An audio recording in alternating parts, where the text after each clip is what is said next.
Hello, everyone, and welcome back once again to the Collegiate Esports Commissioner's Cup Last Chance Qualifier. Like always, I'm your host, Paulie Hype, or Paulie for the ones that know me a little bit closer. I'll be your host today, of course, for this Last Chance Qualifier. On the dock, though, so far is today we're going to bring on some VALORANT, and we have some amazing casters as well as collegiate competition competing in today's event. Don't forget that whoever wins tonight's event, or actually by Friday, Valorant will go through Friday. We have Valorant Wednesday, Thursday, and Friday.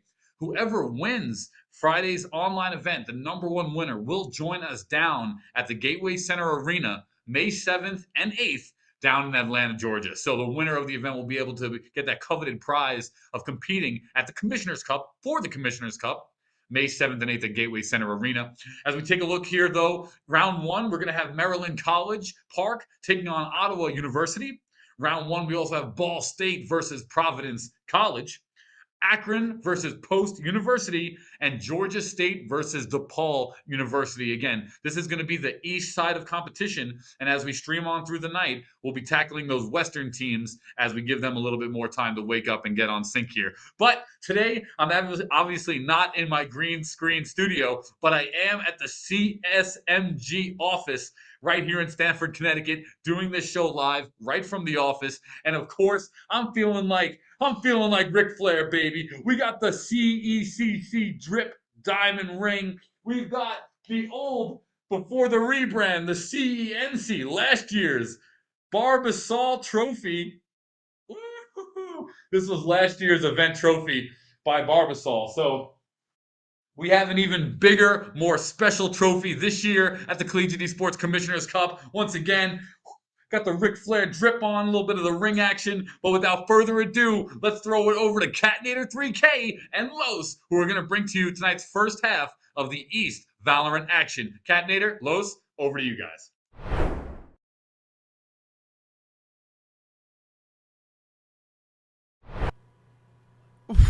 Oh my, whew.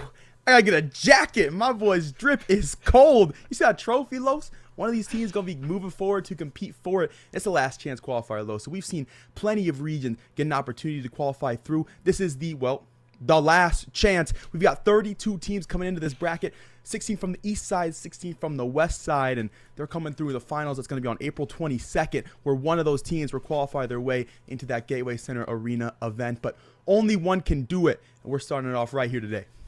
Oh, yeah, it's going to be awesome. We're kicking it off with Marland and Ottawa. The teams are ready. The hands are hot. We're about to be jumping into our first best of one, but you know it's a best of one, Cat, so we really mean a best of a cent because that's where we're headed to for our first matchup of the night. But I want to go back for a second because those rings, that ring that Paulie had was just too hot. I want one of those, man. I want one of those. I want one in each finger. We can get that going. But let's jump into that Asian selection. And, you know, we're getting some standard picks. But, Yeah. I mean, we do have next with the Jet. But we did have a bit of news come out on the future of Jet. What are you thinking about the adjustment of that tailwind? Nothing's different, bro. Listen, I'll say it. I'll be the one to say it right now. You know, we don't need to talk about the Asian select because it's going to be the same thing. It's the same map we always see. Like, nothing's changing here. Dude, the Jet changes they're not going to change anything. the difference is that you hit your E one time, right? They say 12 seconds to dash. Think about it, bozo, right? That's the like only half difference. the round. Yeah, that's the only difference. So, like, you go into your first peak out cat ascent. Let's talk about the op there. You pull it out. You dash away after you shoot the guy tile. There's nothing different. There's actually no change. Like, people are freaking out about it. Nothing's going to be different. Jets are going to operate the exact same way. The only difference you're going to see is you're going to see some bozo try to peek his way into gelato, and he's going to forget that he has to hit the E button first. So he'll hit it one time, and he'll have to wait 3 seconds. But then, like, a week later, they'll learn. I promise you, there's no difference. It's the same agent. If anything, it's just a little bit more balanced, and it'll be fine, guys. Smile. It'll be fine.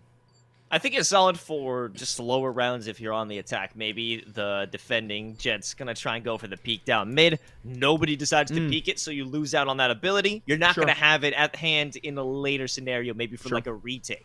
So I think that's like the biggest change that we'll see. We got just some regular stuff going on. I mean, we will opt for the KO on Nar Alma. We've seen them rock that quite a bit in previous matchups. Unfortunately, that hasn't been what got them the wins. I mean, we're all here in the last chance qualifier, which means they all faltered at some point in those previous invitationals. So this is redemption time. It's all starting here on Ascent.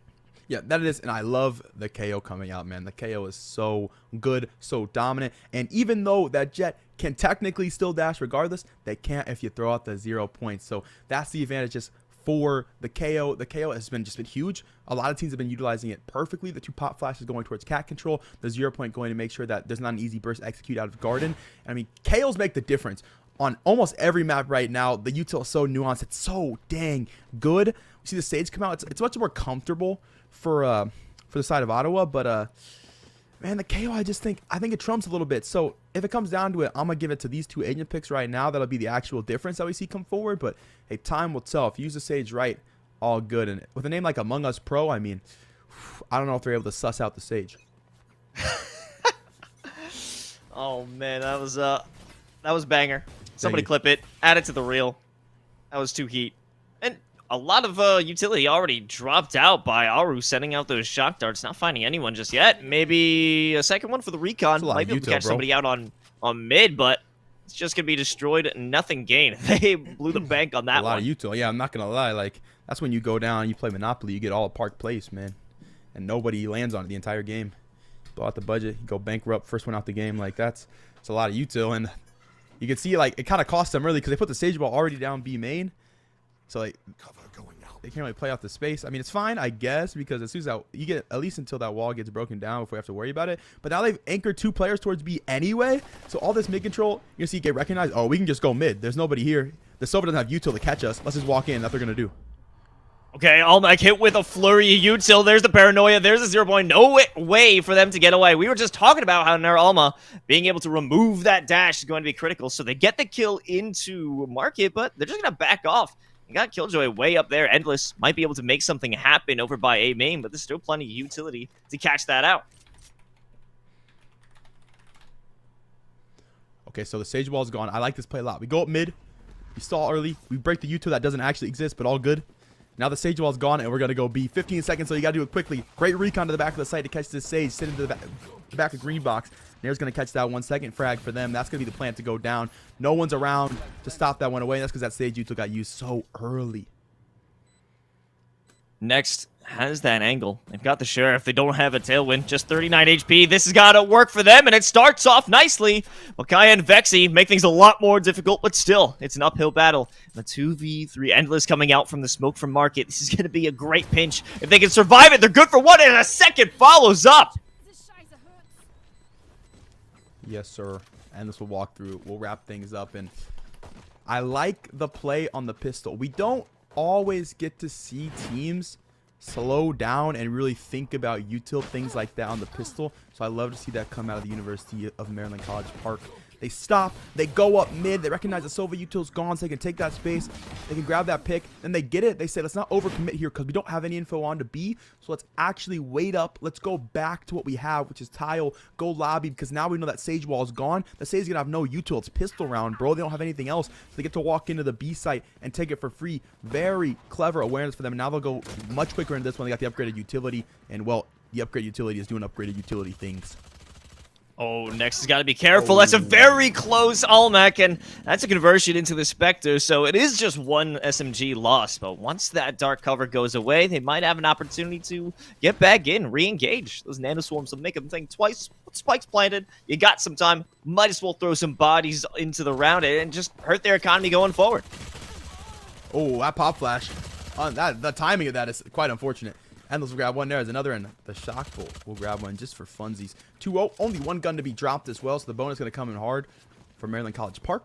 We like to see that from them. And as long as they're able to take another quick burst execute, I think they actually have a chance to these Spectres, getting them up close and personal. Yeah, without a doubt. And the question remains is, where are they going to hit? They have been hitting B recently. It's worked out for them. They made it much slower on the first round, but maybe this time they'll bring it over to A. Tight corners you can work with, especially now the next has that Bucky. Might be able to prove themselves to be a Western-style hero, hitting them with that. I'm excited to see it. I mean, they better bring the pain, because Among Us is there, waiting for them. The barrier's up, so they'll be denied. I like the one way early. No one's playing off of it, though, so it's kind of the same thing. We saw that Silva util come out early. We saw the Sage Wall come out early. It's all gone, bro. They have one dark cover still, but I mean, this dark cover got no use. Like, no one's around it, and it hasn't stalled for any time either. That kind of comes to the far that it lands just a little bit too far to the left, so they can kind of still see through the gap. But I don't know, man. That's the second dark cover now gone too. So as soon as this is gone, we're gonna see the same thing for University of Maryland. Like, okay, that shock bolt happened. I'm so sorry we followed that. The observer, come on, man, don't do them like that. It's not to be like that. But all that util's gone now, right? And they're thinking about it like, hey, well, we just walk through later. Dark cover comes back, so there's another one. This squad's gonna go, man. Like, all the util, there's no util. It's all gone. And I think Ottawa realizes this is going to be a hit over onto A. Okay, unable to shoot Good, that knife, but it's okay. Among Us will be able to somehow survive and maybe bring one down with them. No, Nerama there to end it up. And they force everyone off of the site. They could actually take this execute for free. Next now converts it with the new Phantom and makes it even more difficult if they want to go for the retake. If we get a replay queued up at that 0 point, let's talk about it a little bit later. But for now, we get the easy post play coming through. Endless once again on that flank. Was good for 2 through mid-market. Same sort of story. Just having all that mid-control saved up for later. They're just going to sit in the smoke with the Bucky. Falls, unfortunately. 2 frags to come through, but they're traded right back very quickly from the University of Maryland. So no trouble there at all. And yeah, we talk about that util comes out early. It gives them all the space up B main. No one's really playing off of that dark cover, so they don't get the use out of it. And look at this, man. This 0 point. We talked about the use of KO. It's so huge. It's going to hit everybody. It hit both the Sova, both the Sage. There's no util coming in. There's no slows for Among Us Pro. Just getting absolutely caught out, thrown off the airlock. The only one with util still is going to be the dark cover on the Omen over towards Garden. But he's so far out to play that the moment he throws the dark cover, it's too late. They're already into the site. And that's the KO difference. I'm telling you, the KO is crazy. Yeah, denial of anything. You might have had an opportunity to throw out the slow orb, maybe slow the rush onto site. It's not going to be the case. Here's another crucial KO play. Bring in the null command. No one can do anything except spray through that dark cover, but it will be denied, especially with that fragment following it up. Free site earned here for Maryland. Yes, sir. That null command gets them all the way in. It gets them a little extra space as well. They can play the scaffold if they want to, but they'll be composed here. Even though they know Ottawa back on this broken buy, back on the eco, they're not going to risk it. What if they got shorties? What if they got shotguns? So they won't take the risk. They'll chill out for now. Next, they'll sit towards Generator. Doesn't have to get involved just yet. Dusty will take one back. He has one back on the flank, but he's going to get caught by the Sova now, so can't really take off of that space. I want to think about re-wrapping because time runs shorter and shorter. Rest of the team trying to get outdoor. Now going to catch one. Rest of the team trying to play the way out of scaffold, but it's so hard. Limited utility. Good wallbang for one, though. Okay, maybe Nex is able to lock things down. There's a second one. And it only takes Dusty to hold things down over in Garden. It's what we expected in terms of a victory, but actually removing 2 rifles out of the side of Maryland isn't that bad considering it was a safe round. Yeah, not terrible. Only thing is, these guys are just rich, man. These guys are rich. It's the equivalent of paying 2% of taxes if you're a billionaire. I mean, it doesn't really do much to you. You know what I mean? We got to start taxing Maryland is what I'm hearing. Yeah, definitely true. Look how much money they still have, man. Like they must donate to charities, must have extra properties or something. Because these guys are absolutely chilling, not going to lie to you. They'll go to the lobby now. There is this KJ utility that's been consistently here every single round, so we'll see what their deal with it is. I will tell you, if they throw one 0 point to CT stair, all of it's gone. They're walking into sight. Just be ready for it. You should run. Lockdown first. 0 point question mark? Maybe not necessary. Oh, where's the lineup? What's the lineup? What's the lineup?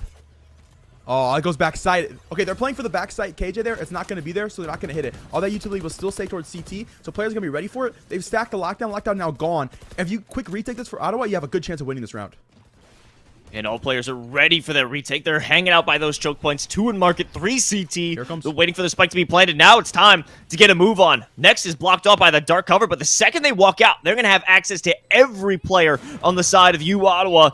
And they know exactly what's going on. It's a return of that lockdown, forcing it out. So many ultimates coming through. Next, only good for 1 before they fall, but Zix in a backline catch 2. They can save the day, but Among Us has to go mass if they even want to bring a threat to it, but time is ticking so low, and Zix is on the flank that it doesn't even matter. A beautiful 3K from the shadows out of this player. Yeah, literally from the shadows.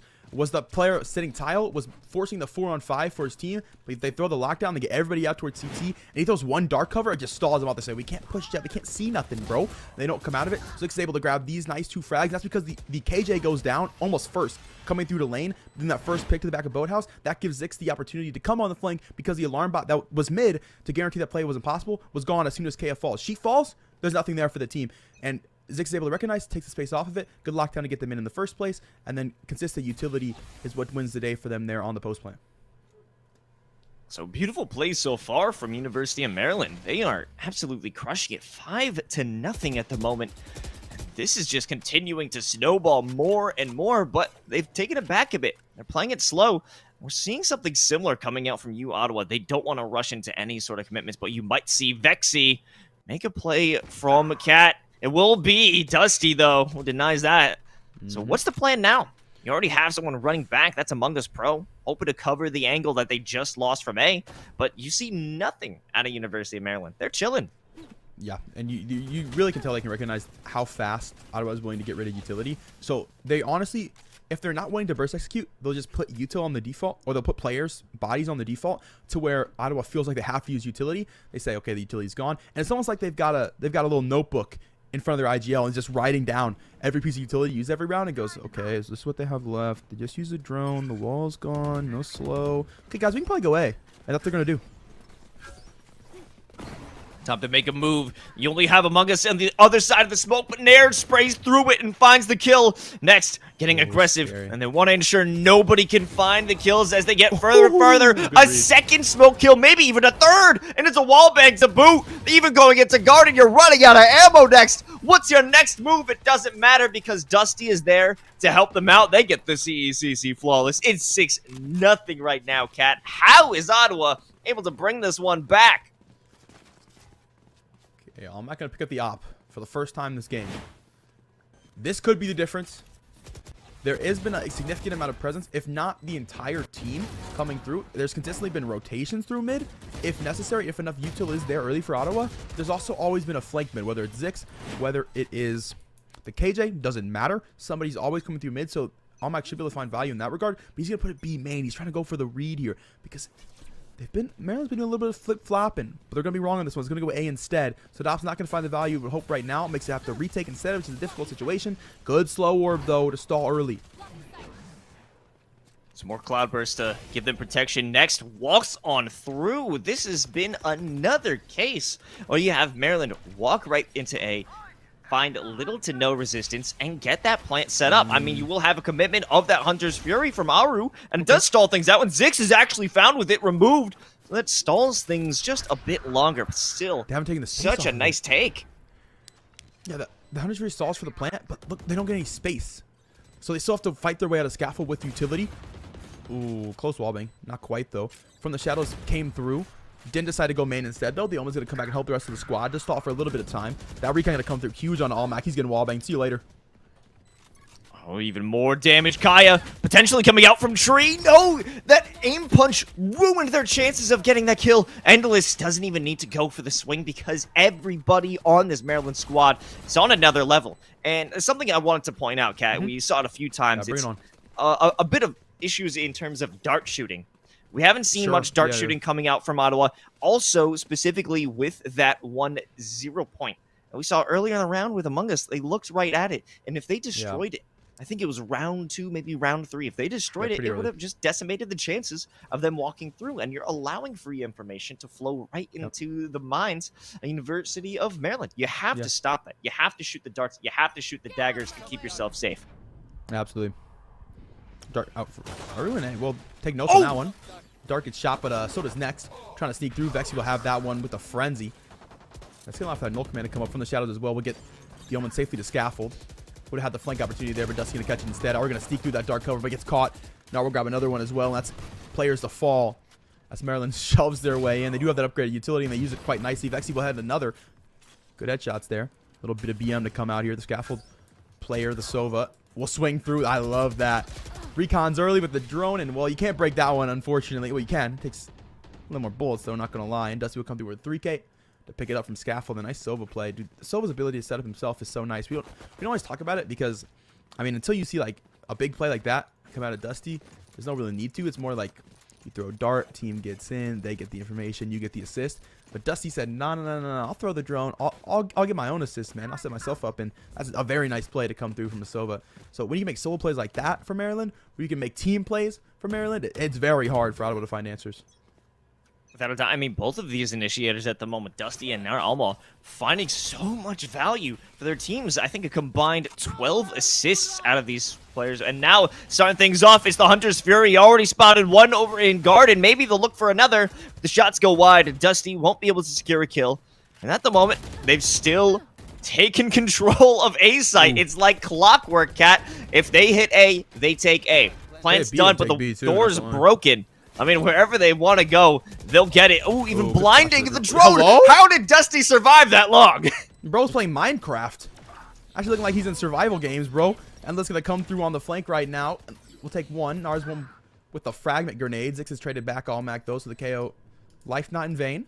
3-on-2 situation. UMD still gonna have that advantage right now. One player tucked towards Cell, gonna take the brunt of this immediate execute. Good to find the first.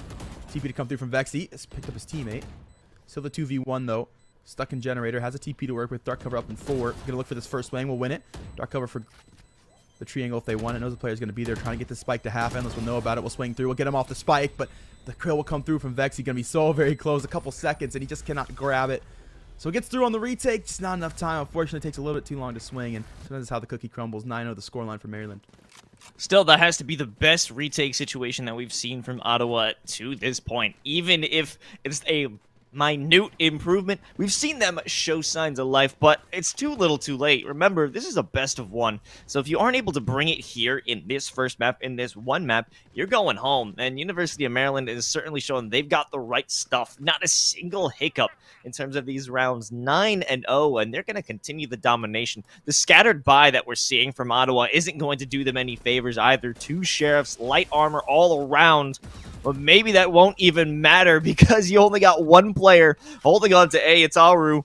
And maybe they'll send out a recon dart to see if anyone executes. But what's the play? Paranoia, no rotation. They're just going to run on through. Yeah, they get there on the rotate there a little too late, though. And then once again, utility. Paranoia means no one can swing out of door. That 0 point means no one can swing out of scaffold. And well, everybody for UMD can swing, fight for free. So they're able to find those frags. Left draft will catch the KJ. But KJ, she's still going to grab one.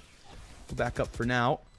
Will dodge the shock, has to re-swing though into what is a triple peek. The firing squad ready to bear down, and that they do with 3K. The KO, a 10-0 scoreline for UMD. It's utility, man. It's actually just chalked up to utility. It's gotta be. I mean, just the information game is so in the favor of UMD. How many times have we seen them out utility, out smoke, out information gain coming from Maryland? There is nothing that Ottawa is able to do in response, and they're playing right into the hands of their executes. And I think the issue is they got to have more players on the site, more people in less predictable positions, because every paranoia is finding somebody. Every smoke is blocking off somebody. They need to have more defense in terms of their site hold, because it's given up way too freely. Yeah, it's given up way too freely. Half on their part, but honestly, 3 times as much on UMD's part. Just masterminding him right now. VALORANT can really be considered a game of chess sometimes, and well, they're just playing it better. Once again, that utility will come through. Null Command gets broken out very early. The pistol's good for the shots. Vexy good for 2. That's big. No more Null Command. No more push to the A site. Rotate's going to come through. There's still that lockdown, though. So not up for UMD just yet. Still time. They're going to play that lockdown over to the B side. Nobody from Ottawa's rotated just yet. Oh, big find.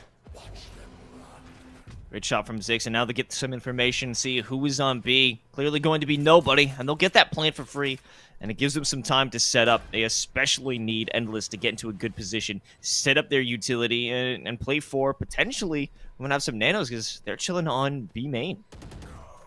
Oh, Zix the fight market will fall. Still that lockdown will come through now. You got to swing B main here. You got to 2v1 swing B main here, no? Certainly. Haven't thought about it just yet. Swarm Grenade's going to go down. Wallbang hasn't started. That's going to be entertainment for one. Next player going to be towards CT. All Mac, all the work to do here. The 1 tap will find the second as well. Little 2-tap Phantom, and they'll win it out. Ottawa, the 1v1. They bring it to even. They say, we'll play fair. We'll win it just like that. All Mac will take it away. 3K for the Jet. A thrifty round converted. Could that be the momentum starter for this team? That definitely wasn't how I was expecting them to win that round if they were going to bring it to head. And certainly they did. I mean, Zix, the rest of the crew, they took a bad situation and turned it into a potentially winnable one. And it allowed Endless to bring up that win condition. You have to fight me. You have to run up and check me out, B main. But unfortunately, when they got G-checked, Alma came out on top. And that's a good thing to see. Now they have a bit of... posture. They can show themselves within this map. They're not going to be shut out, and might be something to see. And we got a nice little shorty train going up here into A main. Playing Valorant, or is it the circus, man? Sometimes it could be the both. Yeah, it's certainly. Now, well, he'll be in the dunk tank. Vexy has sent into the water. UMD going to take that site. Plant going to go down. And same old for this team. Lockdown is going to be there. This go around, they do not have that Hunter's Fury, but they do have the flank yet again. Does somebody watch it? There's been a cat flank every single A round. They're ready for it, but Zix will win it anyway. They just double shock bolted that lockdown, by the way, off camera. Irie will take 2. Now we're going to take 2 right back. And, welp. I'll make a clutch last round. Can you do it again? Okay, going right into that cloud burst, and they're just sending everything they got. But next is going to say, let's head on to the next half. That is a shorty kill. All those shorties bought earlier in the round were not in vain. A bit of a poetic finish to that first half. 11-1, University of Maryland, essentially securing their ticket into the round of 16. I wouldn't say it, though, because there is the possibility. There's always hope, Kat. It's always winnable. So you're saying there's a chance. We'll see. The Sage is going to be even harder to convert on the offensive side. It does have good post-plant potential, though. It's a question if you can get into the post-plant. It's always nice to have a healer as well. Allows your entry duels to take a little bit more heat, to go just a little bit further into their deep dive, because it means they are, of course, going to be able to get HP back. Although right now thinking about taking it down through B main, camping over towards lobby. There's no sub in this direction, so they don't have to wait on any sort of dart. They've got no dart information up through mid. And a drone B main. So triple stack, though, set up for Maryland. They're ready for this. Here's Among Us Pro. They get flash, but they'll hang on to their angle. Maybe Endless might be able to start things off, but they lose it out, and that's a ton of utility down the drain. It allows Among Us to run through alleyway, but they lose their life. Give the trade there for Almac, and they will get this spike down in D, but the 0 point will make this retake, this post-plant. It turns it into a 2v2 because Vexy's there to save the day with the frenzy, but the paranoia blocks off the vision. Vexy might be able to work it out on Alley, but they can't get it done. Aru, last one here. 1v2. They send out the utility in the worst moment, yet it still works. Now it's just Dusty. Save the day. Outgunned, I think it's a Ghost versus a Frenzy who will come out on top. It's gonna be Aru. No match point earned for Maryland. And they hold on yet again to the 1v2 to win it out for Aru. The recon came out in the middle of the peak, but it did not matter. The composure was regained so quickly. The first frag to be caught, and then a recon ping gives you the information on the second player. They know exactly where it's going to be, and Aru just dodged it for time, doing a little bit of ring around the Rosie, a little bit of shoulder shoulder peeking, and able to win it out with a clean little headshot. And it's going to be the buy to come through for Ottawa. They even go as far as to grab the Phantom, which means Vexy is going to have a gun for the bonus round if they can make this one work out, which Maryland haven't bought really anything into this one. They're going to let them slide. We'll give them a round. They know they have rounds to give up. I'm back with the swing early. Sticks out of this one. Certainly, we head to the A side here. Nice free sheriff, but you have some resistance. It's going to be Dusty, and they've been a nuisance over here for you, Ottawa, in the first half. They have this angle, might be able to start something off, but no. It's the Tailwind right into sight to take that space, and you're already deep in. You could get the spike plant. You could bait out some players coming from heaven. Next might be able to work things out with the shorty, but maybe not for long, as they're the last ones alive, and they are gunned down by Vexy. They hold on to the Phantom. Vexy will grab 2. Timmy the Turret will grab 1 as well for their troubles as the player tries to swing scaffold. And it's 3-11. 2 rounds in a row converted. This is a big bonus to win. Honestly, if you have the money for a rifle this round, you might as well force the rifle too, because you can't really lose this round. Which I hate to say, like, it's a bonus, like this was a round that we should lose, we just want to bolster our economy, haha, you know, but that's match point if you lose this one for Ottawa. So even though technically this is a round that they should lose on paper, it's just that's kind of how the cookie crumbles, they can't afford to lose it, which is why I like that Vexy bought this Phantom going into the bonus in the first place. And well, I'll hope for the best for them here, because they got to play this one carefully, just the same way. That one way is not going to help them early, so they try to get the space up to A main. They have to wait on it. That stalls a little bit of time for them, and right now they're not scaling anything else. So that time not being supplemented, they'll take the drone up mid at the very least, so they get information going towards Cat, but they don't have bodies in the way. They don't have any presence right now for Ottawa. There's the potential to New send up one the way, dark same cover. Maybe. Can't see what he's got in his head. I think it's going to be a flash drive, just a pop, in case anyone wants to peek through that smoke, and they'll just hold on. And it's the right thing to do, I think, at this point. Let him try and bait out some utility, but at this point, they've already got the 0 point. Here comes the flash drive, but no! It's only good for one. Zix there to trade it out, and they're losing out on that 0 point. Another flash drive, and even more. Next, holding things down from Garden. But at this point, still no ground gain for Ottawa. Yeah, this dark cover has stalled for 45 straight seconds. It's literally just been dark covers. They threw one way, the other one fell, but same difference, same smoke, basically, going to Gelato side. They finally play through once it clears again. They get one frag, Zix throws another one. So now they've left the site entirely. They're going to go B, where they haven't worked any util just yet. All the KJ util is still going to be here. Good paranoia to come through early. Got to worry about the Nano Swarm. Turret will get smoked, so that gives them an opportunity. Good recon from Dusty back to side to pick up the first. Swing to come through CT Stair, and this will take two. KS, she's traded one back, but she's got to do a lot more than that. A 1v3. Next, we'll walk through the dark cover. We'll finish it off 12-3. Your scoreline match point for Maryland. They keep a lot of guns up as well, so Eco definitely going to be in their favor going into this gun round. Yeah, what a crucial defense, and I think the real criminal there, the real factor was how long they delayed. They lost so much time trying to walk into A main, denied by one dark cover in the one way, denied by another, and there was even more presence brought from Zix, not only from their gunplay, but just the continued use of utility. And they wanted to force out a play because they only had 18 seconds left. They ran onto B main, and Endless was there to gun them down, not to mention, you're messing with Dusty. Los, that's the problem. When you play the stage to the KO, you don't have a flash.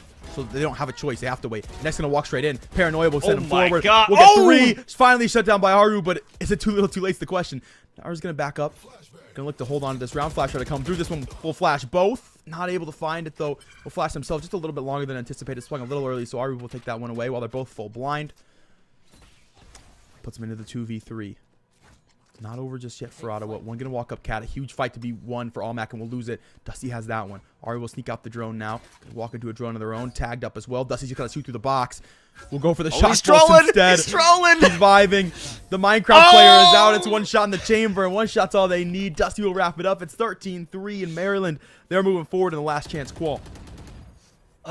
That was a tough situation to be in. I saw the workings of a plan in that final round. Maybe use the Owl Drone, find someone, get the Hunter's Fury onto them, turn it into a 2v2, but it just wasn't going to work out. Multiple rounds, I mean, the last two rounds that we saw came down to multiple players getting gunned down within a single spray transfer, and that is so difficult to work through. And I think the issue is they wanted to focus it down on one lane, not work up on mid, not really get anywhere else to put some pressure. But I mean, that's just on their attack. We had a dominant defense or offense coming out from University of Maryland. They took every site they wanted to, and they took it for free. Yeah, absolutely. You know, going in, man, I saw Among Us Pro. He was over there on Sage. I thought he was doing the task, but he was faking, bro. He was the imposter the whole time. He wasn't the KO.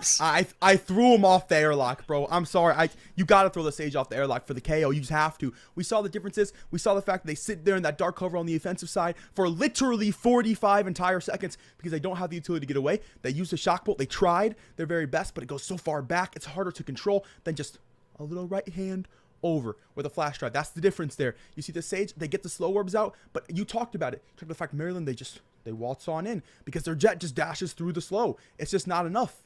The utility is great and all, but you throw that wall so early, it gets broken so early. These guys recognize, like, we can just wait a little bit. Once the utility's gone, it's our time to shine. And since they can't kill our utility, there's not much to worry about. And unfortunately, metas are metas for a reason, which you hate to see it. I love to see teams try their own stuff out, but it just sometimes doesn't work.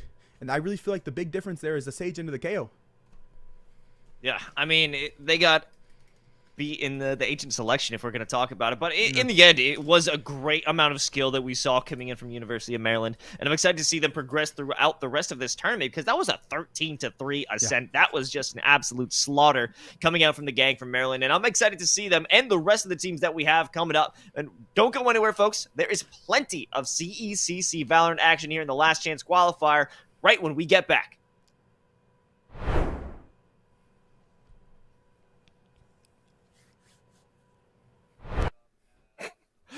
Welcome back to the CECC Last Chance Qualifier. We're about to jump into round of 16 after we had a very one-sided affair between Maryland and Ottawa. We're going into a bit of a more heated matchup. It's going to be the UCF Knights going up against St. John's University here for map or round and map 2 on the Last Chance Qualifier. I'm Los, joined by Catnator 3000. And Cat, what are we thinking about round 2? Well, Carlos, we're thinking that things get more serious, you know? Because these teams, they win this game. They got one more game to go today, and they'll move themselves at least into April 21st. They'll get at least into that, or well, I guess for this side, April 22nd, because their game's before the final game. So, you know what I mean, though. They'll win themselves into the next day. A chance to keep playing forward.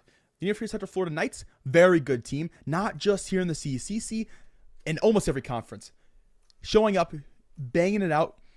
And not just their A team either. Their academy team has been incredibly dominant. There was a qualifier where we got to see them play against one another. That was about 2 months ago. So we know how good this team is. So expect them to come out swinging. And they've got a great scrim partner in their academy roster as well. St. John's University, we got to see them play themselves into the playoffs of our last qualifier, or the qualifier before the last one, before the last week, so about 2 weeks ago. And they had an absolutely phenomenal showing as well. They got to the playoffs. So this game's going to be close, contentious. If you watch through the CECC, if you're a frequent of this conference, you would know what these two teams are capable of. You've seen these names before. It's a question of which one's going to show up today. Smalls Nation consistently plays out Reina. No surprise there, but Smalls Nation, it's 50-50 sometimes low. So if Smalls Nation's coming to the table, bringing it all, expect to see St. John's walk away with this one. If not, Central Florida, they got the team play. They've got the combos. That Sky and Jet's going to be something to watch out for, and they're going to bring the heat. That's what I'd love to see. I mean, we might have the Brimstone brothers of Void and S-Flow bringing in the Breach and Brimmy. I'd like to see it, but what I'd want to talk about is, what are you thinking on the difference in Sentinels, that being Kenny on the Killjoy, Cookies and Cream on the Chamber? I feel like it's a much more hard stop that they're bringing in terms of what St. John's University will have. What are you thinking in terms of that debate of Sentinel power, in terms of, you know, Killjoy versus Chamber or Sage versus Chamber, anyone versus Chamber? What are you thinking on this lineup?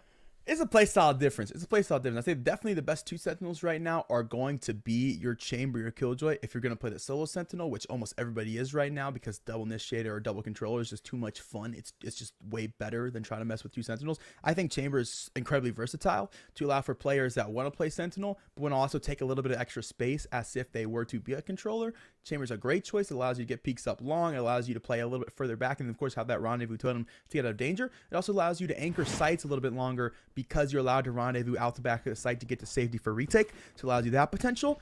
But the Killjoy allows you a chance to never give up that site in the first place. So the two nanoswarms, if you're using them properly with the alarm bot and that turret, it's going to give you more information than, say, a trademark is. A trademark, you come through, somebody sees it, they cloud burst it, they walk past it, they smoke it, they flash it, so you don't have to worry about it.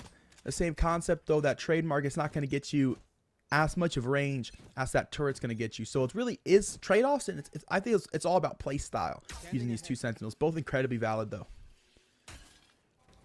Starting things off. Dart scans. Nice little dart. Oh, yeah. You're going to see everyone hit with that one. Ducky revealed. Trident continues to get some information with that Owl drone, but they didn't get beyond that box, but they realized there's a lot of players there. There's a flashpoint starting things off, and maybe they can get a few more. Aftershock deny some space, but it doesn't even matter. They've got the range, especially Power, showing what power they got within their hands, and they all drop it down to Trident, who tries to run away, but they've lost the spike. They need to go back for it. No rotations here. Good dart, better rotation from UCF. Already taking the space, already encompassing the back of the site. They'll look down long, and they'll use that Sova player to anchor down Platt. So he's got CT, he's got Garage, and then we'll have help from long as well, just in case it's needed, which is great to see, because that spike is going to be down in the front of green box. So there's plenty of space for the team to work with. Wise on the back of things, just waiting for the swing to come out. Timing going to be on his side. 2 goes 1 taps. Trident out the round. UCF take the pistol 1-0. Yeah, good shot by Trident, or attempt by Trident there, as they had some long rotations into the CT. Maybe it would have worked out, but in the end, that was just a stronghold, especially with Power and Ryujin going around that box, going for those consistent peaks. Void was looking for those shots, but they just weren't able to get more, and it was a great rotation that we saw coming out from the defenders, and they had that full force ready to rock when the execute came on through, and it was a great showing there by UCF to get things popping. SGU going to take that classic eco strat. We're going grass. we're looking to get B. That's what's going to happen here. Trey aren't going to be in their way, and Power will be in their way down long as well. So the lurk's gone. Kenny's out the round. Means no turret. Power going to take all this space out window. They're ready for it. They'll have 2 on it. Smalls Nation will hit the first with the rain. They're going to grab the overheal now as well. So they've got armor going into this one. Cookies and Cream, though, is back on the flank. Okay, utility, remember, it is gone, which allows Cookies and Cream to step up in all this space he'll occupy. Notice how he's looking to contain, not to push. So make sure SJU, they cannot get out of window. They're stuck here for now, which allows UCF to now set up this double initiator play that they've got going on B Archway. But you have to wonder, what's the move with Trident? They are consistently looking around the lobby.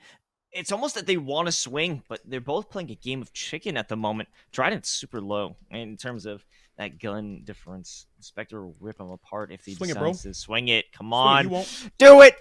Do it! Oh, scared. Crazy. Scared money don't make money, to help the team take the site. I like that play a lot better than a solo swing. Great flash to come through off the drone. The timing going to be there. The dart, rather. Wiseau and Region, both able to swing, both able to find opportunities. Cookies and Cream. Now we'll walk around. Going to take the space finally after the kills come through. It doesn't even need to anymore, though. So Ryujin will grab a second. UCF will grab their second round. 2 at the scoreline. They'll have 1 gun lost going into what will be their bonus. And Pawa certainly saves here for not next round. Yeah, standard. It's what we would have expected because they want to have that control power. Showing great performance. Another round where they find that value with minimal input, with minimal effort. They got the Sheriff again, and I'm sure we're going to see even more impact, more influence, but it will depend on how are they going to use these Vandals. How are they going to use these Phantoms? Will they be able to take advantage? And it all starts right now with Trident looking for that initial information. Drawn out early. We'll go through the Sky Smoke. Should go towards Plat yet again. That's where this Brim was last go around. So they opted to clear log. Already rotating to come through. Right, usually going to catch 1 in garage. Gun too far away to be picked up. We'll kill a little bit of timing. Oh, this is a scary drop down. Cage going to hold on to it. Timing on the side, though. Raji will take a second. Into the dog. Concussed to come through. Looking to swing. The 3. They ran out of bullets. Flow will take 1. Small Station tried it into the site. Now they'll grab 2 as well. Stucky Momo, Cookies and Cream going to fall. Power will go down 2. Everybody comes out of CT. They think they have that site control, but that 1 kill is the difference there. Shock bolt a little bit off. Trident lucky to have their life right now. Second bolt gets nothing either. Those could have been big for Wiseau because everybody's so low. Good to find 1 now, but caught in that concussion, that fault line makes the Spectre's prey almost impossible. But S4 going to swing very, very late. So there's space to be had. Recon going to come through. We'll scan through the box. The potential. Wiseau going to grab it instead. We'll peek now. Backside going to be the call. In the reload. Still cannot shoot. And Smalls Nation certainly can. We'll win that one out. SJU will find their first round. 1-2 the scoreline. But they ain't got no money, Los. They use it all. And they only get 1 gun out. Yeah, what a great attempt out of Whizzle. That was just an unfortunate finish because they had some great shots. They were able to isolate those gunfights, and I'm wondering how Ryujin was able to survive that long. Or, I mean, actually, to lose that one out is the better question, how they weren't able to secure that kill. But it also comes down to Whizzle swinging during the reload. They would have been able to clutch it, I believe, because Smalls Nation was on very low HP. So if they were able to connect some shots, that would have been a 3rd round for UCF. But it might be even another one coming through. I mean, okay. I didn't even know this was going on. Wiseau finding more value as they bring out the Hunter's Fury so early, only on round 4.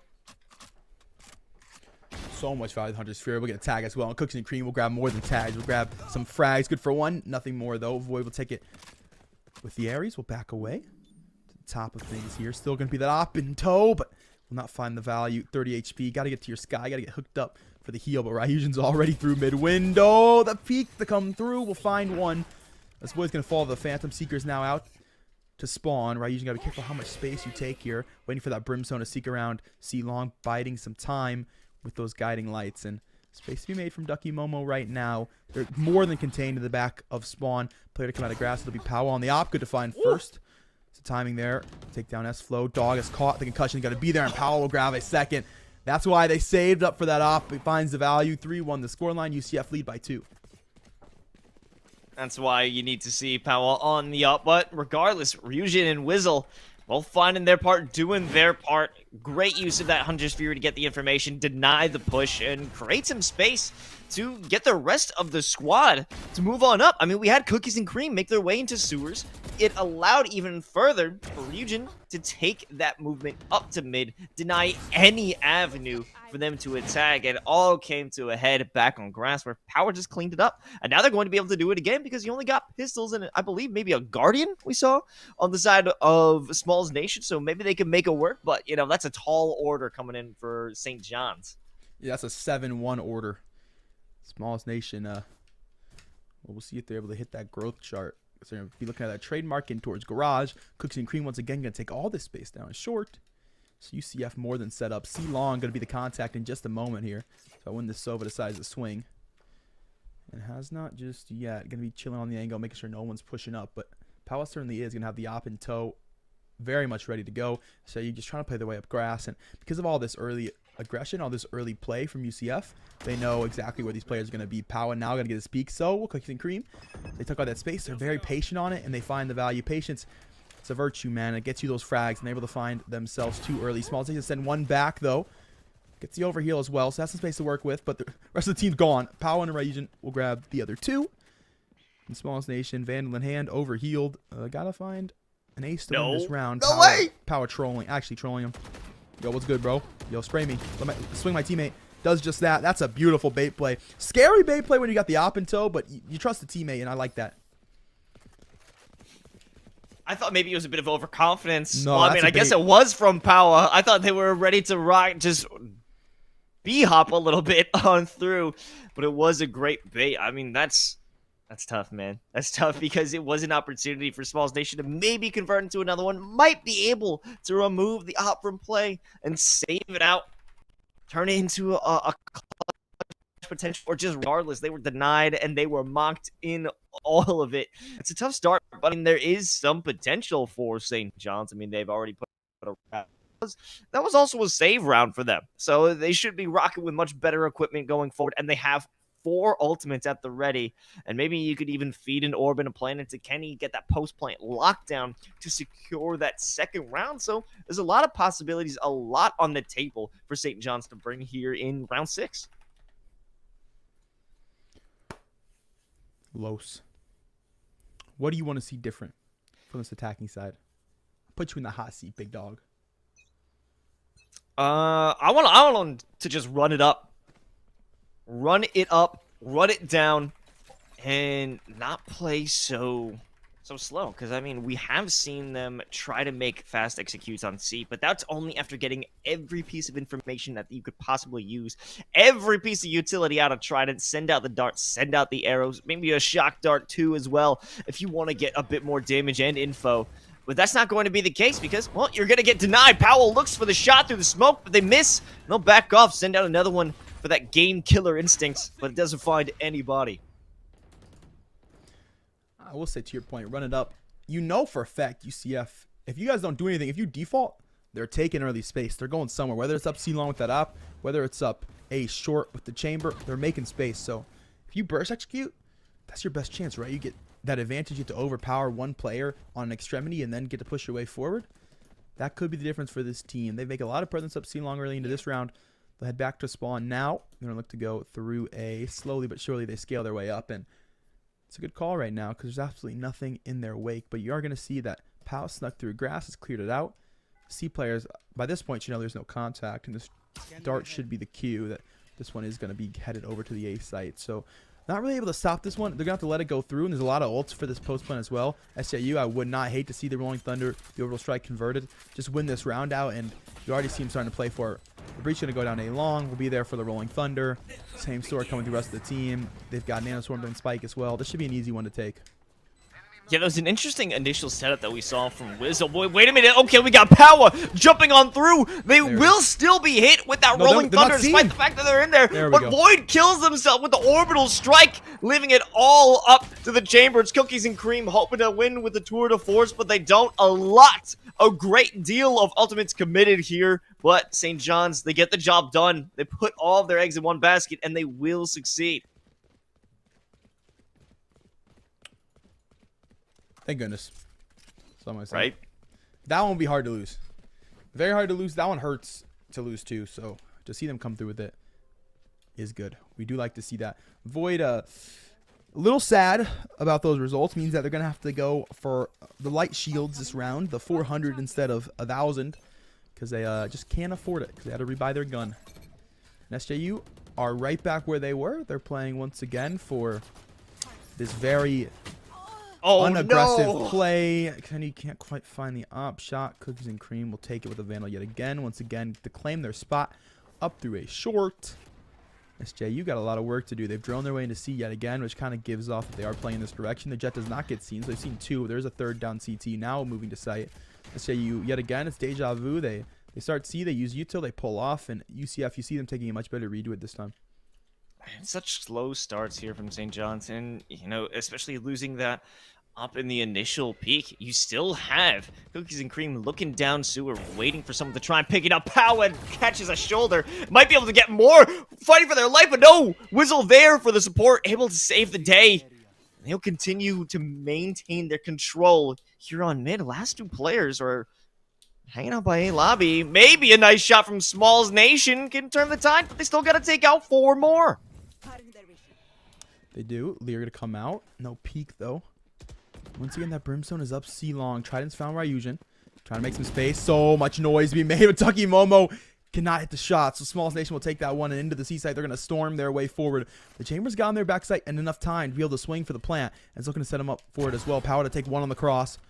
Got spike down. Look at their second as well. The jump peak. The swing to come through from Cookies and Cream. But Smalls Nation going to hit the transfer. Finds the first up garage and will transfer to the second behind the box as well. It's 3-4 as SJU will take another round. I told you, Los, if Smalls Nation's in it on the arena, it's going to be a game.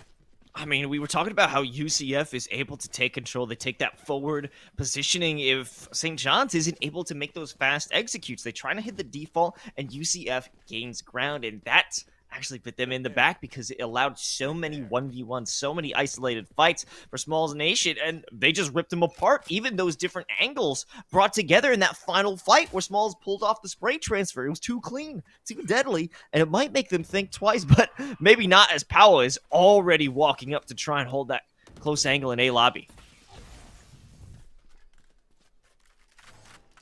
Well, they know. They know somebody's got to be around there.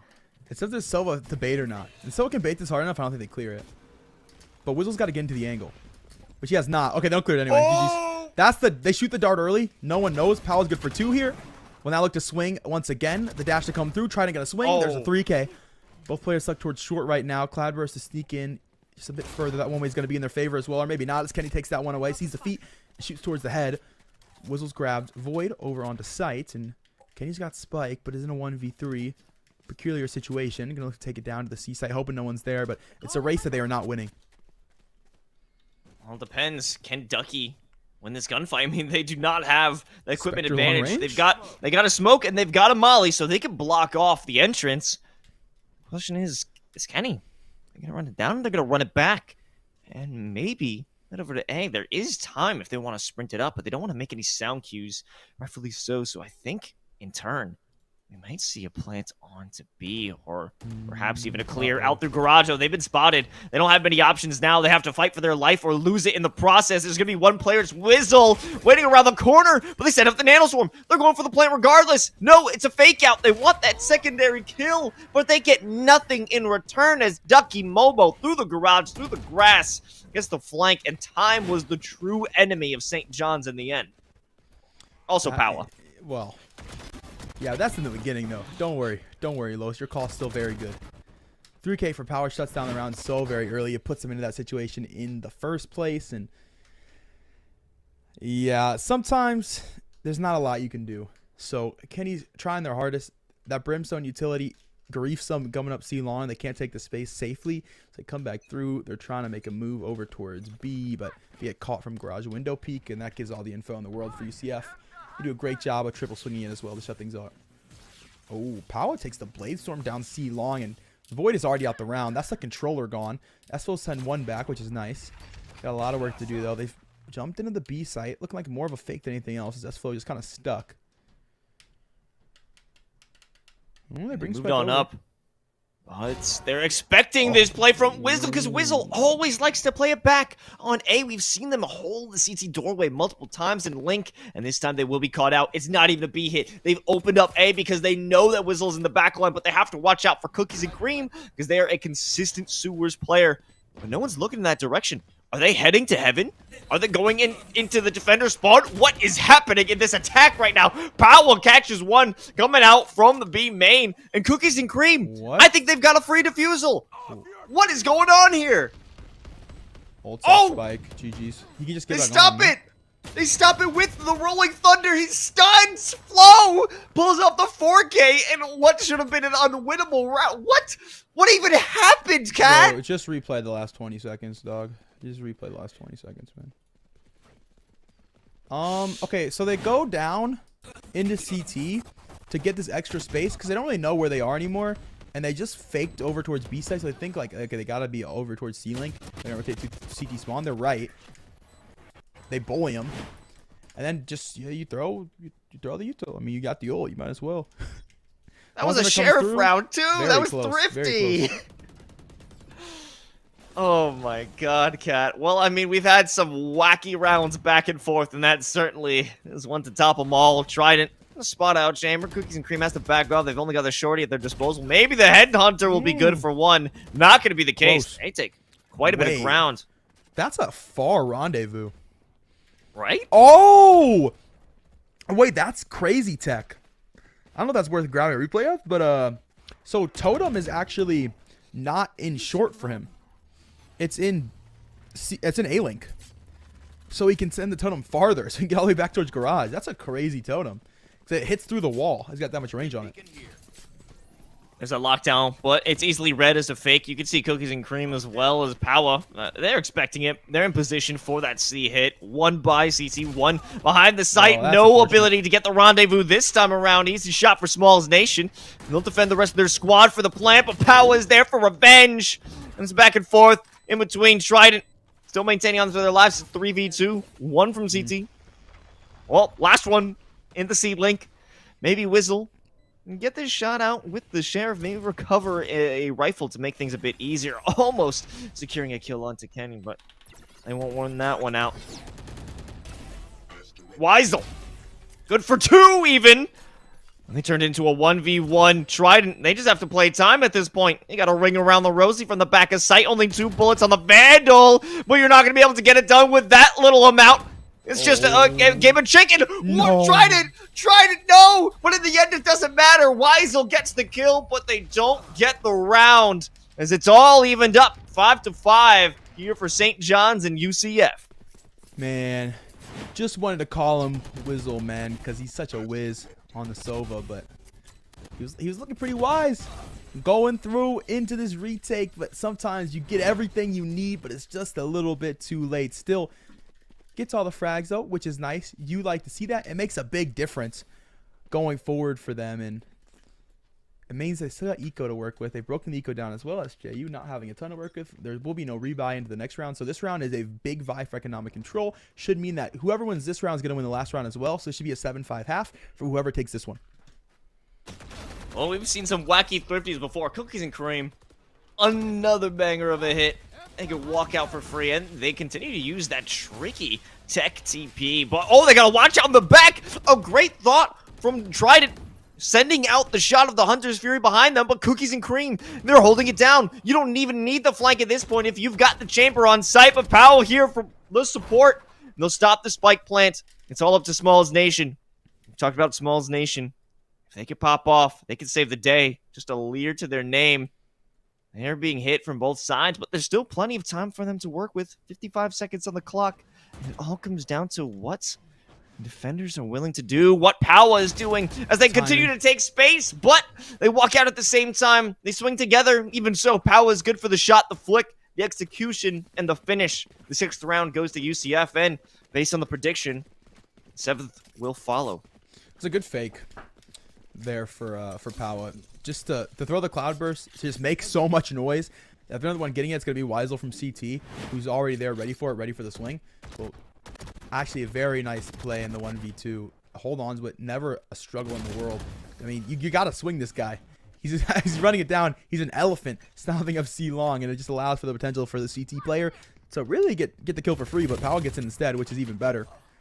Wraps it up, and yeah, there's no money for SJU, so this one should be over in almost a flash. Powell will take one, will lose the daggers, has to get out of there, and will do so nice with the double cloudburst. Flash to come through. As I said, you're trying to fight for this space, and Seeker's going to send him right back away, though, so still contained towards grass.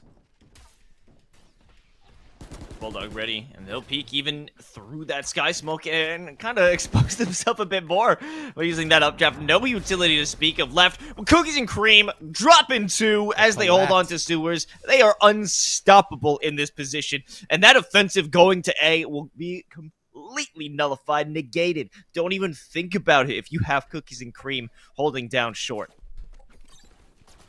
It's so hard to deal with when we talk about it, right? The versatility you get on a chamber based on what you get off of that Killjoy. You just get so much more to work with, and we get to see it right there from Cookies and Cream. You can safely make that peak every round and doesn't really have to worry about it either. For now, SJU will be completely contained into window yet again. Everything they've tried to push early, they've just been caught. You gotta really think about options here. They haven't played C-Long yet this round, so that's gonna be the call for them, but there's a jump spot happening from the sky back of sight. There's going to be util there. There's going to be Brim util to work off of in only 20 seconds. So you can't afford to get stalled. You got to go through garage. They'll recognize to make the right call, but they can stall the garage anyway. They'll jump around. Oh, straight into the ult. There's no way out. It's a molly behind. It's an ult in front, and the party is certainly not anywhere to be seen. UCF 7-5 scoreline. As like I told you, whoever took that last round was certainly going to take this one. They do just that.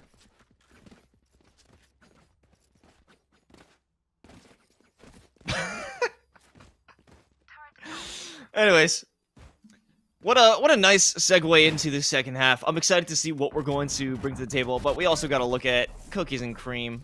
Once again, just a dominant force within the sewers, and there was nothing they could do about it. Now that they aren't on the defense, though, I'm wondering how Cookies and Cream is going to be able to perform, because they have been so well. They've done so well at holding these angles, holding the shots, waiting for people to walk into their crosshairs. Now that they're the ones who are going to be on the offensive, is it going to be any different? Are they going to have that same prowess when they're taking the fights to the defenders? I'm curious to see if they can hold up as we go into the second half, but now only time will tell, as we're about to find out right here for the execute onto A site. Power sending some shots through the smoke and dealing a great deal of damage as well. This is another non-starter or non-defense. Spike planted, no resistance. Ooh, Kenny runs down Powell. This retake coming through fast. Cookies and Cream and Weisel, though, they send 2 back. And suddenly things are looking to be in UCF's favor. The post are looking good. Second shock bolt to come through. It'll get a kill as well. Weisel taking 2 with the shocks and 1 with the classic. 8-5 for UCF. It's a very quick retake for SJU, but UCF, they got the util. They ready to go when they hold on to it. And there's even more to work with it as they can recover some shares. Powell, again, will opt to get that utility just to walk in for that operator. So we're going to expect in the 4th round of this, or maybe even if they could provide that wealth for themselves, don't take a hit, get the armor, keep it into the bonus, you might be able to see them bring the operator sooner rather than later. But even Weisel with the Phantom on the 2nd round, a Guardian for Cookies and Cream. They've been sick with the 1-taps. But we also have, in turn, St. John's. They're getting a bit aggressive. They're running out from garage. Might even take some grass positioning. But what is it going to be? In response, they're walking into a flurry of bullets out of the Spectre. But Smalls Nation, good for 2, and they can dismiss away. They can dismiss away. Kind of like SJU's dismissed out the round. Mow them down in terms of execute. Smallest Nation can look to get what they can with the sheriff, scrap something together. They do have 2 kills right now, so they can grab 1 more. They feel pretty good in terms of econ. They don't have to worry about gun round. It should be light work for them. The less guns you take in the bonus, the better. Always going to be the rule of thumb. There we go. 3-piece form. Oh no! The Devour comes through. The overheal. It's 150 HP. There's a chance the swing gonna come through. Just has to find 1 more shot, but it cannot quite land. Weisel just a force. He terrifies him. He strikes fear into the opponents. He's able to just barely hold on with 70 HP. UCF, they'll take the round, but they don't get the guns out of it. The econ damage came through for Smalls Nation. They'll have a massive advantage in the gun round. You can see that Smalls, they were considering it. It's a big choice you have to make whether or not you want to reload, because they've been getting a sick amount of 1-taps. Yeah, you get 2 in a row. You can't reload, Cat. It's a lucky magazine. You have to hold on to it. And unfortunately, Weisel, they just had more ammo. They had the shots ready. But even so, a very damaging save round to stop on Cookies and Cream, though. With that operator, it doesn't matter, attack or the tour de force. Attack or defense, they're going to be looking that thing down into sewers, hoping for someone to walk. Someone unlucky enough to find themselves in their crosshairs. Flo has to deal with these players, just causing them a bit of terror in the garage. They'll back off. They don't want to give off anything, especially not a Phantom. It stands very, very slow play. You'd like to have that space garage, but it's almost like you don't really have it, you know, because you only got the sky there, and they can't really peek with any validity. They're just kind of trapped here for now, and the info they don't get is they don't get crazy info because they can't actually see anything window, because there's no way the window player's ever going to wide swing you there. So they have space, right? But they don't have space. They're just kind of stuck. I think it all depends if someone is unfortunate enough to cross Cookies and Cream. If they hold this, I think we might have Void walk right into it, but they don't want to peek it. They already know someone isn't going to be peeking from the right side, looking toward a link. At this point, I think it might be a smoke right onto the entrance of B. No, Void decides to avoid that decision, but no! It's a miss, but they will be able to get one on the second shot. Regardless, it is Flo who's been able to hold things down until the very end. Maybe Smalls Nation can save the day, and they do. The spike's down. There's no hope for them to get the plant in. All the shots in the world can't hit Smalls as they are just too small of a target, but they're going massive in this round. A 6-9 score on SJU. Things looking better and better for this team as they're able to start putting those pieces together. Econ a little rough into this round, but the same story for UCF, so no worries just yet. This round could be big for economics. SJU, though, should have a rebuy regardless of how the tables turn into this one. Void going to buy the judge into this round to sit B site. Interesting call. That's quite a gamble because on the Brimstone, you kind of have to sit mid so you're able to throw smokes to both sites. So make things interesting for them in terms of the rotation, but I always love a good judge play, so we'll see how that one ends up going. UCF, we know where they're going. They're going quickly to the C site already in. And that's it. No one there to greet them. They'll get that spike plant for free, and they'll expend a bit of utility to do it. So that might create an opportunity for a strike back for St. John's. They have a bit more to expend. That's already 2 smokes, a third smoke gone. So they should be able to walk on through for CT, but that's where the most resistance will be. Ryujin hit with the shock darts, but they somehow survive. Even on the back line for C-Long, they might be able to work it out because they already cleared 1. Maybe a third can be done. No, the rendezvous will be safety for Cookies and Cream. However, it does not matter. The pressure is coming from everywhere, especially from Void, and they get this successful retake. And that's what happens when you go for the retake strategy. You allow them to use all their utility in the beginning, take the site for free, and when it comes to your turn, they've got nothing to respond with. Nothing to respond with at all, and well, nothing into this round either. UCF Eco broken. Thinking about just Sheriffs into this round. A Chico, if you will, Los, for this team. Just trying to work with what they've got.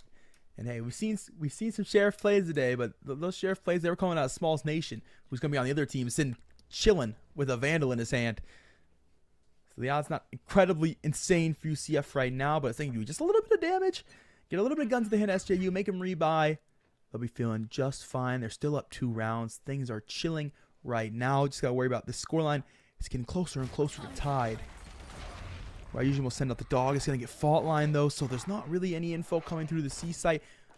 Doesn't get to jump back to the back of the site either, so we're not going to know what's clear and what's not. The guy might going to try to do that job. I know Will has info somewhere on the site. Doesn't get controlled, so they don't quite know where it is, but have a rough idea that somebody's got to be on the B site. UCF going to look to scale their way up towards A. All the KJ util going to be here, though, so this is not going to be an easy execute by any means. We haven't seen Kenny come alive much throughout this, so this is an opportunity for them to put this into their favor. Starting off with the Seekers, they know exactly where everyone will be. If they followed up, no one left on the site to fight, so they could get this plant in turn. and they have an upgrade. Powell wants to press the advantage, as we know they do. Getting a little bit too close for their comfort, but the fault line will make them think twice, and they'll just hold this angle. Go for a peek, and they find the shot to void. That's what they need. They can walk away too with the double updraft. They have no need to cover the other angles because everyone on the side of UCF is good for one. It's a thrifty. They can walk out with new rifles, new money, new win, tons of cash.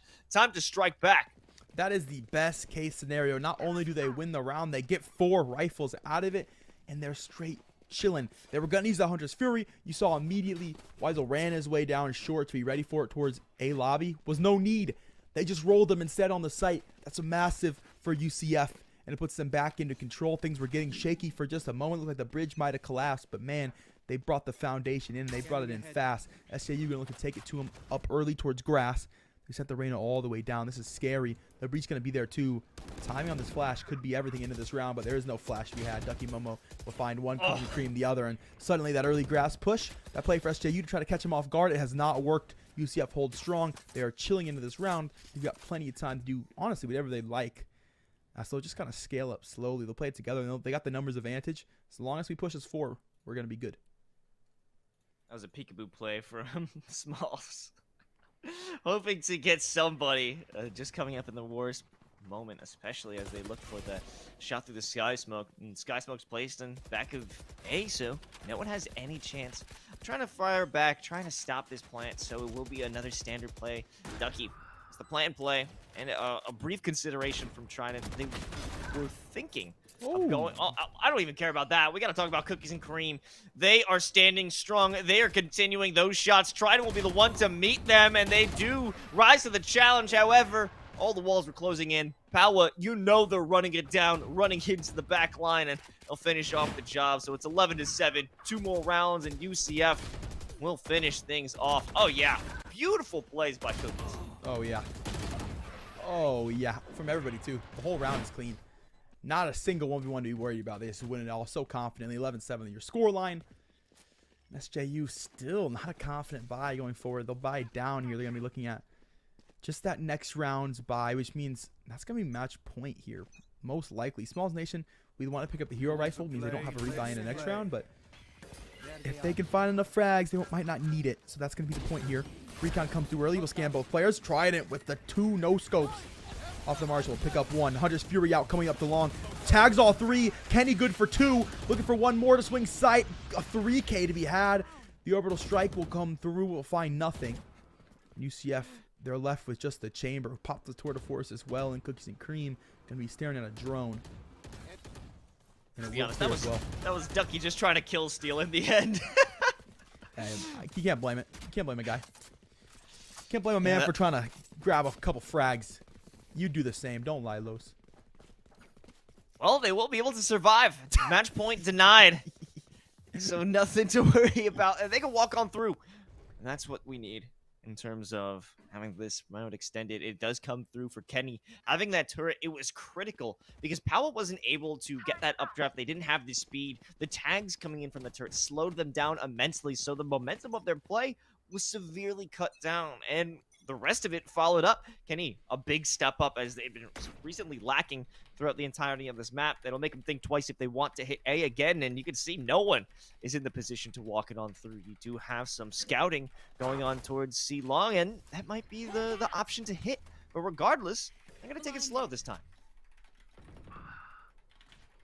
Ooh, take it slow, but once again, it's SJU early peak and Cookies and Cream.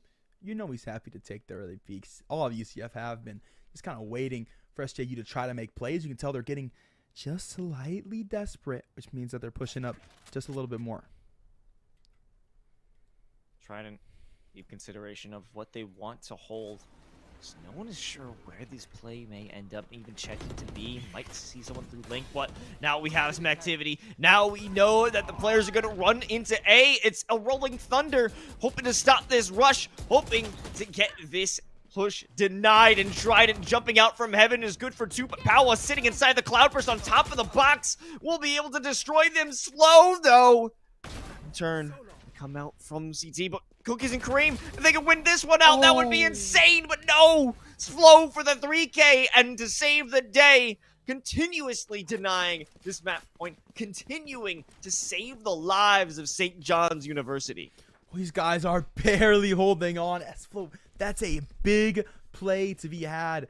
Has been having a quiet game, but shows up when it's most needed. SJU, that means the money will stay flowing. Means UCF have to think just a little bit about the buy into this round. The call is going to be to buy down for the next, so that means SJU, they've got a door.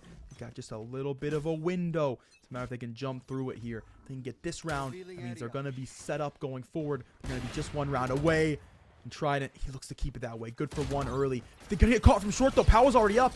The util, it's bearing down. There's nowhere to go with double nano swarm. You try to take the space, there's nowhere to go. Kenny once again pops out for the 3-piece, looking for a 4K. Cookies and Cream will shut that down. Gun in hand, double spray down. Suddenly it's winnable. A 3K from the chamber. We'll step towards site, 12 HP to work with. The breach gonna play forward, flash to go in. We'll stall for some time. That spike picked up for Cookies and Cream. Can rotate this one all the way away if they want to. They're gonna look to cut noise towards short. Look to convince S-Flow the rotation has come through. The question is, does the breach buy it? You can see they're just buying their time, and even if they do have the rendezvous and there's nowhere to go, no totem set up, so they're stuck. Does he rotate? That's the question. So there's no reason to, right? Because you know he's going to be low HP. Honestly, you can just sit here the entire round, and then if you hear him plant somewhere else, then you rotate. So he's made the right play. He has not been caught off by the cut of noise. Now the plant to go down, and Eslo's going to be immediately ready for it. Fault line will be there. It will concuss as well. Can he swing heaven in time is the question. It's going to be there. Flash to come through. Cookies and Cream is seeing absolutely nothing. And S-Flow is seeing everything from the top of heaven. He'll find it. And yet again, who is it? It's the breach. 2 rounds in a row where they are the hero, where they save the day. SJU, it's 10-11. They've brought it within 1. They're not giving up. St. John's has not lost hope. Rightfully so. At first, they were the ones to lose out on these initial picks, and Trident does give up that opportunity by exposing themselves to short, but Kenny has stepped up in such a big way. But even so, Cookies and Cream made this such a wild and clutch scenario for Slow to win it out, and has been back and forth 2 times in a row. It has been the 1v1 between Cookies and Cream and S-Flow, and S-Flow has won it again and again. Yes, but now there's a tour de force in hand. Cookies and Cream is not playing around. You want to play? Let's play. Not playing around, but certainly wants to play with that tour de force in his hand. No one will come through short. SJU, they've been having a bit of trouble about peaking early. So the question is, can they chill? Can they vibe long enough to allow UCF to walk into the crosshairs? Because it has been a situation where UCF consistently have been able to grab an early peak because somebody will swing. Last round wasn't the issue because they had the op of Trident up a long. This go around, they just cannot afford to do such a thing. They played back much further. Trident safety on the op this go around. Doesn't worry about it long, so it means he can't get caught on the actual rotate back. So he's able to sit heaven, able to grab one early off the hard scope, and that's the difference. We haven't seen much of that from this team. Now we see it, and that's going to be, I think, a big advantage for them going forward. Same thing from Garage, but he's just too clean sometimes. So when that went out, look to recon them to sight. It'll be small station up close. A massive round for him. He's able to find these frags. Good for one. Well, let's miss away to the back of the site. Gonna be caught by the recon, though. Ryuji won't pick that one up, swinging through. So that's going to be the 3-on-2 situation. Seekers to come out for UCF. They'll have information that both these players are indeed CT. Eslo will swing the Seeker. Good to find one.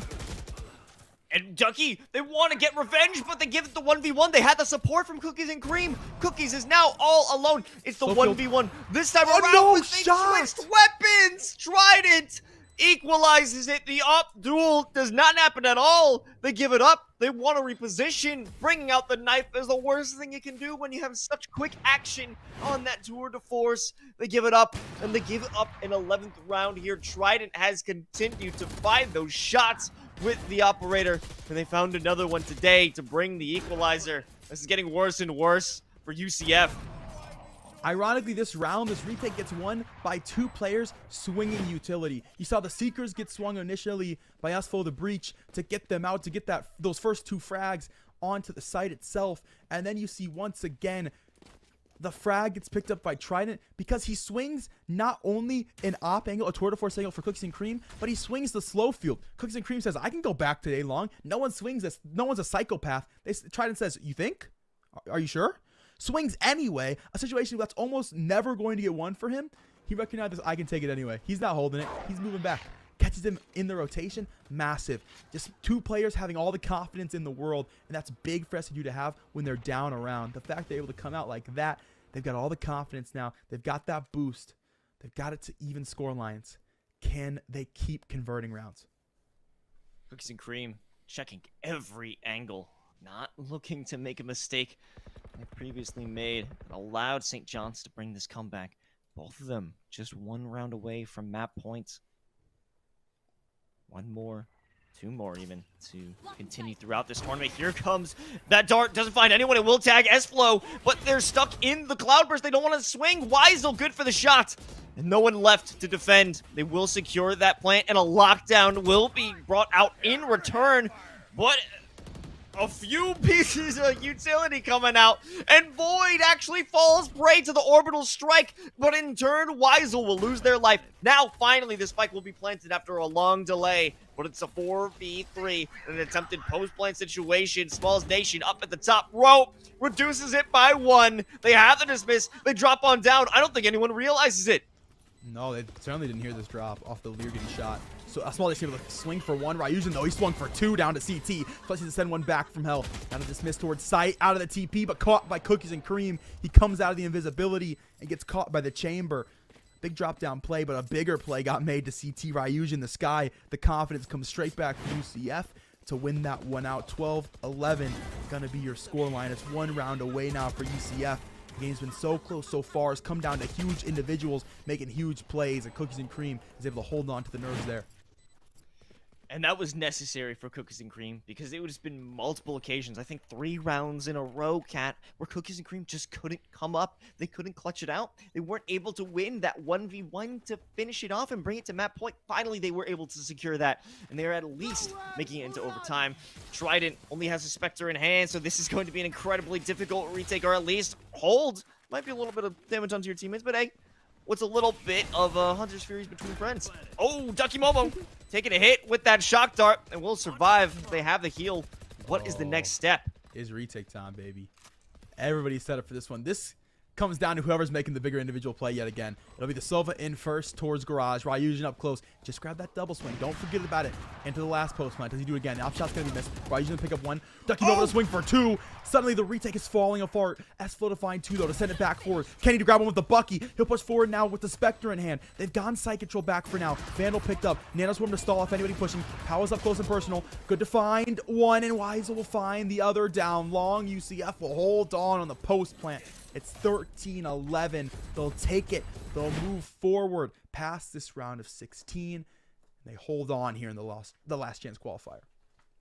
That was such a crazy finish. I thought St. John's, they were on their way. They were looking to continue through this tournament, and they certainly were making UCF sweat, especially toward the end. I think it came down, if it was Smalls Nation, if they finished off that round, that 1v1 against Cookies and Cream, we might be looking at a St. John's victory. It was that close, that neck and neck, and I'm happy to see it. What a great game. What a great matchup, and I think that just the 2 standout players, or at least 3 if we're going to bring them up.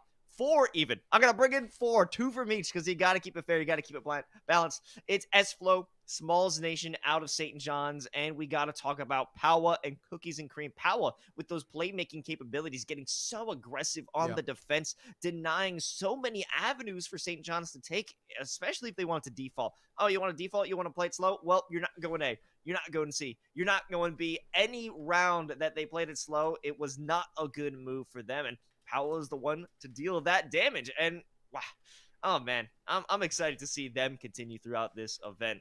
Woo! Well, you know what's crazy? That was the round of 16, and not only was it the round of 16, but it was the round of 16 for just the East side. There's still a West side playing.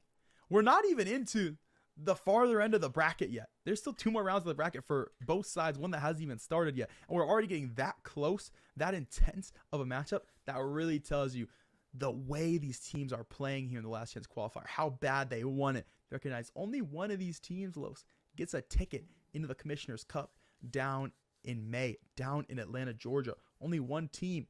You can tell how bad these teams want it. We've seen most of these teams playing through other qualifiers. This is now that last effective chance for them to send their way forward, and they're bringing all the stops are coming out, and we are absolutely seeing it. And coming out for us here after this break, we'll hopefully get an interview with one of these players. If not, we'll have another match on the way. We'll let you know when we get back. So don't go anywhere. We'll see you in a couple minutes.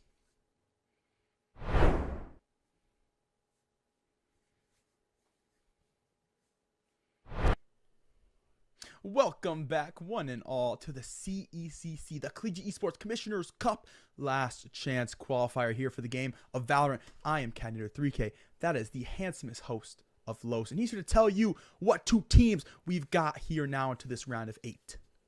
Oh, yeah, well, rocking into this third round that we're bringing into the table, it's going to be James Madison University taking on Akron. You know, this is actually a different team that the Cadinator himself predicted to go on through. They thought Kennesaw was going to walk on in. It was actually James Madison winning it 13-6. An interesting matchup because Kennesaw is definitely a strong contender that we've seen here throughout the CECC circuit. So I'm excited to see what James Madison is going to bring to the table. It's going to be a hot one. It's going to be a hot matchup. And we're heading back to an old familiar. It's going to be Haven to start out this round of, what are we on again, Cadinator? It's around 8. Round of 8. I think it's the semifinals, but I didn't want to be wrong, so I didn't say it. The semifinals of the group stage, I think. Yeah. No. Well, no, there's no group stage. Yes, so there's no group stage. It's just 2 brackets, but they're close enough. And yeah, you know, you didn't have to include the rest of the details because I mean, there's just no reason to say all that extra stuff. Los, I think it was necessary. I think it was necessary to say. Well, yeah, okay, sure. But Kennesaw is a team that we've seen play not just in Collegiate, but we've seen them play in Tier 2, and not just Knights Gauntlet things of that nature, but like LAN events. Like, I actually got to meet the team in Ohio back in December, and they were back in Ohio once again earlier this year playing LANs and doing well, making it out of group stages, making it through playoffs. So the fact that they got, I'm not gonna lie, those are my boys, but I'm gonna have to say it. They got skunked by James Madison 13-6. So that just speaks to the level that James Madison is going to be on. Akron, a team that has a phenomenal esports program for every single game they compete into, whether it be Fortnite League, whatever it is. Their team is showing up. They're playing. They're very well supported. So this is going to be another banger game to come through. We just saw one go all the way the distance here on this very map. So if there's deja vu, don't be surprised. James Madison and Akron should give us almost the exact same level of performance. It's going to be a good one. Get your popcorn, get your drinks. If you got to go to the bathroom, go now before you hop into game because this one's going to go the distance. Yeah, you got a little bit of extra time because piss around buying time. So a bit longer, so you can work with it as long as you're fast. But also, I'm going to ask you a similar question to what I did at the beginning of the previous map. It's about the Sentinel talk. We do have a chamber on the side of the attackers. This time, we have a different Sentinel. It's Cypher. Do you think Cypher is still a viable agent here? Well, Cypher's interesting. One, because he's used so sparingly that it's almost like people forgot how to counterplay him. Not gonna lie. So there is elements of the fact that you can just do things that people haven't seen, but if you've got cameras on Cypher, you really can start to nerd cam a little bit to get extra information. And a lot of those times, those cameras, they don't get really checked for anymore. So as long as you're able to be smart about when you're putting them up, when you're putting them down, because of course they do emit noise, you have a chance to actually play pretty sneakily around them and get yourself extra information for almost entireties of rounds. And tripwires are always going to be good. They're consistent. You know exactly what they're going to be checking on. It's a matter of keeping that player alive. Both trademarks watching the same thing is quite interesting. Recon to come through. Luckily, they do rendezvous back far enough away to the B site to stay alive, but it's all that space taken already for Akron. They're going to roll straight into the C site. Plant's going to go down. They're chilling. They got the trips behind them. They also got this camera that's going to go through mid. Should see 2 up to garage here as soon as it gets activated. That will has info on both. Long waiting. Here comes the shock dart. Might not find the location, but burst there for the swing. Maybe a second one to fall through, and it does. They're blinded for a moment, and they bring out the knives and Boomafu there to punish it indeed. Follows up with a flashpoint. It doesn't hit its mark. Now we have this pincer maneuver. Both ends are being attacked by the defenders of James Madison. GSB, for one, they realize what the last player is. Farrell sitting in the back line. They just have to go for this defusal. An attempt will be made, but no, Farrell does not decide to swing. They jumped onto the platform instead and finish it off to save the day. Yeah, they know they have so much control there to sit back platform and Farrell. You see the play come through to go up towards platform box instead of the wide swing. It gives so much less to the body. You only get that little snippet of the head. You got to try to play whack-a-mole, and it's so hard to do, especially after you're coming off the defuse. So can't quite get the end there. Farrell makes that situation incredibly in favor of them in that 1v1. And look at that. Well, what are you going to shoot there? Nothing. And they don't. So GSB default. That's that first round to get converted here for that University of Akron side. They'll look to take the pressure up quickly. Look at all the Aries in Bird's hands. Who's that spraying towards it? Garage door. So garage door broken early to make sure there's no initial swing. There won't be. But, of course, dramatic irony. We know that they do not. Be scaling up A long instead for JMU. And Contact should be here. JSP will win it with a 3-tap to the body. Farrell's picked up one in the meantime. Will dash the way forward to sight, but does not get past Murray, who picks up one before getting recon. Now traded through the smoke. As Farrell's onto the site, plant will go down. Looking to keep guns alive. So out early towards grass. Timing could be an issue here.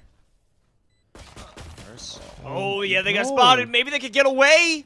19 HP. We'll survive, and they've got some info. At least one player's over by grass. All else, though, unknown at the moment.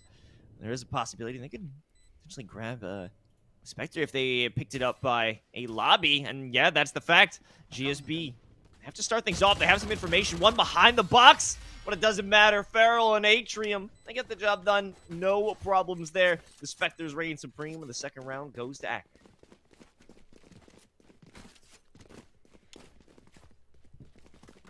We'll get those Spectres coming back into what's going to be the bonus round for UA. There's a team, they'll save that money to take it into, of course, the gun round that will follow this one.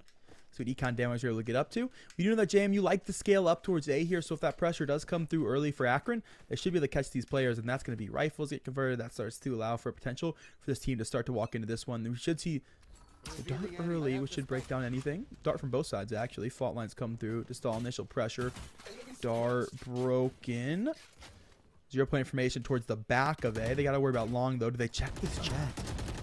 They do now. GSP to take one. Noise one as well. It's a great play from these two players up long. They're trying to flash for more. Unfortunately, flash their own drone. Should get info on 2 nonetheless, though. There's info on 1, and the second shoots it, so there's info on both players.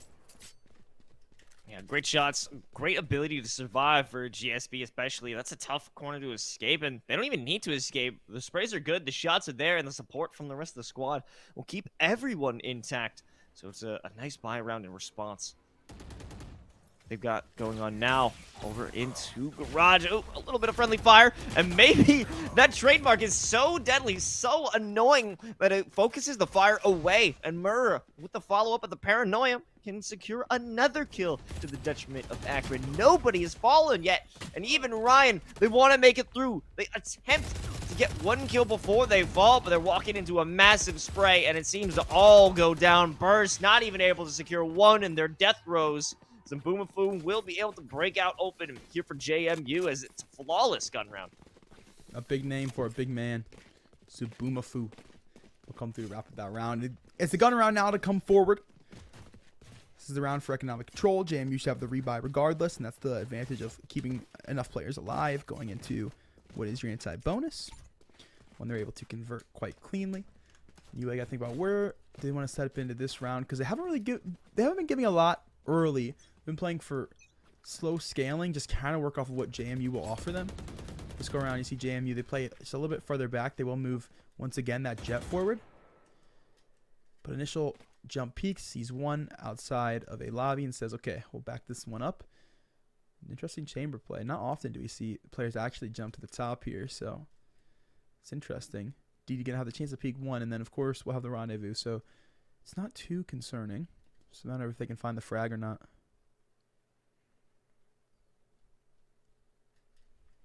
It's all about one of those games of chicken.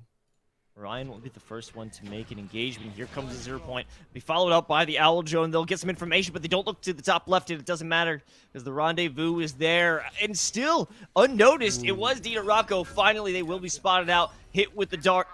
The location is revealed. However, there's still some cover for them. And maybe they can wall bang the shot, but it doesn't come through. Yeah, he knows. Somehow, Burst is able to survive. And they're still locked off. Ryan was looking for the attempt from C-Link to be their deadly play. It was actually on the other side. They didn't clear the omen. Even so, Murr's just top of box. Deadly. Finds 2, and that shut down the entire push. It just leads Burst now towards garage. Paranoia is going to land as well. This player is seeing absolutely nothing. And his B once again going to be that player to late swing.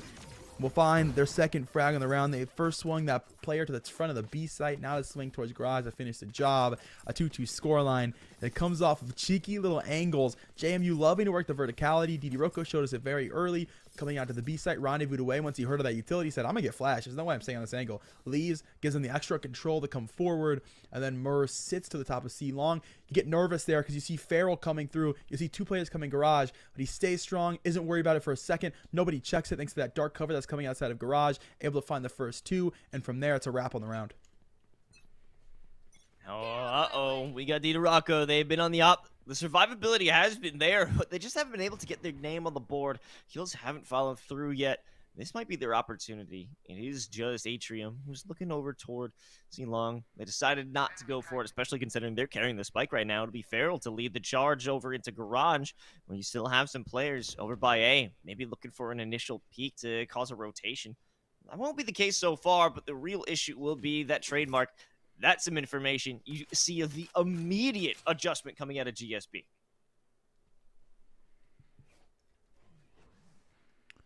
To the A side, they're gonna swing for the short control. They don't really have any space right now, so you gotta get info from somewhere, which means that JMU you have to get just a little bit more aggressive in terms of actually checking. So we got the jet stuck for now. Of course, has that dash, that immediate get out option. It's a long time coming for this retake potential, though. For this rotate potential, everybody's stacked towards C. JMU going for a hard read here. I might just come back to bite him. Dark cover's out. 0 points out. It's not going to touch the jet, though. So JSP still going to have the dash. Full flash, though. Still will find one. Farrell one back with the Blade Storm. Second for JSP to be picked up. We'll dash away now towards short to safety. We'll stall for time. We'll pop a Blade Storm of their own. Low HP, but still alive. Still taking space. Rest of the team going to come through CT. Ask them to pick up one. Farrell another. So there's a trays to be had. UA plant to go down. Numbers advantage on their side as well. One to heaven. Gotta be careful about that peak, and they will be. But we'll have one smoke. Second dark cover in 15. Smith blocked up, but they still have the information from the camera. And now it's still 2v3 for the retake. No damage over onto TAMU players, but we do have Atrium very hurt, but it doesn't matter. Noisarov loses their life, and the dark cover will block off Murr.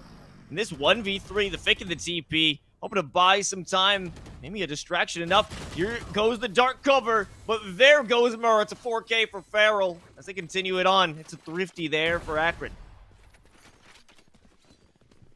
A thrifty for Akron, and they love to see that. Still a rebuy to come through for JMU, so the work ain't done just yet. You got to get one more, then you've got control of the game. Look how much extra money is in the hands. Farrell's got an op, and it's going to have 7K to work with as well. So you may know for sure there's no real pressure on this round. The only thing they can lose here is control, which it's a good problem to have.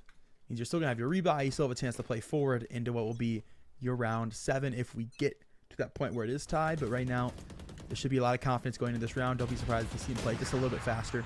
Ooh, speaking of fast. That's the benefit of having that chamber and that jet on your team, man. Oh, they're going to hit him right back. Farrell decides to get some revenge onto some Boom Foom, and that's the dark cover to block it off. They've had enough of that involvement in the round of the operator. Well, you still have Farrell up at the cubby for C-Long. Once that dark cover dissipates, you'll have a new angle to watch out for. And now 2 players are sitting on C. There goes the dark cover, but in that moment, they move away. It is all up to Noisarov as the lone player who isn't really on A side at this point to be the one person to stand guard. But they'll back off onto CT, just waiting for a potential rotation. They'll be there to prevent an overextension on the side of Akron. Drone will come in first. It's cleared short. It's cleared the immediate front of sight. I recognize there is this player CT, but those players, well, they'll find it on the peaks. DiRocco was second. Early peak to find another. No one's going to find 2 from heaven. And DiRocco wrap things up. It is the Chamber and the Sova finding all 5 on their lonesome. It's 3-3. JMU will tie things up to what looks like an easy round for them. UA, of course, will have that revive. They have to spend all that eco now because of how dominant the round is for JMU. You can tell DiRocco was mad. That was their second round bringing in the operator. Finally, they're able to secure all the kills they've earned this map so far. Earned in that previous round. That'll make them think twice about challenging the operator in this Chamber's hands. And even if they lose it, they've got the tour de force right back at you. So the question is, where will this operator play? Where can they expect it to be? Oh, they tested. They tried to check the bull, and they actually came out safely. But even so, playing around too much, you will get hurt as Murr punishes Farrell for sticking around for too long. Shots to the door, not going to connect. And UA. Oh, I said they're going to try to play slowly. But first tries to jump through window to get back to the team A main. And gets caught by JSB, who's sitting top of B site. So they've lost another player early. That's 2 down for them. And a 3-on-5. It's very early and not what you want to see if you're that attacking team. You got to try to make something work out. They originally had this Cypher here, A, on the lurk, but now they have to have him as the entry. These two players taking space short. No one has the info on it. JSB might just get another free pick. It's caught by Atrium. I'm going to catch one as well. And A. Smith will find the trade back. So suddenly it's a 2-on-2. Spike going to get reconverted. Information, though, off this neural theft where these two players are going to be. Ryan going to try to take space over towards CT. Maybe they work this C, then get it open, which they definitely can. Definitely because Ryan, they're over in the back. Oh, we got to win this fight. Even take out Zabumafu. If they could get this timing, no one would be expecting someone to be in this corner. Nice. And certainly not Zabumafu. And that is going to add so much paranoia there from her. They don't know where any player could be. Now with the adjustment, plant onto C. They'll leave that operator. They don't need it because there is still a good amount of money in the banks of these players. They got to go in. They got to go all out. The dark cover already sent. What is the play going to be? Okay, here's the cyber cage. You got to go through it. It will be a fake, though. I don't think Asmith is going to bite. Okay. Another adjustment. Another fake. It's all about trying to fake out their opponents, but no one is holding an angle. Mur can take freely. The second they see that camera, it causes Mur to think twice, and that is when Ryan strikes. It's another round here for Akron, a back-and-forth endeavor between these two squads. Good read for Akron. The only thing about dark covers is that it does actively travel through the wall, and both teams can't see it traveling. So you know already he's got to be garage. I mean, he just smoked us. He's got to be there, and he is. So you see the cage come out, the camera comes out towards the top of sight, so they just get to sit on it. They get to wait to see where he TP'd from, so the TP fake doesn't get any value. And Murray just trying to work with what he has. Unfortunately, it's just a better read from the defensive side of things. They play the 2v1 quite nicely. They're able to convert that one, avoid danger. It was a good round for UA. They really brought things back. Because that one, eventually, it was 5-on-2, and they're able to walk it back. So you got to get credit where credit's due, just not quite enough in the end. GSB hit with that flash drive. They back off, use the tailwind. No more escape factor, so they will have to play much more safe. They do have backup, though. DePaul there to keep them safe. But Zabumafu shooting through the doors will put Ryan to rest. And that makes Grass even more deadly. No ground gained and only one player lost. No damage onto JMU and maybe even a second kill to come through as Farrell holding the angle from Cubby. I think they might be expecting someone to be on C-Long. Well, if not expecting, definitely wary of it. Which is... If you got that number advantage, you certainly can be. Once again, that Cypher will lurk up towards the A side. Can get spacing early. They do have the Silva tuck back towards CT. It's an interesting angle. Almost something you never see. So this one should be a pretty free kill. And this is a little rat spot. A. Smith will move out. And yeah, the lurk's caught. Murray will be the one to catch it instead. Nonetheless, it's been caught. And ooh, okay, so they play off this information from this...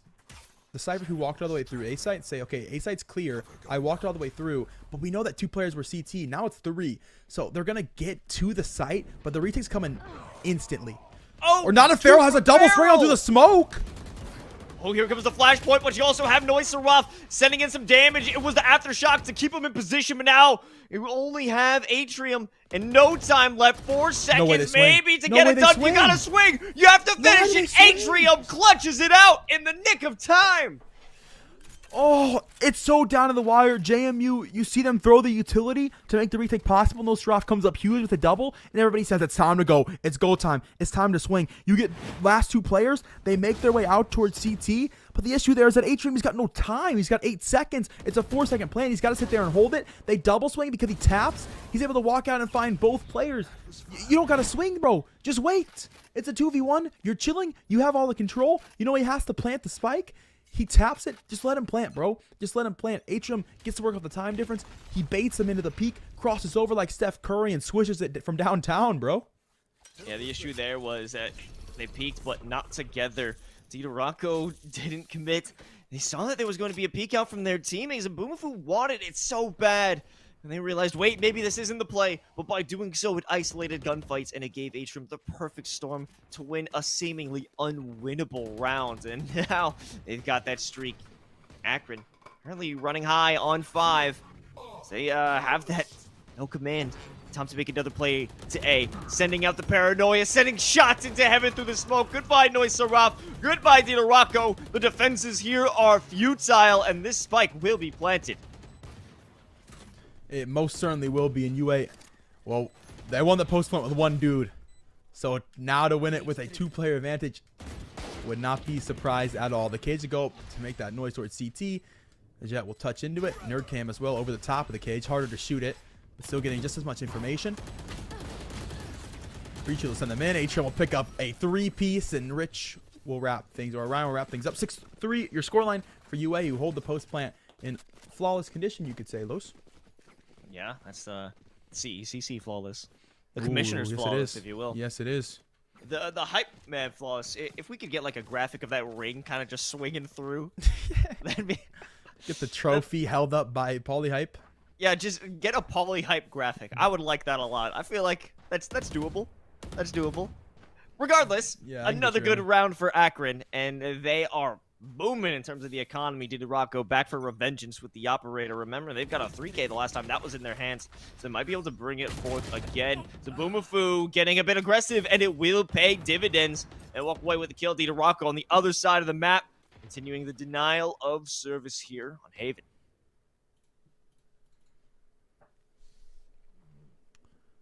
Early scaling yet again from JMU. This time they take it a lot further than they have. They've been going pretty much just to the bottom of short now, and then leaving it away. This time around they're taking it all the way up A long.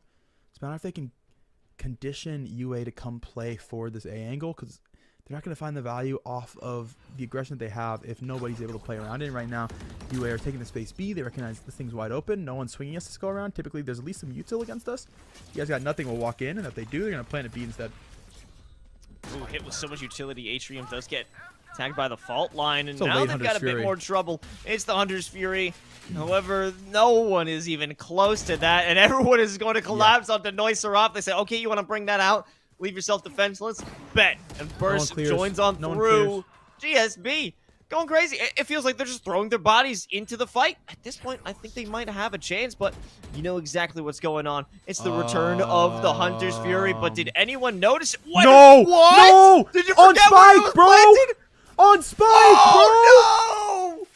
Oh my goodness, the post-one play is good, right? They throw Burst back to CT so he can throw the Hunter's Fury down onto the Spike. They keep one with him to make sure if he gets swung, it's not going to be an easy fight. There'll be someone there to take the kill instead.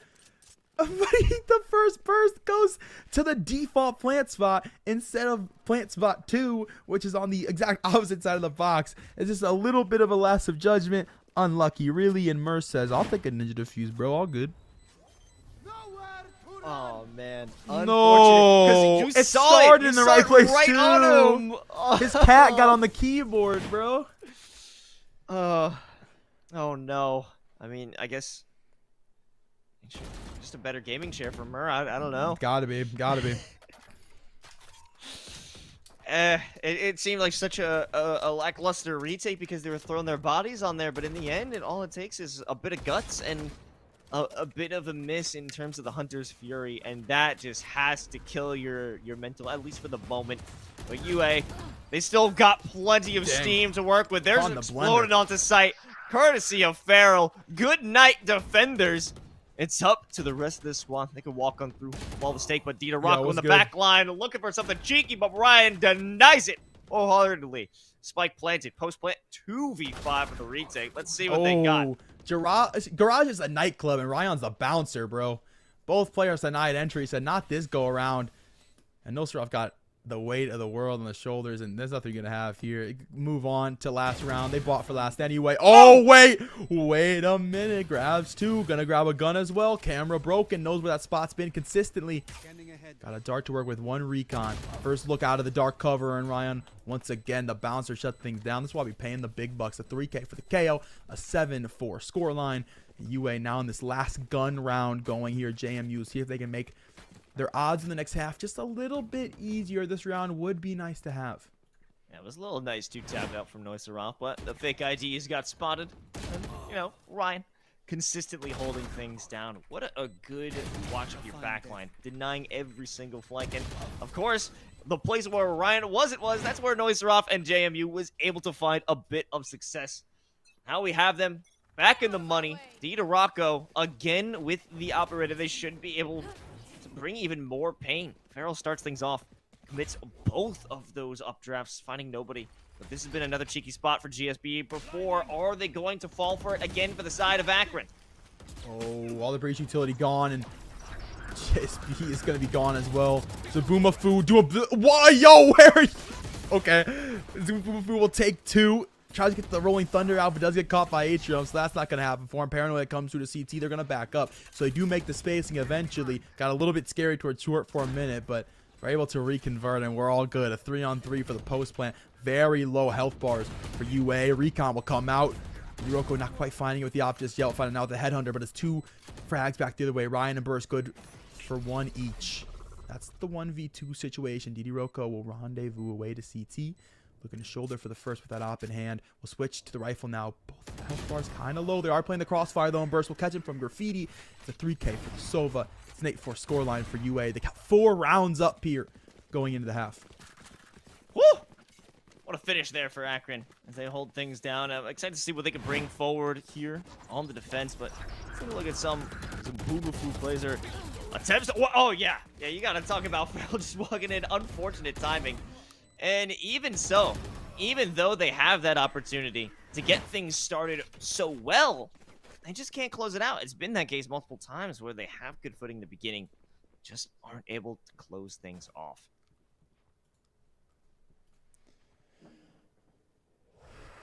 This pistol will be big for JMU here. James Madison wants this one for sure. Not undoable if they don't get this one, but it does put things to a 10-4, and that's a hard number to stare down. So they're wanting this round, most certainly.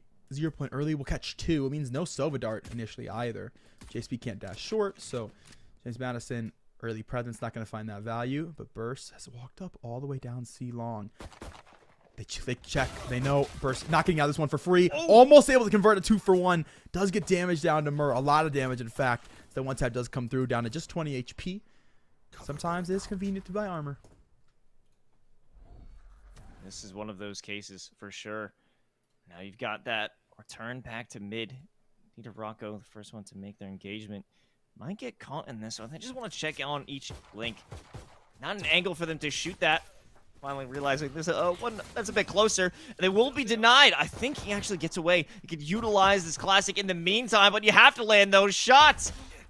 Yeah, I love this from DD Rocco, man. That's the second time we've seen him not quite find the shots. Oh, and he sprays down. He's like, yeah, I know, bro. I should have had that low key. Tries to rendezvous away, gets caught by the swing anyway. And UA gonna look to swing the way into the site. Fragment gonna force the Sova forward, but JSP gonna save their life so they keep him alive. No one's cleared. A-Link, please look. Mur to take one. Ryan's traded one back though. No worries, Mur. No one's cleared again. Behind a 3-piece. Ryan will trade him out again though. All good, all good. And no strop into the 1v1. Recon to come early. Just has to play time here. Got his opponent scanned.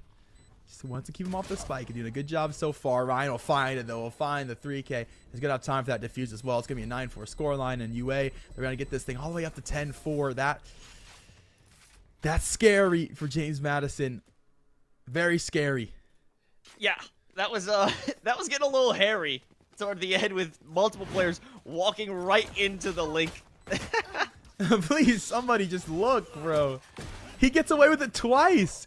He doesn't get cleared once and then gets away with it again. Ryan both times the player to trade it though. He's like the father in this situation. He said, kids, come on. I'm going to get you this time. You might have got my teammate, but I got you. It doesn't check the corner where the fire was coming from. I mean, he was walking with purpose. You can see he was waiting for the swing from the opposite of Link. But this time, full Spectre buyout. A few sheriffs there for Mur and GSB. Might be able to get those long-range shots, but Farrell's going to be playing it close. And this is going to be the end-all, be-all. If you could win this one out, you could open up the site. But there it goes again. And even though that garage has been taken control of, you also got to watch out on long. Burst is there, cutting it off. And so Ryan holding things down for A. It's a very slow take going on, but I mean, no one's there to meet them. And if you can even look back into spawn, some Boomafoo. He's hanging out, big chilling, checking the back. Interesting they don't have a trademark on it. I feel like probably just didn't buy it this round. Is there eco? It's sure that he doesn't buy it though, because he bought extra headhunter shots. Dude said, forget the anti-lurk, bro. Let's just run it down. And that's going to be the vibe here for them instead. Ryan will pick up along with the Spectre. Looking for a second as well. We'll grab it through the fragment. He's been such a big impact player. We just saw him come out the 3K to save the round with a pistol. Same stuff here. It's with the find one. Looking to spray through the short. The Boomafu trying to take the spacing, but gets caught by Farrell instead through that dark cover. 10-4. Just scoreline just as we'd expect it. Flawless bonus as well for UA. So they got all these Spectres going into now this bonus round, and they're going to look to play that bonus as well. I mean, they've been doing quite well so far, and it does come down to holding these close angles. I mean, we've seen Farrell be able to take it to the enemy, take it to James Madison multiple times throughout this series, which is a best of one. So this map, detonator. And I'm wondering, like, how many rifles will be taken? You have a big stack over onto C, and they're questioning it. That's why you have the spike by C lobby. It makes them think, is this the spot to go to? Is Mur going to make that commitment? But we also have Burst walking it down. They want to play it close. They want to take space again, take options away from James Madison, and they've done it. Burst is so close. The first person to walk through there is done. You play this so slow if you are the players with rifles into this round. Because Spectres, they are great up close. That's where they're going to shine. Your win condition is really taking space. So you see them trying to play long here. This drone should have the information on Burst. Please clear it. Okay, we're good.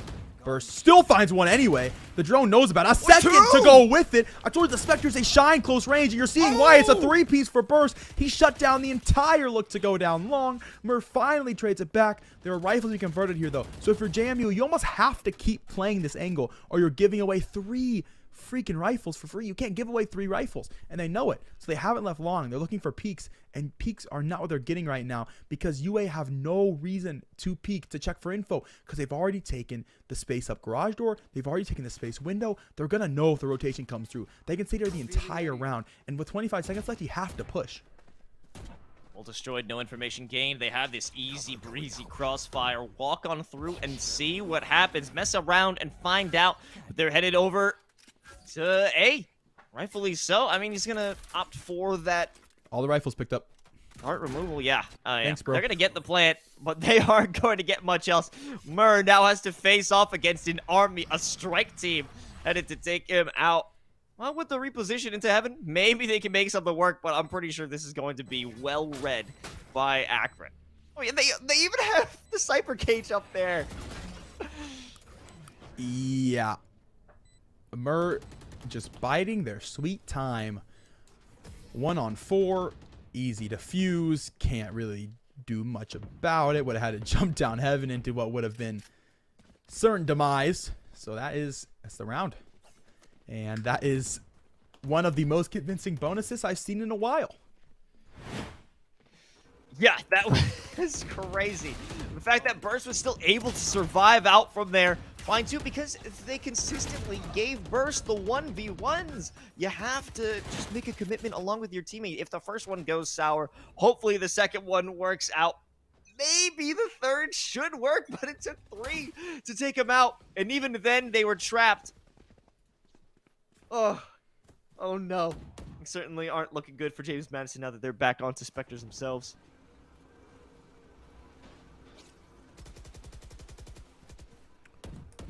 Drone to come through early. Should have info on this jet. JSP to push forward. Trying to time this one. Paranoia and the rest of the teammates, so there's no instant trade. Sprays through onto that darted player. Doesn't quite find it. Burst does pick up 1, though. So no garage flank to be had. DD Rocco not going to find anything on the lurk. And JMU, they get the plant, but it does cost them a player. Zimbumafu's gun has been seen as well, so you know he's got to be up into window. And Burst going to look to try to be a nuisance here on this spot. JSP caught by the fragment. Beautiful utility to make him peek into 3. Ryan will pick that one up. No scrap to trade 1 back. To look down for more. It's Ryan. Been huge on the KO. Gonna flash for Cubby. The swing to come through. As Farrell plays anti. Is able to clean it up so nicely. And Burst make sure that Zimbumafu can't find anything out of window. And he can't throw a util to help his teammates on site either. Because he's stuck in that very extended 1v1 gunfight. 12-4 your scoreline. UA once again cleaning it up. And this one looks like it might be a wash. It's a disaster right now. Just look at the money here for James Madison. They might be able to eke out a Vandal here for GSB, but they're low on the armor. Even Mur, Noisarov, everyone is hurting on their side. And with those weakened buys, those Spectres, those close range guns, they haven't been able to find those values, those kills, or anything even on the second half. Just look at the scoreline. All 4 rounds in the second half have gone the way of Akron, and it doesn't seem to be showing any signs of changing. Not here, especially on map point. Trying to come out early. We'll catch Farrell.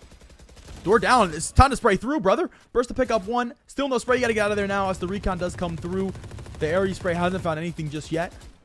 We're going to take that early spacing now. The spray through. Drone to send him out. Does it check the double cover? It's found no Seraph. Second player going to be there. They turn just a little bit early, but forcing the contact. Not going to be there just yet.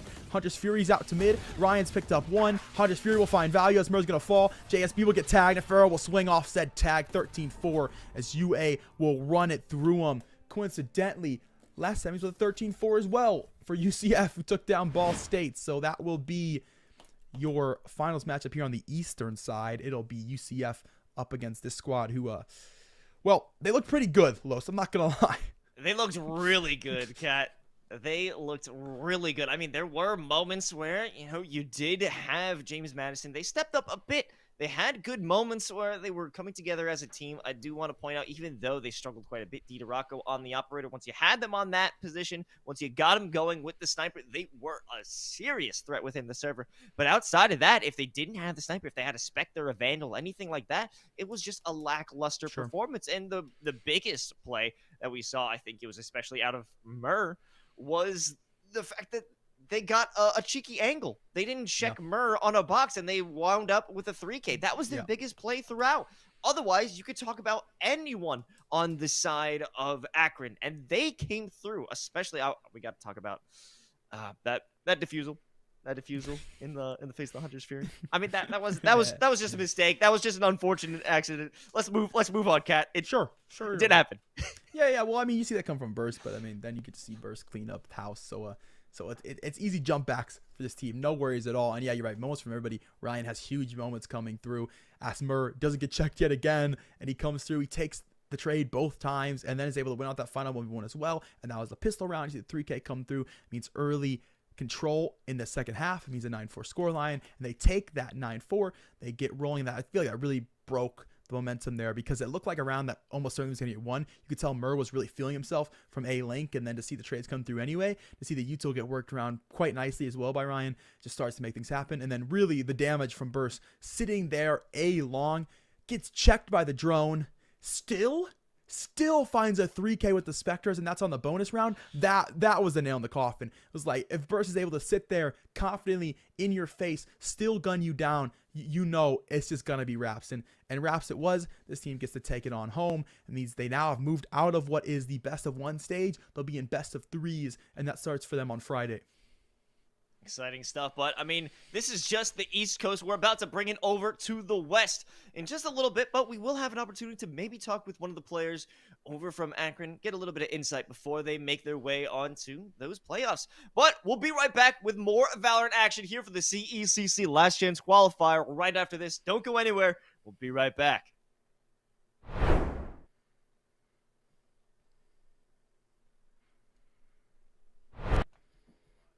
Welcome back, one and all, to the CECC Last Chance Qualifier for Valorant. I'm counting at 3K, and you may have noticed Carlos is looking a little different. That's not Carlos, goofy head. It's Septilence. He's here on the mic now to take you through the west side. We've moved over to the other side of the bracket. We have rewound time back to the round of 32, and we'll go all the way down until we get into quarterfinals matchups. We'll stop there. All best of ones today. Septilence, how are you feeling?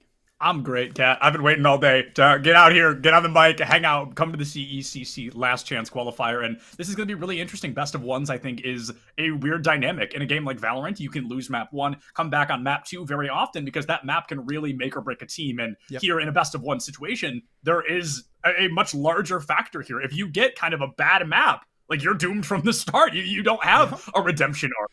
That's just one chance to come through. Yeah, absolutely. And Blinn and Arizona State Gold are going to do something we don't typically see, Septilence. We usually see it's Ascent, Haven, it's the maps that teams feel the most comfortable on. No, sir. They're taking this to Icebox, a map that recently had changes in 4.04 about 2 months ago. A map that really, it took players a long time to get a feel for, discover how they wanted to try to play the map, even compositionally. So be surprised if it's like to see big differences. The Killjoy we haven't seen in a long time. Castle's going to pull that one out, though. They'll pull out the Sage, something that's felt like almost a staple on the map since it's very creation. So no surprises there. Viper's going to come back out. It's been that controller that's been pretty dominant on Icebox. We've seen teams start to play double controller, teams start to play different controllers, because Viper, after that 4.04 nerf has found a lot less value than typically because that fuel does run down so much quicker. But it don't matter for these teams. They'll play what they know. We've got a much more standard comp for Arizona State Gold. They're playing what that old meta used to be. Blinn College are going to give us something different with the Chamber KO. So they're going to have a lot more options going here into this one. Yeah, Chamber, a character, they're an agent rather, that I really like on this map. It's one that I feel a lot of teams either will bring out in hard run or they just won't touch him with a 10-foot pole. And I think his tour de force is incredibly impactful. I think his rendezvous really gives him the opportunity to get in and out of sights very quickly, completely unnoticed. And his slows, I mean, it's a simple ability, but it's one that really goes crazy because not only do you get intel on where somebody's going to be, but it does slow them down and buys your team that much more time. Absolutely. So final locks are going to come down, and that is going to be the differences here. This Viper 100% is going to get locked. He hasn't got locked in, probably because Arizona State Gold are getting a little bit of talking time in, thinking about how they want to play this one out. I would be interested to see like what the pick and bans for this look like, how we get to Icebox in the first place. Because now this is a step, right? Because I like to jump rope to do my cardio, so I'm gonna jump to some conclusions here. I think Arizona State Gold probably don't play the map that much because of the composition. It feels very pre 4.04, which originally would be very like, okay, well, it's just a meta. They're doing meta things. It's been so long now since it has been changed, since the meta the map has been changed, that it just, the only reason for it is just the lack of adaptation comes through the fact that they haven't played the map much. You could make the case of this is just what they're comfortable on, but I don't know. It just feels like there's a potential for this team to have not touched the map recently. We'll see that case in the being, though. I don't want to discredit them early because if they're comfortable in the composition, it doesn't really matter what they play. And there's a lot of Sage Wall plays still to be made. Same sense that the Killjoy still gets value. It's just, it feels like there might be some holes here. But if they can patch the holes up naturally, I'm not too worried about it. Yeah, I couldn't agree more. And that's my favorite thing about Valorant is while there is kind of a quote-unquote meta, if a player is strong enough on a certain agent, they can make them work in even the weirdest situations, even in a map that has been changed, ripped out from underneath them where, I agree, it looks like they used to be comfortable on, maybe still adapting to these changes. Let's see how well that adaptation can come through. A slow push onto B site, which I love to see because I always talk about how it's, it's going to be that, A site every time we start a pistol round, but instead it's going to be a B site push coming out early, and Jinx is the first one to go. It's going to be a 5v4 now in favor of ASG, and the pressure is on as the site is not quite wide open, but they at least have the room to make space around yellow. They got the room indeed. That screen's going to go over the turret as well, so it means there is no tagging for them. Now screen down, going to be gone for about 10 more seconds before we see any sort of fuel to come back up for it. Crispy to grab one. Kaz has traded one back, though, in the meantime. So still, all that cargo control is going to be there for the Arizona, and they'll start to push on said control. They now have players that have come under tube, means they have that rotation, they have the trade options, so they're willing to take those peaks now, and that leaves Blinn with not really much to work with here. They've got on the backside of yellow, but you still have to get that across the site. They were trying to do with that toxic screen and haven't quite done it. They're waiting for all that fuel to come back up, and then maybe they take a second go at it. But right now, you're really not feeling much for this team other than a plant. They've cut noise for so very long here, but since Arizona State haven't heard anything on the other side of the map, they've got no reason to move.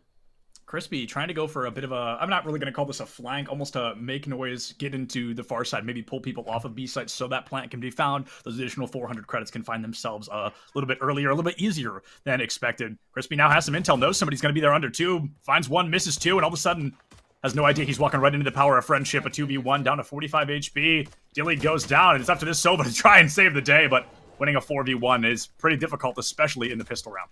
Yeah, early presence just wins the day there. Arizona State able to find those first couple frags, and they throw that toxic screen up so early that by the time they're really ready to try to make their way into the site, it's already gone, and Arizona's already played everybody under tube. There's no mid presence early, which means that Arizona have that free rotation option to get the two A site players over to cargo, and as soon as they do that, they're willing to play much more aggressive into that angle. They're willing to take the peak, so they know they've got trades, and they don't even need the trades. They just want it out, straight gunfights, and that's the difference between when you do have extra teammates to help you, you feel so much more confident and allows for those gunshots to come through, which that they do. They're going to take it straight down to the A site here. Typical icebox play. If B don't work, we run down A every single round, but that's not working great either. That's the top of belt, guarded by Garrett, finds one early with the Marshall. Yeah, the Marshall gonna really come in clutch here. Like you said, goes down on belt, has a little bit more intel, and uses it wonderfully. Jinx goes down next, already looking at a 5v3 in favor of ASG, and Blinn, they are definitely having a rough start here. They are, statistically expected to lose this round, as it is going to be losing the first. You're supposed to lose the second because your team cannot buy up quite like the opponents can. Goose almost gets cooked, but instead it's going to be Jello who's the first to go down. Garrett picking up their third elim on the round, and Chance finding that jet. It is all but over here, going up 2-0. Things starting off great for ASG. Starting off great indeed. They'll keep 4 guns alive as well, so the opponent is going to be cooking, and the way Jarrett played that Marshall, I'm not concerned. Okay, it does take the Spectre, so We'll let it slide, but still is going to be able to get early presence, and then we'll be able to dash away. So these Spectres, they want to be up close and personal. They want to get sprayed on opportunities, and as long as they're able to really bolster into corners, they should be able to get that spray down potential to go with it. Jello not going to buy into this round, which is interesting. Could buy a Spectre from Garrett, but Garrett's the jet, man. He only wants to have an op in hand, so that's probably why that buy is not coming through. Okay, they're off the Spectre around. Chance will play with the Deagle instead. Just more of a preference thing. Nothing really to note there. ASU going to try to take all the space early B main. They've seen nothing, which means this thing has to be going towards A. They've seen the dart already too, so they should know about this one. We'll see if the Cage is able to hold anything going into the site. Going to have Utah to work with. 0 point. Not gone through just yet. Does it tag the Killjoy? Does. Okay, so that's all the util gone. They're into the site. They can break it all down for free. They've gone there. Plant certainly going to go down, but look who's here. It's 3 on the flank. It's the whole squad coming in. Yeah, that cat, I mean, that Killjoy on cat, probably the worst person to catch out there. Garrett in the back line already finding Crispy. It looks like we're going to get another Elam to come through. Has to use that dash, which won't be able to as quickly for much longer. Dilly comes through, finds the Elam onto cast. First Elam to really almost equalize for Blinn College, but it's Jinx who puts one down. Babu finds one more. Jinx finds another. Jello is already down. It's a 2v1 in favor of Blinn College. This is the round they're supposed to win to keep these statistics alive here, Captain. With only a Deagle to their name, I mean, this has got to be a brand new sheriff in town if they want to win this one 3-0. Oh, that's a way to start it off. Laying down the law, indeed. Oh, chance. No chances there. I mean, just headshot after headshot takes out Jinx, and that snakebite was great, but giving your life for it, that is not the trade you want to find. Chance, the player who gives away his Spectre to Jello, says, it's all good. I'll use the Sheriff. Well, that's why. Massive 1v2 to get one, and they don't even need to win that round. They just need to do econ damage. They got the first 3 frags. It was like, okay, if he doesn't win this one, it's not a big deal. I mean, they've already got the econ value. They've already taken guns down. But he says, nah, forget about it. Forget about it. I'll grab them all. We'll win the round. We'll take the bonus. They do. 3-0 now. He grabs a Spectre for free, which means extra money. Garrett's picked up the op now. They've got the broken economy for Blinn as well. Huge early control for them. They've got early presence on the map, early presence on the econ. They just get to chill for a moment, and Garrett can look to take it early to 2, but use the wall. Oh, no, he whiffs. Oh, the wall, a little too short. The slight whiff from Garrett, but he cleans it up straight away. Jinx goes down early. That operator already worth its weight in gold, and one more Elam could really seal the deal here to give ASG a 4th round win. This is basically a double pistol round scenario. We're expecting ASG to go up at least 4-0, possibly even 5-0 before Blinn can have their econ recover. And Cat, with this only being a best of 1, to lose 4 rounds this early is very, very scary for Blinn College. That it is. They can get just a couple guns back the other way, but not so far. Garrett and Chance supposed to pick up 2. Dilly taking the spike and saying, "Man, I don't feel very safe going A. I'm gonna go to mid." Comes back because Crispy feeling confident on the Marshall angle, does do damage, but it is a body shot. Garrett, well, it's a body shot as well, but his is an operator. Is a little bit more damage. Not gonna lie. 3K to be had from back to site for him. Dilly will be able to convert 1. Cast will fall, but if you find 1 more kill, you'll feel okay, but you're going to peek straight into the op, and that's a 4K for Garrett. Happy to get fed this round. It is, well, it's about dinner time, so what are you going to do? 4-0 the scoreline for Arizona State, and they've got a lot of money to work with. Gun round to come through. Blinn College, this is one you need to win. Yeah, without a doubt. I mean, if they lose this one, we've just completely reset into a pistol round all over again. This is Garrett absolutely farming 4 Elims here, and it's funny because the round before, the one we had just saw, you talked about, oh, that Jet absolutely setting up for an op, and I think, Kat, we just found out why. She buys it. She whips the beginning wall strat, but still finds a 4K to boot. A great way to clean up a round, and I think only 1 person went down on the side of ASG, so their econ just getting better and better. Drone will come through early, down to B main. The KJ utility should be known about pretty early as well, so I wouldn't be surprised to see Blinn College try to work alternative scenarios. Of course, they do have that 0 point off the KO, so if they want to work for it, they certainly can. They can burst execute and catch this team off guard. See the call ends up being for them, though. Babu biding his time. He's taking space up towards the top of B main, but they don't have much more than that just now. They've taken the turret. They're breaking that util early. Shockbolt trying to look for Cassier. Trying to force him out. Hasn't done so. Both shocks going to be gone. 1 spotted towards Cubby onto site. They want to play B main. They got the 0 point. They can work with it. They can get both of the util down, both on the Sentinel and the controller. They can kind of steamroll the site. Yeah, 0 point, I believe, one of the strongest non-ultimate abilities in the game. Completely silences anybody within the walking radius of it. And I wouldn't be surprised to see it come out early. Like you said, can completely negate the microwave that we've got going on right now. And Cass capitalizes right off the back of it. Babu, the first to go down. That is going to hurt Blinn College once again. They lose those numbers early, but it looks like they're going to find an equalizer quick. Cass traded out for Crispy here as Dilly and Cass go down respectively. 3v3 on the board. This is probably the closest round we've seen from Blinn so far. Tour de Force coming out from Jinx trying to seal the deal. And that killed the play. The play there is so they can get themselves up B main to site and then Viper's pit. But fortunately, things still working out. As Crispy's going to find one to trade, getting him to site. The Tour de Force is going to be the ultimate they try to use instead. Takes quite a bit of time to get that first frag. Does finally pick it up, but Garrett with the ace. Or Garrett with the op, sorry, to roll around through Snowman to finish the job. 5-0 for Arizona State. And it's an interesting play because really the play from Blinn there is, okay, we're going to 0-point our way through. We're going to get the utility negated, B main. We're going to walk to site Viper's pit. But you see the Viper go down right there from Cass, who gets to hold all the yellow space off of what you called the microwave, the 2 nanoswarm setup, because there's no 0-point. They peek through, they break the alarm bot. They don't have to do that if they just take the KJ. And they know the KJ's yellow because they double shock bolted it and heard her moving to avoid the shock bolt both times. They knew where she was. Yeah, it was a relatively predictable play, Kat. I'm fully with you. I think the 0-point would have done dividends for the team, but unfortunately Blinn chooses to hold on to it, and they paid the price. Absolutely the closest round we've seen so far. That's the first time we've seen 4 members from ASG actually go down. That was a very close round. The op did survive, which is unfortunate, so that really doesn't hurt the econ as badly as Blinn may have wanted, but Arizona State Gold, they're trying to win as many rounds here in the first half as they can, and Babu's Blade Storm going to be cut away in the blink of an eye. Jello finds that elim early, and here comes a Viper's Pit from Blinn. I would call this a mild desperation here. I think it was the plan no matter what, but using it after already losing somebody, obviously the round is going to be very difficult to win. Oh, now it's even harder. That's going to be the lockdown comes in quick, and Hunter's Fury there to cancel it straight away. Phenomenal play from Crispy. We've got crossing beams here. Garrett finds an elim onto Jinx. Dilly takes out Garrett. Dilly finding another one in Blinn College. They've tied it up once again. Jello finds the elim. We're looking at a 3-2. It's a 3-1 now. It's up to this Soba to try and save the day. Jello finds the res. Crispy finds the Viper, but can they find what they need? Chance takes away any chance of Blinn College putting that first round win on the board. We are looking at a 6-0 scoreline. Nice stuff from ASG. The lockdown does get broken screen, but it's broken by, of course, the Hunter's Fury, so they know at least one has to be off site. The Viper's Pit goes up, and you see how fast they swarm it. Garrett tailwinds into the front of Generator, scoots past Dilly, but comes back in time, loses their life, but allows for a trade to come through because they're playing so aggressive. They realize that pit has got to be broken early, and we know that Soba's off site, so they're probably not really hanging around this pit. And they're absolutely correct in the prediction. It means that Dilly, the only one there in the pit, they break that. They break what the big piece of utility is there. As soon as that Viper comes down, there's no more pit. There's all the space to be taken, and they're able to just execute their way all the way through down deep to find it to make the plays happen, just like Garrett has made the play happen early here. Just early aggression off of the op, grabs the first, tailwinds away to safety, and once again, ASG confident early round. Yeah, and if we can really quickly, before this round gets in too deep, take one more look at the scoreboard very quick, because I want to note that Blinn College has the highest ult charge they have right now is 2. They used every ultimate they had in the last 2 rounds, and that is really going to be damaging. On the side of Arizona State, you're thinking, oh, you know, their ult charge isn't far off, right? The only outlier here being that Viper. But when you look at the score line, ultimates can really be what a team needs to break momentum. And it's all about momentum right now for Arizona State. Worst case scenario, Kat, they're tied up 6-6 at the half. And that's if Blinn College wins every single round until halftime, with 2 already going down on the side of Blinn College. This is really looking bleak. Crispy finds 1. You've got to find 4 more to put your team on the board.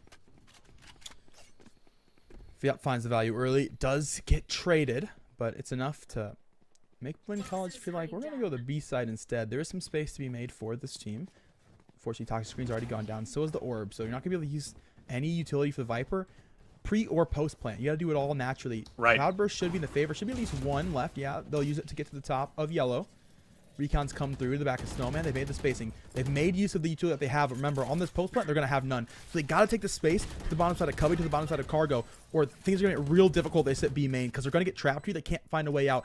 ASU going to have util still. They set everybody towards A. They didn't have to use that util. So now you see that screen come through. It's the retake screen that started from the front of the round. Recon now gets shot out. You know players are going to be yellow. The spray through. It's going to hold the defuse. Someone's got to peek Jello. Cast to come through. The wall's now up as well. Cast will grab 2. There's nothing you can do. We talked about the fact that all that utility is still cooking. Babu will find 2 after the fact, but Chance will trade that one out. And it's the round not getting traded at all. 7-0 the scoreline for Arizona State.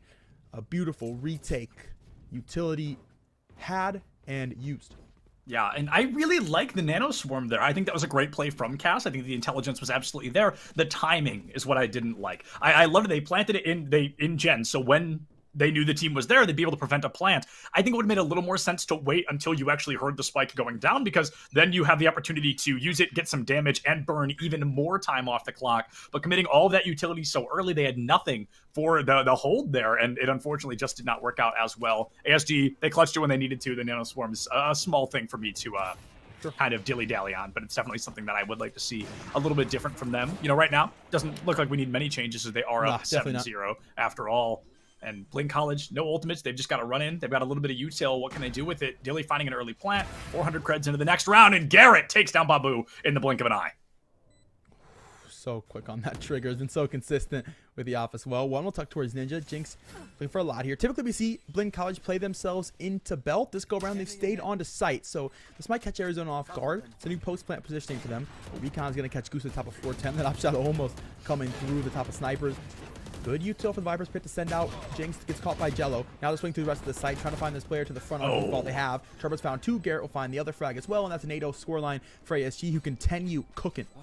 Yeah, that is ASG going up 8-0, and they are, I really don't think, going to be slowing down for even a moment. I talked about several rounds ago how it's all about momentum and finding the first elim every single round so far, 8 rounds in a row. That is the best way to keep momentum rolling, and I think a lot of it has to do with Garrett, who has to have at least 5 first bloods, maybe even more than that, just coming out super strong. 15-3 right now with this operator, and it has just been a real powerhouse for ASG to play off the back of. Gun around yet again. This team gonna look to play their way back towards B main. We haven't really seen them put a lot of pieces of util together. Right. So far. Blinn College just really trying to find contact early and then play off of said contact. And the only issue with that is if you can't win the ones, it makes play very, very difficult. Virus has gone down towards A. Fortunately, Blinn College is going to be working their way for the B split instead. Cloudburst to come through on the cross, but it comes a little short, so Cass gets that one for free because Jinx can't see anything. Babu trying to come back for the trade, but Cass will win that one as well. A good 2-piece. Jello will find one as well. Chance to get involved from mid, so that split's been entirely shut down. Last player going to be Crispy, 30 HP to work with, and Jello, he on his way. He's up close and personal. He'll swing, and he'll take the frag as well. A 2K for the Sage. A flawless round for ASG, 9-0, and well, to the gold roster because they are looking all but golden. Yeah, I mean, Ken, that's 2 flawless rounds back-to-back. That is 10 eliminations versus the 0 members they have lost on their team in 2 rounds. The crosshair placement for Crispy falls a little bit low, does quite a number on the Sage, but didn't find the headshot, and that's the fastest way to take somebody down. Sage ends up winning that. ASG goes up 9-0. They're looking to find those double digits right here. Creeping up on a couple of ultimates. We see that Resurrection's almost upon us. Lockdown not far behind, and a couple of ults, quite a few actually, from Blinn College. You know, we've got that Hunter's Fury. They really like to use that for the lockdown, though, so we need something to engage. Maybe a hard rush with a Viper's Pit could go a long way to put something on the board. Oh, this is going to be a quick one. Crispy and Babu already going down. 5v3, and they're pushing still in through Maze. Under belt, all 3 of them going to be there as well, so this is a really dangerous situation to be in. It's one of those things, like, you get the screen in, right? Which gives yourself a chance to walk forward. Okay, Jinx found 2. So hold on a second. Still a chance for this one. You should have flash sides to work with as well. It's a matter of if Jarrett finds this off the top of 410 or not. Well, definitely does. Jinx will fall now. Cass will take Goose, and that wraps up the round. So you get the toxic screen that does block off the out from the top of generator, from the top of pipe, to allow yourself to get through a short. But you gotta throw the flash through. Yeah. Because the op, yes, it can't see past the screen, but when you walk past the screen to take pipe, it can see you again. You walk through the screen. So it's one of those things where, like, if you remember back in the day where Phoenix used to get played, it was you threw the screen, the old days, and then you threw curveball through said screen to then flash and get the spacing. It's the exact same concept with the KO flash drive, but we're not seeing the second piece of utility come through. Like, we get the start for Blinn, we don't get the finish ever. And the flash drive is a very underutilized ability. I feel like that's when you separate the good KOs from the great KOs, is knowing when to use the flash drive and how to use it. The short throw through a screen, like you mentioned, you know, a Phoenix wall or a Viper wall or a Cosmic Divide if you want, whatever the screen may be, it's still going to be insanely impactful to send it out early because you won't get flashed on one side, your opponents will. You can storm right through, and that can work out super well. Crispy finding chance early. It's a Deagle round. They're trying to get something on the board here before we enter the second half. And Crispy, 5 HP in a Dream Cast, finds Goose early. Kitchen, you think, would be wide open here for Blinn after they get through that swarm, but instead it is just a bloodbath against them. Garrett takes him down early. Cast going in quick, finding Crispy, looking for one more, but Dilly puts him down.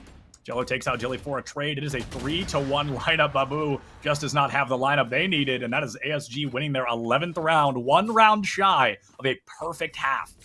Kaz is different, bro.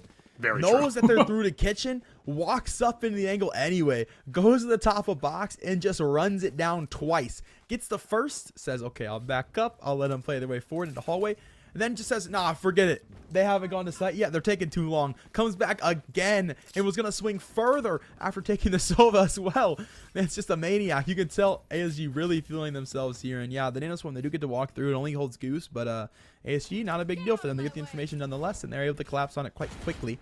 Only one going to be B main this go around is the Viper, who has that limited utility.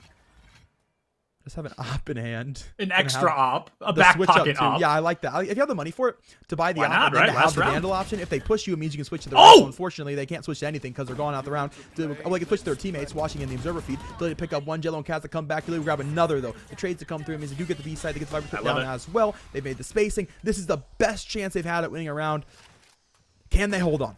And it's real close here. I mean, look, both Jets are critical HP. Now, ASG does have a support, but I'm going to assume that she's already healed due to the fact that that Jet is still rocking. Oh, no, there it is. So now a health advantage definitely in favor of Arizona State Gold. 2 players, critical condition on the side of Blinn College, and they are 3 elims shy of a perfect round. Perfect half, excuse me, here on Icebox. Chance finds Dilly early. They know the flank is there. Babu takes out Garrett. 2v2 now. No HP on the board for Blinn College. These need to be 2 perfect one-taps if they want to try to walk away with this. Chance tries to pre-fire the corner. Not able to find much yet. Goes for the fake defuse. What's down one, knows the other's not far behind. Goose finds Chance, and it is a 1v1.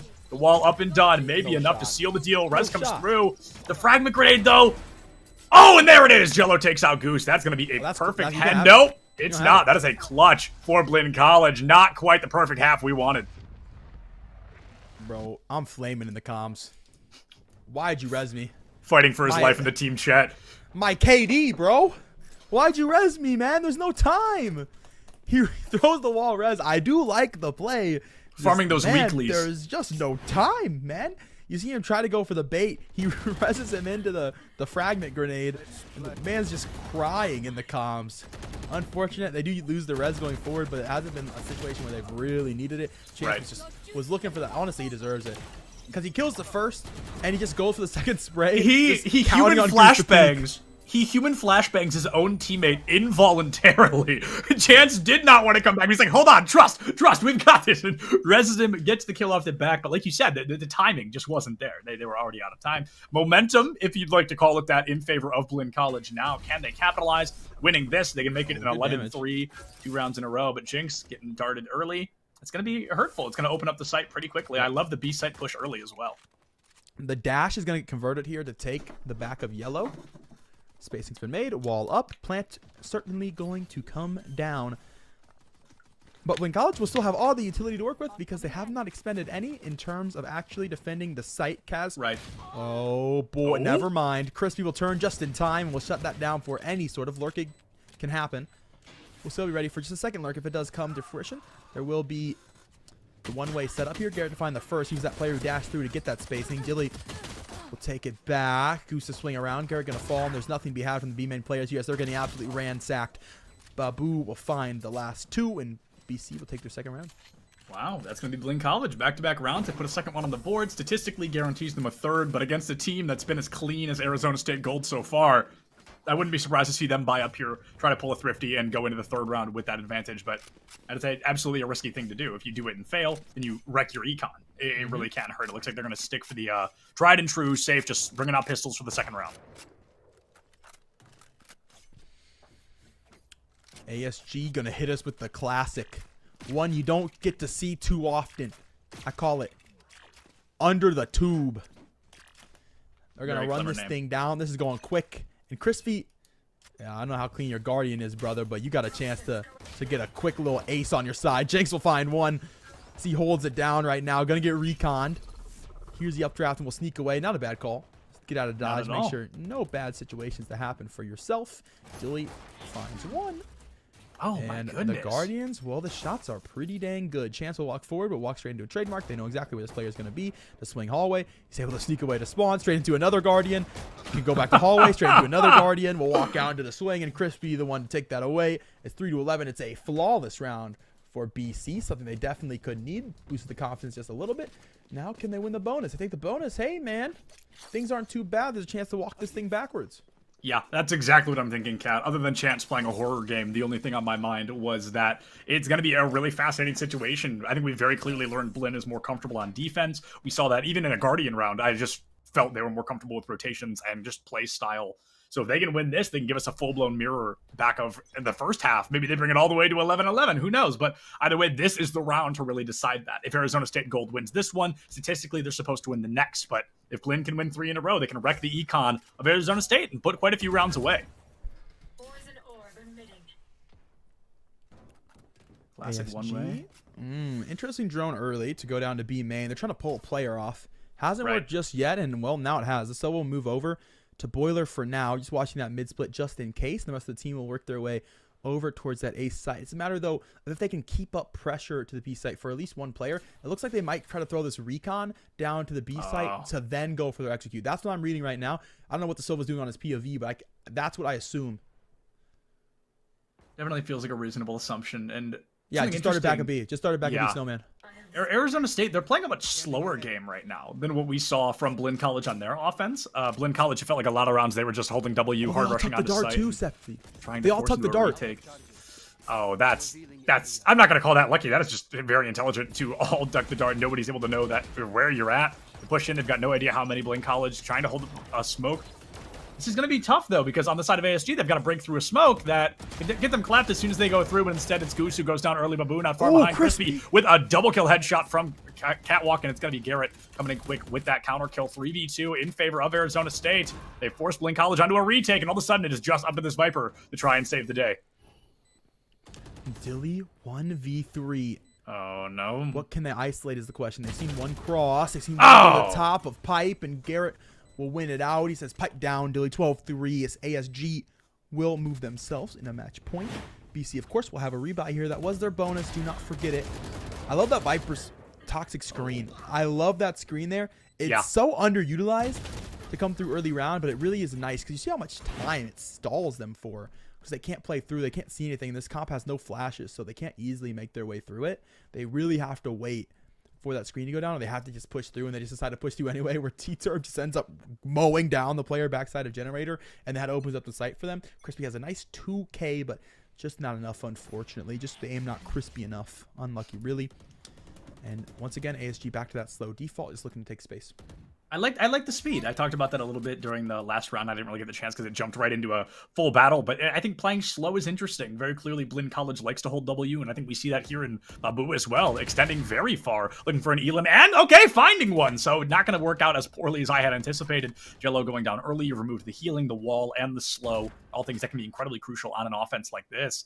Luckily enough, it looks like they're not going for B side, at least not yet, so the wall doesn't feel as important. And as Cass finds Babu, that's going to open up A side even more. I'm shocked though, Kat. I'm surprised to see a rotation. It seems toward B. Oh, Chance takes out Daly. That's going to be even better here. 4v3 in favor of Arizona State Gold. Chance. Now that's a Crispy shot. Up and above, finding the headshot onto Crispy. Flash coming in quick from Goose. I'm going to call it a bit of a misclick, but a full follow-through. Yeah, the Elam comes through very nicely, and that will be Arizona State cleaning it up with a double kill and their 13th round win, a 13-3 victory. And a very impressive one at that, Kat. I mean, I'm definitely impressed with the speed and accuracy they were able to follow through on Icebox. Yeah. And what you say does not really matter what you play compositionally if you're comfortable. And, well, it says here in my notes, they were very, very, very, very, very, very, very comfortable. And I think that was very apparent. Yeah, without a doubt. I mean, that was just a very strong showing from Arizona State Gold. And like you mentioned, worth their weight in gold. Clearly, that is a very impressive team and one that I'm excited to see a lot more of. I'm not sure if we have time for an interview. I honestly don't know how far behind schedule we are. This is my first game on the mic. Either way, we're going to go to a very short break, and we'll either be back with our next series or next map or a interview. Either way, I'll see you right back here in just a few. Welcome back, one and all, to the CECC Last Chance Qualifier. We're on the west side of the bracket, and well, we just got through the second round quicker than I think we would have thought, because Arizona State Gold absolutely took it to task over on Icebox. And to talk us through how dominant that game was, we've got Chance. What's going on, brother? Not much. Feeling pretty good after that win. Yeah, just ready to get into the next ones. For sure. So you take us over to Icebox. For one, interesting, because the best of one, we typically see like Ascent, Haven, maps that teams feel very comfortable on. Icebox map that's been a little shaky for teams. Is that a map you guys feel incredibly confident on? For sure, we definitely feel confident on it. I think we play like an older comp with Killjoy instead of Chamber on the map. I was about to bring that up. It's really just a comfort pick for us. It plays very well. I think it's our individual play styles, and I don't know, in scrims and in matches, we have pretty consistent results on it. So it's an easy fallback for us. And teams leave it in the pool, kind of the whole way.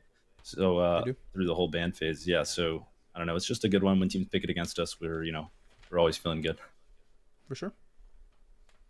Yeah, and I'm actually really glad you brought up that team comp, because I did want to ask about that. You kind of answered it a little bit. It's a comfort pick thing. Is that something your team does kind of in general? Are you consistently playing older comps, or is it kind of an Icebox special? You learned it, you played it, you loved it, and you don't really see any reason to change it? On Icebox, it's definitely something like very specific in terms of a specific kind of comfort we have on the Killjoy without the Chamber and not playing KO and things like that.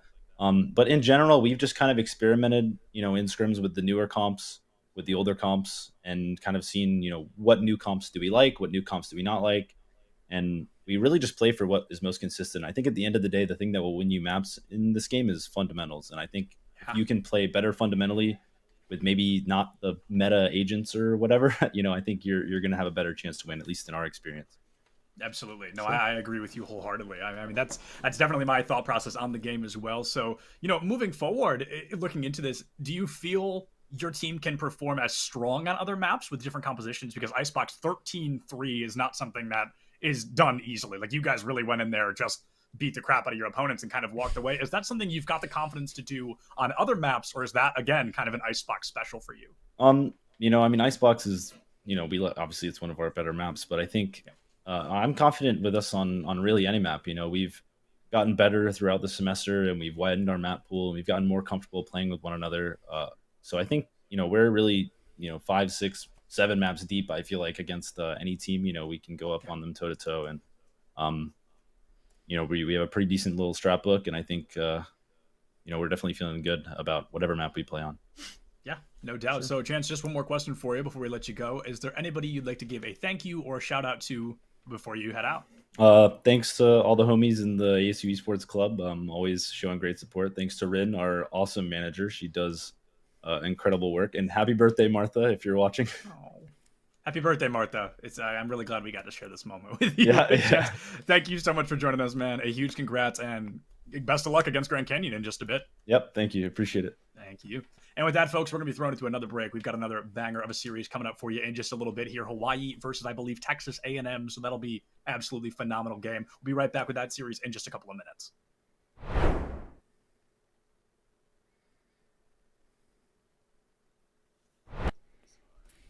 Welcome back, everybody, to the Collegiate Esports Commissioners Cup Last Chance Qualifier. I'm Catnator 3K. That is Septilence. And I heard he was excited on the absolute highest of highs to tell you who's playing. Without a doubt, I'm unbelievably excited. We've got Hawaii up against Texas A&M, two schools I'm familiar with, but VALORANT teams, maybe not as much, if I'm being honest. I'm hoping I recognize... I know I've seen Hawaii in several esports. I'm just not sure if VALORANT is one of them. So when I see the player names, I will hopefully recognize quite a few. Either way, I'm very excited to jump into this. My favorite map, Bind, made it to top 3. And then was cut. It's actually going to be Ascent as our map, so not Bind, at least not here yet tonight. I wish, man. I love Bind so much. But we're going to Ascent, a map that I often refer to as the face of VALORANT, a map is one that we've seen hundreds, if not thousands of times at this point. I suspect all 10 players coming into this are going to be incredibly warmed up, incredibly familiar with the map they're bringing out. But Kat, as we jump into Agent Select here, other than Sova, because he's a given, who do you think we're going to be seeing? Well, I don't even think the Sova's a given. No cappies. Look, I know what you're thinking, Septilence. What's a B-site without a Sova, right? True. But I'm telling you, man, you get KJ turret, the Sova is pointless. Forget the Sova. Who cares? And so, watch out for Hawaii. They might not run it, but I think Tessa is a Sova player, so that probably is going to come through. Nonetheless, Texas A&M will play the classic, the new meta, if you will. They throw the Jet. They throw the Sova. They throw the Chamber, the KO, and they've got themselves the Omen. That's been kind of what we've been seeing pretty consistently. Hawaii has been playing about the same thing, but They're going to throw away that chamber on Mike. They're going to give him the KJ instead. So KJ has so much value over the B site, has so much value over towards Cat as well. And you get those two switching options. So you're allowed to kind of set the KJ up for early conditioning over to the B site and then throw him to Cat instead and say, okay, if you guys want to come play Cat, you're playing in all this utility. And you see it really start to diminish the amount of options that the attacking team has. So don't be surprised if you see that. It doesn't mean there's no chamber though, so it makes the double op harder if you do want to run it, if things really do start to run away, but it also means that you're not able to get as much early value because you don't have that rendezvous player. Right, without a doubt. We actually saw that Chamber v Killjoy kind of matchup back on Icebox in our previous series, and it definitely worked in favor of the Killjoy. That, of course, can be player comfortability and just tried and true. Like we talked about during the interview with Chance, he said, we're comfortable. We know what we're doing. So if that same level of comfortability comes out here from Hawaii, I think we can see a very similar matchup. But like you said, the rendezvous really can be important in the earlier rounds of a game, especially on a map like Ascent. You can cover a lot of ground in very little time, something Killjoy is not able to do. Actually, the complete opposite. If she gets far enough away from her util, it goes down. So it's going to be important that she hovers wherever she may be needed. And I don't know, I'm eager to watch that because like you said, very few surprises, Jets, Omens, nothing really out of the ordinary. But Killjoy, she was popular here, then she wasn't, then she was, now she kind of is again, but not completely. So I really do want to see how well Hawaii can work with this. And Kat, I actually have really exciting news. I recognize 5 players in this lobby. Who do you recognize? But the weird thing is 3 of them are from Hawaii and 2 of them are from Texas A&M. So I don't know how that happened. I don't know why I recognize them, but I do know Cold Cutie, Tested, and Mike as well. Tested, as well as Aggro and Noble from the side of Texas A&M. All 5 players I'm familiar with and excited to see again. I'm excited to see them play the pretty standard execute here. They'll go smoke Cat. This is going to be... It's going quick.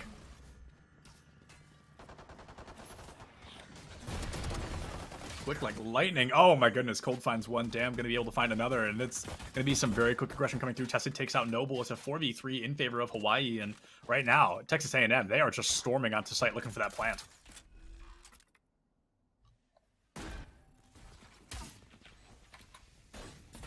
Oh, a shock dart goes in quick, trying to find that default, but unfortunately the lineup is just not quite where they need it to be.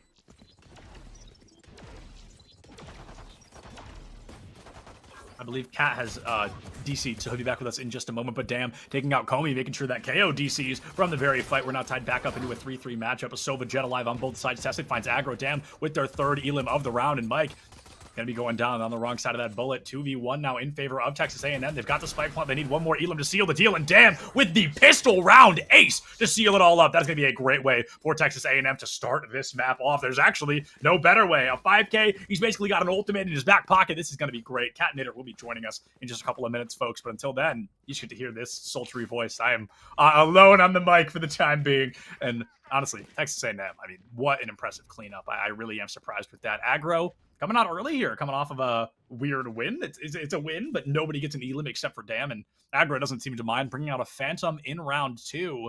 The only person buying up from Hawaii is going to be Prefix. I'm hesitant to even call that a buy-up. It's just a Marshall. Good paranoia comes out early. Mike has no idea he's walking into a 5v1, has to get out of dodge in the blink of an eye, and Texas A&M trying to find aggression onto site once again. I love this. They come in so quickly, so aggressively every round, and as Prefix takes out Aggro, that's definitely going to slow them down quite a bit. The Phantom down, at least for a moment, but I can only assume somebody picks it up. Yeah, it looks like Sam was the one to find that. Taking down Mike, tied back up in a 4v4. Hey, a Mage Punk Spectre. That's my favorite skin set in the game, if anybody was curious.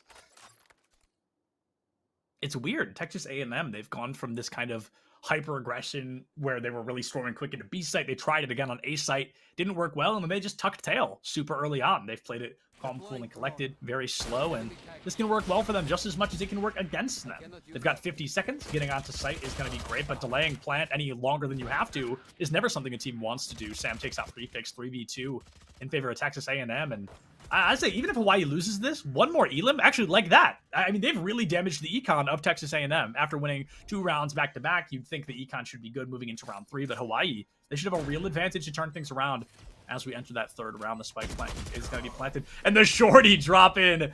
Gold does not find a headshot they needed to seal the deal, and Sam picks up that 4th elim. Almost back-to-back aces, but as we all know, almost only counting in hand horse and shoe grenades. I miss Cat, guys. I'm lonely. So one player buys up on the side of Hawaii last time, right? It's really fascinating to see that because you think that player wouldn't buy up here, but instead they're going to full force the econ. They're going to try to make it work. We've got 2 Phantoms, 3 Vandals on the board. At Texas A&M, they're trying to buy up as well. This is a round they are statistically expected to lose, but one that looks like they're going to try to win out pretty quickly. A classic only, but I think, yeah, okay, that answers that. The Tour de Force is going to be coming out pretty quickly. And oh, it's useless as Sam goes down early.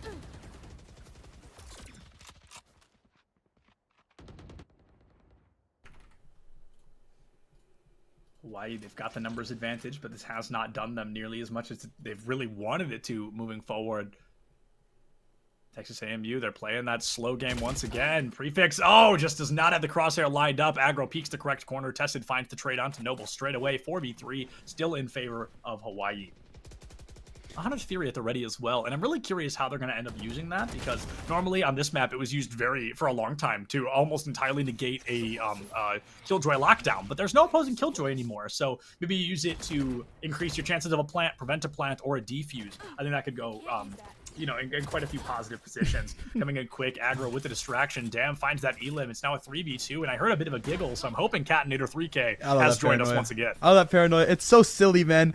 He shot us directly in front of him, but it doesn't even matter. The player just full blind, crossed over, no idea what's going on, stuck in the spin cycle, and they take that one away. Good execute for the team here for Texas A&M.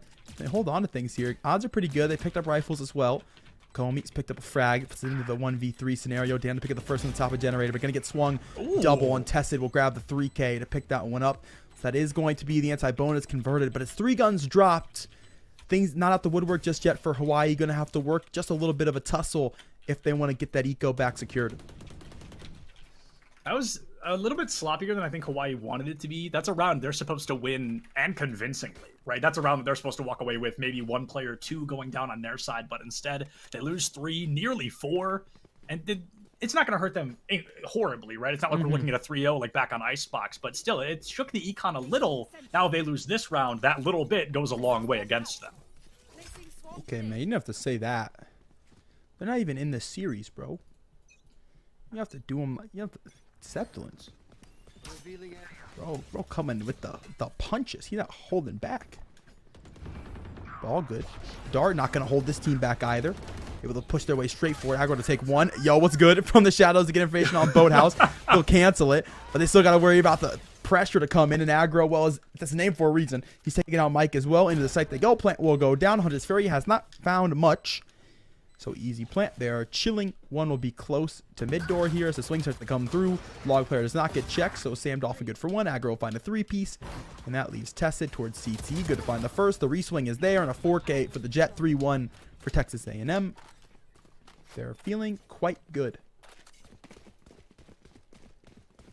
Yeah, 3-1 win here, and that's the normal situation. I say normal in quotes, but very often we'll see a team win 2 rounds, then the opponent wins 2 rounds. We're usually tied up 2-2, and this time Texas A&M, they've shaken that statistic a little bit. They've forced it into a 3-1. They've got quite a few weapons left to their name as well, and it's going to be a really easy situation to win this round unless Hawaii really turns on the aimbot and starts clicking heads like nobody's business. The fire rate advantage should help Texas A&M secure this round pretty easily. Really paranoia. Cold Cutie has to step away. Texas A&M looking to swing this thing. They found Tested before that dark cover can come out, so Aggro will be good for 1. A second as well. Say swing lane, and Cold Cutie not given a chance. He's out cold into this round, body laying on the floor. Texas A&M will grab themselves a plant mid door. Down and broken. Interesting comms.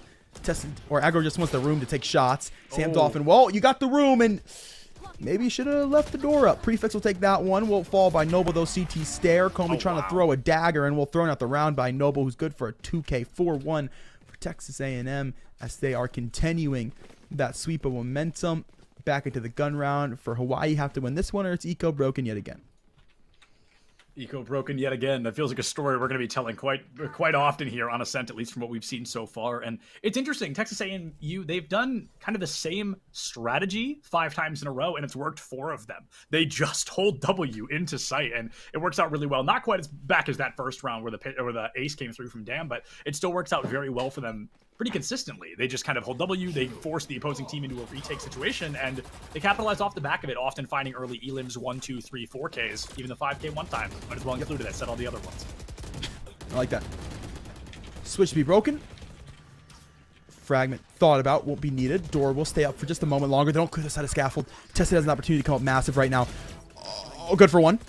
Looking for more. Looking to reswing under green box. We'll find two. Noble with the trade now. Paranoid to come through looking for this retake, but it says aggro cleaning up the shop down from the backside of tree. Good for two. Noble will take another now, and Mike will drop down. Find one. 1v2. Not out the woodwork just yet. Looking to tap spike. Will do so. Aggro's played around. Has faked the dash. Has got him off the spike. Retap yet again, and Dan will walk through door.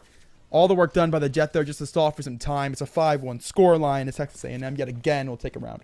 I love faking tailwind. It's like my favorite thing to do in the game, and I feel like it's something people don't do often enough. It really can be quite an intelligent play to dash directly into a wall or a corner and completely bait on where you're supposed to be or where your opponent will think you are. And that, I mean, that was just a textbook of how that should go, right? The dash, they look away, and somebody walks up behind them. I think the knife kill could have happened there if they chose to do it, but going for that gunplay is a much safer option after all. TAMU looking to win their 6th round. If they win one more, worst case scenario, we're tied up at the half. Early pressure B main. Recon will be there for both teams, so that's a little bit of information. The push starts to come in now. Aggro will take out Prefix on the updraft. That's a massive frag. A second as well. This Jet has been crazy. Brazy even. Dan will find one. Noble another. And Hawaii left with just Cold Cutie. Gonna scrap together a Marshall into his inventory. But now there's suddenly a door in his way. 73 HP in a dream here for Cold Cutie. This is going to be a tough situation to win. Maybe you get an exit frag, and I think that's going to be the name of the game, is to look for a couple people on their way out. But you whiff the one chance you have. Sam finds the wall bang Elim, and that is a flawless round for Texas AMU. All right, rebuy is going to come through. Prefix will buy the operator as well. So once again, Hawaii throwing all the econ into this round. Remember, they throw the econ into this round, they lose the round. They lose the econ. It's kind of like a basic math. Like 1 + 1, 1 - 1 = 0. So, did you get the 1? Yeah, I carried it. So we'll see if they're able to find it here. Hawaii put a lot B. They just are expecting it to come back. And, well, if it ain't broke, don't fix it for Texas A&M. So they will indeed send it back. No command to shut it down early, but it does not even matter. Aggro, no utility, no vision. Still finds the kill on the Cold Cutie. Door will get broken. The dash away as well for Hawaii to have an opportunity for this retake. Tested playing with his life. Great pop flash to allow him to grab one. Looking for a second. Not quite deconverted Aggro, but take a second instead. We'll take it down lane. Looking to keep that momentum flowing. They won't pick up another. Comey sucked to the back of sight still. Prefix op. Good for one. No. We got to try to get back into the sight though. Shock bolt still. Comey still alive. Prefix will find another, saving his teammate's life. He'll get swung. Comey for the trade. Now 1v1, both incredibly low HP into the cloud versus Aggro. Looking for the spray. Neither to come up with it. Comey, he gets baited. Aggro to step in through the smoke, throws down damage on the pillar, and then walks all the way around, wide swings, and you're just not ready for that if you're Comey. So Aggro holds on a 3K for the Jet, a 7-1 scoreline as Texas A&M continue to take it to him. It's broken economy. It's a bunch of eggs dropped onto the floor. Do they buy? They do. They're going to look for the force, and, well, going to scrap those eggs together and see if they can make themselves an omelet because looking a little hungry for rounds. Little bit, looking a bit hungry indeed. Worst case scenario, Texas AMU has a 1 or 2 round advantage, going into the second half, and that's if they continue to lose anything. They've lost 1, and oh my... Well, the instant wallbang headshot, finding arguably the most important player for Texas AMU. It's a very good start of help towards Archway now on this Jet. Value, Prefix is able to find none. He's going to dash away for the utility and come in. So gets to safety, but does lose the tailwind. Texas A&M will get all this control towards Cat and look to take it up towards Garden. Is going to be all that KJ util here, though. No command can negate it, though, to push them forward. Or 0 point, rather. He doesn't clear. He doesn't clear. Oh, he does the half clear. Man, raise your hand in chat if you've been caught by that. You go to clear the angle. You say, there's no one really going to be here. You half clear it. And by the time that you actually do flick your mouse around, you see, oh, wait, there was a player there. And by the time you try to swing back, it's just too late. Unfortunate. Null command is not going to find value. It's broken immediately by the KO Garden. So they do not kill the KJ utility. They have to try to play through it instead. Hunter's Fury going to be there off of the initial alarm bot. Mike to pick up 1. No tags. scrappy round coming forward. It's going to be up to who wins these gunfights. Sam going to win one. Cold Key will win another towards mid, so no flank. Plant's going to come down. Now Tour de Force available if they can get to main. You want to play? Let's Tour de Force is available and will be used here in the round. It's going to be great. Sam has a lot of intel that somebody's going to be up there. The trademark at least going to be able to catch them out. You can force this into a weird kind of timing dip situation if you choose to. Sam finds one. There's only 2 left, and they are both up there, my friend. Oh my gosh. Darted Fish in twice. a barrel right now. Oh. Tessa Shockbolt to pick up the first. Titus sit under. Oh! Double drop down. Tessa will swing it. Will win it 3K for the Sova. Hawaii will find their second round, slowly clawing their way back in. Yeah, that's going to be the round win. At the beginning of that round, I said if TAMU drops anything, and as that round comes to a close, they've dropped at least one more. Hawaii, they can win 3 in a row here. They can make it a 5-7, win the pistol round, tie things all the way back up 7-7. It's difficult, but it's absolutely possible if they play their cards right. And they've got quite a few ultimates to work with, especially some in the back burner, only a couple of points away.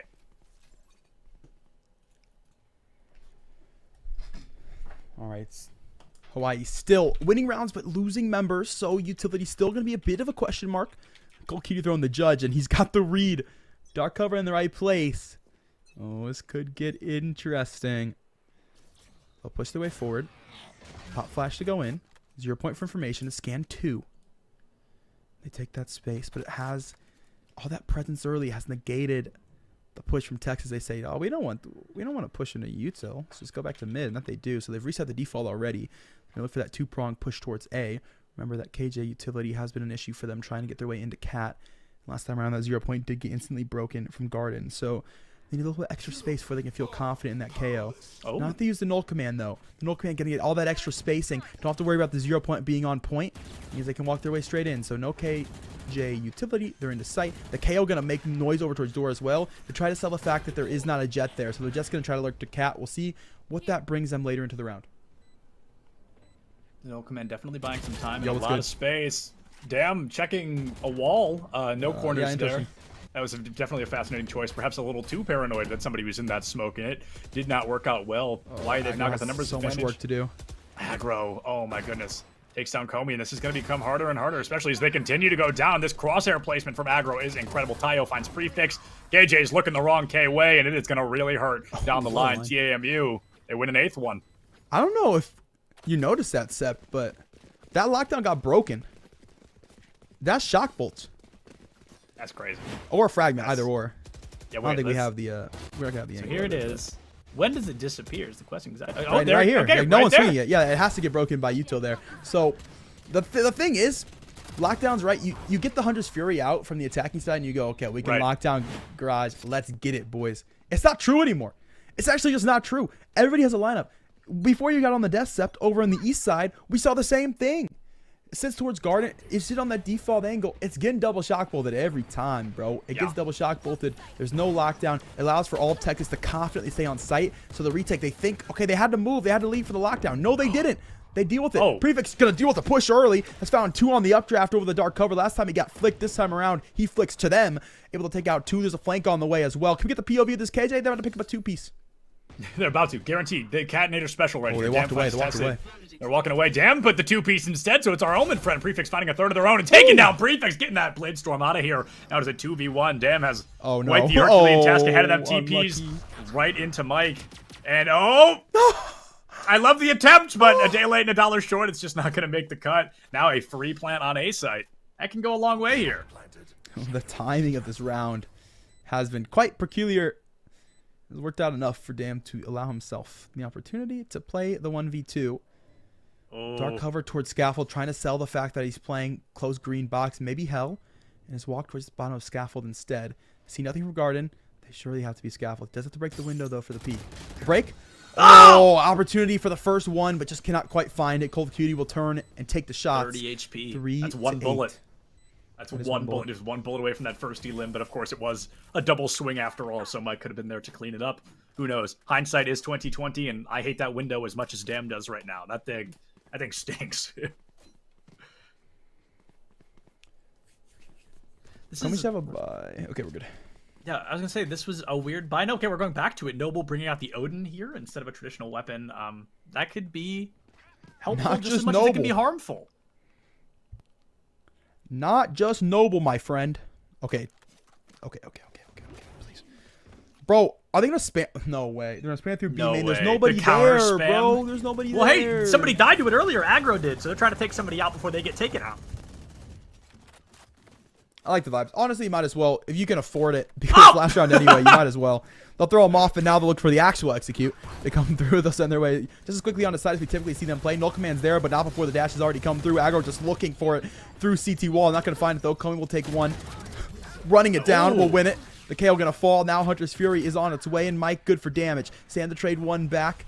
Dam is able to TP himself away from mid-danger. Still, they haven't got to the back of the site. Mike will take another tire to take him out. That means the KO is not going to get restabilized. He's going to be stuck there to die. And, well, now he has. Aggro getting his kill confirmed. 2-on-2. And the Omen stuck towards B main. Going to have timing on his side, or maybe not, as Tessa will find it as that dark cover does start to fade. Oh, no. 1v2. Oh, no! That is so unlucky. Oh, that's a timing diff. Tested with a phenomenal shock dart there. You know, prevents the 9-3, which could be a blessing, could be a curse. We all know how that works, right? And this is really where it can be turned around. If Hawaii's going to turn it around, this is kind of their last reset button, if you will. They can win this round into the next round, making it at least an 8-6 score line. There's definitely potential for them to find the tie-up here. But, I mean, Texas A&M, they're not a team that's just going to go out quietly.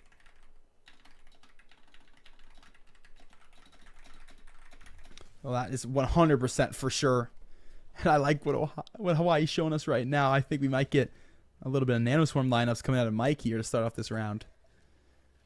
Texas A&M are going to look to send that KO Jet combination, the flash drive Jet tailwind ability to go into A main. So they'll get the information rather quickly. It should be a quick rotate. It's just as a fact of how quick can Hawaii play this. Oh, okay, that's unlucky.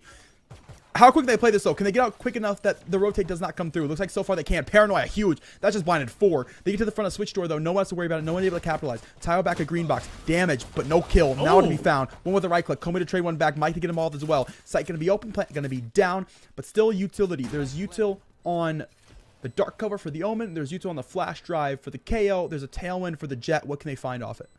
And, I mean, util, wildly important in the pistol round, right? Everybody, this is as close as you can traditionally get in terms of firepower. This is, you've got some variety of a pistol on you, and right now it looks like Hawaii is a little bit more comfortable than Texas A&M. Dam finds Mikey, Comey takes out Noble, and it is up to Dam once again to try and save the day. 33 HP in a dream, and I just don't see a world where Dam wins this one, where they take out Comey early. Bruh. Have to get rid of that dart, but the wall bang comes through from Prefix, and that seals the deal.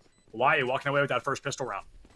Big for Hawaii around they need to grab, just to make sure things don't get too out of proportion too early. They grab it. Means they're going to get themselves into that anti-eco scenario, one they should have for sure. Just want to keep those guns alive, and they can play this one a lot slower here, because Texas A&M, they're going to hit them with the 3 shorties. They're going to send them all to the back of the B site. This is an interesting read. If they go B, we're ready to go, guys. They start to come boathouse, we blast them. But unfortunately, the read's going to be wrong. The default's going to be set up for A, and it'll be just aggro. A lot of work to do. He does have 18 frags on the game, so not to say he can't do it, but it'll be a hard scenario. We got a freestyle lineup from Noble there, just walking out and hucking a knife, and it looks like it was a good one. Hits onto A side. Maybe that wasn't a freestyle. Maybe that was a prepared lineup, and one that I've got to learn, because that's impressive. Comey trying to find that first blood and not able to do so yet. Now you've got the intel. Somebody's guarding that A site. 4 currently MIA, and that's the scariest thing about it. Such a slow run. Aggro once again. Going to be looking for info peaks this time around, not with the dash. Dark cover's going on to the A site. Oh, they've all bought this. Rotate.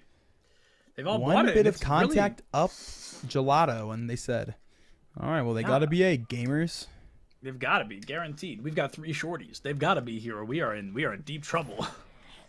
Oh, 0-point knife gets a little bit of intel, scares off a site, and it's kind of like mid right now. Mike finds that first blood onto aggro, and taking a player like that down early can absolutely hurt a team down the line.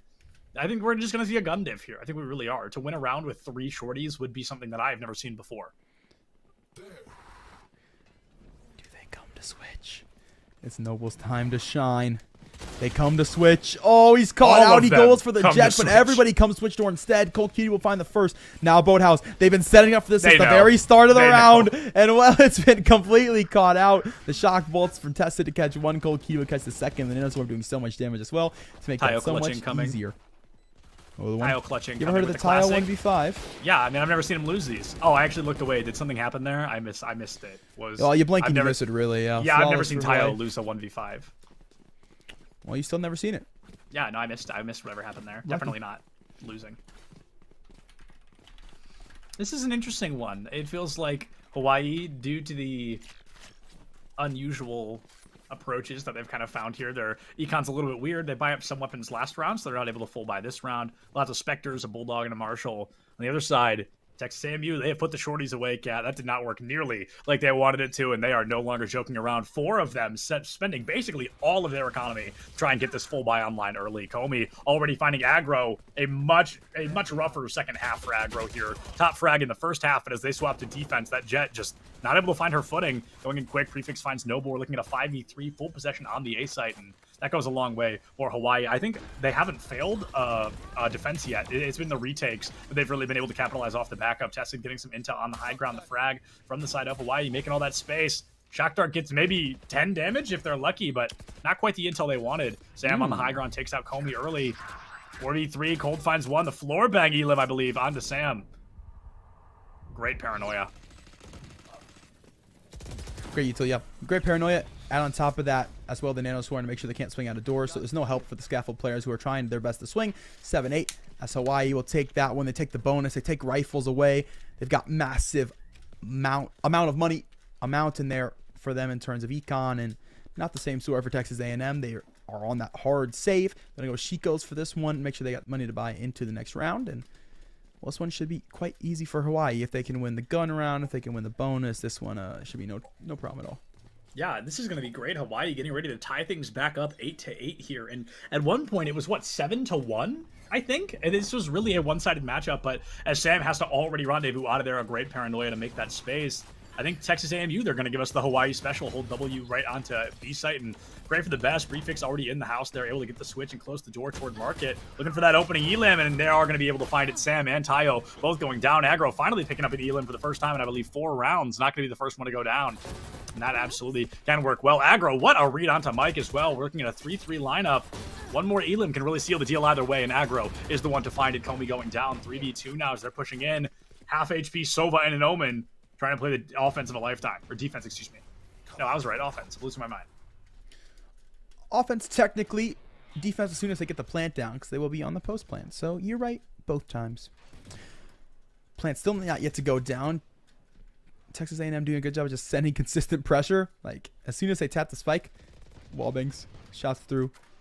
Don't plant, guys. You're too scared. And look at the patience for them. Oh, it's a good read. No one's able to come up with one. Sometimes you just have to take the shot and you're able to find that one. But it does mean the Cold Cutie, after he gets the trade, gets the ultimate and will TP towards A side. Oh, I like this play. TP towards A side. He knows they're going to be on the quick rotation. I can catch one. Yeah, I can. Able to find it as he comes down through Scaffold. Aggro trying to make his way through CT. Dark cover now to make sure no early reswing and plant to go down. Make it a 1v1. Omen v Omen. Who's the better controller? I'm a huge fan of that quick swing off of sight with the teleport there. That was genius, honestly. And now Cold in a tough spot because there's one thing you can do here, and that's watch the spike. You've just got to make sure you don't put yourself at too predictable of an angle.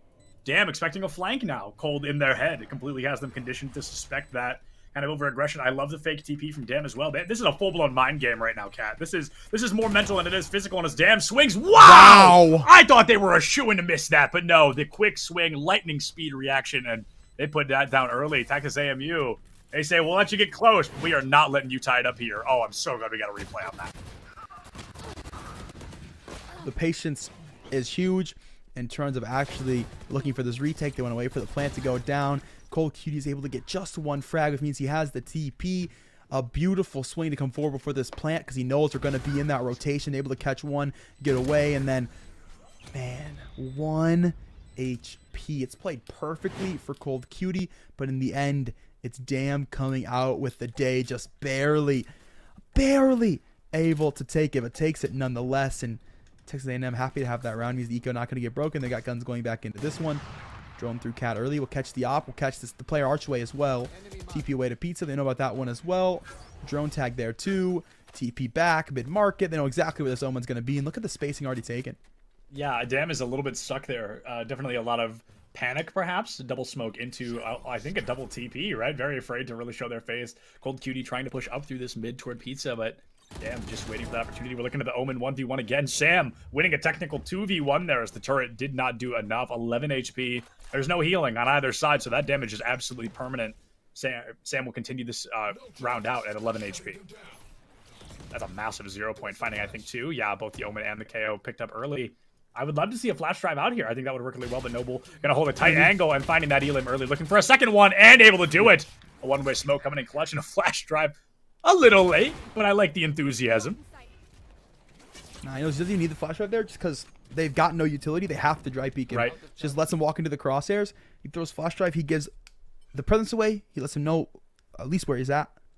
They are blind, though, arguably, so you get that benefit as well. But just in case they do decide to pull off of the actual push itself. Just has everything in his favor there. Looking for prefix here on the top. Oh, there it is. Ooh, Tile so quick on it. That's what I was afraid of. Yeah, that's absolutely what I was afraid of. I was just about to say, with only 2 left, you're staring a 2v4 in the face. It's really difficult. Do you have to decide, do we save? Do we push? Do we look for exit frags? It looks like Tested's going to be saving a notably less expensive gun. The operator was in their hands. They had to give it up in a 1v1 that they lost, and I think that's really going to hurt down the line. Ooh, playing like a horror game right now, but Tested going to hold that corner tight, and hopefully, yes, will survive into the next round. Texas A&M, they've cracked double digits.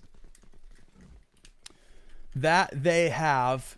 It was a 5-round stint for Hawaii, but things slowly start to get reconverted. Texas A&M starting to feel themselves again, and I'll say this because they're playing a lot slower now. We saw them on close contact angles pretty consistently. Main proponent of that, I'd say, is aggro. I think you'd agree with me, Septilence. Yeah. And they just get caught on early angles. It means less defensive prowess, and Hawaii just gets to take advantage off of that early contact. But now they've really slowed down. They're letting Hawaii walk in. They're using util a lot more than they are just pure mechanics, and it's made the difference. Indeed, Sam does not get checked logs, and Comey gone just like that. Null Commander not. Well, not, I guess you could say. He's going to fall. No one has any opportunity to restabilize that core either, and Hawaii going to look to take A instead, where there's a Bladestorm that's just been popped, and Sam will pop yet another. Yeah, that is going to hurt. Well, that's a confirmed kill, down. sorry. Tested going to be able to find that Elim onto aggro. And that's aggro really suffering from the duelist dilemma, trying to play quick, up and aggressive like you're supposed to on offense, but that's not something you can do on the defense, or you were going to get punished just like that. Mike putting the lockdown in a weird spot. I like that. It's much less predictable, but Noble gives the price of their life trying to take it down. That's definitely going to hurt. They find the Elim onto Noble, and pressure against them once again. Both KOs having a rough round, even with the null commands available. Oh, a 1-1 trade comes through. Prefix and Sam going to be traded out respectively. And as that KO goes down, it's 3v2 in favor of Hawaii. Mikey, 8 HP and a dream to seal the deal, putting Hawaii's 8th round win on the board.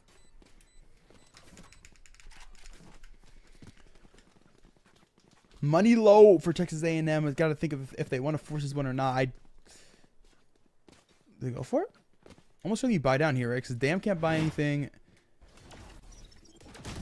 The rest of the team can buy, but with like, you either gotta make a decision on to cut utility or to cut armor. And if you save just one more round, you know you're gonna have a chance to rebuy going forward again, and it means they won't get it tied up just yet. So interesting call for them. They're gonna break that tour de force for Sam Dolphin. They're gonna play pretty heavily off of this. So we'll see what this pseudo operator is able to find. Hopefully a decent amount. Texas A&M yet again are on that early contact. We talked about it earlier into the half. It started to snowball them before, but this time around, they're going to run it back. I like this recon gun. I think it's neat, and I like the way that it opens. Completely unrelated to what's happening. I just wanted to share my little fun fact. Texas A&M, they're playing slower here, and I kind of like what we're seeing from aggro. This is the first round, at least to me. It's felt like aggro's not just holding W out of the round start. They're going to be going a little bit slower. A great frag comes through, takes a little bit off Tested, I think a little bit off of Comey. No, Comey somehow dodged the whole thing, and that's definitely going to be worth it down the line. As I mentioned earlier, no healers, so every single point of damage is permanent, and I think that really is something these teams are struggling with. Sam knows somebody's back there, and I think this is all but a death sentence for Mikey. We're going to need the run and gun swing of a lifetime, but Sam falls for the peak and has to back up. Now we're going to be pushing into... Oh, they're about to use the power of friendship against this guy. Ooh, paranoia to Sam come getting through. Sam bullied. Dolphin has to give the space away, and that's great util to shut off this operator. He does get to the back of the site, though, has a chance to look down lane, but he gets there a little bit late. Does find Tess. It's slow field there, means no reswings for the rest of the team. Paranoia hasn't caught Mike. Mike has everything to work with right now, but he is stuck in the recon bolt, so they will know about it. The drop to come down now. Damn, trying to save his operator teammate. Will do just that. Prefix will find 2 in the meantime off camera. Now to push forward to lane. 10 seconds. They've got to make something happen. CT Stare is Noble, causing trouble. Cold Cutie to TP down for 1. Damn to swing, though. From back of Boathouse will win the day. 11-8 to scoreline. Texas A&M. Util or not, hold strong.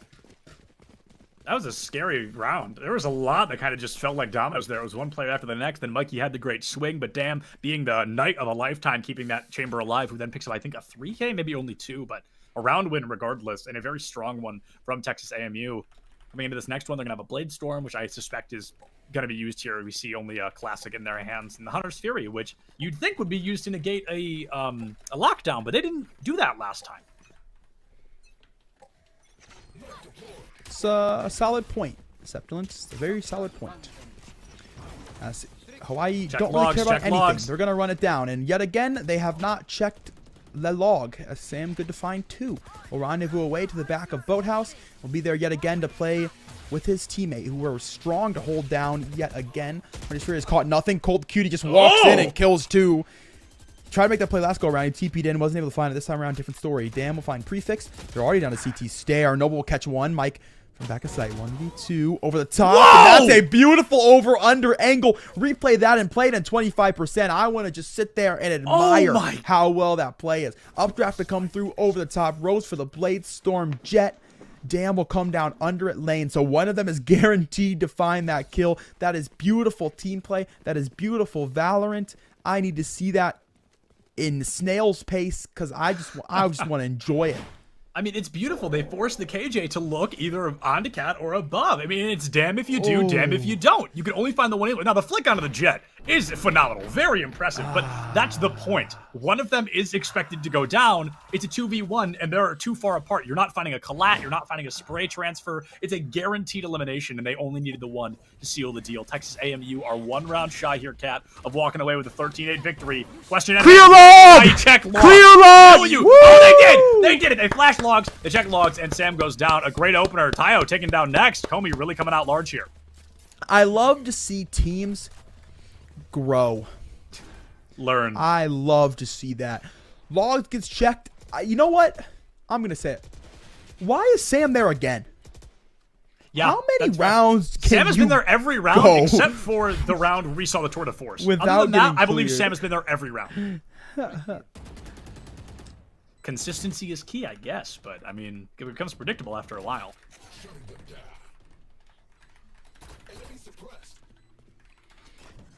One Why suppressed. is in a really good position. They just have to This play is hard like to a lose. slow game. Yeah, this it's is very hard to lose. lose. The flank's going to be on its way, but it's going to be caught by the turret, and it will be now. So tile player can't really get much, and now we're about 15 seconds. So if you're not on the site now, you're not defusing the spike. Aggro will find 1 prefix. Don't worry, man. He's just looking for exit frag. It's all good. It's all good. Noble's not going to find exits of his own because he kind of needs to keep his gun alive, and we'll be able to do just that. And Hawaii get a lot out of the round. Texas A&M get enough out the round to force buy this as well, but it's a little suspicious. A little suspicious buy. So Tayo's working with literally nothing. Hopefully that classic it's good for something. Or aggro, be a homie, buy a gun. He will do just that. It means less util for him though. Yeah, less util on the board, but you've got better fire rate. Well, I say better, but everybody's got the same guns at this point. We're looking at Phantoms and Vandals only. It's going to be all about general raw mechanics, like Chance said back in our interview. It really can come down to fundamentals, and I think this round is going to be a really good example of that. First Elim can very much dictate the remainder of the round and possibly the end of the series if TAMU finds themselves on top.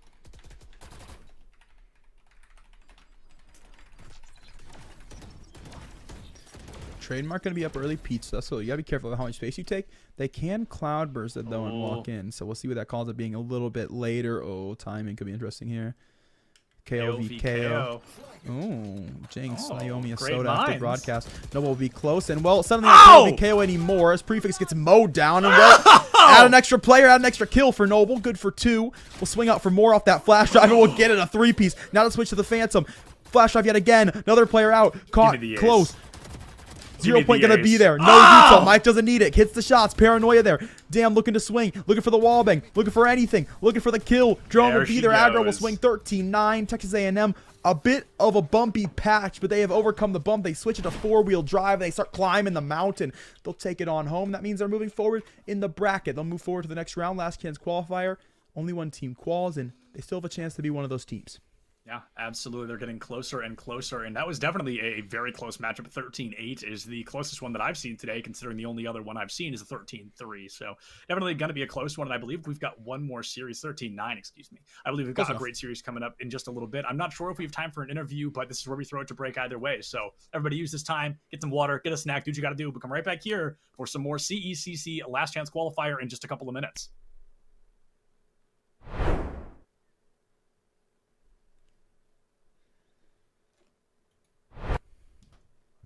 Welcome back in, one and all, to the Collegiate Esports Commissioner's Cup road to Atlanta.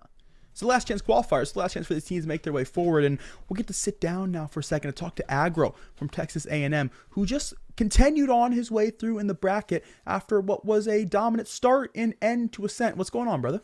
Not much. How about you guys? Just watching Valorant, bro. Yeah, just watching Valorant, to be honest with you. And, well, we saw you have a pretty strong game. 5-round stint for Hawaii in the middle of the map. What happened? You lose that 3rd-round bonus, and then you kind of just, like, if you buy into that, which we did, you just kind of, you're going to lose the next 2. It's just kind of how the game works. Sure. So that's 3 rounds, and then I think one of them they came out A main, and I was ready to peek, did like 100 damage to KJ, and then reswung for no reason because I'm an idiot. Died, and we lost the 4v5. So, I mean, shit like that just happens. But then once we got our groove, I think we were fine. For sure. And I want to ask you about that specifically. What are the comms? I don't know who the IGL is, but what are they saying to you guys there? Because on the defensive side, we saw very early close contact plays that led to burst execute for Hawaii. And then I felt like when that control started to come back for you guys really cleaned it up. You were playing back on angles, playing harder off of utility. Did you feel that? And if you did, what was the comms for that change? We don't have like a dedicated IGL. We think that's kind of a way to lose. Sure. You gotta have a lot of minds thinking at the same time, and I think that's one of our things is like, if someone's not talking, then we get them to talk because we need to know what's going on. Okay. And so the strats really come from where the attack is hitting. So when we're on defense, like if we know it's a strong presence towards B, like the A players just shut up, B players are talking, like telling each other what to do. I don't know if y'all watch, but Dam's like in market most of the time when they go B. Yes. He's really making a lot of the dart, flash, all those kind of like small things that allow people to peek off one another. So I'd say it's kind of just culmination. We don't really have anybody to like single-handedly do it all. I would say I probably call most of the strats, but other than that, it's like everybody's just kind of voicing their opinion, which is really good. Yeah, no doubt. And, I'm actually really curious to kind of talk about your team's versatility, I guess, and your ability to kind of be flexible and have different IGLs and coordination. Your team is playing a traditionally meta comp. There's not really any surprises. You're bringing out what we would expect from a high-level collegiate team. Is that something that goes beyond the current meta? Is your team able to bust out these different compositions and different agents? We follow the meta pretty strong just because we know what works. Right. Yep. Back when like Astra meta was around, I mean, we followed that. Like, just a matter of like what we're comfortable with. And really, I think like before Astra and all that, we were playing basically this comp with Cypher, and so it's like it's the same thing for us. We've been playing Ascent with basically these 5 same characters for forever, so it's not like it's anything different for us. It's kind of calm, cool, and collected. For sure, absolutely. And just one more quick question for you so you can get to your next game and we can get to ours. Is there anybody you would like to give a general thank you or just a shout out to while you're here with us? Just our boys. I know Dam had an ace on Pistol Round. I think that's incredible. He kind of brought us into that game. Without that, I mean, you lose to the first 2. Yeah. It's a different game. It's 12-11 at worst, So I think definitely Dam, but everybody on my team really, they're all playing great. Perfect. Well, Agro, thank you so much for joining us. A huge congrats, Absolutely. And I'm sure we'll see you in that next game. Thank you so much. All right, thank you. And with that, folks, we're going to throw it to a super short break. We're actually, I don't know how long it's going to be. We might still be waiting for teams, but it is a break regardless. We'll be right back with our next series and our final series of the night in just a couple of seconds. Don't go far.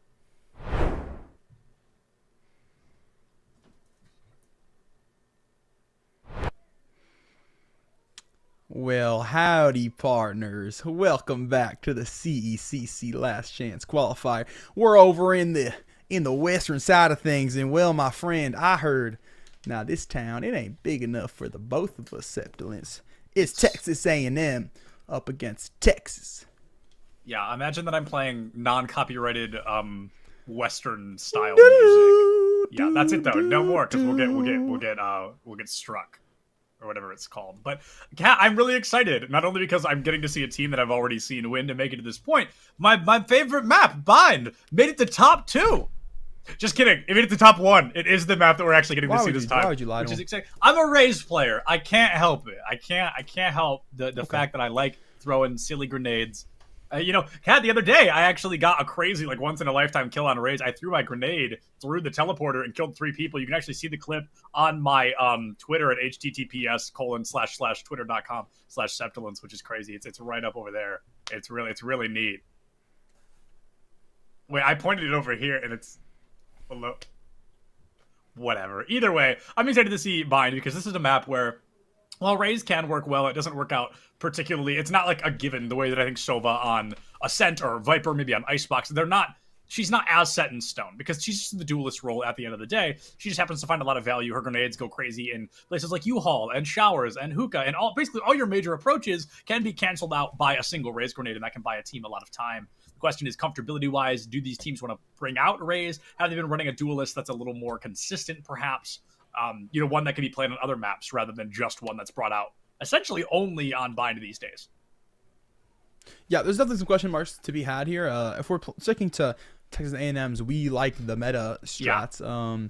It kind of gives you a lot of options, because the meta right now, you see a lot of Razes pretty consistently. It's the entry duelist over the Jet a lot of times. It's just better. Sometimes we get both. We get to see the Jet and the Raze come out, but typically we're looking at a double controller option like a Viper and a Brimstone. We're looking at a double initiator option like a Sova and a Sky. It's a lot harder to say we're going to stick to the meta here in this regard, right, because there are so many different metas actively being run right now. So it really does come down to the second point that was made by Aggro, comfortability and what they're comfortable on. And we'll get to see what that looks like for them. And this looks like it's going to be a Razeless composition. Honestly, going back to almost what we saw them run just one map before, they're going to go ahead and throw that double initiator, throw the Sky and the Sova. That's going to be great for their defense. It means they've got much more control going to the back of the B site, switching things up already. Okay, I'm not going to talk about them because they're actually thinking about it. Look at Texas A instead, where they will run the single initiator, the double controller. I personally like this more because I think Viper has a phenomenal hold on the A site. I think she also has a phenomenal take of the A site because she gets what the combination currently is, which is the screen going down to block A short toward truck side, and then the orb that's going to block your lamp. If you time it right, it means complete vision denial, allows you all of A short, and then if you time it correctly to walk into lamp, you can throw down that poison orb. You have the advantage. You already have the XV1 scenario for whoever is trying to play lamp. They try to tuck cubby, and then you get all that space to short to U-Haul, and you can use that space to then you work your way forward to the rest of the site. I just think it's free short control every single round with a Viper on your team. So I like that a lot from Texas State. I think the defensive capabilities are great as well. Texas A&M are going to lock double initiator, so that's going to be good for them to work against that double controller with kind of a little bit of duel on extra vision denial versus extra information. Yeah, this is actually going to be really fascinating because, like you said, it's either extra information or extra lack of information. So it's like a very interesting kind of counterpart, one against the other. We're going to have to see who comes out on top of that matchup. I did see one Raze at the end of the day. I'm happy. We've got Brimstone, which is exciting. I'm surprised to see a Brim being run, especially after his stims were kind of nerfed pretty aggressively, turned from 2 into 1, and I believe it costs a little bit less, but at that point it really doesn't get nearly as much value as you would want it to. The smokes, though, I think still absolutely go a long way. Just Omen has definitely been kind of taking that spot. Brimstone is in the spotlight for a very small moment, and Omen has already come back through, and Omen's like, hey, my turn again. Yeah. The difference with the Brim is out of the bracer you can throw smokes a little bit faster. Dark covers take lifetimes. About as long as it took me to get that sentence out is how long it takes a dark cover to show up around the map. That's the comedy there. Also, one less stem beacon instead of 2 for 100 each. It's 1 for 200, and you got to think a lot more about where you're throwing that value in. The one thing, though, is you can supplement the issue with the Brimstone right now if you throw in a second controller, which is exactly what they're going to do. You also get the post-plan opportunities, and they don't have the Sova lineup. They don't have the Killjoy. They're going to have the Molly lineups instead to play for. The Orbital Strike, of course, coming in later rounds. So that's going to be the kind of trade-offs there, but Omen is going to have, of course, a fake out potential, shrouded steps, things of that nature. Dark cover is going to recharge, so it's going to get a couple more, and of course are going to be able to throw them from more areas of the map, the range a little bit farther. Sam Dolphin out early. A short, good to find one. Looking for a second to go with it on the headhunter. Will grab it. That's too early for Texas A&M. Still feeling it after last game. Aggro will grab one as well. Will swing down through Lamp to pick that one up. Sam Dolphin pick up a 3-piece. And that just leaves Treyros all alone. Paranoia in hand. Great utility. A flawless round early on the pistol.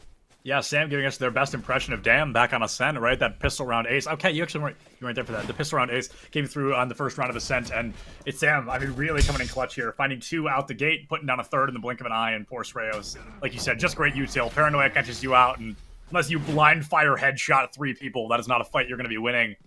Texas A&M going up 1-0.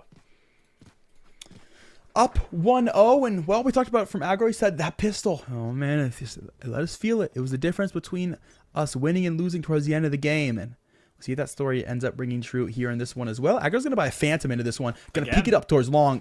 That's scary. It's actually very scary early. If so far, he's at the point of no return. Does, of course, have the tailwind, though, to make options available. Shoots shots on the drone to come through Ivy, and Aggro, that's my swing, baby. He's able to grab that one. Util going to come through the rest of long. Shock bolt to send them away. Aggro will peek back in the corner yet again. Flash off this time. He does not have the tailwind, but is able to freely walk his way down long. Good for a second. Looking for a third, and, well, is going to have it. Yeah, it's just going to have every limb under the sun that they needed. All of a sudden, we're looking at a 5v1. Imran stuck in hookah. Has a great classic skin, but I don't think that's going to save you in a situation like this one. Sam finds the head tap. Imran takes down Sam with a nade, but that is still Texas A&M with a technical flawless. A really strong way to start things off here. And this is interesting as well, Kat, because they struggled on the defense. That was when things really started to fall short. We had an 8-7 scoreline at one point, but they're on the defense right now, and they're really working wonders early here. Working wonders indeed. It's a phenomenal anti-eco for them. Sam Dolphin is a psychopath. But, you know, I do love to grab one free kill, to be honest with you. Yeah, why padding not? the KD, right? Why not make it happen? It's going to have more than enough kills as well going into it. And that kill and the death actually means he's got the Tour de Force this round. Would have been 1 orb off if he had lived. So there you go, I guess. The Tour de Force is going to go through to a short right now. That is where that spike is trying to default later into the round. TSU going to put that same pressure early over towards B, which should call for rotations. It has done just that. The Ops moved away so they can make good use off the space they've just recently created towards that A site. Texas A&M taking a lot of damage early on there. Tayo and Aggro both taking, I think, 30, 40 damage in total. So that could definitely hurt a team down the line. But instead, as we come through, Sam finds that first blood onto Imran. Massive. That's going to be a play that I definitely did not expect to see. The Tour de Force coming out in round 3 is not something I think a lot of teams expect early, but it's going to work out really well. They found an Elim with it. They're looking to find one more to really seal the deal. A slow push from TSU onto the A site, but this may actually be more of a fake than it may be an actual push in, trying to use this smoke against AMU, who brought it out in showers. It's very difficult to push out of a smoke. Unfortunately, it's pretty easy because nobody's watching. Normally, that's very hard. But as Noble finds a double technical collab, double headshot kill onto Sreyos and Mother Nature, all of a sudden, this becomes that much harder. The spike did not plant. Wow. Unfortunate. That's Texas A&M. They got the bonus. Can we replay that just real quick? That had to be close. Possible? I do hate to put my lovely producer on the spot. Tayo is 0-0-1 right now. Well, regardless, those trademarks are huge coming out Yeah. through short. You see the instance there as the switch off does come through. Those are both to short. Those two players entirely slowed, so can't get through, which allows for that double spray down to come through. The same story happened on shower as well. Before we switched off of it, the two players coming out of shower are stuck as well in the slow, which means that the timing's not going to be there. Which means the plant and they go down, which means it's easy swings for TAMU, and they're able to contain that offense before it's able to get its way to site to guarantee that the retake's easy because they already have members in position before it comes through. Oh, great 1-1 trade comes through. Imran and Sam going to go down early. Both the Skies finding the first blood against the opposing team, and the next Elim would be the most important as Noble is the one to secure that. TAMU, they've got an insane weapons advantage right now. They're absolutely expected to find the Elims as quickly as possible and really kind of pad the KDs just a little bit more.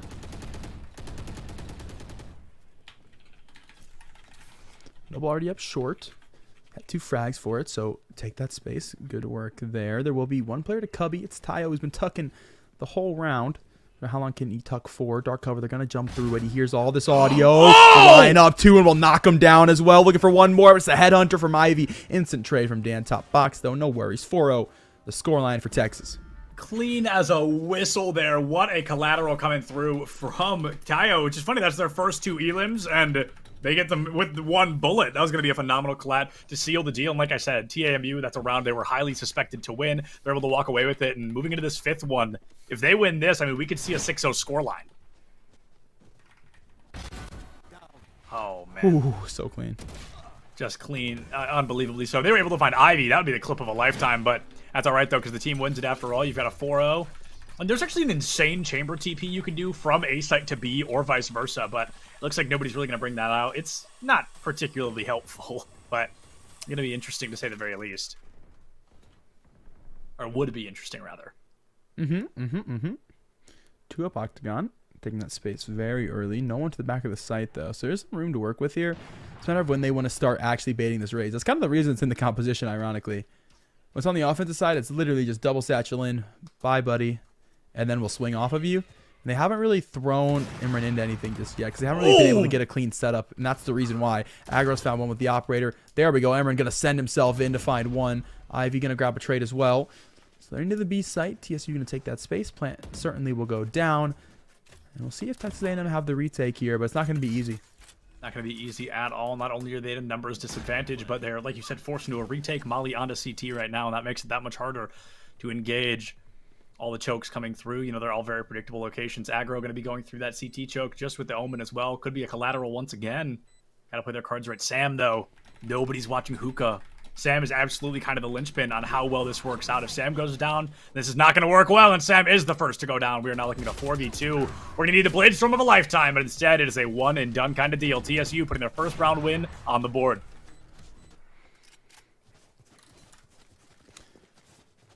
And finally, we'll get things cooking for Texas. They'll keep that op as well, which is interesting because they do have one duelist into this one. Putting on the chamber, I don't think is too shabby because that chamber is going to want to play more towards the lurk anyway, more towards the support fragger role, and that's where they'll move it as well. Nice. The entry duelist on the Rays having the op is hard, very hard for the Rays, so they'll allow him to play once again for that I'm the bait situation. So they'll have the rifle in hand, and they'll look once again to default pretty heavily towards this B site, put players back towards short, but they've been struggling to find value in this regard. They put the spike a lot further down into shower. It's going to get dogged, so there's information that's going to be there. Noble going to look to play off of it. Oh! Op, though.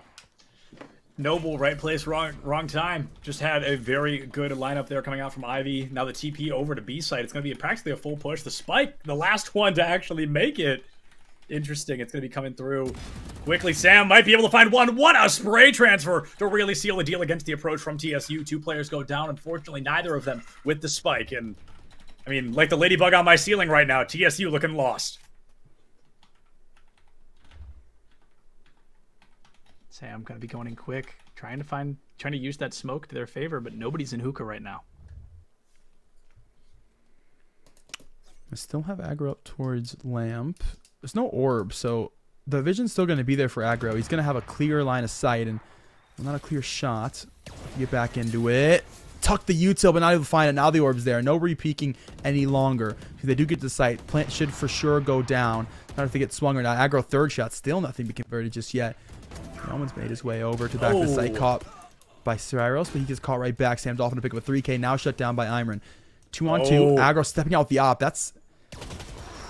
Oh, but could you imagine? That would have been such a cool clip, but had no idea the Viper was right there waiting. Flame really stepping it up that round in particular, not only carrying a spike for the majority of the matchup, but also coming through and finding that closing elim to put the second round win on the board for TSU. Aggro is very sad. Very sad. But you know who's not sad? TSU grabbing themselves their second round, able to dodge what felt like 20 bullets to get themselves into the side in the first place. Good utility to get them down into a short. And they've made it happen. Assignment to close up that round. Once again, it's going to be the same wall. Well, I like this from TMU playing much quicker to make their way down into this one. Reload for Flames, the COD reload. It'll catch them. Sam Dolphin finds one, aggro another. So the defense have found the first 2 picks early. Twitter Force is online here for TSU. Going to go back towards a short. Dark cover is going to be there. And look how much space has been grabbed by Texas A&M. They're all the way back to cave now. That's something we don't typically see. Aggro find one through the smoke as Ivy gets sprayed down, trying to make his way through mid-market. Be careful if you're this Sky, because there is going to be that player into spawn. Your chips aren't going to do much here because course, that player is dead. It's weird to me because on A site, or excuse me, on B site, they're playing very slow, allowing hookah to be gained every single time. And I mean, it's just going to be kind of a much slower game. But over on A site, aggro is holding up and through. I mean, through cave. Like you said, they're all the way down and out there. So it's very interesting to see a team actively playing two different styles of play and it working well enough to have a 5-2 scoreline. Rebuy should come through. Tayo and Aggro both enough money to buy their teammates. Sam Dolphin does have the Tour de Force, though, so if they want to buy just one rifle, wouldn't be too bad either. We're going to have the chance here to break eco for both teams. See what the story ends up being for this one. Just depends on who takes the round, I suppose. But it's that early aggression to come through on both sides of the map here that just shuts down so much potential early for TSU. And Tayo just has to clean up from Cubby. He's been holding there almost every round. Just being there, being ready on B, and definitely makes a difference. Sam Dolphin, ooh, almost thought he'd get caught from the other side of short, but all good. Looking to swing now with that Tour de Force in hand. It's a hard shot for him. Why is he staring at their feet? Pick up your crosshair, man. He's lucky to make it out of that, not taking any damage, luckily enough. A very dangerous situation to be in. I don't like the crosshair placement at all. Sure, it one taps, but if you're, you know, able to hit a little bit more of the body, I think it could go a lot better. Noble trying to find something, but this is going to be a timing diff kind of situation, I think. Right now, TSU isn't prepared for the weird angles that are being held on the side of TAMU. Ooh, back into the angle. Sam Dolphin going to pick up one. He's going to fall. Slow fields there, so no early re-swing. Pick up a Phantom for his trouble. Looking to swing with the op, but gets caught by Flame. He sees the barrel. The gun's just a little bit longer, so he had time to react to that one. He's able to take it home. TSU, they got to try to take home around here, and they got less players as Tiles bagged another. It's a spike picked up as well. TP come through for aggro, caught by Flame. Looking to swing through to Hookah. Angle for Noble, off angle, caught nonetheless, though. A 3K for the Viper. 30 seconds to play with here. Expecting Tayo to be back towards Cubby this go around. He has walked all the way over to Octagon. Shockbolt dodge into the orb. Goes Flame. He's able to drop safely. Surely not. Does he VP? Surely not. Surely not, right? Doesn't have spike. Wooden Viper's Pit. If it cost him the round, then it looks like it's going to. At this point, I think you just go for the save. Finding 2 eliminations could definitely be good for the team, and an ace sure would look neat, but as you run out of time to plan, I think you're going to have to turn it into, a save round, unfortunately. Oh, never mind! It's an ace! Oh, he TPs right into the crosshair, and Flame puts down the 5th elimination. TSU, they're down 6-2, but Flame's KD sure is up. Yeah, regardless of winning and losing the round, they're still going to have that, which should be just a bit of a difference for this team here. It means confidence, nonetheless. If not round score, it's confidence. So Flame will take that one moving forward. They've got so many else to work with here. The only difference is that Noble's going to have that Seekers up right now, so you throw the Viper's Pit if they're able to get through on the execute. There's a lot of retake potential. It's going to be on the other side. Hunter's Fury to go with it. So you can't entirely rely on these ultimates nonetheless. I'm amazed all 5 of those were headshots, too. That's wild. Just a very clean start, and a clean start for Sam here as well. Takes down Imran early. Knows somebody else is on the corner, but Flame not missing a headshot yet. Early Hunter's Fury from Tayo makes a bit of space, but unfortunately does not find purchase quite like they were looking for. The Brimstone tanks 1. Gets healed right back up by that Sky, who I think also took a little bit of damage there. And I suspect a quick push here from TSU. They're going to be going right up and through. Garden, if they're able to find anything, shock dart from Tayo. No purchase. Goes for a second one. The site already open, and the Viper's Pit going to be happening quickly as well.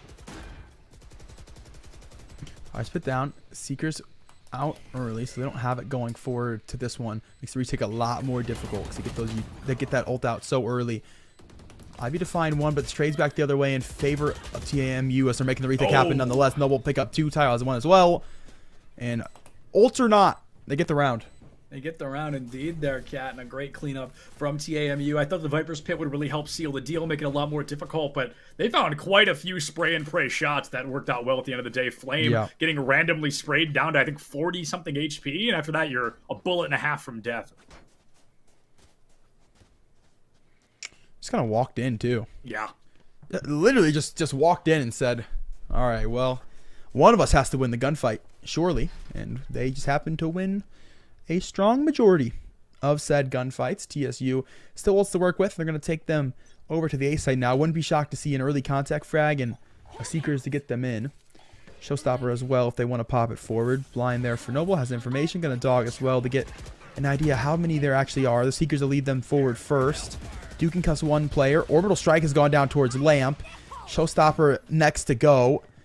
Got to play around that toxic screen though. Holding very close. This is a scary. Oh, up and over. Double satchel, not quite where it needs to be. Ivy to pick up one. As Armor going to hit the rim, and unfortunately shot to Brick. Sam will pick up one as well. Flame trades that one back though from the Heaven player. They don't clear shower, which means Dam's able to swing out. Dark cover now alive. Paranoia going to be there towards short. They're going to start with this defuse already. Aggro the one in that dark cover, holding on to it. Dam will pick up one to try to swing through Lamp. Tayo another, and no one able to stop that spike defusal. They get to hold on to it the whole time. Dam a 3K, an 8-2 score line for Texas A&M. Yeah, damn, the only name coming out of our mouths and the only word coming out of TSU is they have been having a rough time up against this Omen, and he is making them waste every possible moment. It has been a real performance from Dam so far, and like you said, I think a lot of that loss kind of stems off of Imran falling a little bit short, missing that second blast pack, losing the positioning, and having the blind fire before their timer ran out.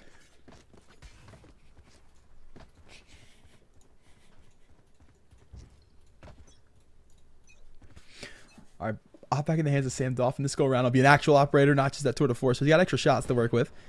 Ooh, early flash to go out through shower, and they're taking the space as well. So TAMU already know this one's got to be going to B. They should have an extra player over sooner than later because the dogs will come through short. They say nothing's here. Dan's picked up the Viper. That's the lurk gone. That's the other controller gone. They know this one has to be headed in the B department. They could, of course, TP, but they have an extra player, Hookah. Sam Dolphin's going to catch that Hookah player, so now everybody is going to be tucked towards long. So they wanted a TP. Wouldn't be terrible. Jump P to come through the op, flash to come forward, trying to play the out. Sam Dolphin tucks the flash, finds the frag anyway. Ivy to fall. Ronnie was away to safety as well. Now looking to re-swing going forward up towards elbow. Tayo going to look to lead them in with the drone. Sam Dolphin around to find one. Aggro on the flank to find the last frag. 9-2 a flawless round for Texas A&M. They've never made it look so easy. And I want to say that back on Ascent when we saw Texas A&M, through the entire map, through the, 22 rounds we saw, Sam had 19 eliminations. He's already at 16, and we're 11 rounds in. So there's a very real chance that Sam overperforms what we saw on Ascent. And honestly, I'm glad to see it because Ascent was not Sam's cleanest moment. I can't believe that shot. That's nuts. The 180 quick scope is just absurd. You want to play? Let's play. Early up short? Oh, so early up short is this Jet. We're going quick. Ivy. Damn, same story. Ivy catch that one.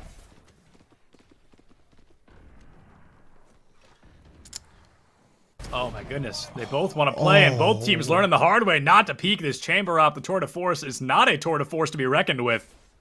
Oh. Aggro tucking in this poison orb. Doesn't have Absolute vision. maniac. Doesn't have a ton of health, but will walk through anyway. Flame will catch that one, but it should be a reswing from Notable. No, it won't. As Ivy's tour de force is there to stop that one way. Keeps his teammate alive. Shock bolt, the trademark. Why wouldn't you just shoot it? Forward. There's another one too. GG's only. Tyler's not going to get through without being detected, and GSU's going to know about it. Ivy's going to be here close with his tour de force, and he's been good for a couple shots this round. One more pre-fire just gave you away. Oh, he shoots. It's gone. And Flame's fallen. It's a 1v1 to be isolated, to step forward. The dart hasn't gone down yet, and Ivy will make sure that Tayo does a 4K for the chamber. TSU, they've activated the 9-3. The 9-3 has been activated.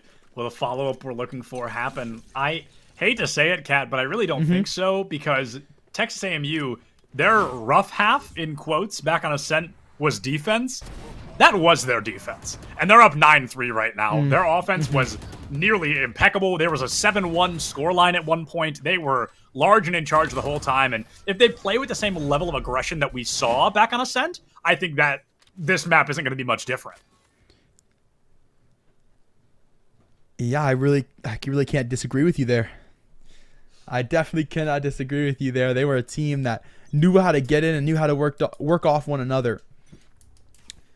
We'll see if they're able to do so yet again. They do have the double initiator, so they are able to play just a little bit faster, and well, that's what they're doing. Already to flash the Jet into U-Haul. Aggro looking for the chamber over out towards Shower. He does rendezvous away. Totem now to be broken. They still have got the control nonetheless. Close Lamp going to be a 1v2 here for the Viper, and cannot grab the first Sam Dolphin and knock it down with the Headhunter. Dam's got another from the back of the site. Heaven player gone too, as Dam is good for that second frag. Both players CT stimmying their way forward here.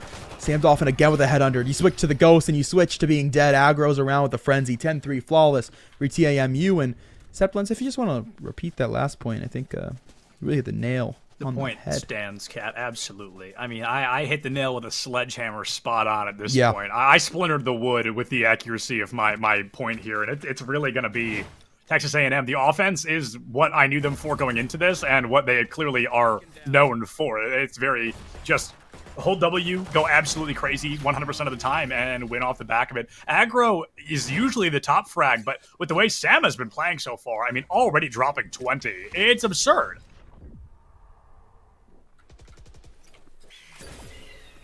And they're looking to do it yet again. Flame close to the Bucky. He does find it. And that orb actually makes a difference. He does that decay there as the fragile, so Dan will follow the one Bucky shot. He's able to find one early. Ivy up towards Shower is able to TP away. So they've got the numbers advantage for now. Now traded back, though. Sam Dolphin will pick up Flame coming out of CT. Aggro close to the Phantom. Just waiting for his chance to spray him on down. Still yet to play through. Now they start to step forward. The Bucky barrel has been seen. Aggro good for one. Armor gonna fall. Shock pulse to send in Aggro. Good for two. He dashes forward and still finds it. A 3K, and Ty will grab the last with a shock bolt as well. Insult to injury all across the board. 11-3 for TAMU. Now into the bonus with a rifle. The only thing that would have made that worse was a knife kill. I mean, the tailwind directly into your opponent. You give him a before you put him down, and that was just such a clean play. Aggro has the swing on one, hard swings the second, and straight up uppercuts the third to seal the deal. What a performance from Aggro to win the 11th round there on the side of Texas A&M.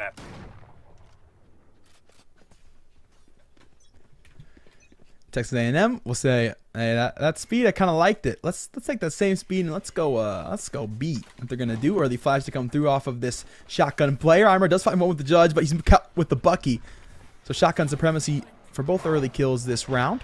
TP into the site. Dog will catch one, playing close towards box. And, well, Strayos is going to fall. Ivy out of the smoke and into the Bucky will fall as well. Tiles picking up one, and oh my goodness, it is Fortnite Dam jumping through to CT. Will find a 3K, 12 your score line. Texas A&M, one more to wrap things up to move themselves into what will be a matchup on the 21st. Why is the Bucky getting so much value? That's 2 rounds. The Bucky has dropped at least 2 players, and damn, I mean, like you said, that is a Fortnite run and gun right there, just really sealing the deal. And Kat, I feel like we actually haven't talked about that enough. This is for a spot in Grand Finals tomorrow. Semifinals, not Grand Finals, I'm sorry. This is for a spot in semifinals, which then puts you 1 game away from Grand Finals. So it is, I mean, there's a lot on the line right here, and AMU, they have not pulled a single punch. No, they have not. They're actually bearing down on them. 2 going to be stuck towards Shower and bear down upon as Dan will find one. Ivy a trade back, but Tayo is there to recover for his teammate. Numbers advantage going to be there. Sam will hear the trademarks broken, is on the angle. Imran only a matter of time. And while he's gone, Tour de Force now online if wanted. Trios will be towards heaven. Has timing, but Aggro has timing on his teammate, so it's 1v3 for the Ares Brim. Early jump peek, second jump peek. Damage done, but not found. And Sam Dolphin will wrap things up. 13-3 for TAMU as they come through swinging. That means they'll be into tomorrow. 1 best of 3 to try to send themselves into the grand finals. And they're playing like that. Would not be surprised to see them on Friday as well. Yeah, without a doubt. And I actually don't know what teams are left for them to go up against. We know the other Texas team sure isn't one of them, but there are very few people they're going to be going up against into tomorrow. I believe we're going to try to get an interview with somebody from Texas A&M here. We interviewed them once, so maybe we'll get to hear from them again, get a little bit more intel on kind of what we saw today. But either way, we're throwing it to a super short break. We'll be right back in just a couple of minutes. Use this time, get water, do whatever, but don't get too comfy because we're almost done. We'll see you right back here in just a couple of minutes.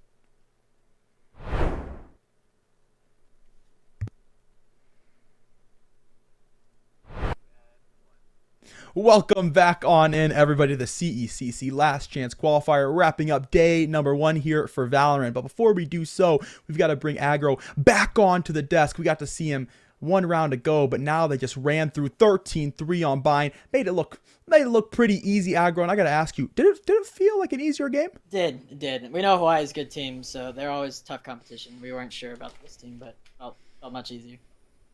Yeah, congratulations, seeing as you guys are now the kings of the West of Texas, you know, like the Wild Western shooter. We got to see it go through, and you guys won it out. And, well, you guys played pretty dang fast. You guys look like you're pretty aggressive, both on the defensive side of things, too. Do you feel like that had something to do with the composition? Because we saw you guys run double initiator as opposed to double controller. Does it have anything to do with it? Yeah, I think double controller's cringe. So just run them down. Like, what are they going to do?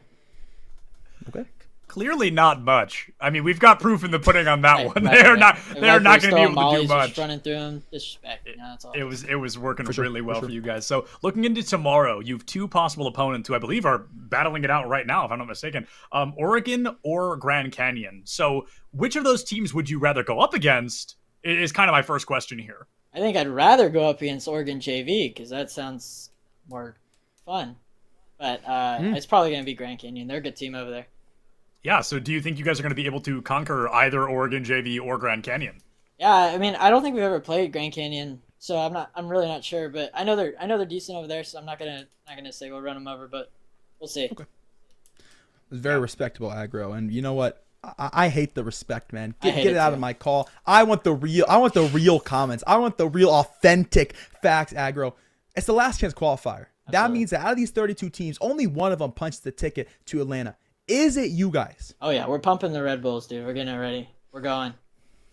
I believe it. Actually, After the two dominant victories that we have seen, one of them certainly more so than the other, but dominant regardless. Things are looking up for y'all. One more question, Aggro, before we let you go. Is there anybody you want to shout out for a second time, or anybody else you want to give a thank you to? This time, Sam. I mean, he carried his weight. He said, I think we were tied on kills at some point. He said, "You're not stealing this from me," and he just took off. So we'll get it this time. Sam, no doubt, turned into a maniac out there. No doubt. Sure. Aggro, huge congrats, man. We will see you tomorrow for those semifinals and maybe grand finals. Thank you so much. Appreciate it, guys.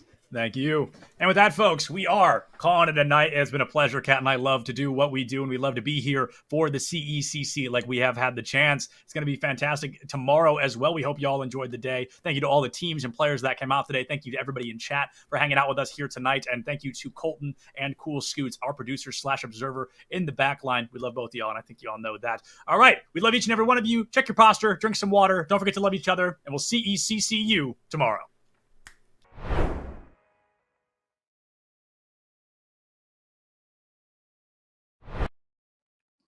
What is going on, everybody, and welcome back to the CECC Last Chance Qualifier 2022 Valorant Edition. I am Sepulence, joined by Hail Monkey Man, and we are going to be bringing you a best-of-3 series here tonight between Grand Canyon and Texas A&M. Monkey Man, how you feeling?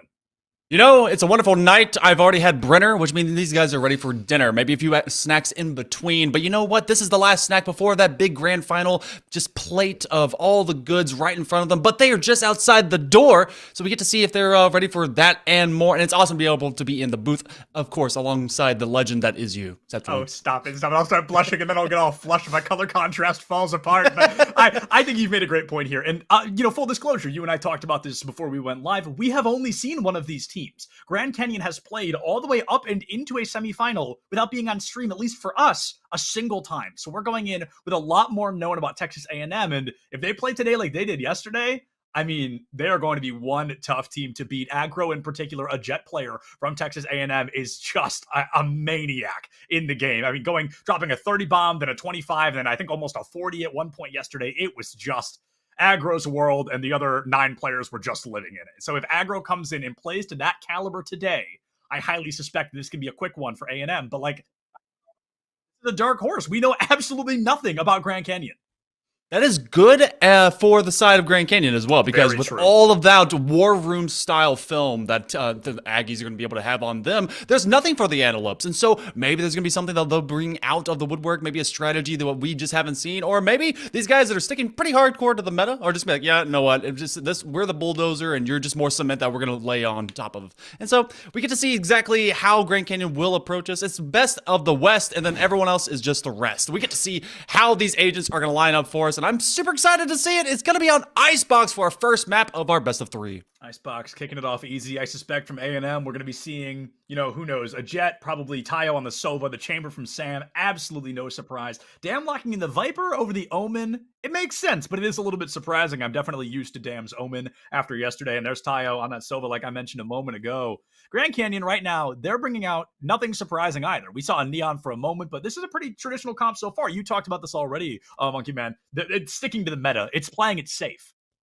Yeah, and I haven't seen a KO that maybe has become a little bit more common, trying to be able to get major shutdowns, keep that versatility, but we do get the chambers that will be trying to rock a teleport across that map. If you have all these inner angles, especially if you try to maneuver through kitchen, try to get to back sight and really control things from a long distance like counter push, then you want to make sure that you have the versatility of going up and down. Verticality is king in this map, and of course, having those lineups from both of these Vipers, which is going to be that bit of a mirror. In fact, we near about see the entirety of it. With one lock-in, it's going to be a full mirror composition, and we get to see who just be able to slap one across the way and see who will do better before we go into Icebox. And I know I kind of miss getting a raise out there. I know. Oh, yeah.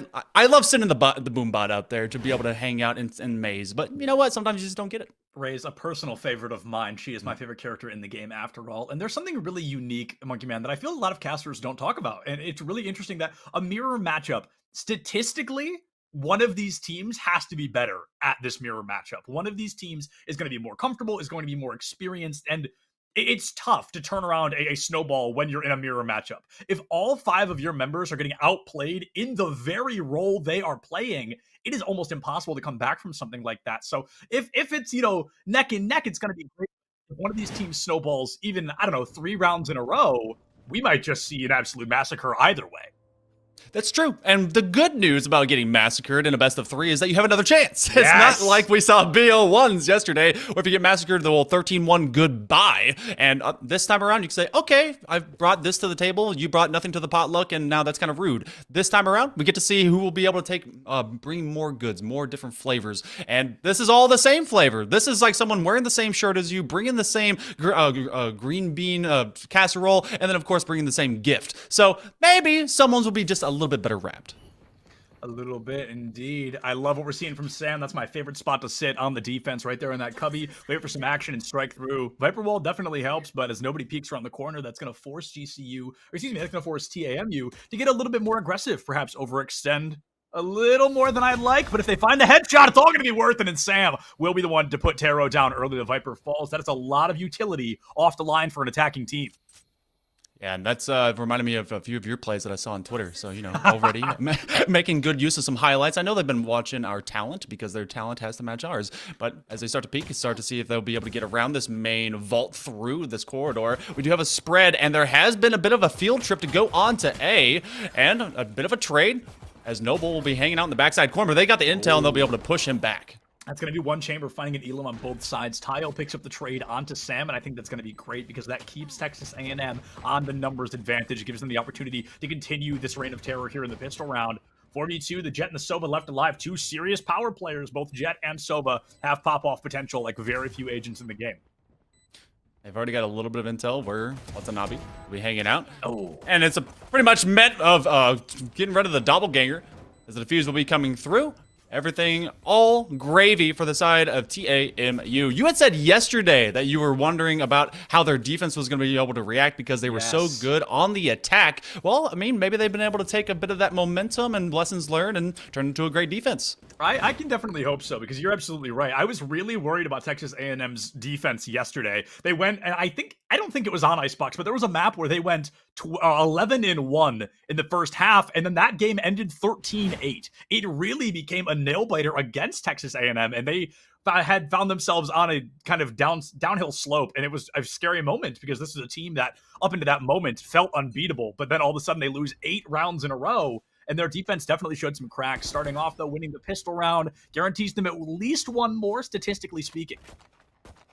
Aggro pulling up the Bulldog is just my favorite sort of stat. I love it. Oh, trying to be able to get an early tag, and that will end up happening anyway as Noble hangs out in the backside corner. And, this little cutesy press into A is just being cut at the midpoint as they're just being funneled through mid. And Aggro, just being that variable, got to look vertical as well as around. Yeah, I mean, you said it best, Monkey Man. It was going to be this map all about verticality, being above your opponent. I think Aggro just giving us a masterclass example of what that means. Nobody looks up. 3 of them pay the price of their lives, and that's going to hurt. Texas A&M winning a round, they're expected to win. But if they win round 3 here against Grand Canyon, that's where that snowball really begins. I do like how Noble's just hanging out in their back corner. That's their assigned seat at the lunch table, and give me that dog. I want to be able to see that tag over and over again. That's my favorite one. If you don't have a dancing dog in your back pocket, I don't even want to know you. But so far, A&M being able to meet well all this kind of spread. We're playing a little bit more defaults. And missing the underhand. Okay, look, I do that often myself. Okay. I don't play Viper, so I can be judgmental. I can be judgmental about it because I don't play Viper. I don't do lineups. So I'm not very good at it. But hey, damn, gets the lineup in the last second, and it looks like it's not going to be very helpful. As for the third time in a row, we've got Grand Canyon trying to run it down through Maze, heading toward that A side early in the bloodbath, getting ready to begin. Watanabe goes in early. Sam, though, with the first blood, taking down the power player known as Aggro, and Noble getting walled off the boot. Only a shorty in their pocket. And Marshall close behind as well, but both those not going to do well with a full Sage wall in the way. But the way that Noble was not going to break that wall, I think they're playing for the long con. They're just hanging on that back corner. They're going to have that rotation. But now that the bomb is down, good sights slowly been picked off as we do have a better attack out of Grand Canyon. They have a 5-on-1. Everyone just kind of staring down. That long con is now just a con. I don't know if it's going to pay off for us, for them, or anyone else. They may try to be able to save, but they don't have much. That wall didn't break. You're staring at it. I get you. And they're just looking upwards, looking to see if they can get anyone off their rocker. But no, it'll be a flawless in trade from round 2 to 3. And being able to cut this in half. And so we'll see a full buy going for GCU. Actually, no, for the Aggies. They've been hanging on to some small ball style weaponry. We will see the op, though, go to aggro. Yeah, I'm not surprised to see them have to full buy here, right? That is the statistical best way to win a round, is by eliminating all of your opponents and not losing a single teammate. A flawless round definitely puts things right back where they should be in the statistics. Grand Canyon coming out really strong there. It's very difficult to get a read on a team during the pistol rounds because if you lose one, you've basically got to lose the second. And now this is where we're going to have full weapons on both sides. I really wish that the pistol round was the round that mattered the most, because that's the only rounds I win. Okay, Me too. So that's I'm gonna get an ace. It's gonna be great. That's when I get all my multi kills. No, that just doesn't happen for the rest of them. My first 2 aces were in pistol rounds. I've had one ace ever that wasn't a pistol round, and it was quite a good one. But that's a story for another day. An early elim in favor of both sides. It was going to be one on TAMU, but then the trade comes directly through, forcing us to do a 4v4 scenario. Losing that Sage and losing the Sova, 2 very impactful agents to lose for completely different reasons. Getting Sam lurking to mid, just seeing if the rotation will press through, and you have that buddy system going on as both the chamber of Sam hanging out. Oh, it's Sam on Sam action in mid. That means Doppelganger will be gone, and that's 2. And that will now be able to stress out this would-be rotation. Everyone was lurking, peeking, looking for a chance, but now they're kind of stuck where they are on A. And that one's really going to hurt because we saw the chamber there on the side of Grand Canyon do the pseudo peek. You know, you're more going through the motions than actually looking for someone to be there. And you realize, oh, somebody was there, but by the time you flick back, it's too late. They've got you in their sights. In Grand Canyon, they're going to find a plant, looking at a 3v2. Great wall off to seal the deal for Mume, but it's not going to be quite the game ender you want it to be, especially with Sam on the flank coming up through Maze into Belt, and Aggro goes in quick, finds a right click onto Watanabe, and TAMU winning that 4th round. That is a statistic break. That is going to be them going up 3-1 instead of that 2-2 scoreline we're so used to. You're able to make a nice buy to be able to go into it, but it was a great play at mid by Sam. Is it Dolphin? Is that what the name is supposed to be? Sam Dolphin? Yes. Yeah, so fun fact, I can't pronounce that animal's name, so I just call him Sam, but his full name is what you just said, yes. Okay, all right. Well, you know, I'll make a few extra noises just to reinvigorate what that animal is. And so Sam like Dolphin I'm on the beach. Welcome. Trying to get a tan. It did snow yesterday, so there was a blizzard up here in the Northeast. Yeah, and I don't know how many other people got that. But as we go into this one, it is a bit cold here on Icebox, and the Aggies have been able to enforce that now, as Torta Force will be coming out in force in that backside corner. That basically gives Chamber the opportunity to hold down B, not quite by himself, but really become a much larger presence than a single agent often can. That one shot fires faster than an op, technically does more damage than an op, and has that slow ability that can really make it difficult for any agent to push through, friendly or enemy. Instead, for the 5th time in a row here, Monkey Man, this is going to be Grand Canyon pushing that A side, or at least trying to aggro, taking down Sam early, and Sam seems to be the real star-studded on the side of Grand Canyon. Watanabe gets that trade, takes down the op, but gives their own life in the process. Noble finding that jet, making this a 4v3. Full rotation, it seems, down onto that A site, and the resurrection comes through Watanabe. Back into the swing of things. Now Tile finds one. Sam takes down Watanabe once again. Noble picking up that Sage. Noble finding a 3rd, looking for a 4th, but Volt is the one to seal the deal. 2v1. That Chamber, 1 HP in a dream, but Volt trying to put another round on the board for Grand Canyon.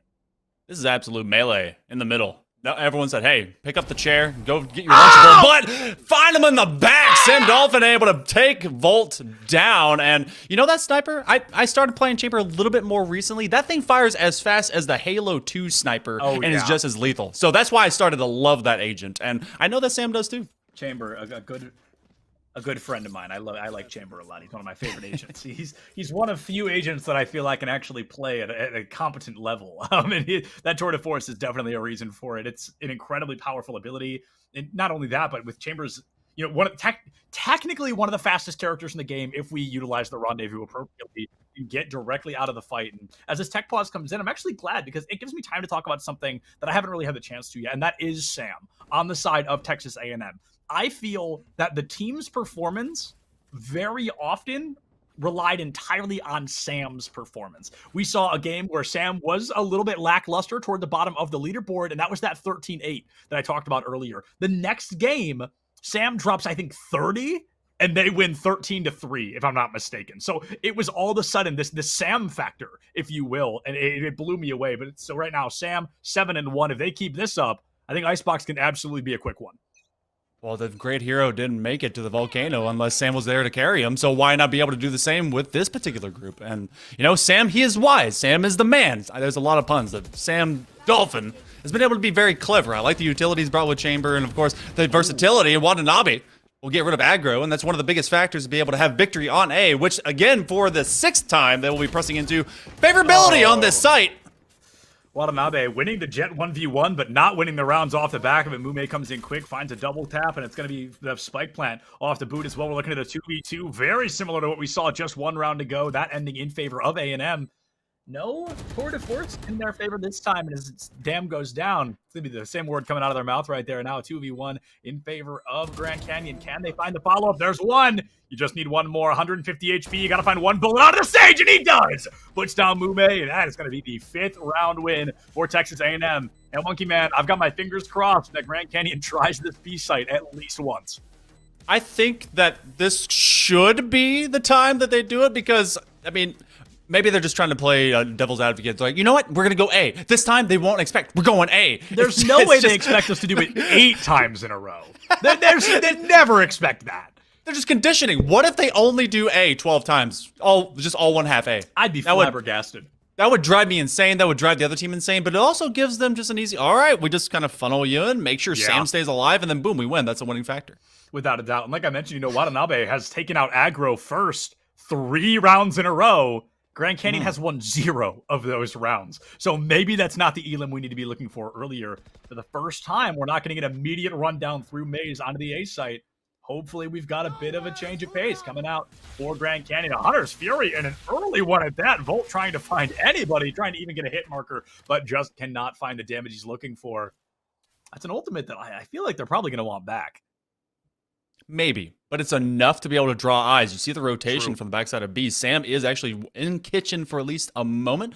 That's drawn him just off of that long side of B main. And you see that triplicate of players over the side from Grand Canyon that is looking to be able to walk it in. So maybe investment, maybe it's like the dog with the bell. You ring it enough times and they start to get hungry. They want that treat. And 6 times in a row, maybe the second half of this first half. So the first quarter was all A. Maybe the second quarter is all B. Pavloving your opponents into throwing a semifinal that'd be a first for me, and I would love to see it. That would be quite a fascinating matchup. And as we kind of go into this slow push onto B site, I suspect the traditional Sage wall that kind of blocked it off makes planting the spike a little bit easier. But with this Viper on the side of AMU, just kind of hanging out in the mid, hanging out underneath kitchen, it's a very large opportunity. She gets to flank. Volt catches quite a few unlucky bullets down to 46 HP. Down, but not out. Okay, now out. Volt taken off the table, 5v4. The spike plant has come through, and I would be surprised to see much change. One Sam dismisses another, operator versus operator, and Grand Canyon, they've got the numbers, they've got some great positioning if they keep an eye on that flank. There's another great shot from Sam, the resurrection, basically null and void. Noble finding the elim, taking the op down. Mume takes out Dam, 3v3 across the board. Noble goes in a little bit too quick, and Taro finally waking up to join the fight. Tayo takes out Mume, and it's going to be a 2v1 up to Tayo to try and save the day, but at 37 HP, this is going to be a tough one. They may have just enough time. They may look for the save. They've already backed up, and I think that's Yeah, he's exactly getting what's out. going to Gotta happen. be out, That was wonderful post-plan hold. Great angles. They were able to get up onto the box and be main, and then just that little bit of a flirt by Volt inside of that tube going to kitchen. It was enough to be like, hey, he's there. And everyone kind of squeezed in on him. It was enough of a distraction. Same thing with the investment of the Hunter's Fury. It pays dividends, and they're able to get a second round. So, you know, okay, not a runaway train. This is not a half a round already gained, or yeah, I've total half gained for the side of the Aggies. GCU, they're well within that grasp, and they've now put in that little bit of doubt, like, oh man, they went B. Are they gonna go B? Just maybe. I want to jump back as well. I was very critical of that Hunter's Fury, but I think you were 100% correct. I think that was to pull focus onto A side again. Here they come again. You know, it's that conditioning toward A side. Sam, I know somebody's in there and loses the fight. A bit of a run and gun from Volt, but crosshairs where you needed it to be. Power player known as Sam going down early, 5v4 in favor of Grand Canyon. They said, hey, B site worked once, let's make it work twice. It paid every bit of investment that the side of the Antelopes wanted to put into it, and they've already gained the high ground on that box.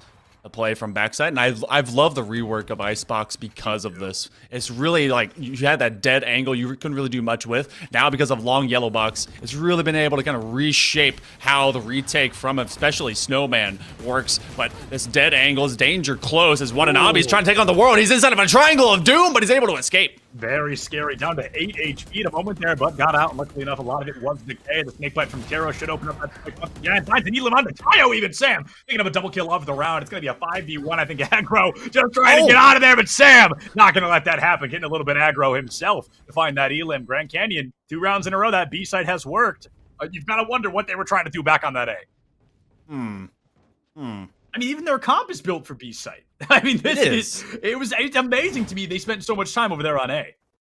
I mean, you had Sam even pressing up like, okay, they're going to go back to A. And then no, he's met with a surprise by Volt, who has kind of become a late-term MVP, at least for the midpoint of this first half. And, you know, maybe being able to recognize, okay, aggro is always going to be up in mid. We're not going to be able to take that as we go through that funneling piece. Let's just start going with our strength here. And maybe the Antelopes, maybe they're going next level. And, of course, they're going B again. Are we going to see all first 6 BA and all second 6 BB? It was a bait all along.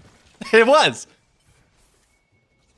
Coming in quick here, and I like this. This push notably faster than a lot of the ones we've seen already. Watanabe one, and like dominoes, TAMU is going to go down 5v3 already, 5v2 in favor of Grand Canyon. They're looking to make this one a flawless. They'll be one shy of tying it up here in the first half. If they turn this into a 7-5, Monkey Man, that'll be absolutely breathtaking. Watanabe goes down early, 2 more elims to tie things up, and you've still got quite the journey ahead of you after that one. Sam going in quick. This is a scary situation because not only do they need to fight their opponents, but they've got to fight the clock.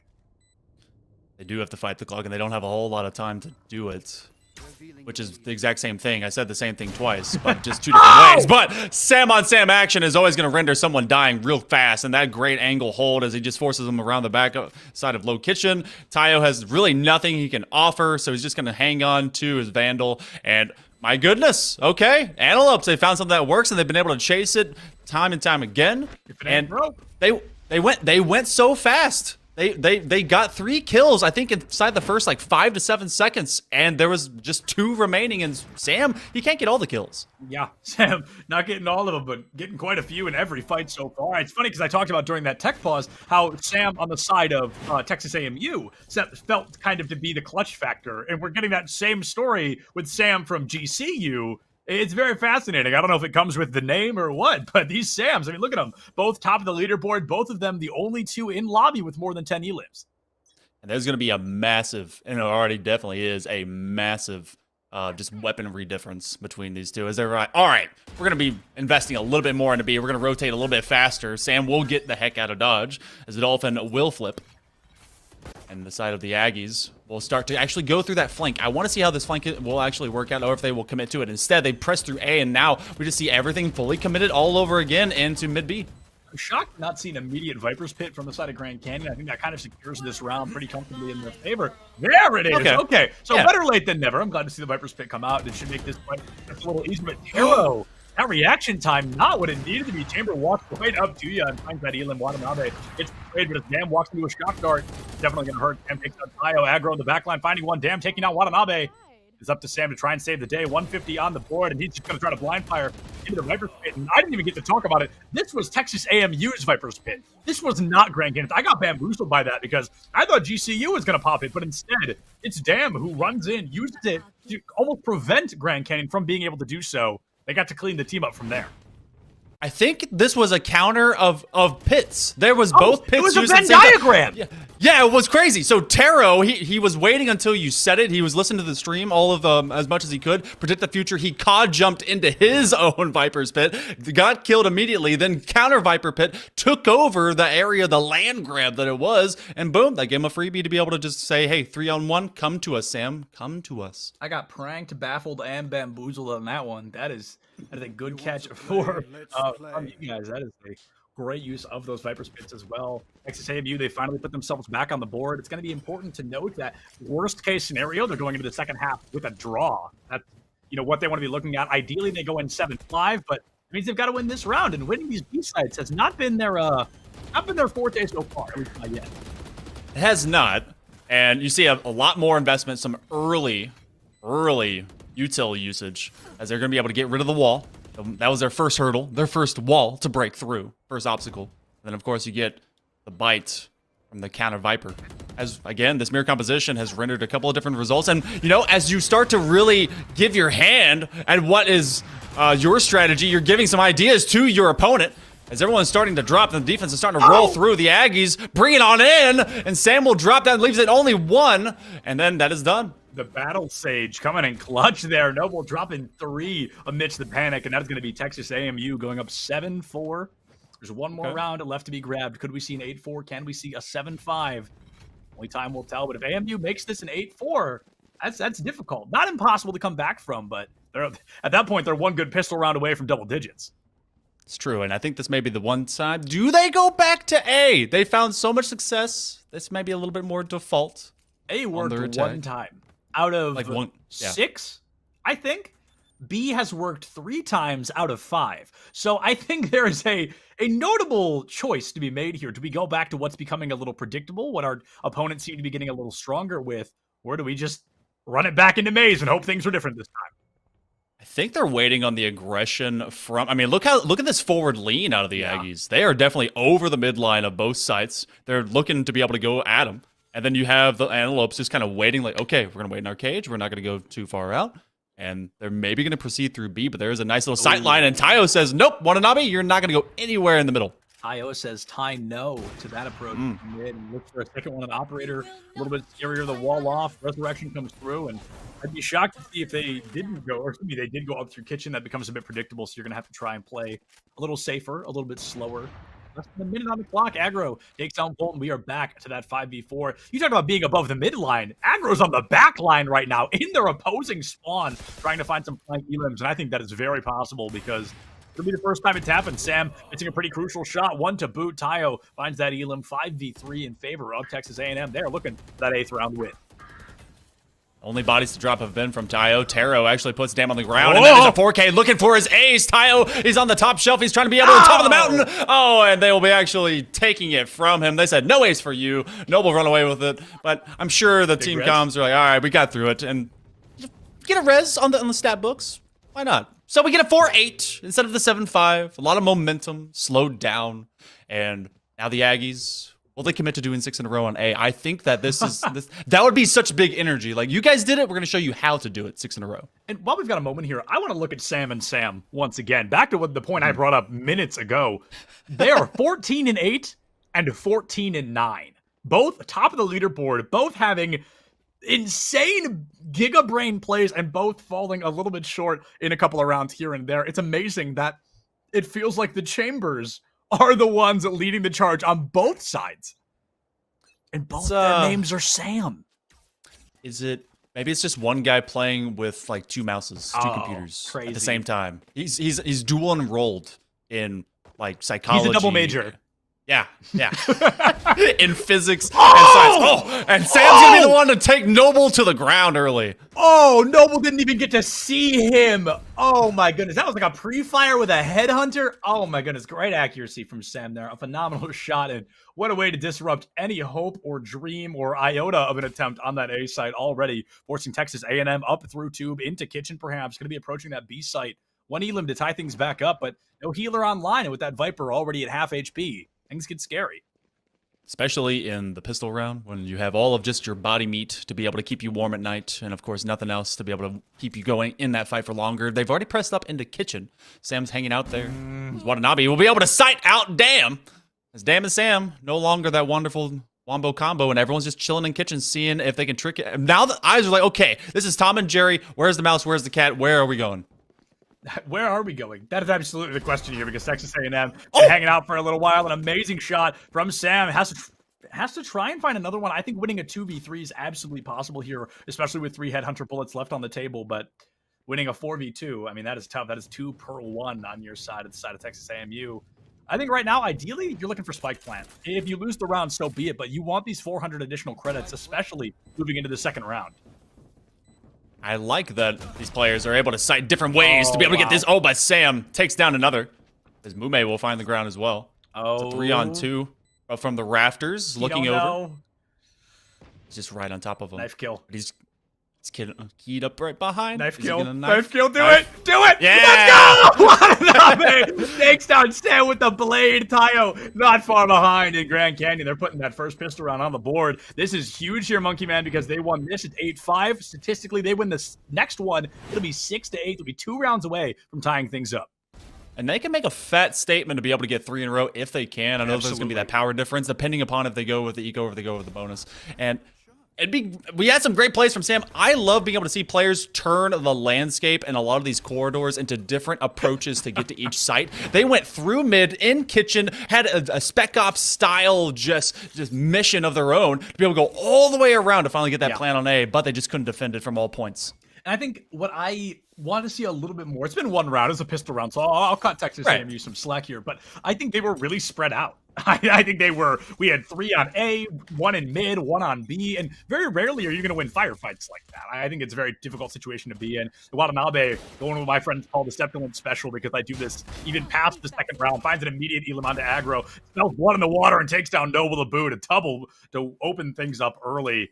And this is the half that I suspected Texas AMU to absolutely steamroll. But right now, they are definitely struggling. Trying to get a third. We'll use that tailwind to be able to get the heck out of dodge, but it will be picked up by Terra, who takes down Tayo. It's doppelgangers in terms of agent and also in terms of name. Volt will get rid of Dam. Sam's doing work out there. With the Dam. Whew! A nice little quick punch. And this is all of a sudden evened out. Well, actually, way more in favor of the side of Grand Canyon. Now they're hunting down.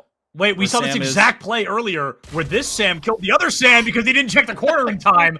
That is a mirror. I wish we could go back and put them side by side, because we just watched that happen. It's the exact opposite story to be told. Just put that on your TikTok. I should. You're right. I should clip them. Just the vertical videos just Farm aligned content. next to each other. Yeah, actually, if you had both videos running at the same time and they're both vertical, then it's like 2 just tiny little slivers. But you can just tell the only thing that matters is Sam right on top. Sam. That's all that matters right now for both teams. It's Sam. 18-10, 17-9. These two refuse to be any more than 1 elimination apart from each other. Grand Canyon, they have put quite a few rounds on the board here. They found that 8-6 like we wanted. Monkey Man, you brought up a great point. If they win this one, I mean, what a way to make a statement. We'll have a tied game on our hands, no doubt. Especially with this power play going in. Oh, now bringing out the hero play. This is going to be 2. My God! Third. Going to lift up. And not going to go down. As they're able to get 3. Tayo will answer. No way they lose this. Not after that. There's no way you lose that after your Jet absolutely top frags on site, finds 3 out the gate. Watanabe literally could not have done more there. Maybe 1 to really seal the deal, but as we enter a 1v1, 36 HP on the board from Tayo, you've got to play post plant. If you get greedy, it's going to cost you your life, no doubt. A bit of timing. I think he just saw him. He saw him. Maybe he didn't. No, he had to have. There's no way he didn't, right? No, I mean, no, he didn't. No. You know, he was looking too far to his right, and now it's all about timing. Who's going to look underneath the rafters? It's a corner check. Oh, gosh. Just taking 4 down. Tayo is starting to try and be the hero. I was like, hey, you guys are talking about Sam a little bit too much. What about me? What about me? Oh my goodness. I can't believe you didn't see him, but you're completely right. Looked a little too far to the right to pick up that Vandal and just missed the Viper. Still won the fight regardless, but wow, that was a cat and mouse. That was truly a cat and mouse. Yeah, that was glorious. Is. The Sam on Sam, and just it's always the peeker's disadvantage because they get that shoulder, and then of course the second play is that's the first one we saw. Was it? Yeah, and here's the second one. The exact same story. It's Sam versus Sam, but one takes out another. That's so crazy that they make the same mistake. I mean, I don't know. I wouldn't call the second one a mistake. He just kind of missed his shot, but it's funny that they take each other out so poetically. They know where each other are. They're in each other's heads. They're just in each other's hearts. They have each hearts. other's names. They're brothers. Sam brothers. But this attack going to A, as the Aggies are trying to ride a little bit more momentum. Quickly becomes a 4-on-4 as a couple of takes will go between each other. Noble will get that plant shock down. dart. That shock dart is lethal, and he's been putting those in great places, especially with these known default plants. You can't be playing Sova at this level if you don't know those shock dart lineups. And clearly, I mean, Volt and Tayo have both shown some great understanding of how to bust out those lineups. Watanabe finds Noble early, the stage taken offline. Now on both sides, all damage officially permanent, 4v3, but barely. Chamber on the side of Grand Canyon. Sam down to what can be no more than maybe 10 HP. If he's lucky, that's a 10. I mean, it is going to be quite a difficult fight to win when you're 1 bullet from death. Sam goes down, Damn not far behind. Watanabe with the flag. It's up to Tayo to try and save the day, but they're going to try to stick it. Nope. Going to give it up. And no! He has to hunt.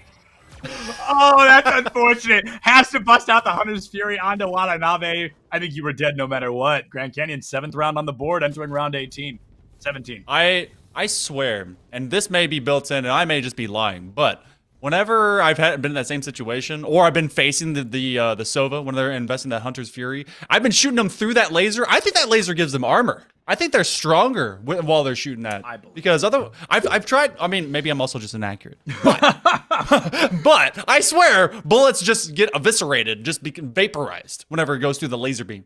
So look at AMU right now. Speaking of being accurate, they need to now more than ever. They've got a marshal, some sheriffs. And the Sheriff's such a fascinating gun. I mean, like an M&M bestseller, you've got one shot, one opportunity. You've got to capture it, or it's going to slip, and you will lose yourself that fight. 1:25 on the clock already in Watanabe with that first blood. Taro goes in quick, dismissing Tayo from the fight. 5v3 in favor of Grand Canyon, looking better and better by the second. Blink and you miss it, and this is looking like a flawless. That was a beautiful interaction, because as soon as he knew that shock dart was coming out, you actually can go forward because you still have to get your weapon back out, which means that timing is on your side to be able to make that trade work. Sam will get rid of Damn, and that's a flawless for the Antelopes. Lopes looking pretty good, and they've been able to make this defense their home. Now, same to be said, remember that momentum that carried forward, and we had that flip when it came to the Antelopes when they're on the attack. It was the first 6 rounds that were, very much for the Aggies. We're hitting that round 6, so that could start to turn the tide. Grand Canyon, their defense, I think, definitely stronger than their offense. Not that their offense was bad, but the defense just seems like where they are more comfortable as a team.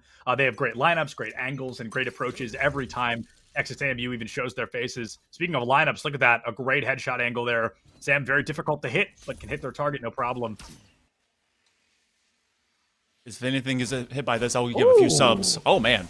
Okay. What a good shot. Oh, and he says trick shot there. Fun fact, if Sova kills enemy utility with a double bounce shock dart, he goes trick shot. It's hilarious. That's beautiful. I didn't actually know he would do that, but get a little bit of intel. Volt will try to see if anyone's going through mid. No one's rotating, or at least they're inside the house. And then we go to A. This will be a full court press. Oh, but it will be aggro that's pressed as well, as Mume will be able to find their skull, but they do find a plant. Mume with an absolute baller play there, taking the Blade Storm out early. We've seen from both Jets today how effective their Blade Storms can be. Oh, not the double! Not the Shock Dart Snakebite combo! Oh my goodness, that is so much damage on the table in the blink of an eye. Sam and Noble going to be able to find a few, but Volt with that immediate trade. Watanabe up onto the high ground. Mume finds one. Watanabe with the wall bang headshot kill onto Sam. Keeping it clean, keeping the party rocking in favor of Grand Canyon as Damn comes in quick, trying to find it, but doesn't know where the spike is. It was not planted for you, my friend. That is going to be a 9th round win from Grand Canyon to tie things up. Damn sashayed their way onto site. They were spinning that knife. They were looking down, and no one was looking at them. He got 2 in a hurry, but again, it was just a little bit of miscomm, not knowing exactly where the spike would be. If it was planted default into that box, I think he would have been able to get a 3K, but instead, we now are locked in at 9 apiece as we head around number 19.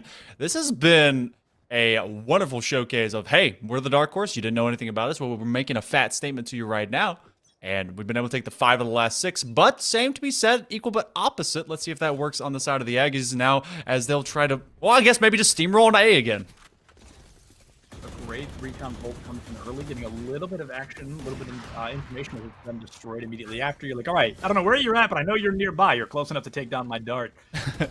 Quick action from Mume, trying to find some eliminations here, but it's Noble with that lineup. That's a tough angle to peek because everybody knows exactly where you're going to be standing. That's one of those crosshair placement kind of situations. And as the immediate plant comes in through Noble, they've planted quite a few times here.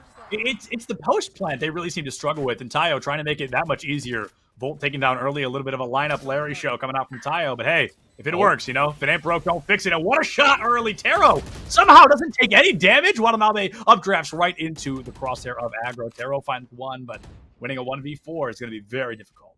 It was just outside the sphere of influence for that shock dart. So he's able to just leap out in the nick of time, but Sam's going to try and press around this corner. Maybe he's learned his lesson to be able to get out of these. He has! Gets rid of Taro. Or 1. All right, so the Aggies get 1 back. They just make the methodology work. And you're exactly right. When we were talking about them being able to get a plant, they've gotten plenty of plants, but their post-plant defense has just been ever so weak. They decided to go, all right, we're going to that rope. We're putting this bomb right on top of it. Whenever you press F to be able to get, I slapped my plate. Whenever you press F to start diffusing or otherwise, you're going to be able to go up this rope and you're going to be confused. But they never even got to saw this that time around because they just couldn't even, I guess, rotate their way on the backside. So, all right, keeping their sight lines. They win these gunfights so well. They just haven't been able to really work against a better utility. And now this time, Grand Canyon, they've got a full-blown old apocalypse and a collateral kill to start things off. Sam says, oh, no, not today, my friends. Comes through, takes out the Sage and the Sova. A lot of recon gone, a lot of information off the table. Sam finding a 3rd, looking for an ace with 4 bullets. That would be absolutely nuts. Found the 3rd, looking for the 4th, but no, Volt not going to let that happen at the very least. Grand Canyon, they're 1 kill shy, tying things back up 10-10. And entering round 21, if we're tied up like that, overtime feels like it'll be right over our shoulders. I don't doubt that we're going to go to overtime. That's the only way that this makes sense, to be able to go into that final against the East, best in the West. Both these teams. Volt, he's a thief. He'll make sure that you're not going to be able to get that ace because he's going to get 2. And he makes that work. No rotation through mid. It's 10-10. And these 2 teams, I mean, antelopes, they're coming out to surprises. We didn't get to see any of them yesterday, and Texas A&M, they seemed like they were just an unstoppable force. Well, this is the immovable object, which is being showcased out of the last, well, I guess it was 7 rounds now on, oh wait, hold on, quick math, 8 rounds on defense. We've been able to have them get 6, and their defense is strong. This is their ultimate fort, and there's not very many passages to be able to get over the rampart. And with the buy-up from AMU right now, this is really scary because if they lose this round, they're going to have to save on the next one, which then technically puts Grand Canyon at 12-10. It becomes a really dangerous situation because then you have to win 2 in a row to force an overtime. You then have to win 2 more to secure a victory and put yourselves up 1-0. On the bright side, this isn't a best of 1. This is a best of 3. So losing map 1 isn't the end of the world. We've got Ascent as map 2 and Haven prepared as that tiebreaker if we so need it. Okay, now though, AMU trying to make the magic happen in an early Viper's Pit. Coming out quick, Taro finds Sam. It's going to be a Hunter's Fury in an attempt to respond. I like that. Counters out the Viper's Pit and creates a lot of space against TAMU. Take those long lateral angles, really perpendicular to the pit. Everyone's kind of hanging on backside. Oh, Noble just sitting them down, not saying, hey, you're not going to be able to see any of us. We're still going to be able to look for that defusal. Dam will be able to get rid of 1, gets over to Taro, and then Dam moves in, gets a 3K, gets rid of Volt because that was so close to being defused, and the Aggies fight back again. That was insane. That was a really strong play from Dam, and honestly, I'm glad to see it. I often try to not be critical of particular players. Lifting them up, that's one thing, but I don't like to be too harsh. Dam, however, this Viper gameplay doesn't hold a candle to what we saw on Omen yesterday, so I'm very surprised. I think we're seeing the Viper because, of course, it's meta here on Icebox, and they're trying to stick to the meta, but I hope we get to see Dam back on that Omen because it was incredible. I've only heard legend of this wonderful Omen. I want to be able to see Damn Omen. Yeah? I'm sure it's beautiful. It's like, that's gonna go on a T-shirt. Damn, Omen! Just like right at the top of it. Speaking of damn, just waiting for that recon bolt to come through. It's so funny when you spectate players waiting for the bolts because they're just like staring off into the sky. You're like, what is going on? And the bolt pops up. You're like, oh, all right, that makes a little more sense. Oh! I love the action from Mume there. I knew exactly Noble was going to try to run the same play, push them down in the blink of an eye. However, it's traded out. Now we're looking at 2 down on both sides. Jet, Chamber, Viper is a complete mirror matchup. 3 left alive for both teams. Sam, 65 HP. Aggro should be able to find that shot, especially knowing he's nearby, but it's Sam who picks up Sam, and all of a sudden, TAMU, they're back on top of things. They're 2 elims shy of making this our penultimate round. But aggro is that big variable that you got to be wary of. Absolutely. Man, he's so fast, has great decision making. He does it in a moment's notice. That's going to be the bite that will go down. I think he's just a little bit off because he's not moving. Sam hanging out, like just in that fat angle. Taro will be able to side out. That corner's cleared. Yeah. When no one checks the corner and no one reports that they didn't check the corner, then the corner must be free, right? Taro knows somebody's there, but has no idea that Dam's going to be sneaking up. You've lost sight of the Viper, but she has never forgotten about you. TAMU winning their 12th round, entering round 23. This could very well be our last one here on Icebox. We are going almost as many rounds as we can without entering overtime, and overtime absolutely still on the table. Grand Canyon, they've got to win 2 rounds to make that happen. These guys do know this is the best of 3, right? I don't know, man. They want this 1 point early. They want this to be as easy as possible. Get this map and get it done. In fact, if I actually look back to who picked this, to who picked Icebox, this was from GCU. So they were very confident in being able to get this pick. And so TMU, they were like, all right, we're going to start on defense. We're going to make this a little bit more difficult. And they knew exactly what they were doing because Antelopes were having a tough time being able to get on site. Hold in sight, entire different ball game, but the post plant has now started to wilt. Oh, damn, finding Volt. A great opener here in what could very likely be our ultimate round. TAMU, they've got the numbers, but it's uncomfortable. You know, very similar to some other esports, being up only by 1 is not as comfortable as you want it to be. You want to find that safety net. You want to put your team in a much better position. And right now, it's going to be an immediate fake. Right up, clean through spawn, right onto that B side, walking into what is currently a 4v1. Ortero going to be there by themselves and pops the Viper's pit. Trying to keep the team alive. Sam now with a collateral kill. Watanabe and Sam going down. Tayo takes out Volt early. It is a 4v2. Taro finding aggro. Can they keep the action moving? It's not impossible to clutch, but by golly, is it going to be tough, especially as Sam puts down Mume. It's up to Taro to try and save the day. All 4 teammates gone. It's a 1v4. You've got the safety of your Viper's pit, but for how long? Spike planted. Absolutely no idea where anybody's at. 30 HP in a dream.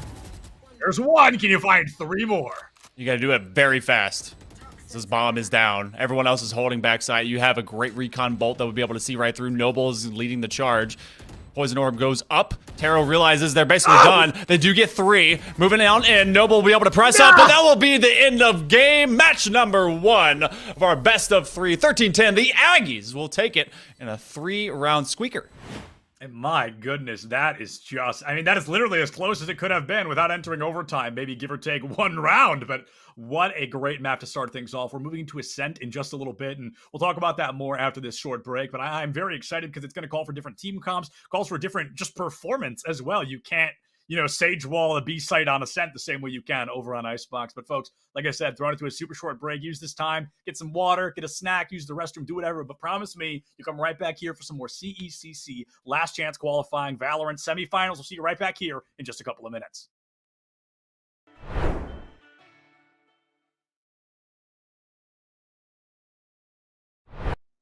What is going on, gamers, and welcome back to the CECC Last Chance Qualifier VALORANT 2022 edition. That is a whole lot of words, and we have had a whole lot of fun coming into this map, too. If you're just now joining us, we've got Texas A&M going up against Grand Canyon University. Texas A&M winning by arguably the skin of their teeth, the closest matchup we have seen from them so far, 13-10 back on Icebox. That was a wonderful showcase of skill and a showcase of being more efficient with a mirror composition that ended up favoring them a little bit more. And defense kind of was king of the day until it was Texas A&M that you had said yesterday they're really, really good on attack. And apparently that just carried over from one day to the next, especially going to Icebox. But it's a whole different ball game. Instead of things being locked into a freezer, well, now things are in open space. It's a little bit more mild, a sunny 76 degrees. I'm making that up. I don't know what it is in Italy whenever it's that high in the sky. We'll be going to Ascent where things are sure to blow apart. Oh, without a doubt. I've been to Italy once. I was there for a single day, and it was 104 degrees, and my nose bled because it was so hot. It was a whole thing. It was not fun. I had a very bad day, but I did enjoy the architecture. I thought it was quite nice.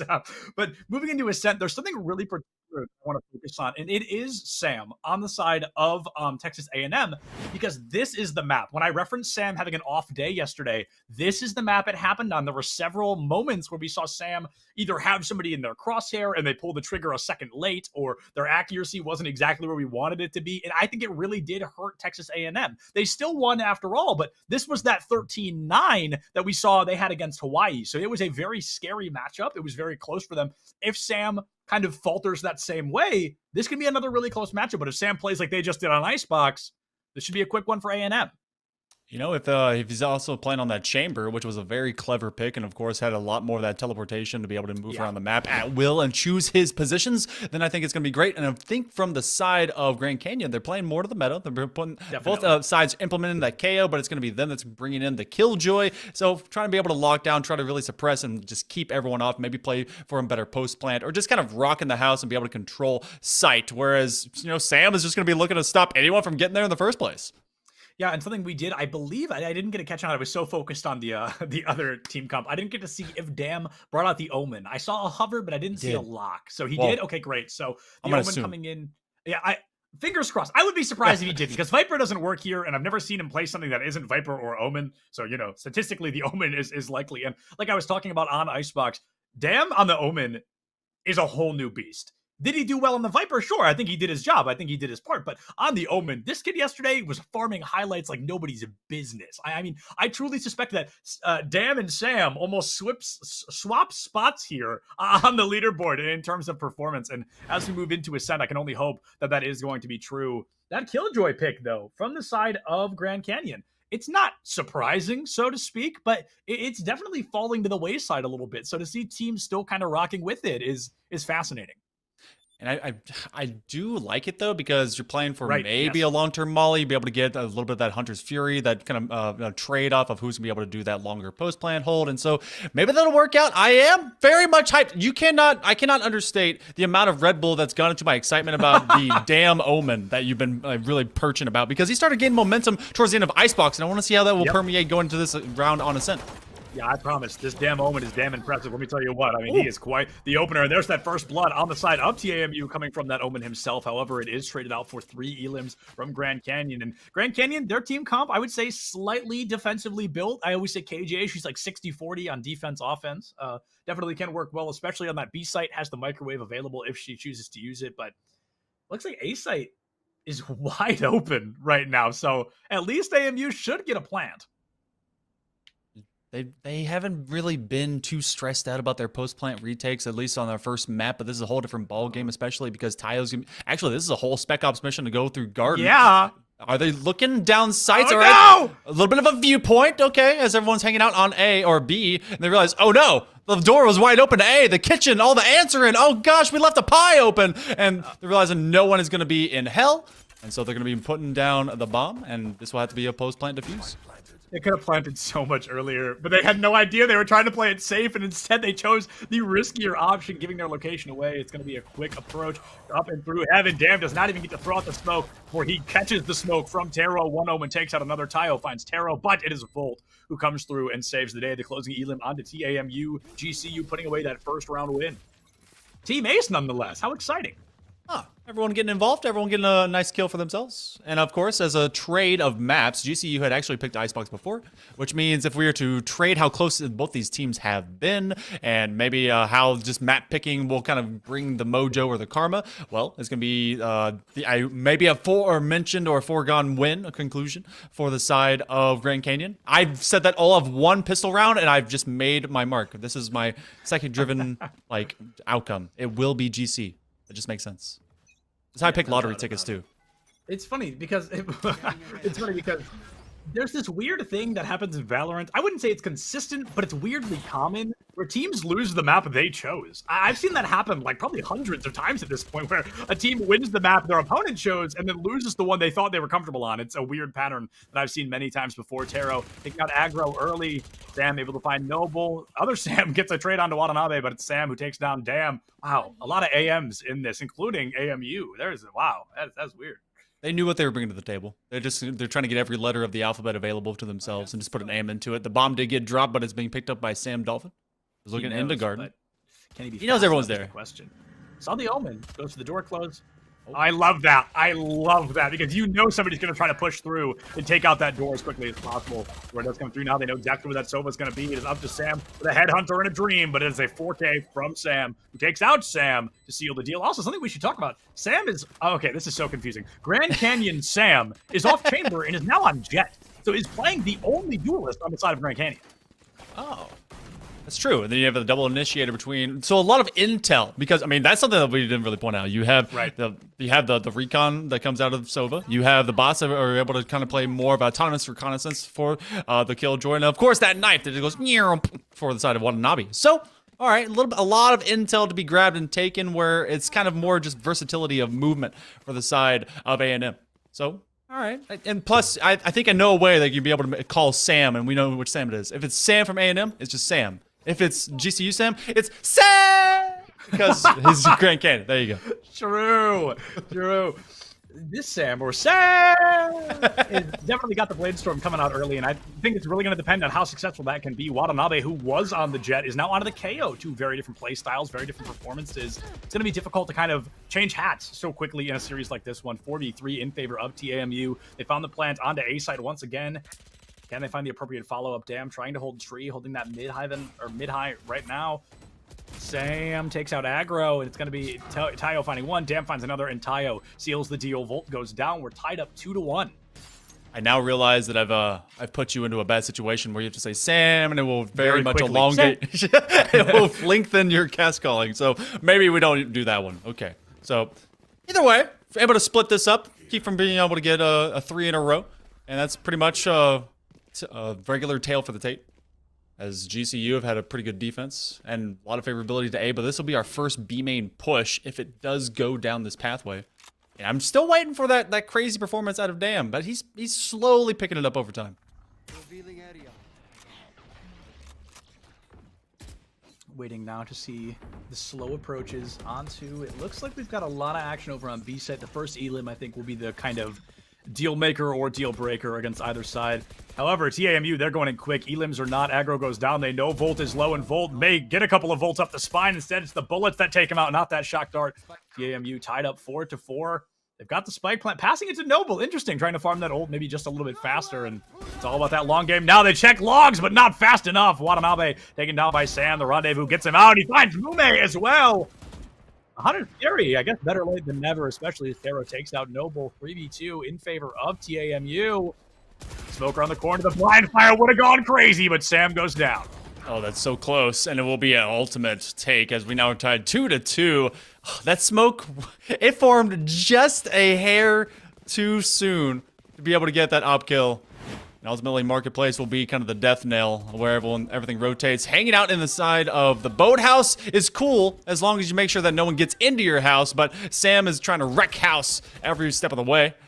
And it'll be the Aggies that do bring us even Stevens going into round number 5, and it's going to be a bit of an eco for the side of the Antelopes as we look at now back to A. It's like a field trip over to B, and now A is like where your main place is. They're making sure they don't run A 7 times in a row or anything crazy like that, you know? They want to make sure they have a little bit of variety, a little bit of a spice up, and as Aggro finds that Elim early on to Taro, gets taken out by Watanabe. Sam tries to take out something, but takes quite a bit of damage in response. 4v4, I think a lot more damage dealt to Grand Canyon than they dished out. Take flight. Pressure's on as we come through. Sam goes down. Noble able to find that flick. Tayo getting pressure onto Heaven. All you need is a little bit of info. You know, one's up there. Did not see the KO, though. Yeah, he saw him maybe head into Garden. Well, maybe just the tiniest little bit of shoulder. That's a hard pixel to be able to kind of really navigate, but everyone's hanging out. You gotta be looking for it to see it. just that tiny little, like, oh, is that metallic or is that brick? I think that's something different. They put down the turret just enough to get intel that they're gonna be shot from hell. Everyone's going down. Tayo is just mowing the yard, and everyone else is grass on the side of Grand Canyon. Now Wanabe, he's able to get a trade, but it's just not gonna be enough as he'll get Noble. Sam will find him, and this is now 3 in a row for the Aggies. And I mean, just another Tayo moment there. The Tayo diff coming in clutch, a double kill regardless. Comes in quick. We saw that approach early out the gate, and I was really worried about it genuinely, especially because we saw aggro go down early. It was a 4-4, but right here, Tayo says bye-bye, takes out 2, seals the deal for TAMU, and that's exactly what they needed to put themselves on top. They're up, but only a single round. It's going to be the first round where everybody's got a weapon in hand. A real weapon, that is. Hey, you know, the Bulldog's a real weapon, okay? Like, I hate the Bulldog. It's so good. I don't know why. Disagree. It's hard to disagree. Look, 3-round bursts are real, and people should respect it. There's a lot of trading going on as one will drop from the side of Grand Canyon. Maybe another, but everyone actually on the floor. Holy goodness! Bodies are dropping on the floor! It's a bloodbath! Noble honestly could definitely 2v1 clutch. Okay, now when you pull your knife out and run directly into them, I think if the gun was out, there's a chance they win that, at least 1v1 on the Sova.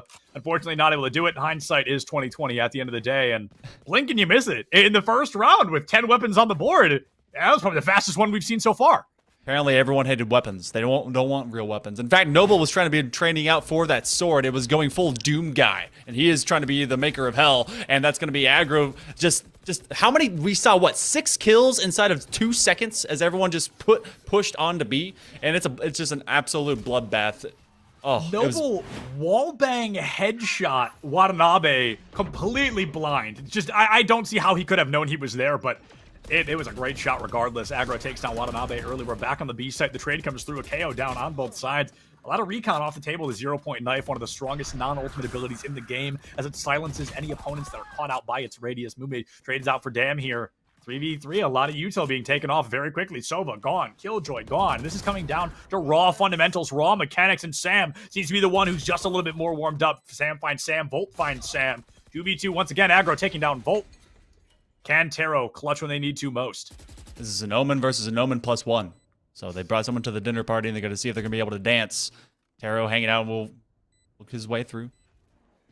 Puts down a dark cover, will make for the teleport. It's actually a little bit of a fake out. See if anyone will believe it, but the sound gesture, there's a 2-on-1. They're going to double peek together. Oh, just no. hanging out. Oh, just...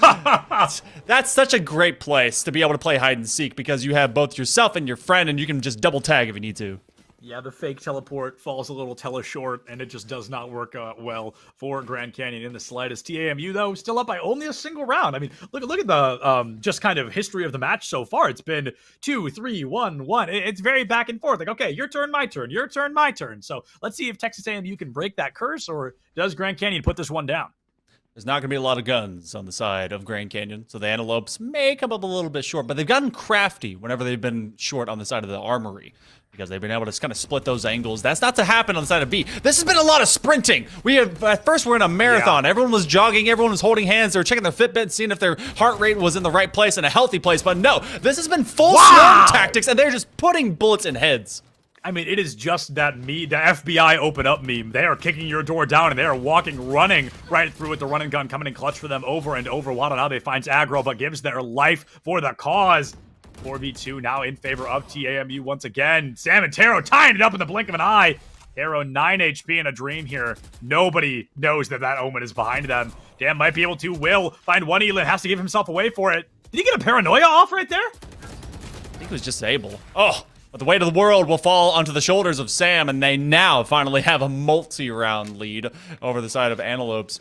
That was a great hold. That was fantastic because all of the focus was being drawn towards Boathouse, and that's where all of the action and all the players have always been for the side of the Aggies every single time they sprinted on, leaving one just behind. And you know, damn, now starting to be able to showcase a little bit more of that stratagem and saying, all right, we've fed you this one. We're going to try and feed you something different.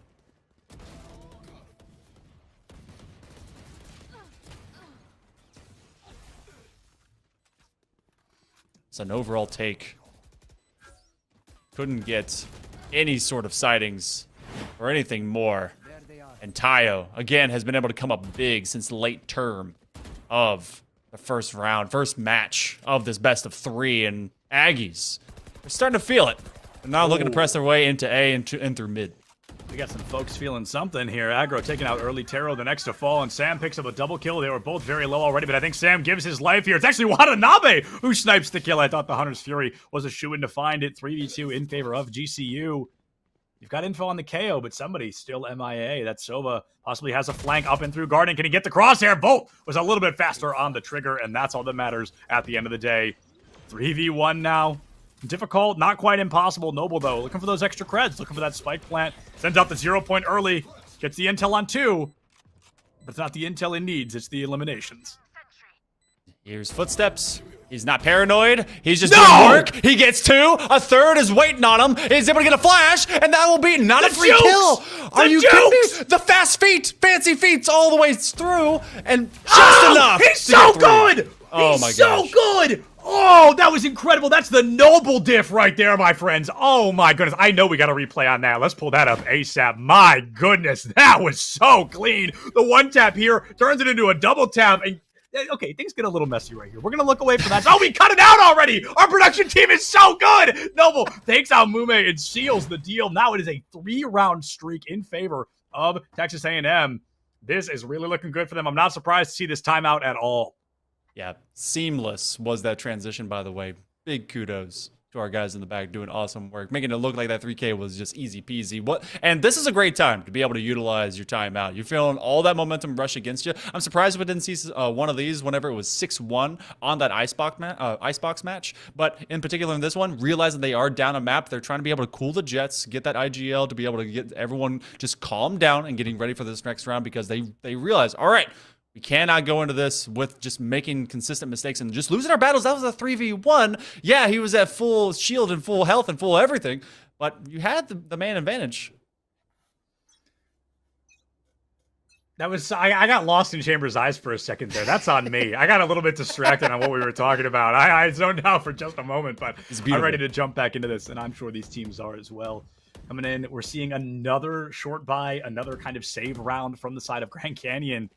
If this judge works wonders, that'll be phenomenal. But if it falls short for even a moment, this is going to be a clean round win for TAMU. They need 1 round to guarantee they have an advantage entering the second half. We're going to get the null command and a lot of gunfire going down from that judge. There's a ton of investment. All the attacks. Everyone's being put into the ground. They will finally be able to pick Noble back up. That's a great res. This will be a flash that comes out as well to be able to knock all the different defenders away. That's Mume getting slapped and done. And Tara will be the last kill as that champion's insignia be able to just kind of put the weight of the world onto the Antelopes. And, you know, they took a timeout. And now they'll finally have even weaponry in what we saw before. Maybe. Watanabe bought up last round with the judge, has to rely on a guardian here, and that may be without util as well. KO, a character built very heavily around use of utility, and I think that's something he...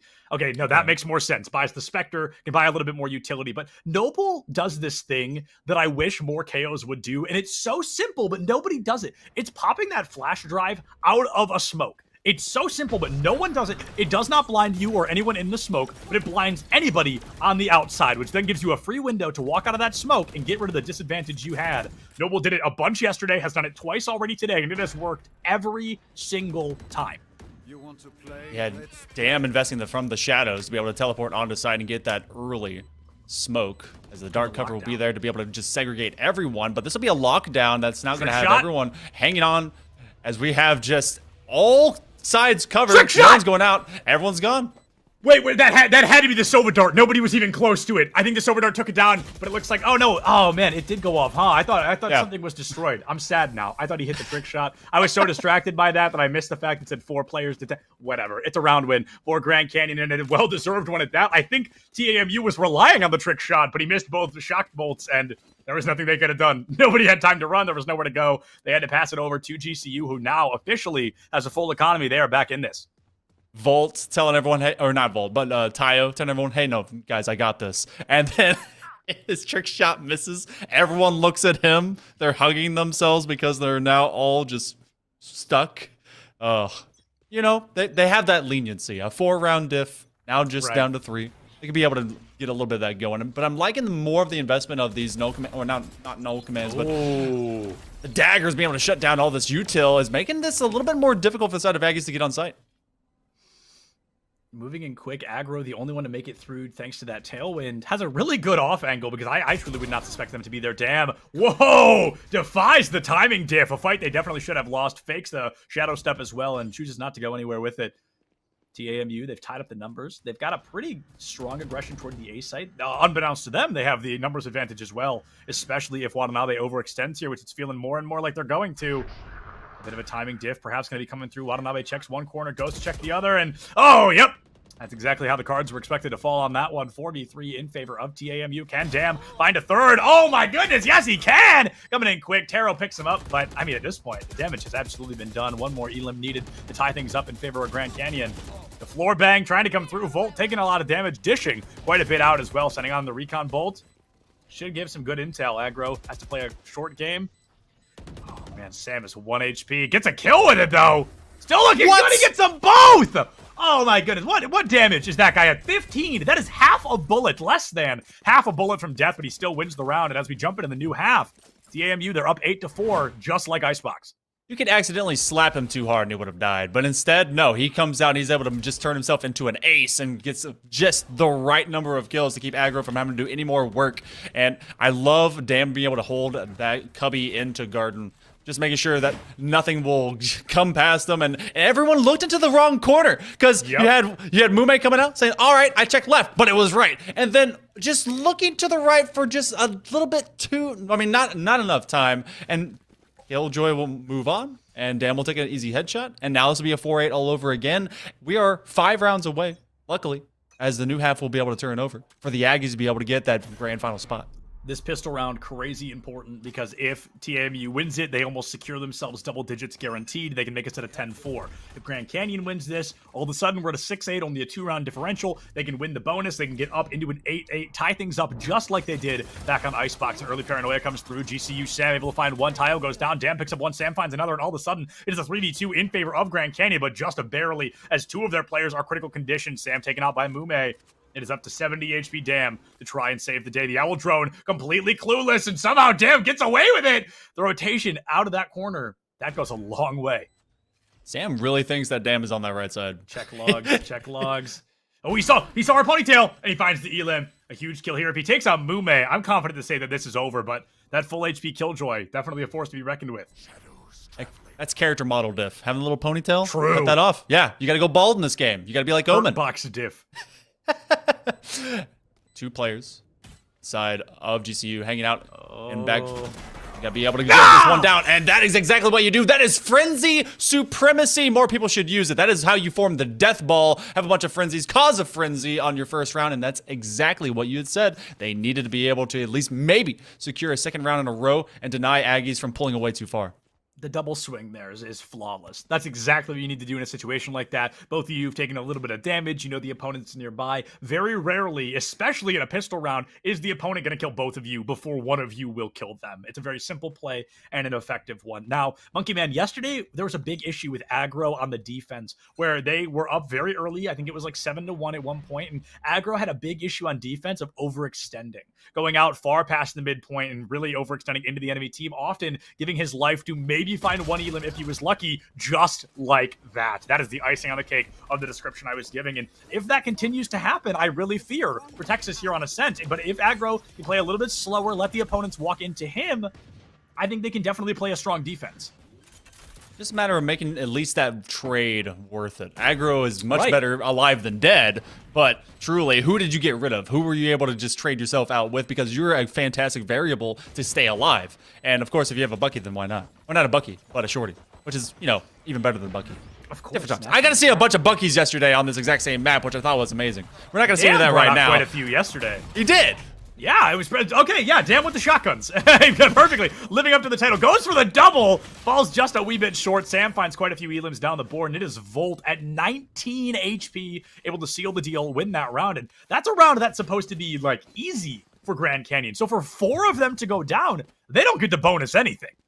No, this is going to be a, well, they force up the light by. We'll be able to see that here in a moment, but it's you called it. You've been able to be a psychic here in these matches so far. Aggro just a little bit step too far, and does give one up to be able to trade one out, but it turns into a 19 HP and a dream, which they're trying to get to that 15 HP moniker that we saw a little bit before out of, I believe it was Sam Dolphin, but can't quite reach there with the HP remaining.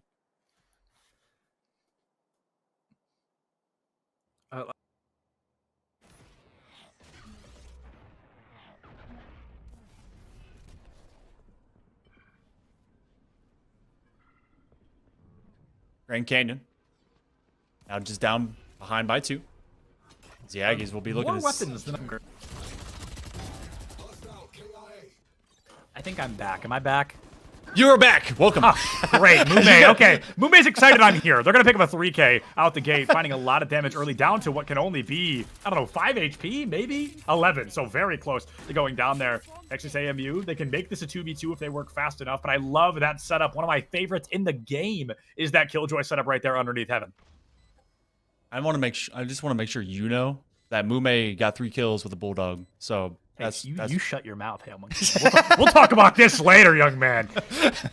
Look, it's the superior gun. Everyone should use it. Oh! Bad side take. Sam getting rid of Sam in a minute. Damn, getting rid of Watanabe. And there's all of 1 remaining. And that's going to be it. They get 3 that they needed. God. And the defuse will come through. And the Aggies will be able to cut down this momentum out of the Antelopes. Sam and Dam coming in with a bang and the bam, just taking out GCU in the blink of an eye. Holy cow, that was precision gaming right there. That was just accurate as accurate could be. What a performance from the 2 of them to seal the deal. We're looking at a 9-6 scoreline. 4 more rounds. Hypothetically, Monkey Man, 20 eliminations separate TAMU and a grand finals spot.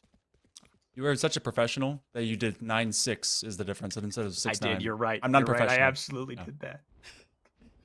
I appreciate it. That's a wonderful number, but that's the most beautiful number that we can see because that means GCU is still not out of it, but they are in a bad situation on the weaponry trade side. They're the much less powerful side of things. And Sam from the side of GCU, is he gonna look at this angle? No, he's not. Damn's gonna get rid of him. Oh, damn, you're done. Dark cover comes out. Fake teleport. Will they be able to make the fake sense teleport. Of it? It's so good. It's so smart. No, Tayo! Tayo saving Dam's life there. Dam, a little bit of a fancy step trying to keep himself alive and being able to do so. Aggro finds Taro 4v2 in favor of TAMU. I always loved that rhymes. I love it. It works out so well. Damn, another fake shadow step. And that's how you cover down someone who's leaning that far forward into archway. If they're that far, you have to have someone covering from marketplace, and that's just a great way to do it. A few extra bullets. Aggro does recheck, but they get no one for their efforts, and that will be the door down. Oh, and that, of course, is Volt down. Breaks my heart. I wish Aggro would just peel back a little bit. It's not costing the team too much, right? We're still up 9-6. Looks like we're going to be able to make it 10-6, but these rounds just feel like they could be won easier if Aggro was a little bit less aggressive. You know, that's what I'm worried about. But hey, like I said, if it ain't broke, don't fix it. TAMU, they are up 10-6. 3 rounds away, 15 elims from greatness. Volt's come alive in this match. Sam is continuing to be consistent. Actually, flip this around. Damn has come alive. Sam is still being consistent. And I'm liking Tayo really being able to just kind of bring up from where they were before. They had some late-term theatrics in the first of this best of 3. And there's that dog. Thank you. I appreciate that, Sam Dolphin. That's a beautiful tag. Oh, look at that puppy. Just look at the puppy. It's a nice one. I always use the Astra spray, the Astra Galaxy spray. That one's my favorite because I like that it moves and it looks like stars. I don't even play Astra. Oh no, nobody's checking logs. Oh, okay, not as beneficial as you'd think. Sam misses quite a few important bullets there. Volt finds the trade. We've got a 4v3.5 as that KO's health bar continues to deplete. Taro finds Dam. Tayo finds 1. Volt finds another. Taro actually gets the res onto Watanabe. That is massive. Now a 3v2 in favor of Grand Canyon. I'd love to see aggro. This is your time to get aggro, bro. This is your time to be the hero. Aggro's still alive, and everyone else is not. So there's got to be that moment, that hero moment. Will they be able to get through with no tags onto him? I don't think the recon bolt found any. They actually get 1. Bolt will be deleted. He puts down. Quick skyburst. Taro's within sights. Doesn't recognize it. That's timing. And that's his KO v KO. Who's going to be able to no lock anyone out of it? A quick leap onto sight. This plant. Oh, it'll be a quick Amazing. fade. Noble gets rid of Watanabe. That's going to put the Aggies at 11, and they'll get the defusal. That came down to the wire. That really did. That's just the Noble diff coming in clutch once again. That's probably the 4th round here on Ascent that has been won off the back of a great play from Noble. Unfortunately, on the side of Grand Canyon, Watanabe had just already taken a bit of damage, right? Didn't have that full HP available. And this, I'm so shocked. Sam, he flicked off to the right, but he knew more people were on the left. I don't know if that was just like a spur-of-the-moment choice and it didn't work as well as they wanted it to. But again, it's a round win regardless. I'm being critical in times where I don't need to be. Noble with the headshot. Watanabe goes down. They win that 11th round. We are down to possibly 2 more rounds if they can keep this up. Another timeout coming through from the side of, I assume, Grand Canyon. You know a team is good when you're critiquing them for the small things. He went over, looked towards the door button, just wondering, all right, did Cloudburst go down? Yes, it did. It kind of was in his peripheral. Couldn't quite drag his mouse back just enough. If mine were trying to be able to go that fast, it flicks just well off the desk. Like, all right, where is everyone? I would have missed all my bullets. Instead, he's able to get a nice trade, good reconnaissance, and a good retake, and now within 2. You had called it 20 kills. It is now half of that at 10. 2 rounds to go for the Aggies to be able to assure themselves a spot in that grand final. This last chance qualifier is making everybody sweat. The Aggies looking pretty good in this best of 3. They most certainly are. Trying to make it a very quick one. Back-to-back map wins could definitely go a long way. Aggro bringing out the operator here. I love to see it, a personal favorite weapon of mine. I'm a little worried, though. You know, if we see that over-aggression, if we see that over-aggro, that operator can be taken into the wrong hands. But if you play a little bit further back, a little bit slower, goes a long way. It looks like he's playing A Heaven right now. I love that placement. I love that location, especially if GCU chooses to walk down through A long. We haven't seen a lot of op play on this. I mean, I'm just not like we haven't seen the traditional, hey, look through mid, get your op trading and dueling going on. It's been a lot of close angle, hey, hang out to the arches, work your way through the corners, that style of play. So, but we do have a long lurk flank coming out from the side of the Aggies. Oh, no. He's going to catch him without them looking. The KJ, she's looking toward mid right now. Nobody's worried about spawn. It's all about Sam finding this Killjoy. If he does it, it's winnable. If he gets caught out, though, he's not going to check his left corner, and it's going to cost him his life. If the KJ turns around, but Sam still takes one out, so it is all worth it at the end of the day. If he would have turned left, he could have found the Killjoy, gotten rid of that turret early, but you found a trade, and at the end of the day, that's going to be enough. Downside, you put a Vandal in the hands of a team only rocking Spectres. They've got a little bit more firepower in their hands. This is going to be a one-man rotation now. I guess I'm wrong. I totally thought they had Spectres, but they all have, like, real weapons. Yeah, it was just around that timeout. Look, we didn't know much. That the timeout happened. We all went to Chick-fil-A. We were able to get a sandwich. We didn't know what was otherwise happening. But Ty will be holding this long angle, trying to be able to tag anyone that comes through. He's going to make the call out for everyone to start rotating for the side of the Aggies, and the Antelopes want to be able to press in as best as they can. Just not looking. And now everyone, both Dam and Tayo, will be first on site. The fragment grenade definitely doing a great job zoning out Tayo, but I feel like it was used a little early. There's no way Tayo pushes into a 1v4. He's not that foolish, right? Watanabe and Sam finding a couple of elims. Aggro takes out one. Volt goes down, and Volt just has an absolute field day. A double kill to boot. Grand Canyon back in this. 2 of them stay alive. They've got 2 weapons to bonus into the following round, and because of that, they'll be able to buy some for some of their teammates. Or one of their teammates. Maybe. They don't have enough to buy larger weapons. Sam could. Because Jet Util's not too expensive. It's like roughly, what, 700? I don't know. Hold on. We're going to check the math. Someone give me my sheets. He did buy from Mume, though. So at the very least, they are going to choose to buy, even if they have to sacrifice Util. They're going to have the better weapons, especially because Texas A&M, they're rocking sheriffs and marshals. Nothing else to their name. Yeah, I've seen, weirdly enough, just like we always talk about, for the map choice, that team in particular ends up losing. Somehow, on these eco rounds, sometimes you win. And it's a nice headhunter to be able to get rid of Taro early on, and then now have to deal with the threat hanging out just on the side of B. That head has been hunted, my friend. That was, I mean, just such a clean shot coming out early. Watanabe sending the flash up and over into the B site.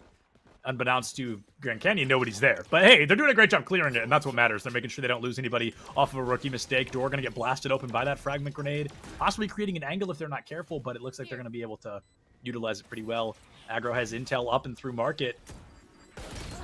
Oh, but the fragment grenade catches Watanabe, finds 2. Sam gets the trade, but at the cost of quite a few teammates. Sam takes out Sam once again, and Tayo with a wallbang shot finds that elim. On the bright side, I think TAMU goes into this round absolutely not expecting to win. But, I mean, if they do, just like that, that's huge. They bonus weapons into the next round. They've absolutely demolished the economy of Grand Canyon, and they've really put themselves back in this. They've got the 12th round on the board. 5 more elims here, Hail Monkey Man. We are this close. I'm holding up my fingers, even though no one can see me. We are this close to being able to walk away with a 2-0 victory on the side of TAMU. We can feel how very little space is left between those fingertips. Just the tiniest amount. It's like it's just microscopic. It started off with that wonderful headhunt, and then it just all kind of burst onto the scene. Watanabe with some great trades. Sam able to find Sam, and that Sam combo. Oh, that wall bang was massive. Beautiful. Just the focus by Tayo to not let anything come out of sight when it went to Boathouse. This is 1 round away, and there is a stinger on the board for the side of Volt. A stinger and a Spectre. We've got two SMGs out right now. Tayo with a very early Hunter's Fury, but I get it. Trying to farm early damage. If you find an elim there, you've basically won the series for your team, but unfortunately nobody's there to get caught out early. It looks like we're going to get a quick rotation around toward that A site coming up right through A long. The approach through arches could be huge, especially with aggro holding it. Sam right there to catch somebody, and he's going to be able to. A little bit sloppier than maybe he wants, but a kill regardless, not taking a lick of damage. Noble with that Noble Classic puts down 1. Finds Sam. Taro gets the trade into sight very quickly. The shadow step onto location. Possibly going to go for the spike plant, but I don't think that's what you do here. You need these elims like you need your next breath to keep your team alive in this series. Oh, and Sam's going to seal the deal. Aggro finds the closing elim, and Texas A&M University walks away with that 13-7 2-0 victory here in the CECC Last Chance Qualifier semifinals. They've secured that spot in Grands, which will be happening tomorrow. Man, I know my wife is happy. She's a big Iga Maggie's fan, so of course, why not? Give them 2 in a row, and it all started on Icebox, where they were able to really just kind of hold down the fort for longer, then make their great attack happen in a big way. And of course, they were able to start on attack, and it honestly seemed like GC's map to win for a long while, and then everything kind of shifted. We got to see a lot more, I guess, mobility coming onto A. When they would burst, it was all about momentum. It was all about timing to really get onto site for both A and B, and it just kind of rested more in the hands of the Aggies. Yeah, without a doubt. And before we throw to a break, I just want to go back to a comment I made during Icebox, so it doesn't sound like I'm just bullying Dam. Dam on the Viper went 9-14, and on the Omen went, 19-10.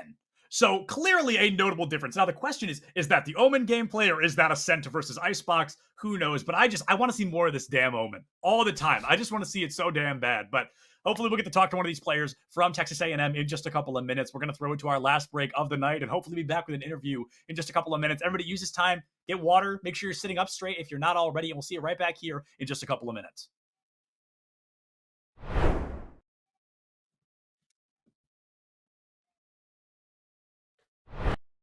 Welcome back, everybody, to the CECC Last Chance Qualifier Valorant Edition. We have just wrapped up our first semifinals. The second one will be happening tomorrow before Grands, but enough of that. We are joined by Aggro once again from TAMU. And Aggro, my first question, a very simple one. How does it feel? Y'all have made it to Grand Finals. This is a huge step. You've technically got 1 more series to go before you've secured that spot in Atlanta.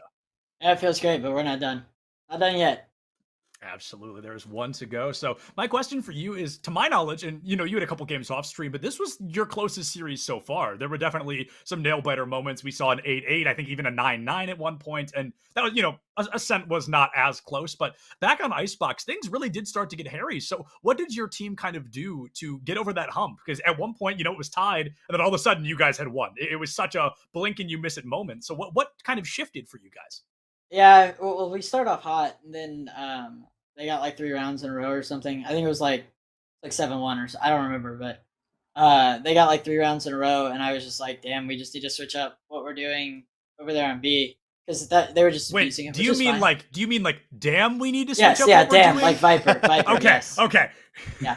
No, I was like, we just need to switch it up. Like, we just need to play for this retake, because that's what we're good at, and like we know what they're doing and how they're taking it. And so we just moved our setup a little bit, and it seemed to work. I think we got the next 3, brought it to an 8-4, and then started off poorly on attack, but we just don't play Icebox that much, right? Which is kind of stupid to say, but whatever. Please play us on Icebox, it's fine. So we just weren't sure what we were doing necessarily, because we switched our comp up a little bit too. Like, Noble's on Sage now that we used to have him on Reyna. So I think we feel more comfortable after we got in the groove a little bit. It was just taking a second to get, especially because they had their chamber is really good with the op. For sure. So once we figured out kind of where he was playing and how to avoid him, then it felt pretty much easy.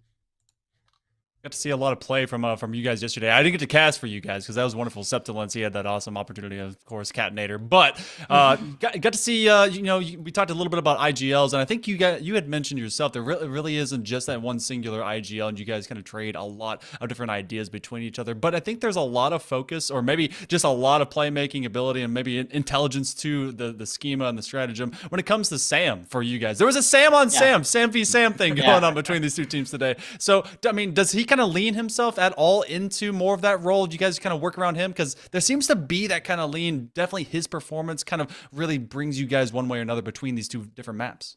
Yeah, Sam's definitely one of those guys that's like always showing up. I don't remember the last time Sam wasn't, second or like at worst third, in kills or whatever. And he's really smart. He's young too, so he's got a lot of room to grow. But a lot of things that happen like mid round, like I said yesterday, it just kind of falls back on who and where they're going. So like if it is towards Sam's side, Sam kind of takes the lead. He's like, hey, I need this to happen, and then a lot of our like mid-round calls, I don't know if the reference will make sense, but Stewie 2K and CS, he was never really an IGL, which I guess they have him doing it now, but he kind of was a mid-round guy because he was so tactically smart, like understood the mechanics of the game. And that's just kind of how Sam is. Like he just understands kind of how the game is set up and structured. And I think him playing Chamber has really helped a lot. Like he used to play Killjoy and Cypher a lot, but he felt like he had to sit back and just like wait for people to peek him, and he hates that. So now that Chamber has, his headshot or whatever, it's headhunter, and then his op, I mean, it's just like he kind of just takes over when he feels like it. True. Yeah. No doubt. Aggro, one more question for you. You already know what it is, but I'll ask again for those at home. Is there anybody you just want to give a thank you or a shout out to before we let you go? I mean, just our esports organization, and then obviously Sam. He played well tonight. I think you matched MVP both games, so he deserves it. Yeah, absolutely. Well, Aggro, a huge congrats to you and your team once again, and thank you so much for joining us. Thanks, guys. And with that, folks, as much as it pains me to say, it is going to bring tonight to a close. Monkey Man, it was a pleasure working with you, man. This was great. It was a first for us. I think we mentioned that, but I'll say it again. I had a great time. A huge shout out to Colton and Cool Scoots in the back line for being our producer/observer, respectively. They both do a great job every single time we work with them. Of course, thank you to both teams for coming out tonight. It was only a quick night, but we're glad they all came. Thank you to everybody who makes today possible. And of course, all of you for watching. We love each and every one of you. Check your posture, drink some water. Don't forget to love each other. And we'll CECC you tomorrow for the last semifinal and grands. Have a good night.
I love that Esports U intro. What's up, everybody? Welcome to the CECC Collegiate Esports Commissioners Cup Last Chance Qualifier. As always, I'm your host, Paulie, or Paulie Hype, or Mr. Hype. Whatever you want to call me is fine with me. But we are joined today as, the final qualifying tournament for the Collegiate Esports Commissioners Cup. That's taking place May 7th and 8th at Gateway Center Arena. It's a LAN. It's going to be the largest collegiate esports tournament and festival ever. History first. Tickets are on sale right now, starting at just $10. You can find that link below, but also the link is cecc.gg. Those tickets are on sale right now, May 7th and 8th at Gateway Center Arena. So the point of me bringing that up is that the winning team from Valorant. At the conclusion of this event, the winning team will be formally invited to compete at the Collegiate Esports Commissioners Cup on May 7th to see who is the best collegiate Valorant team to win the Commissioners Cup. And I'm really excited for that tournament. That's coming up shortly. But without further ado, we have some amazing matches remaining on the schedule. Semifinals 1 is going to be University of Central Florida taking on Akron, 2 big powerhouses in the collegiate Valorant space. And then the grand finals is going to be the Texas A&M. So Texas A&M won the winners bracket. They'll be looking for University of Central Florida or Akron. They'll be going against them for the grand final event.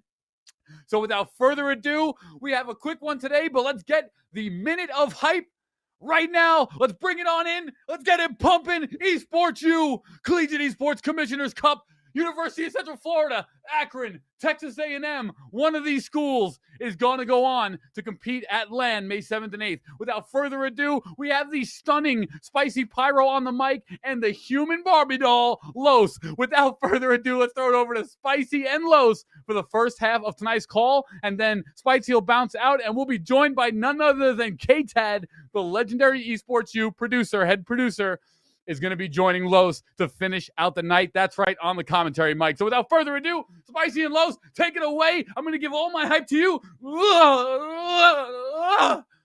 Over to you guys.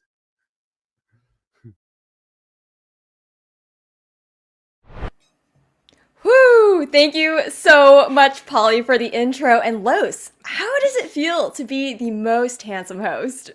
You know, it takes a lot of pressure, and to be the most handsome host and the human Barbie doll. I thought I was gonna be the Ken. No, I'm the Barbie. I'm a Nikki fan anyway, so it's all good. No worries. But we do have an amazing matchup today. It's gonna be awesome. It's gonna be Akron. It's gonna be UCF, and both of these teams had a pretty dominant force throughout those best of 1 rounds just to get to these semifinals. So I'm excited for either of these squads. And in case you guys forgot, you can't read, I'm Los, joined by Spicy Pyro. We're gonna be kicking things off here for the first semifinals. Here, the CECC Valorant Last Chance Qualifiers, and we do have some maps at the ready for us right now, and it's not looking like the Collegiate Special. It definitely isn't. Actually, some of the most picked maps have been knocked right out off the bat there, Los, and I'm excited to take us through the picks and bans. Do we have a graphic for that? Quick question over to production. No graphic, so we're just going to go straight through it. That's going to be UCF banning Haven right off the bat. Akron will ban Ascent, that being UCF's map pick now on Icebox, where Akron will be starting on the defense first. Map 2 will be Akron's pick on Breeze, UCF on the defense this time around. And the last ban will go out on Fracture on the side of UCF, leaving Akron to pick Bind as the decider, and UCF will be starting on the defense there. So that's Haven and Ascent taken right out off the bat. Yeah, it's pretty interesting because Akron has been playing Haven every single match to get up to those semifinals, 3 in a row. They were only on 1 map, so that's where their practice has been. That's where it's been going. But UCF, they've had a bit of adjustments. They've been on Ascent, they've been on Haven, they've been on Icebox, and they've got their practice in. So it's what we're going to be expecting. But this is actually an adjustment from what we've expected. But then again, we never saw what they were capable of here for Icebox. So Akron, whatever they bring in is going to be a new composition, at least to anyone who's been consistent in watching this event so far. And they picked so quick, I didn't even get to see who the agents are, Spicy. Yeah, I mean, they pick so quick, and then we're going to throw into game really shortly, but you were talking about the fact that on the side of Akron, they don't have too much experience, at least within recently, on other maps. Their must pick has been Haven so far, but Icebox is actually the most recent map that UCF has played within this particular tournament bracket, and they won out 13-4, so definitely looking like it's in their favor for this one. Yeah, without a doubt. And now we're going to get things started so we can actually take a look at this agent selection. So there has been a bit of a shuffle in what we normally see, as in the past, Atrium has been known to run on the Omen. But when you're going on to Icebox, it makes sense. You don't really want to work with that. The Viper is a much more critical defensive and, I guess, offensive controller. So it makes more sense that we'll adjust that as well. But there's one player that you're definitely going to want to take a look at, and that will be Feral on the Jet. Incredibly aggressive, especially along with Burst. who they like to get in the face of their opponents. Ooh, they definitely will. We're going to see the recon, though, coming out from AU to kick things off. Gets a little bit of information in A main, and Ryujin already taking this pipes angle. We're going to see Farrell spotted out, and now going to have to fall back on the angle, and it's just a steady A-heavy default here from UCF to kick things off. Well, good little dink from Farrell there, but they're already down 1. Ryujin just on top of Wait. 410. Wait, what is going on, Farrell? You're too aggressive. No, you not the should bring out ammo. Wacky start of events there, and no ground really gained, I guess, by getting too aggressive. So that's 1 for 1. So they have rotated back to B, but there's a barrier courtesy of Burst, so they have to slow things down again. But they've got plenty of time. Still 45 seconds on the clock if they do want to break that down. Ooh, and with this angle, Burst is going to get that early information as well, be able to call over a rotation from the rest of Akron. Still holding this upper angle, gonna be good for 1, still duking it out! And with those 2 picks, now we're even Stevens across the board here. A lot of mid pressure. Smith, nice work, and it leaves it all up to Ducky, who had no idea there was the rendezvous. Ryan, a perfect placement, allows that easy dismissal, that translocation. Get behind them, get the easy shot, and finish things off. This was a bit of a clownery round, I gotta say. Spicy to kick things off. Yeah, a lot of nearly missed opportunities, I guess is the way you could put it, with the positioning, with the fact that you had players kind of just walking by each other, but it is pistol round, usually the goofiest round to kick things off on, but now it's going to be a buy up here for AU. We're going to see Spectres across the board. Ryan just going to stick with the Deagle, though. They do have the Headhunter, so it does make sense to go for a bit more of an eco weapon. And this time around, a heavy A hit here coming out from UCF. Okay, Ryujin not going for that same mistake. They will lose out. Weisel there for the trade, so they can continue to move forward by 410. But a lot of information being gained. As you can see, there's 2 players on the rotation coming from behind, so unless they make a move quickly, they're going to be pinched. That is true. We're going to see the toxic screen coming out to, allow space for Maze, but cut off the actual site plants here on the side of UCF. They're waiting for that screen to drop, but a nice stall with a snake bite. However, space still can be taken. Ducky actually going to go for the plant. There it is. Powa, though, does get a good shot onto Asmith. That makes things a bit easier. Turned into a 4-on-3, and the last 2 going in for the flank. Ryan might be spotted up, but Cookies and Cream won't be able to get the angle. Burst, as well as Ryan, they can make their move. This is definitely a deadly situation, especially with Atrium picking up 2. And now it's all up to Powa to pull off an amazing clutch if it was possible. It won't be the case. The gun advantage was just in the hands of Atrium, and they pull it off with a 3K.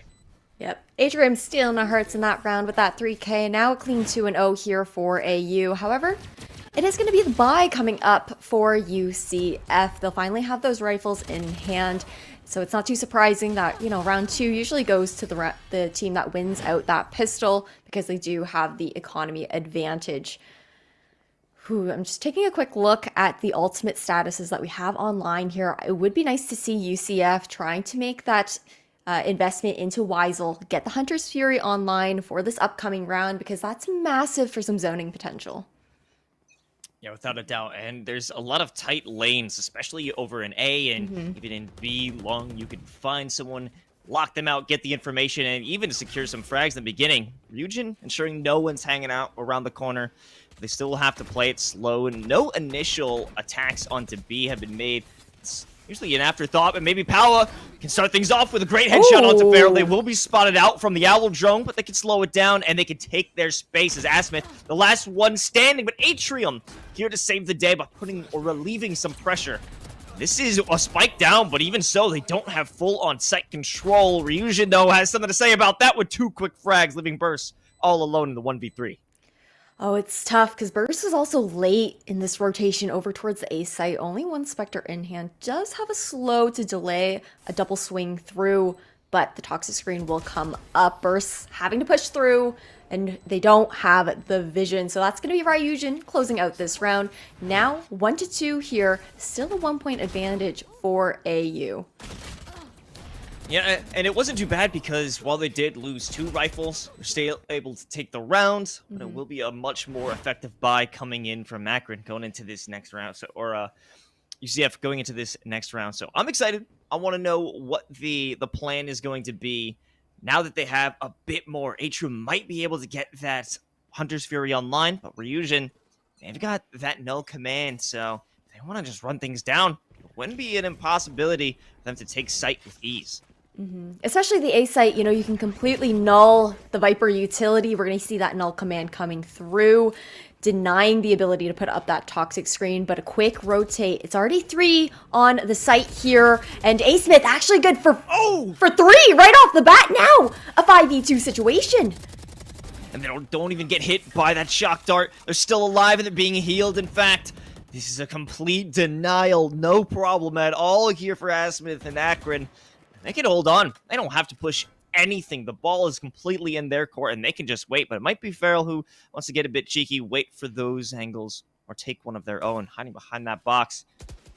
All you have to do is wait, though. They know someone's about to be in nest. But that Toxic Orb is the right move. Play it safe. Hold on to your rifles. Hold on to the money. Hold on to the round. Oh, Weisel, though, is good for a cheeky one before they fall, but Atrium closes out with a nice 2. I feel like Atrium's been getting quite a few multi-kills these previous rounds, and now going into the 5th round of this half, we are going to see 2 ultimates online here for Akron. That's going to be the Hunter's Fury and the Viper's Pit, but unlikely that we'll be seeing those coming into fruition in this round, considering the fact that it is an eco that UCF has been pushed on. And right now, if Akron can continue this momentum through, they are slowly pushing UCF into that kind of awkward economy where they're alternating those buys and saves. And there's that guaranteed A denial. They've got the Viper's Pit. Not much they could do with that one, especially rocking with just Sheriffs. Cookies and Cream, though, sitting outside A lobby, waiting for someone to try and flank it out because they know it's an impossibility, but they're making their way to B, and Powell with the Blade Storm gets things rolling. Convert that Phantom. Hand it back over to Ryan. They can hold things down. The spike has been planted. The toxic screen blocks them off with the Hunter's Fury. It might be able to find out Ducky. That doesn't come to fruition, though. So they have to go for that full-on site retake in the 4v5. UA still has the advantage as far as weaponry goes at the very least. I like the counter owl drone coming out, delay the retake back onto site. Snakebite's coming out to do some zoning as well, but Ryujin with that 0 point gonna help continue this delay. Cookies and Cream, good for another one. Make it 2. And that cuts it down, and it's all through the smoke. The Snakebite even gets the best of Feral. Atrium, the last one alive in the death rows, hoping to bring down a few with them before they fall. But no, it's an Esports, you flawless. Ooh, and a massive thrifty round as well coming out from UCF.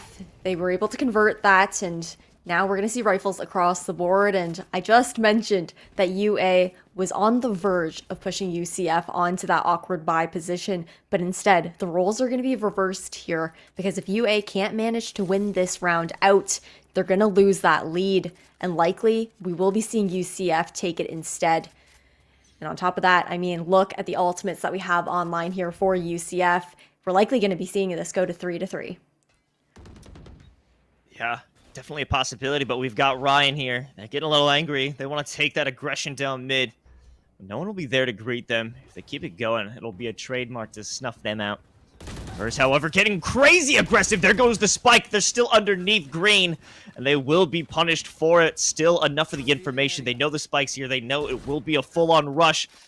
Arrow denied. Dart does still get some information. Drop the double shock. Might pause the rest of that push, but they still have the Viper's Pit. And this is a lot of misinformation or lack thereof here for Akron, as they want to make this defense and deny the plant. Ooh, yeah, the Snakebite's coming out to deny that plant. However, it's still the attacker-sided Viper's Pit, but frags are going out across the board. Powa got some nice positioning, though, and Ryan now the last alive here for UA. The spike plant will be free, but the flank is coming through. He's been spotted too, blocked off by the Cloudburst. Now they caught wind of Powa, but they aren't good enough with the flick. That's another 3 for Powa and a 3rd round for UCF. A great resurgence coming from this squad to bring it back from a thrifty flawless and convert it into another round in a row, flipping the script. Now we got Sheriffs on the other side, and a bit of a broke situation here for Akron. On Akron's side, though, I mean, you do have that Eco Ultimate in the hands of Farrell, who is incredibly dominant, as you mentioned, very aggressive player. Does make tons of space for their team on the retake as well. So that is a win condition. Farrell will be a little bit of that Hail Mary for Akron going into this round. And if they can manage to get some picks off, we might as well see the resurrection coming out. And I'm going to cast their curse that live in action, because that's going to be Burst first to fall. It was a close one, though. Still managed to get a shot over onto Cookies and Cream. A bit slow reaction, and might be punished for that one in the future, because a little bit of damage won't go that long of a way. Asmith, though, taking their push all the way to the end. And they're good for the shot on Ducky. Power there to make sure that doesn't go too far. They don't get carried away with that one. They still will be able to do some damage on the economy side of UCF. Farrell, though, looking for the hit. The blades don't get him, but Atrium sure does. Now they have a Vandal in hand. They got the double Cloud Burst. They can hide away, but they are hit with the 0 point. It doesn't make too much of a difference. They've got nothing left in the tank. No, but Cookies and Cream does have the tool to false in hand, keeping an eye on Rafters at the moment. As I say that, going to be able to shut one down. Now, a 2v3 on this retake. Oh, Farrell, right outside of the blind. They're good for 2 headshots right in a row. They have that tailwind. They need to make a move. Cookies and Cream, they've got the tour de force. They're looking at the cross line, and there it is. 2 3Ks across either squad, but Cookies and Cream with the tour de force is the one who walks out alive. And another round, 3 in a row here for UCF. Still a really nice eco coming out from Akron, though, considering the fact that they did manage to steal away 4 guns out of the hands of UCF. So, it's a little bit of give and take. They weren't able to close out the round, but aren't allowing UCF to build up that economy cushion. Trying to put a little bit more pressure. Now going into this next one, Weisel does have that Hunter's Fury on for the potential zoning factor, as I previously mentioned. And we got Powell on the up. Oh, almost lost their head. They've got to keep it cool before they push right into the rest of Akron. However, that first missed shot is going to make them think twice. Getting hit with so much utility. They've been revealed, but they will be okay. No Hunter's Fury to punish that. And things are just looking a little crazy at this point for UCF as they want to push in. No real resistance in terms of gunfire. It's just tons of utility from Akron. Making noise, and now a possible rotation coming through, but it's going to actually be UCF just cutting noise for now. Ryujin does manage to reposition towards pipes. I think that Akron may have heard that little step, though. We're going to see that poison orb coming back up the one way to slow down and stagger. And yeah, that's more info given.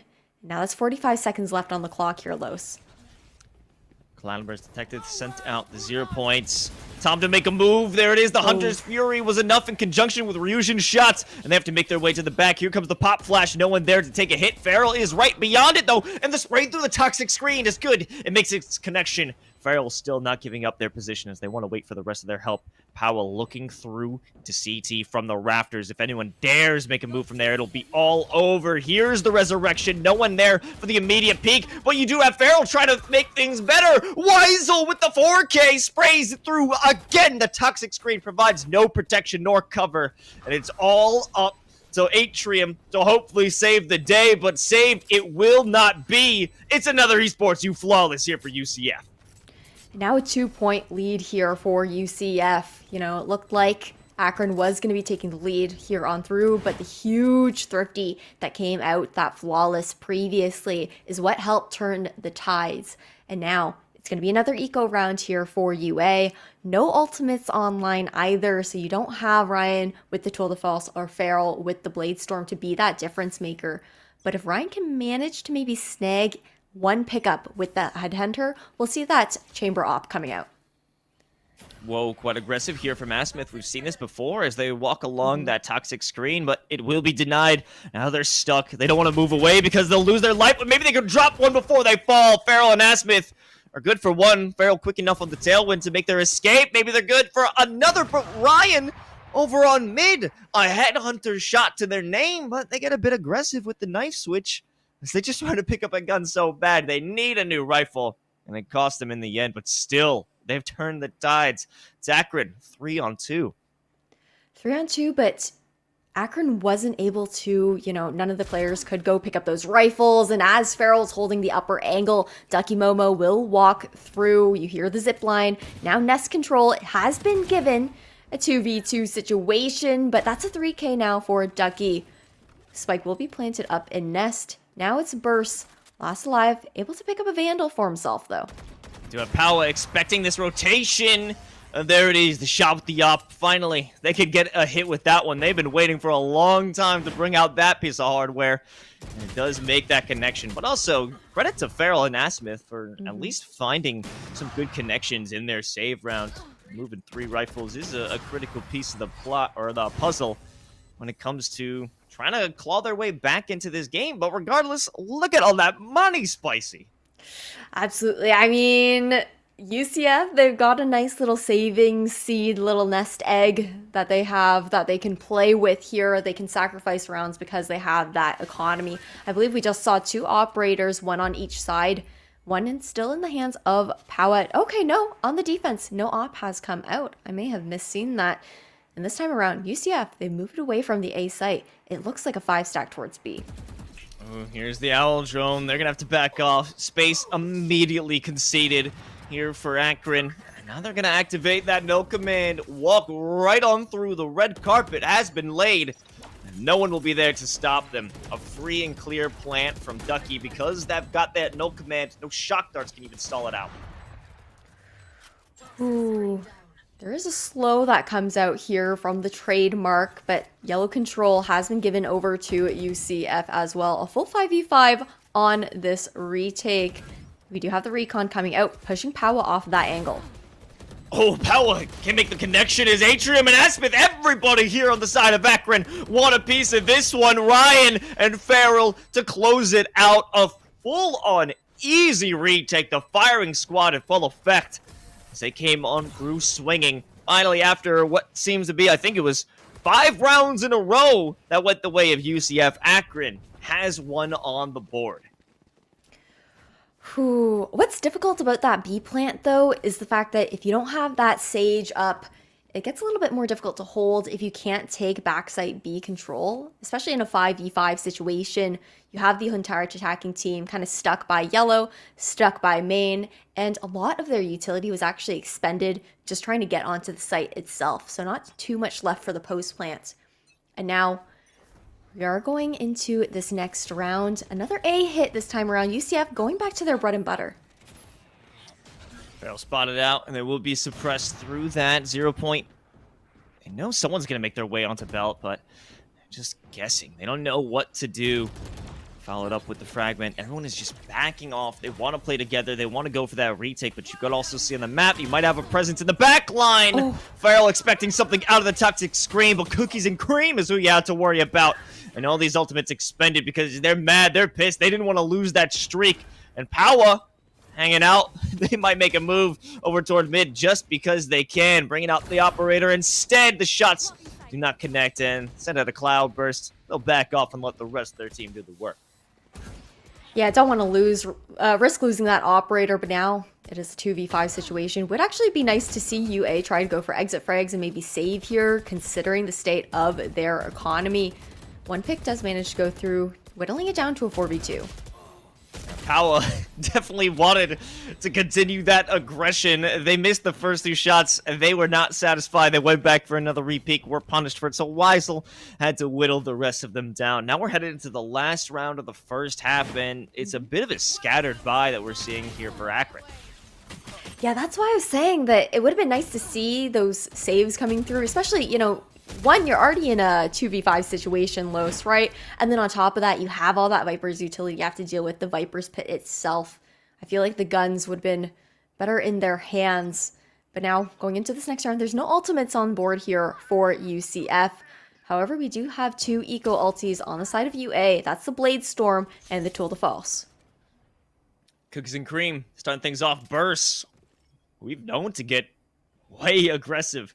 Have overstepped their bounds one more time, dying over in Garage, and that'll be an easy indicator that they could walk on through to A. I mean, interesting to think that they wouldn't bring it back over to B. I mean, no one's there, but, you know, if you love A so much, why change up the plan? It's still working.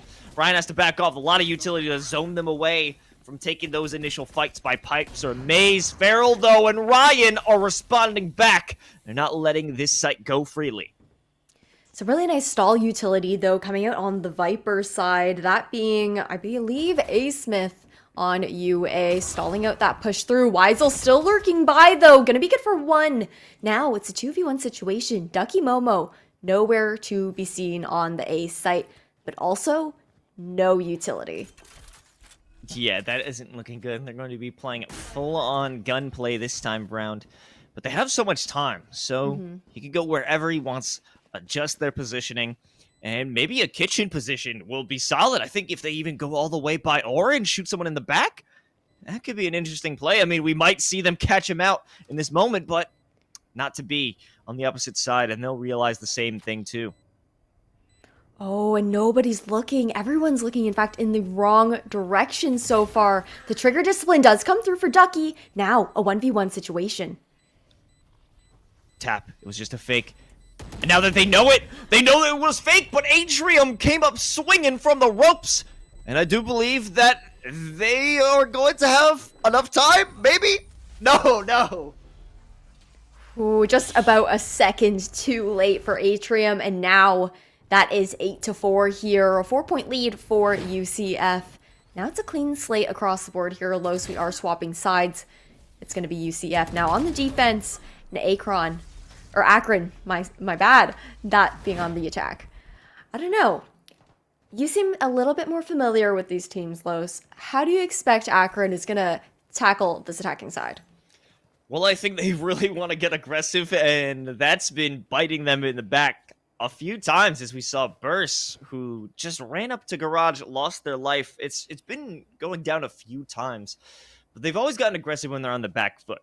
So I think if they can bring that aggression as an attacker, this might be able to be a moment where they could take advantage of it.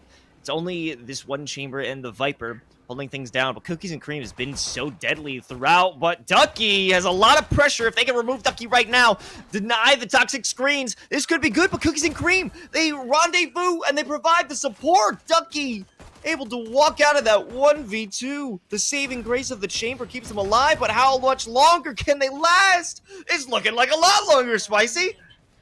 Ooh, that was a nice refrag from Ducky, using that shock dart to zone out the player in mid-sight. Ryujin's gonna go for the defense, or the defuse here, and just absolutely sticking it. The defender's toxic screen allows it to go through, and now the defenders, they've 1 and 2 are remaining.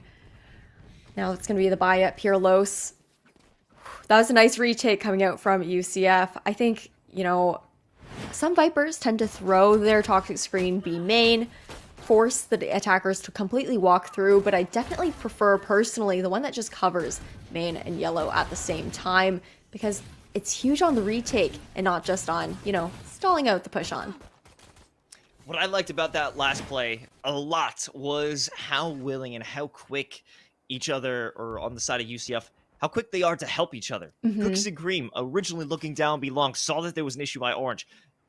Jumped over there with the rendezvous. Got the shot in. Still in trouble was Ducky Momo. Had more help from their Silva with the shock darts. But now there's a bit of trouble here. By Maze, they have to back off. Farrell hoping the Tailwind would save their skin. But in fact, it gives a free angle for Weisel to finish the deed with the Spectres. Now, back to a 4v4. But B-site has been taken for free. Look at this positioning, though, from Burst. Kitchen control now in his hands.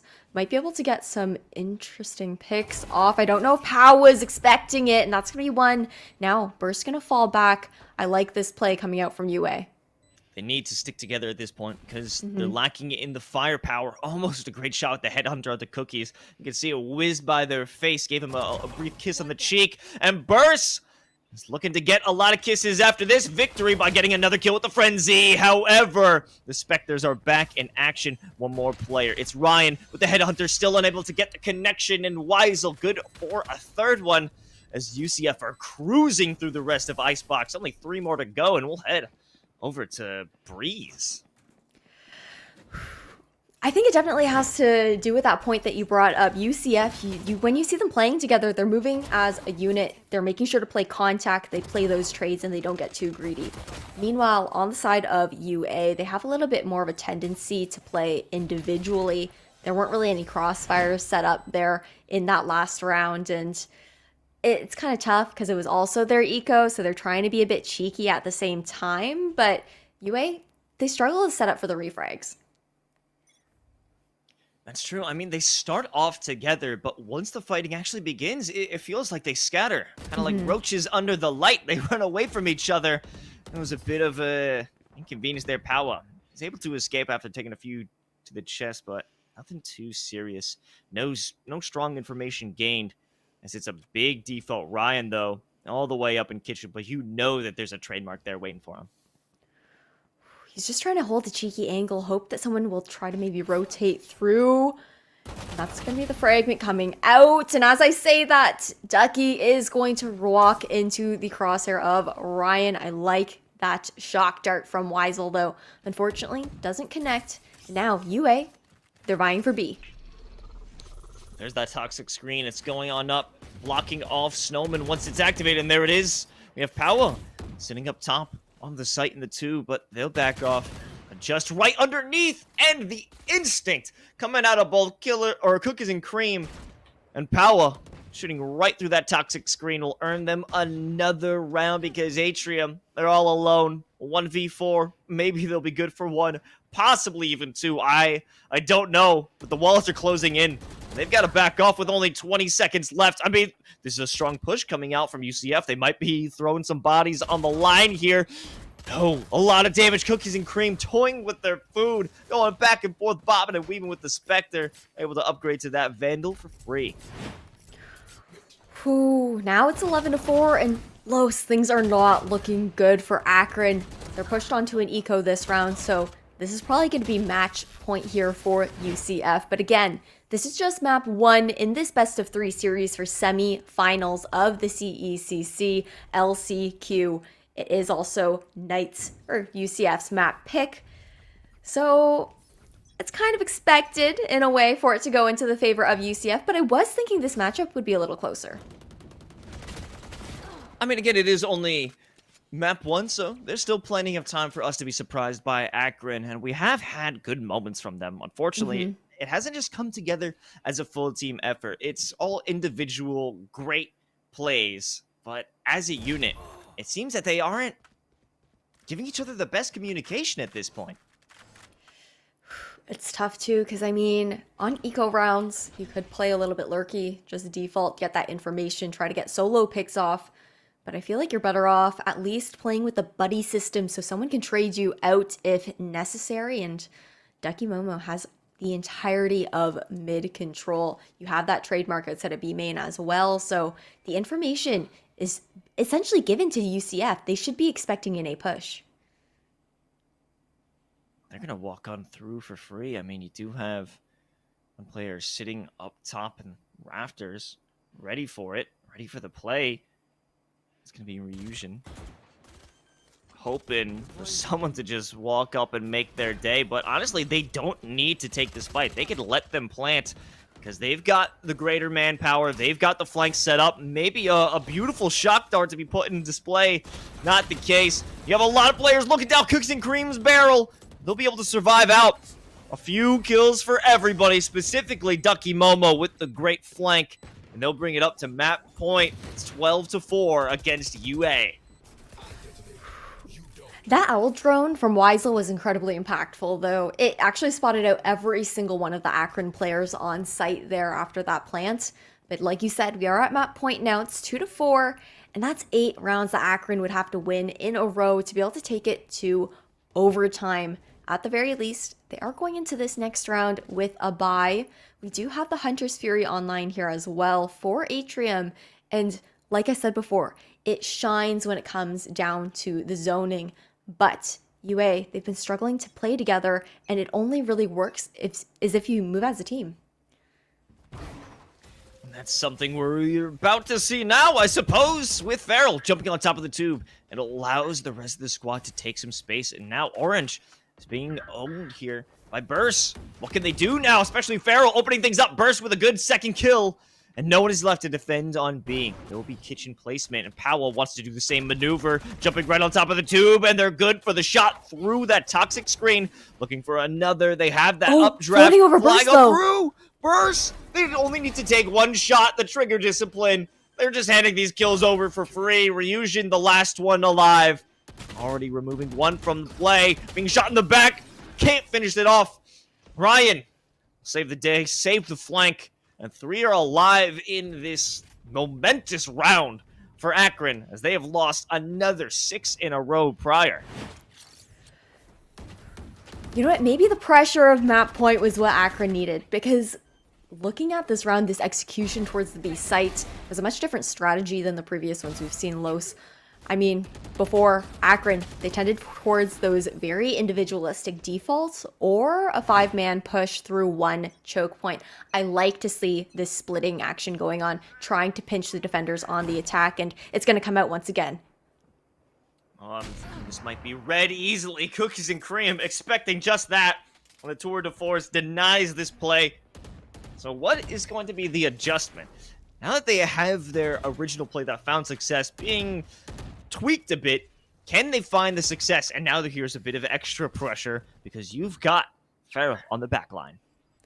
Yeah, I mean, Powa has so much information now here for UCF. The location of the entirety of UA essentially known except for Burst. But Burst and Powa are actually just going to miss each other here. Oh, the timing could be so impeccable on Powa. That's it. Well, I mean, they could have that standoff, and it doesn't matter. Powa does come to head, and they'll walk out with it. But 2 more kills going the way of Cookies and Cream.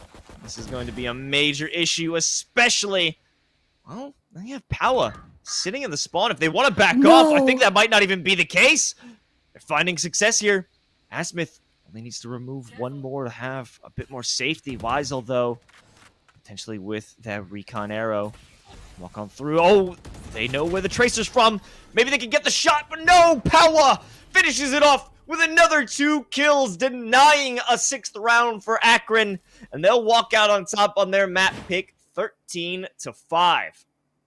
I was really nervous there. I thought that the rest of UCF was going to just slowly push in one at a time into the Vipers pit, get a little bit over-eager, if you would say. But in the end, they were able to play it disciplined and close things out, and that was also UCF Knight's pickup, though, on Icebox. Things could look a little bit differently as we head over to Breeze.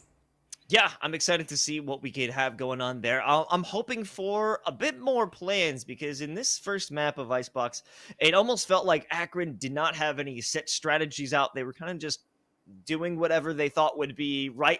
They were doing what felt right in every round, and especially they have to hold things back a bit when they're on the defense, throwing a bit too many bodies, looking for some early picks that are just costing them rounds. So I'm thinking that we could have some adjustments from the squad and a bit more solid executions that we saw in that previous round, where they had a great play going through mid, going through B main. They put a lot of pressure on, but once that plan was denied initially, they didn't really have a backup. So maybe there could be an adjustment here for Akron as we head over to Breeze. Map 2 will be back here for the CECC VALORANT Last Chance Qualifier right after this.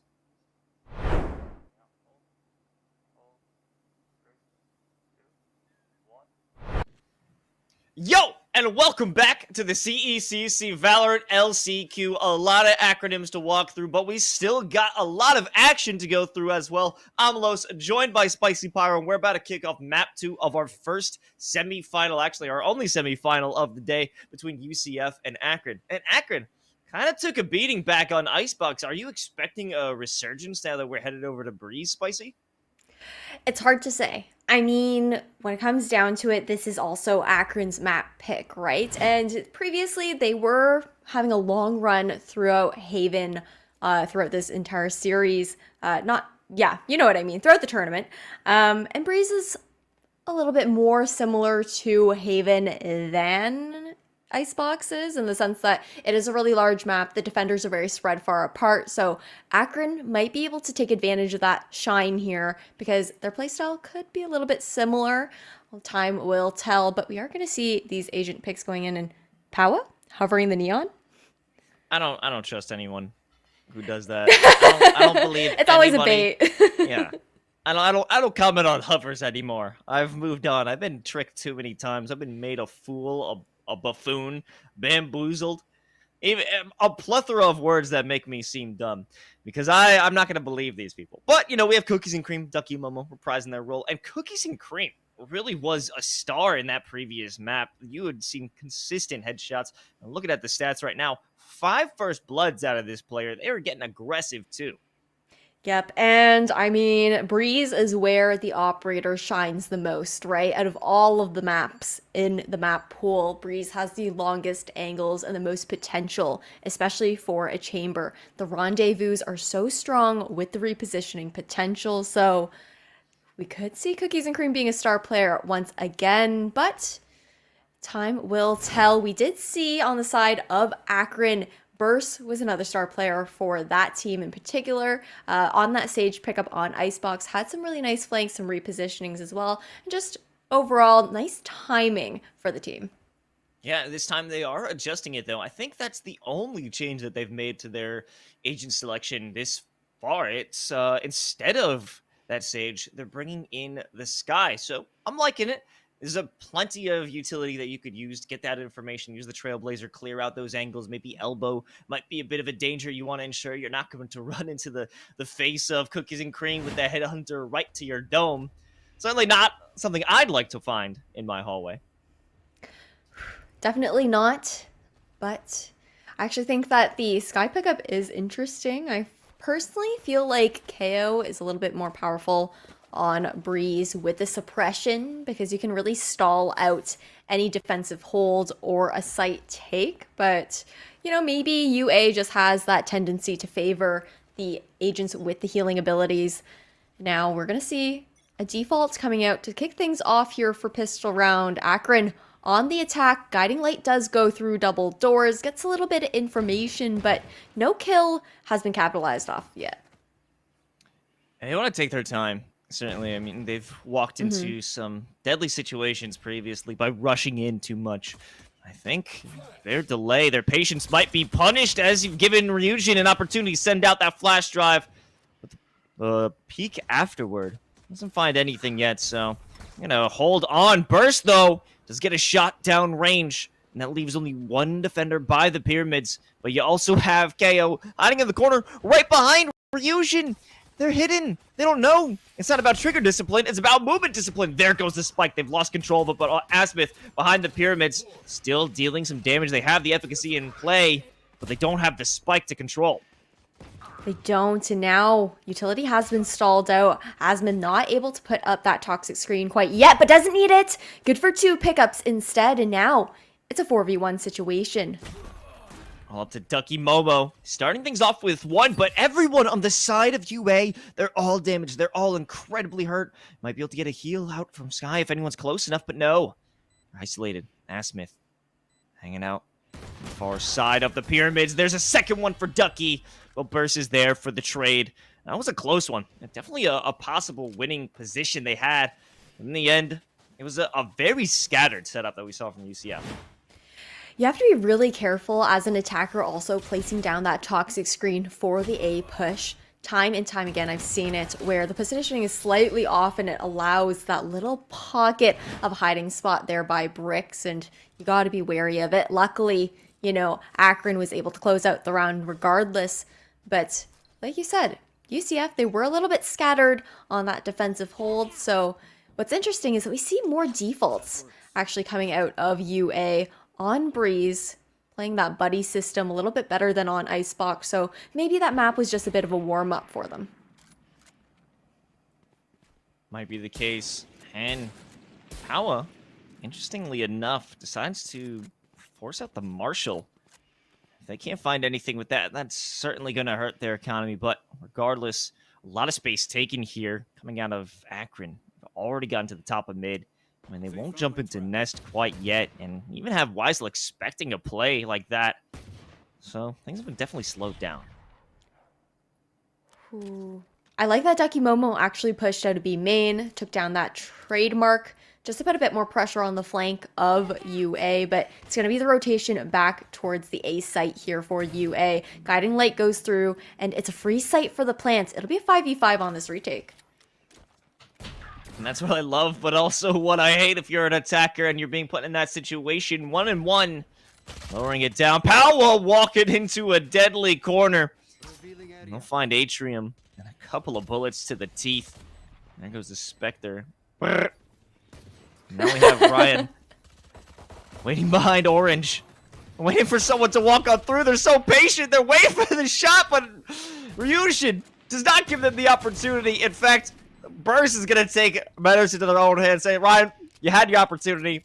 I'm doing this. Stand by. And UA gets their second round. It's finally going to be a buy-up round, though, for UCF, but I do like the discipline of UA so far. They played a nice anti-eco round, playing slowly, ensuring that defenders weren't getting too aggressive on one point of the map, so nobody would lose a gun. So their bonus going into this one will be quite a bit stronger, but at the same time, Burst actually has that Marshall instead of a Spectre. So not as strong as you'd like, but the snipers are also pretty big difference makers on this map due to the long range. Oh!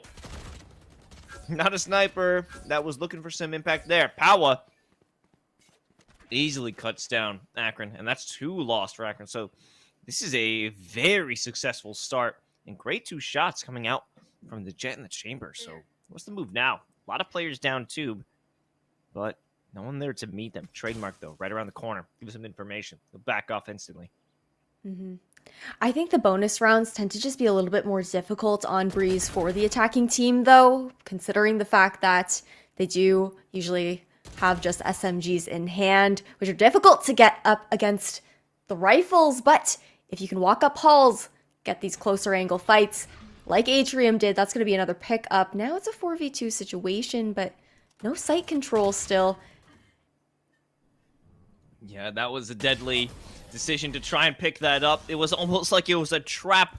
They wanted to get that Vandal in hand, but Ducky Momo knew they were going to walk up for it. It was just too enticing to ignore Spicy, and that led them to their demise. They got a bit greedy, but even so, removed some rifles from the hands of their opponents. In the end, the bonus will not be successful. So, it's what we expected. Like you were saying, it's hard to get those long-range shots. Yeah, long range with an SMG doesn't really feel good for the most part, so at the very least, that is going to be the first round pickup here for UCF. And now finally a buy round. Vandals across the board here for UA. They're defaulting once again, and Azimuth always putting this pressure towards halls. Weisel with a great opener, a wall bang to boot. Drops another player over by Pillar, and they want to have that consistent pressure by Pillar, that being UA. But in the past 2 rounds, the second that they walk up there, they are hastily punished. Now there is a bit of pressure mounting over toward A. We have one looking down range by the double doors, but even so, top mid, Ferals putting pressure. Ryujin, good for a shot, maybe not so much. The Ferals broke their way into the site. The second that they get a bit aggressive, they smelled the blood in their water, and they wanted more. And that led to their own demise because there are so many angles that are being covered by UCF. Oh, but look at this positioning from Azimuth. Already crept into the defender's spawn. And I don't know if Weisel has a clue. Cookies and Cream, though, waiting by double doors, but the timing will come through. That's a pickup for Azimuth. A massive reposition. Now, a 2v1 situation, but they don't know Cookies and Cream. Hiding here by double doors. If he's able to win this round up, they might be able to stack up that Cream. Here's one shot, maybe a second can follow up, and yes, he gets it, saving the day. And a nice double kill to finish it off. That's the Commissioner's clutch. Whew. Just about as satisfying as dunking some cookies and milk, am I right? And now, we're going to see things all tied up. 2-2 here for UCF and Akron. And we'll take a quick peek at the economy situation of both of these teams going into this upcoming round. It's actually going to be a force up coming through from Akron. How are you feeling about that instead of going for the half buy? I'm eating my words. It's the complete bait once again. How many times will be baited in one series, Spicy? I don't know. Well, we have Farrell there with the Blade Storm. Might be able to make things work out if they can set a cheeky dagger down range. But it's interesting to see how lackadaisical they are with the defense of Tube, because you've got a couple players walking down the trademark, the only thing to stop them. And they've made it so far, but they don't have this spike. So even if they're able to secure the site, it'll take a long time for them to actually enact a plan. There's also a huge danger of leaving the spike in that positioning as well, right? I mean, nobody is even close enough. You do have the rotation coming through from Burst to pick it back up. Ryan all the way in the defender spawn. Good for a pickup on Cookies and Cream. Now it's a 3v2 situation. And as I say that, the Caster Curse comes through. It's all up to Burst. Or at least it was. Power there with the operator. Able to snuff that one out. Deny any possibility of them continuing and finding that thrifty round, or at least a plant. So it's what we expected, but also a pretty big investment so far, especially from the defenders. You know, they had that tour de force, they have an operator in hand, but the money is still looking solid, and it wasn't that bad of a round for a thrifty team. Yeah, we might actually see a double Viper's Pit coming out here. Azimuth will have that available for the plant of UA if they can secure the B site. We do see the toxic screen heading up. However, there is a double stack here on B so far. Seekers will come through to help clear this space and get that information. Cookies and Cream first to fall. Great opening shot by Ryan. And Seekers do have that info, but the second they walk across, they leave themselves vulnerable to power. Now with the Blade Storm, they're taking matters into their own hands, going right in and doing the work. We have Burst, though, with the guiding light, with a great angle. They blind one of them. Ryujin, no chance. But Weisel wants to win this one out, and they're good for two. But so many angles again. They had no idea where Atrium was hanging out, and now that's an operator back in the hands of Akron. A bit of an advantage going forward. Once again, we're all tied up. Now 3-2-3, and UA, they're slowly whittling down the economy on the side of UCF. It looks like there might still be, there will be a buy going through. You do, no eco ultimates available, but they're just trying to figure out what they're going for, and we're actually going to see, instead of rifles across the board, Powa going to be picking up that operator. Weisel going for the Judge this time around, which is very interesting pickup on Breeze. I mean, it works in halls, but difficult to really use on any other portion of the map. And we'll see how that one works out. Definitely want to know what the plan is. I mean, you can see them sitting up in hall, but no one's making their case there. It's all on mid. Farrell has a great response with the operator. Runs them down by one. Still have a strong defense regardless. Not much ground gain down mid. If anyone wants to peek Ness, Cookies and Cream will be there to greet them. That doesn't give any information. The first spray isn't good, but they're good for a second one. And the follow-up with the wall bang onto Farrell. Operator removed. Final player, Asmith, up in tube, and they've been spotted. Oh no. What's going on? Weisel, they can't win it out with the Judge. Case dismissed. Now that's Asmith in a 3v1 situation, putting that Hall's pressure once again. Does take out the trademark. Opening doors now, but there's no way Asmith is going to be able to retrieve this spike. Nope, definitely not.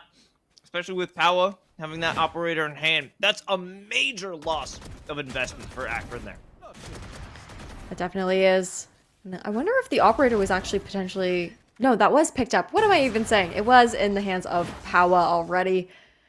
So now they go into this next round with the lead 4-3. And it's an eco round now for Akron.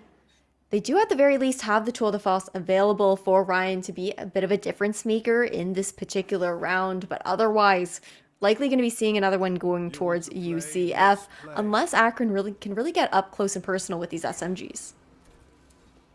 I mean, we talked about how difficult it is to do that, especially with that bonus round. So maybe if they can send out enough smoke, enough utility to give them cover to walk on through, They've converted at least one Phantom in the hands of Farrell, who loves to get aggressive. Follow it up with that Viper's Pit. And you've got a plant. You've got that post plant set up.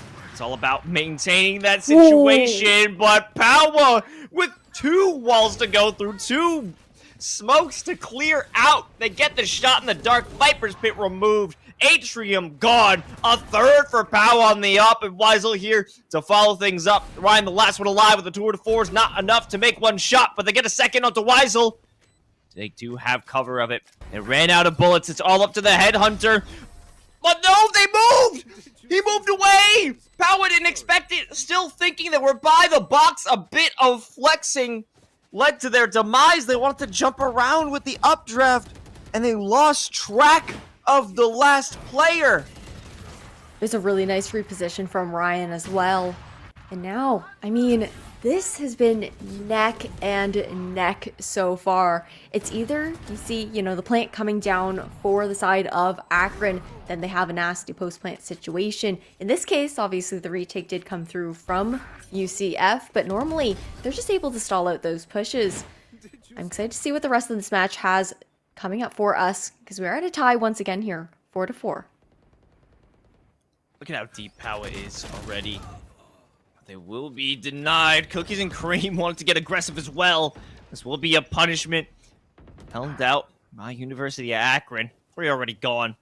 What's left to stop them? I mean, you're one player who's already in the back line. What can they do? They're in such a wacky position that they can't possibly help out Ducky. And if Ducky loses out on this initial fight, it's all over. Ducky going to fall back, reposition, try to isolate a 1v1 situation here, but the pre-fires have Ducky in danger. Oh, and peeking out just enough for Farrell to get that last pickup is rough when you have the utility out. And Powa now in a 1v5 situation. Probably just going to go for some exit frags here. Maybe try to pick off 1 or 2 before going for a save. Yeah, seems like the right move. We're good for 1 onto burst. Farrell might make a move over by that bridge. However, I think they're all going to play it safe on the side of Akron. They don't want to throw away any extra lives that they don't need to, especially with Farrell. Good for the last, a third for the round. And this is a great performance so far by Akron. I mean, that'll definitely be a hard lesson to learn if you're UCF. How far they pushed up. Look at where Cookies and Cream died. Right in the middle of mid, on the other side of Pillar, where we know that Akron loves to push up to. It really seems like, just going between the fact that they've been playing Haven, they just played out on Icebox, losing 13-4 against UCF, now coming here on Breeze. Akron really shines in trying to divvy up the defenders and keep them far apart so they can isolate them, break through those defenses. But,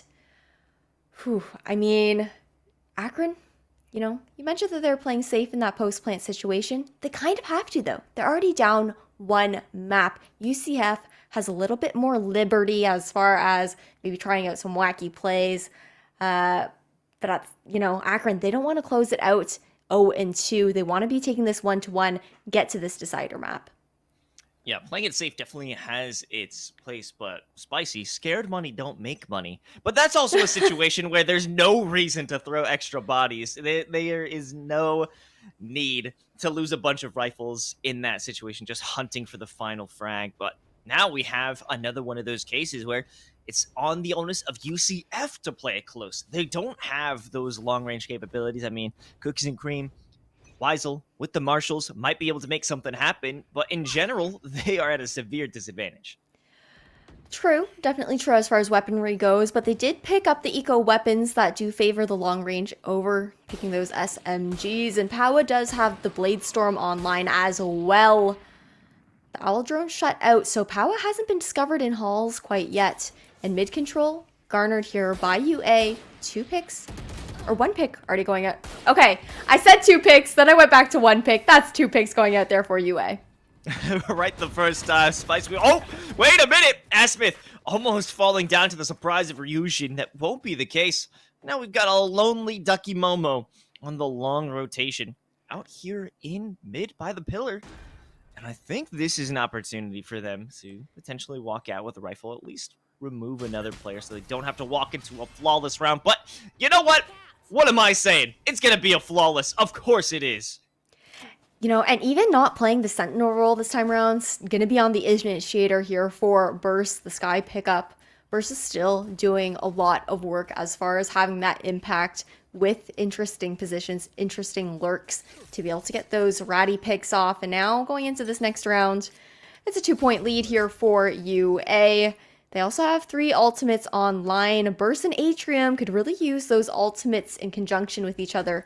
The Seekers and the Hunter's Fury to have a very nice push onto site, but we're actually going to see the default coming out for UA once again.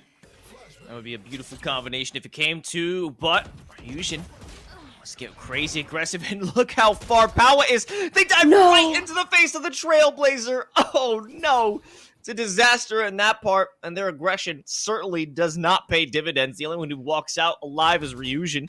Good for one, and they go back and toss a few bullets in the chest of Burst. In the end, that is not the trade you're looking for.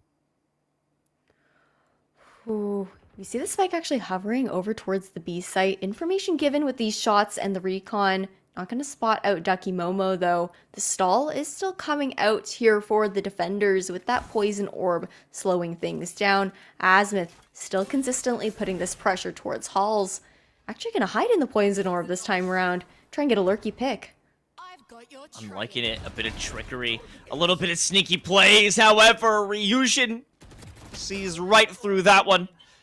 And there goes their aggressive play down Halls. Comes down to Ducky, facing a lot of pressure. Might be able to spot out the peak from Atrium. Yeah, we do. Information gained. Status still alive from the far angle. Ryujin there to give some support. In the end, they'll allow that plant to go through. They want to have each other's back for this retake. The second this goes down, it all comes down to Atrium. Ducky Momo's gone.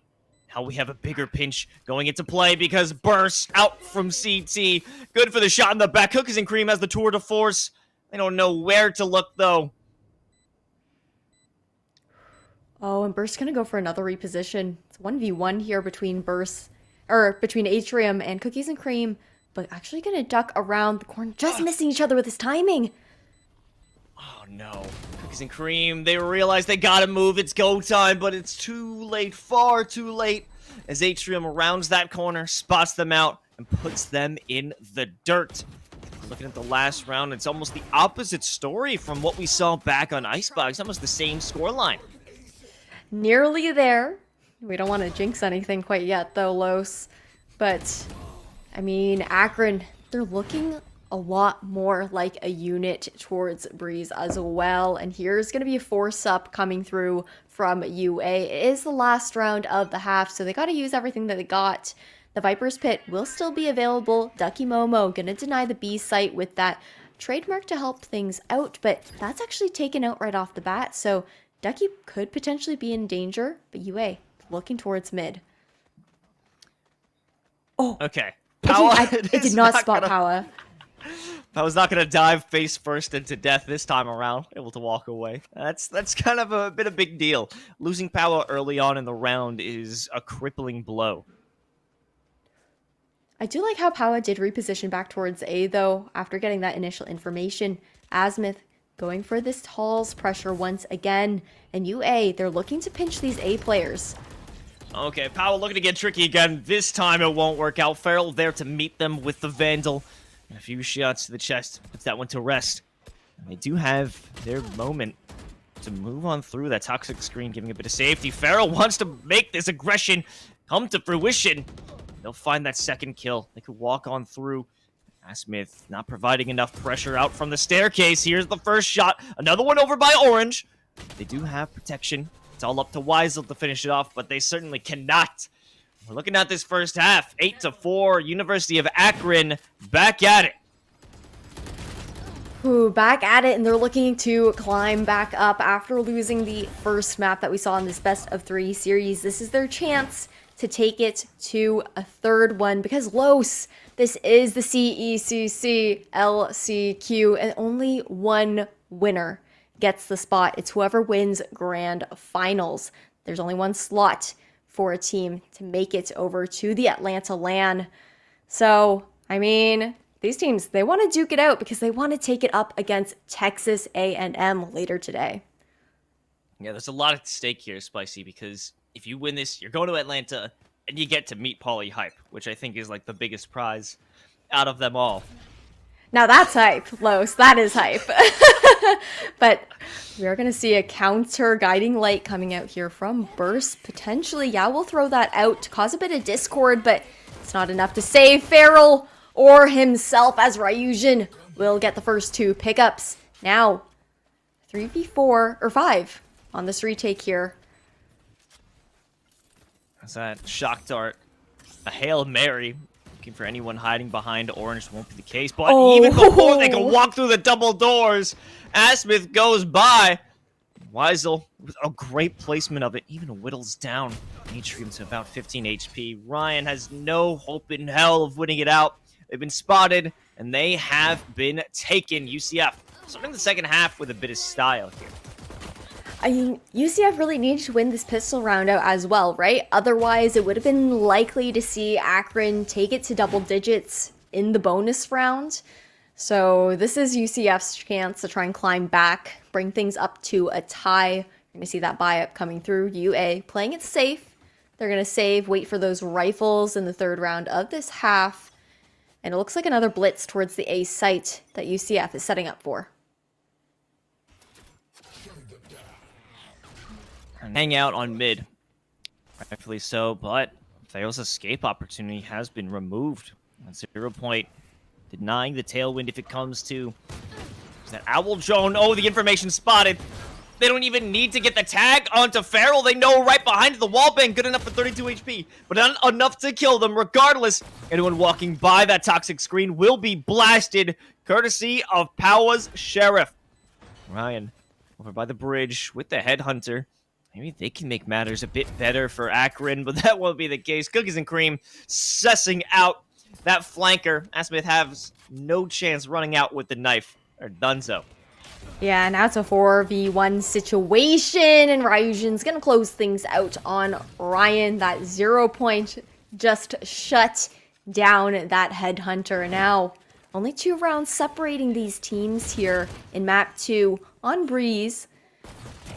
It will be the buy-up, though, on the side of Akron. They will have those rifles in hand going into this next round, so we'll see how the bonus goes here, because, like we talked about before, the Spectres not as strong on this map in the bonus rounds.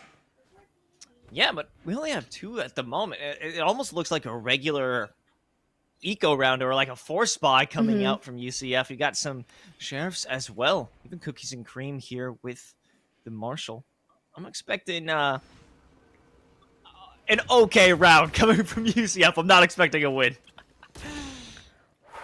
But I mean, kind of taking it close. If we have Ducky already so far up, there goes Farrell. They could turn it into rifle conversion if they pick it up, but that's been to their detriment previously. Getting thirsty for those rifles. They'll play it back, and they'll get the spike instead. Oh, look at Cookies and Cream on this lurk. Still looking to get that mid control, that information. Burst is looking for him, though. Yeah, we'll be taking out Cookies. Now it's a 4v3 here. Advantage towards Akron on this retake. Oh, Ducky Momo's getting hit with everything, but they're still hitting their shots as well. Caught reloading with their pants down. And it's only up to Ryujin. Ooh, might be able to walk right through. No! They almost got beyond the toxic screen to get the kill. Remove Burst from play. But there was just too much help. Akron, they want to maintain this lead, right? I mean, there's great utility coming out on the side of UCF on these takes, but I really like how Akron was playing for that contact on their buy-up round. They've kind of changed their style of utility a little bit here. You saw the Sova, that being Atrium, with that recon bolt out, but not actually shooting it out towards Cave right off the bat. Instead, using it a bit more responsively so that he could help out Farrell, get that pickup. But in the end, now it is 9-6. Now it's 3 rounds. The gap's growing a little bit bigger after UCF tried to close it out. And an aggro take towards the A site. Starting it off with the no command.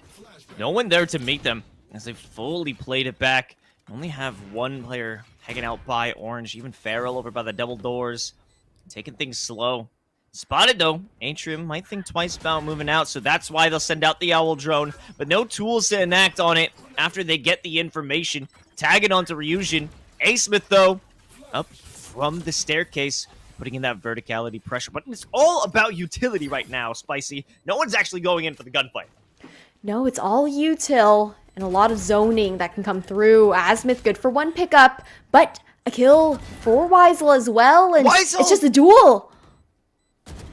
Weisel having their pick of the litter. No, Atrium denying it in the duel. It's all up to one last player. Hiding in the elbow. It's Ducky Momo. And I think they can stop it out. They've won it. They've clutched it. The commissioner's clutch even. But Ryan will hold on to that operator. And they can bring it into the next round regardless. A win is a win. And they can be happy with that. Ooh, this...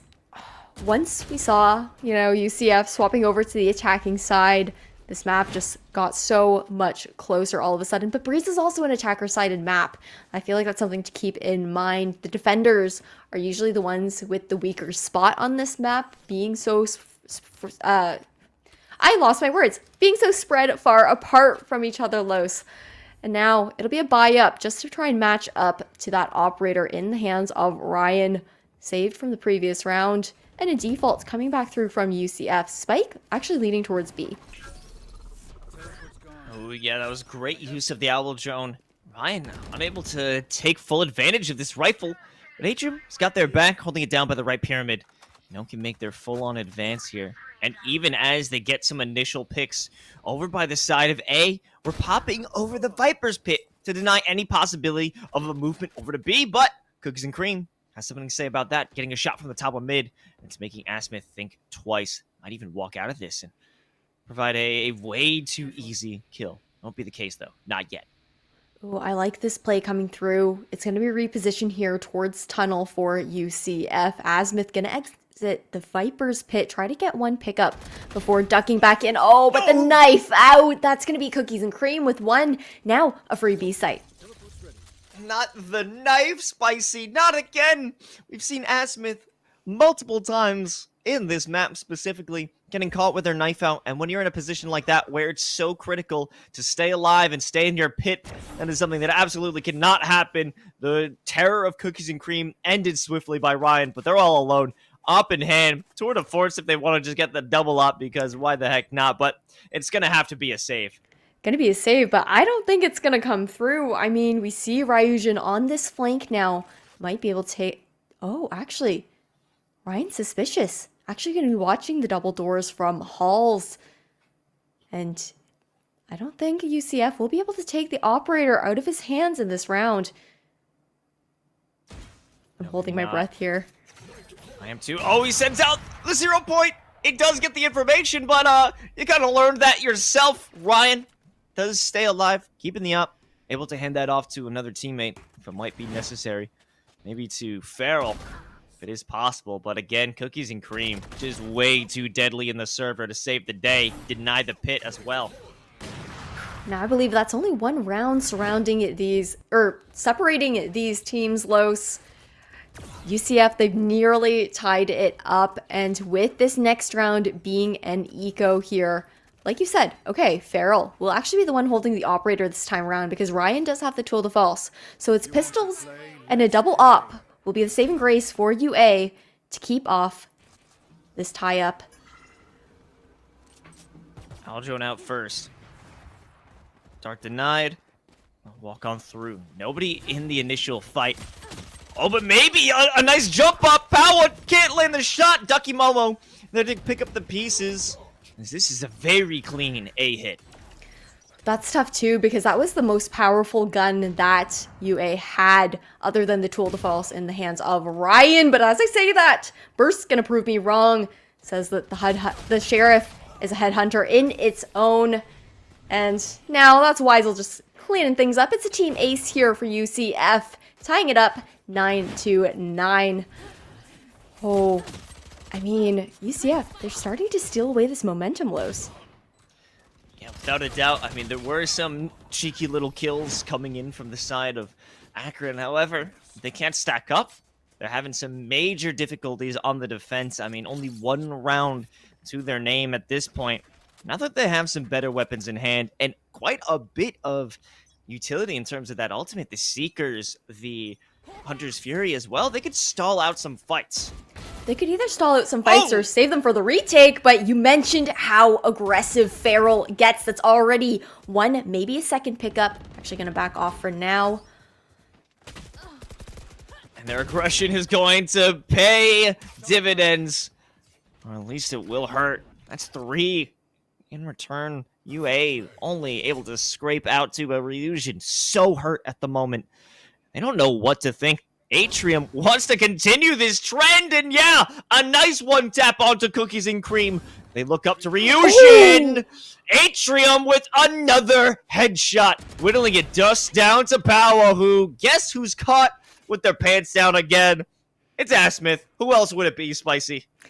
I mean, the punishment for the cheeky rat plays, right? We heard the door just open, so that's Atrium thinking that Powa might not be in halls, but Atrium's gonna pick up anyways. A 4K to his name, and that's gonna be the saving grace of Akron maintaining this lead going into the next round. My God, Atrium said, Feral, okay, that was cute, a cute little setup for me in that initial kill. I'll take it from here. And they take it from there. 4 players going down courtesy of Atrium. And I'm certain they're feeling very happy after that round. But they did lose 4 rifles in the process. Their economy still looking quite shaky. Definitely looking a little shaky. Not exactly perfect. At the very least, the Blade Storm available here for Feral. But UA, they're going back towards the standard A hit. Null command come through. And that's the Blade Storm denied. Oh no, everything was going and falling apart for Feral. Hit with the Owl Drone, but wait a minute, a bit of deadly situations. Atrium for the swing onto 1. As they go beyond that toxic screen, this time around they will bring in the Viper's Pit. And I think it's an opportunity to bring back to life Ryujin, but no. I'm surprised they didn't go for it. Leave yourself unexposed. Oh my. Ryan with a great flank alongside Burst. They'll be spotted out, position revealed. With multiple screens put into play, Burst has no idea what's going on. It's a fun house, it's a maze, a house of mirrors. They don't know what is real and what isn't. But I can tell you that the threat against UA certainly is real. Ducky Momo does fall, but it seems that it's all too late. Even if Cookies and Cream doesn't get the kill, the spike will. And there it is. It's a Commissioner's clutch, even though it really is on the onus of Ducky. Now it's 10-10, and these teams are dueling it out. UCF, they're looking to end this series early in a 2-0. Akron want to take it to the 3rd map over onto Bind. And the util has been impeccable from both of these teams. I'm interested. I think Akron might be on another save round going into this one. Or, yeah, that's going to be a bit of a half-buy for them. So this is UCF's potential and possibility to take the lead once again. That's not a good position to be in. Oh, especially if you're trying to challenge Cookies and Cream. Another one comes through. Powa expecting a flash. But they certainly got something even worse. Cookies and Cream. Inquisition, Atrium, realizing someone has to have pushed up through mid, but the timing, Spicy. They're certainly going to be shot in the back.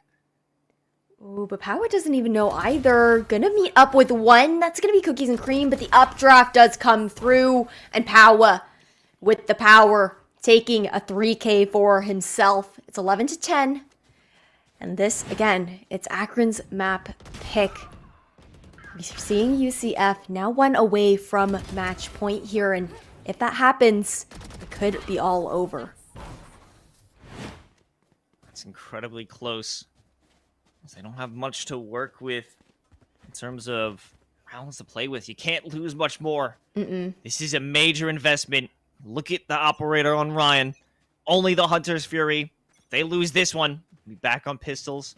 back in a losing position. So it all comes down to this round right here, right now. The beginning pick, sending out a dueling owl drone. If you have to spot someone out first, you need to get that initial kill. You need to stop this push, which has been so successful. Power just narrowly missing their counterpart. Ducky, though, able to secure the retrade.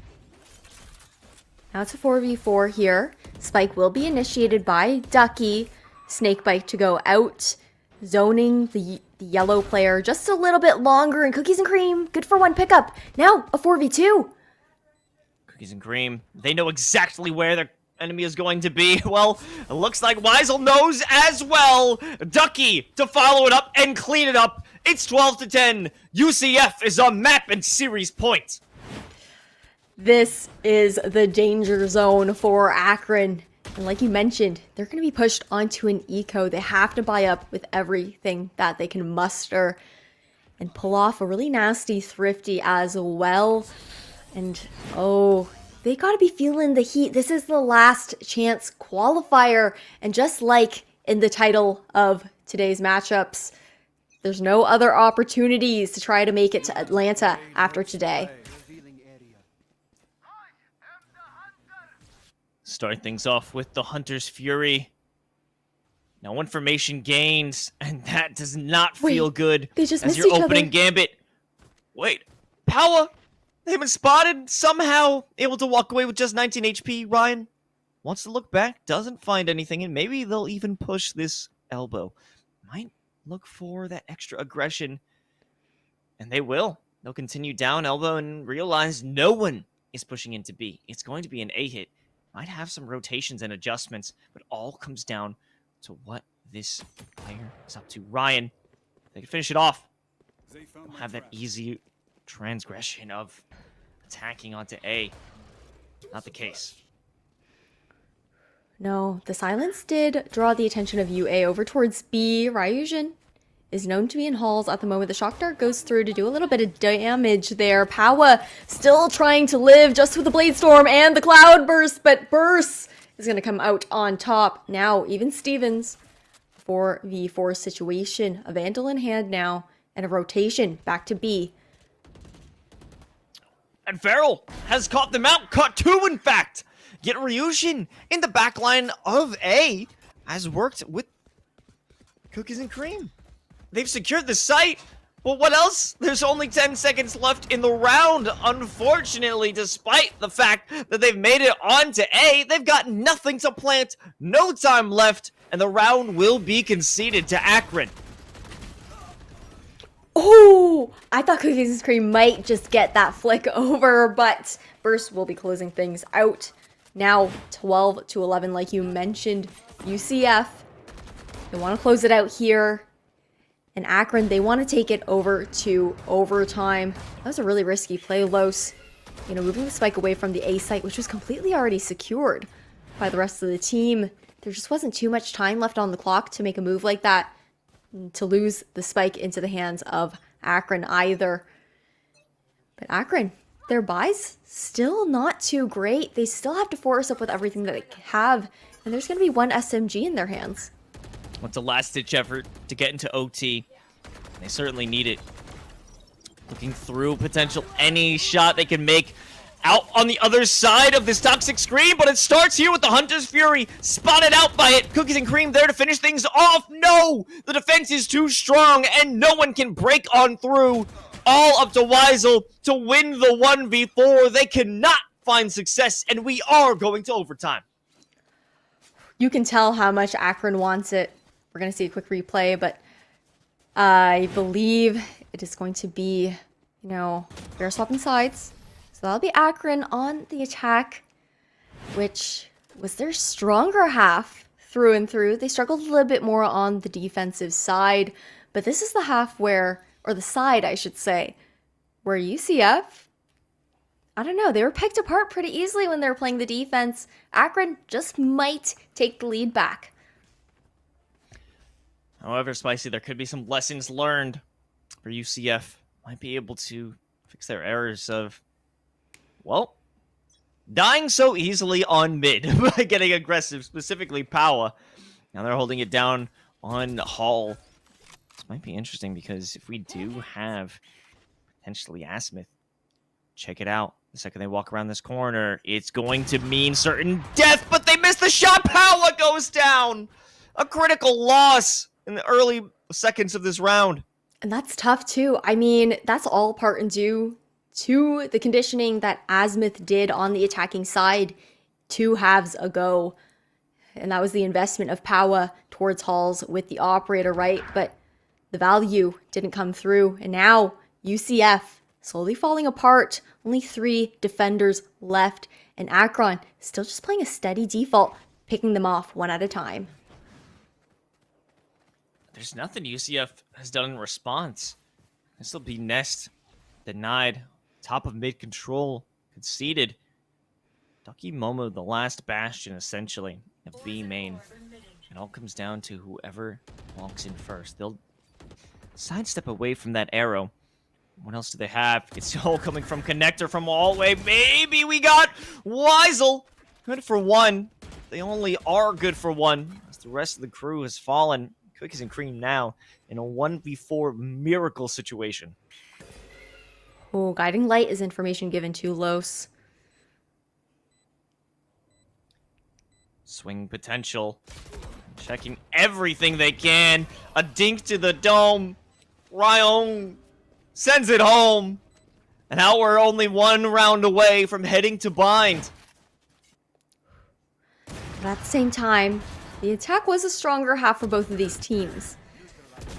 It's tough. I mean, I feel like on the defensive side for UCF, what they struggle with is the ebb and flow of map control. They tended to favor towards allowing the team to be pretty spread far apart. Meanwhile, Akron allows the utility to speak for themselves. They have those trademarks to watch angles and tend to double up elsewhere, being able to have that trade potential. And it's mid control that UCF are going for. Great shot from Power. Walk on through, but they'll face a great crossfire to deny that double doors aggression.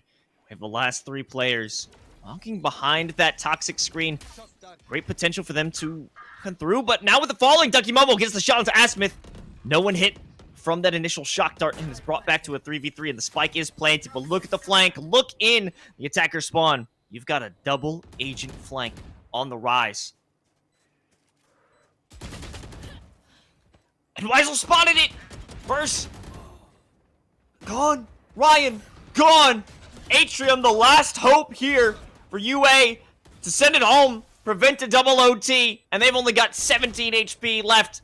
1 shot can end it all. Oh, good for 2 though! What? Atrium has gotten 2, only with the classic left. And I don't think they're going to make the commitment. They will. Pros don't fake it. But neither does Ducky Momo. And Ducky saves them from a disaster of a situation and brings it to double OT. Ooh, that was a nail biter of a round. Los, and now double OT, like you mentioned. Sides have been flipped once again. The question is, does UCF learn from their mistakes on the defense? Will they be playing a little bit more together this time around? Or are they going to continue for that kind of very spread out default hold? And you're actually seeing 2 being invested towards Halls there, that speaks so much as to the pressure that Asmith has been putting on them.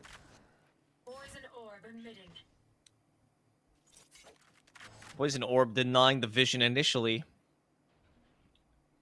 So they won't have any contest for that initial Hall fight. But look how far they've already gotten. As nobody looks toward elbow, nobody's on top of mid. They are playing so far back, hoping to just make UCF sweat. Akron hasn't made any moves yet. They're taking it slow, and they've taken so much space. But I do like the adjustment coming out from UCF as well. We're seeing them playing a bit farther back, a little bit more with each other. It is just 1 on the B site to defend, but close enough to Arches that he could back off if needed. Oh! Ryan, good for 1 as they go off the bricks. Checking out by wall. Power there with the response. It's 1 for 1. sending some shots beyond the toxic screen, hoping to get a miracle flick, but it won't be the case. The spike is planted, 2 from connector. Might be a 1-2-3 swing. And yes, burst, good for the shot, denying the operator positioning, but they're stacked up. Cookies and Cream lights them both up with a double headshot spray transfer. Ryujin so close. Atrium just bursting out from the shock dart. The moment's terrible. The timing couldn't be worse for Ryujin. As they bring out the flash drive, it's a 1-on-2, and certainly Akron are going to walk out with this victory. Cookies and Cream only hoping for a saving grace of parting gift of a kill before they die, but they are denied anything. That round looked a little bit better at the very least, though, for the side of UCF. They did make those adjustments come through, but it wasn't quite enough to win that win out on the defense. Now UCF back on the attack here, and Akron will be back on the defense this time around. And just considering the fact that the attacking half, that attacking side, is so much stronger for both of these teams, we might be seeing a really long overtime. I wouldn't be surprised by that at all, Spicy. I think the duel, the opening duel when it comes to players on mid... Okay, hold on a second. When you finally have players on elbow at the top of elbow, you have a victory here for UCF. Because there's never been a player who's held that position. And now that there finally is, they're not expecting such an aggressive push. Ooh, some noise made over towards A as well. The toxic screen was thrown there, and that was a rotation being drawn, and B site left open for the moment, but Burst does have this angle towards elbow. Could get that early information if UCF, if they make those sound cues. They don't. Oh, All is quiet so far. Owl Drone, though, to signal some positioning. I think they're going to be no one's... That's a spike. In a very dangerous position. Oh! Burst can't get the shot. They can't get the kill, but on the other side, Atrium, good for 1, and it slows them down for only a moment because they didn't have that angle covered from connector. Poison Orb retrieved. Burst continuing to put on some more damage. Ryujin there for a response, but it's not enough. It's 3-on-3. Here comes the Trailblazer. Dougie Momo good for the first shot. Might be able to get a second, but Farrell there with the response. Power evens it up. And it's all back to Farrell, who cannot clutch it out. An absolute mess in the end, but UCF climbs to the top of this body pile and brings it to what else would it be but a triple OT. We could be here for ages, I feel like. I mean, it's still nice to see those micro adjustments going out for both teams, though. That was one of the first times that we saw UA going for a triple flank on the retake on towards the B site at the very least. We saw it coming out from mid, or from A, but not from B. And now, Powa actually still going to go glass cannon with the operator on this defensive side, but they're not investing those bodies towards halls like the previous 2 OT rounds. And I'm wondering what that'll do in terms of giving space over to Asmith. Does that allow them free reign? Will that stairs position be critical? Because it doesn't seem that they're postured up for an A hit. And they're certainly bolstered their defenses this time around with Cookies and Cream. The all-star here on the side of UCF. So I'm wondering what this position will lead to them, because it's so slow at the moment, Spicy. But the fact that UA tends to play more slowly, it allows Azimuth to get this information. Poison Orb up once again, and now the toxic screen to cut off the A site in half towards yellow. But the spike still hiding in Chop Shop. Door open, Cookies and Cream opening fire, taking a return instead. Asmith hit with the shock dart. Might be able to swing onto this one and find the kill. No, won't be the case. UCF holding on strong, but it still ends up being a 3-on-3. The spike put into play. No one in a great position for this retake. Farrell even jumping up into Hall, waiting for someone to reveal their spot by Bridge. Burst! We'll receive a burst of fire, and this cuts it off. The last 2 players are so far away, but Farrell removes Weisel out of the equation.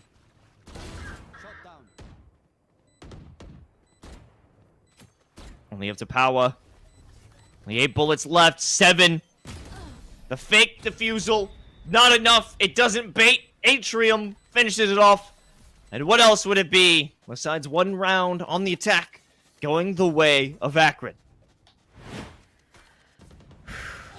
Now it's going to be vice versa once again. UCF on the attacking side, Akron back on the defense. And Akron, they do have this lead technically by 1 point. If they can manage to solidify their defensive hold, we'll be able to take this to map 3, which is in fact split, not bind. There's a little bit of miscommunication on that. So that's where we're going to be seeing these teams. If we go to the decider and UCF, back to their bread and butter, it's an A split push. I accept full responsibility.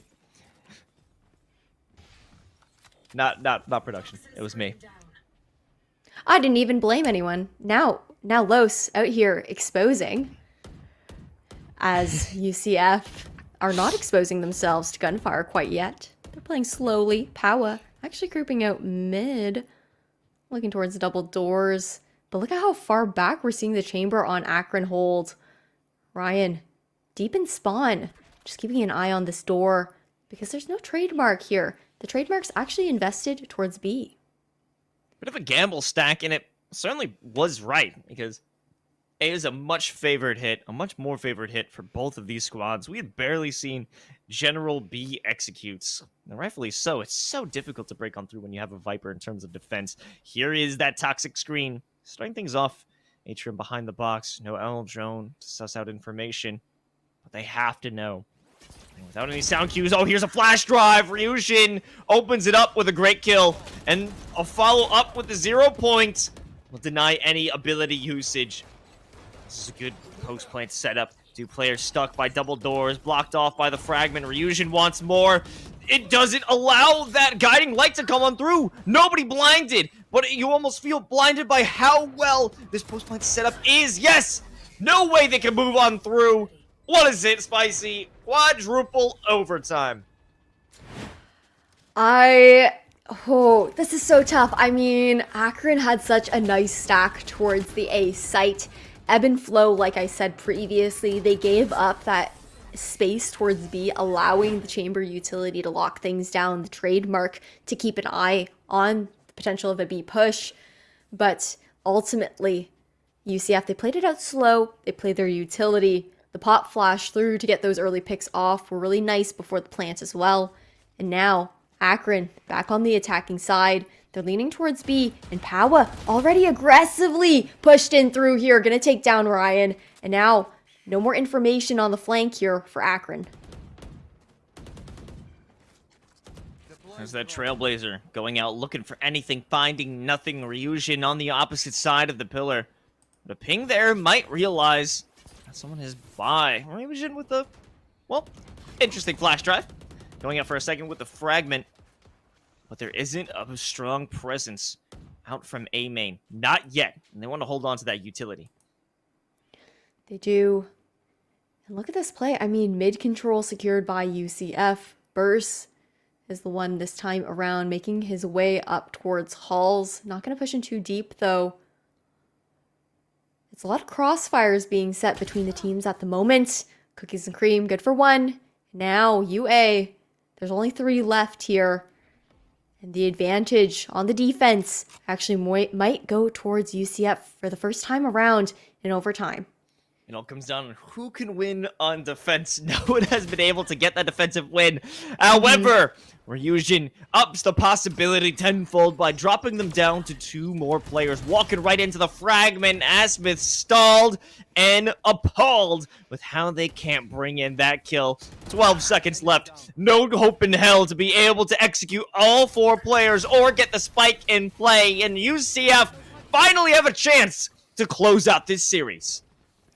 Yep, it's all about who can win out on the defense because the attack for both of these teams looks pretty clean for the most part. And UCF, instead of throwing UA for a loop and trying to go over towards the B site, they're still going to lean heavily towards A. We'll see if it's going to be a blitz and a commitment, or if a rotation to B might come to fruition. Time will tell. Gonna see what's going on with these buys. It's going to be rifles across the board this time around. No glass cannon operators for either team. There's no time to take a risk like that. Certainly not. Look at the double stack in halls, though. Expecting somebody to walk on through. Power opening it up with that kill onto Burst. No presence by Elbow. Feral, though. Good for one of their own. And it continues. Ooh! Another Ray Peak pays dividends. It's only 2 more left. Ducky Momo evens the odds just a bit more in their favor.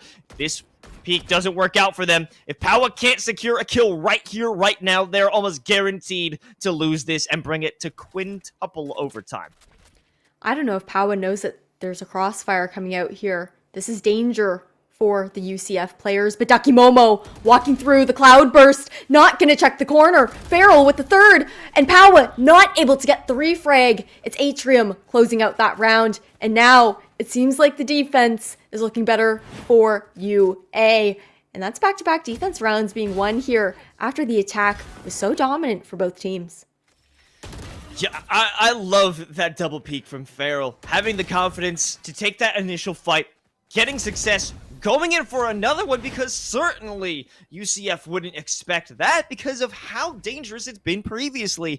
And they get results, they get the quintuple overtime, and find success, keeping them and their hopes alive here in the last chance qualifier. And things are even Stevens here. 16-16, Cookies and Cream getting aggressive in Elbow. Aldron's just gonna miss. Gonna be good for one, make that a second! Now, we're at a 3v3 standstill. B-site, free for the taking here for UA. Okay, well, Power certainly will get caught out by that trademark. Or maybe the Cloudburst was enough? It hid their presence? So Power has a perfect sneaky-deaky. opportunity. But does he check underneath him? Yes! Critical error.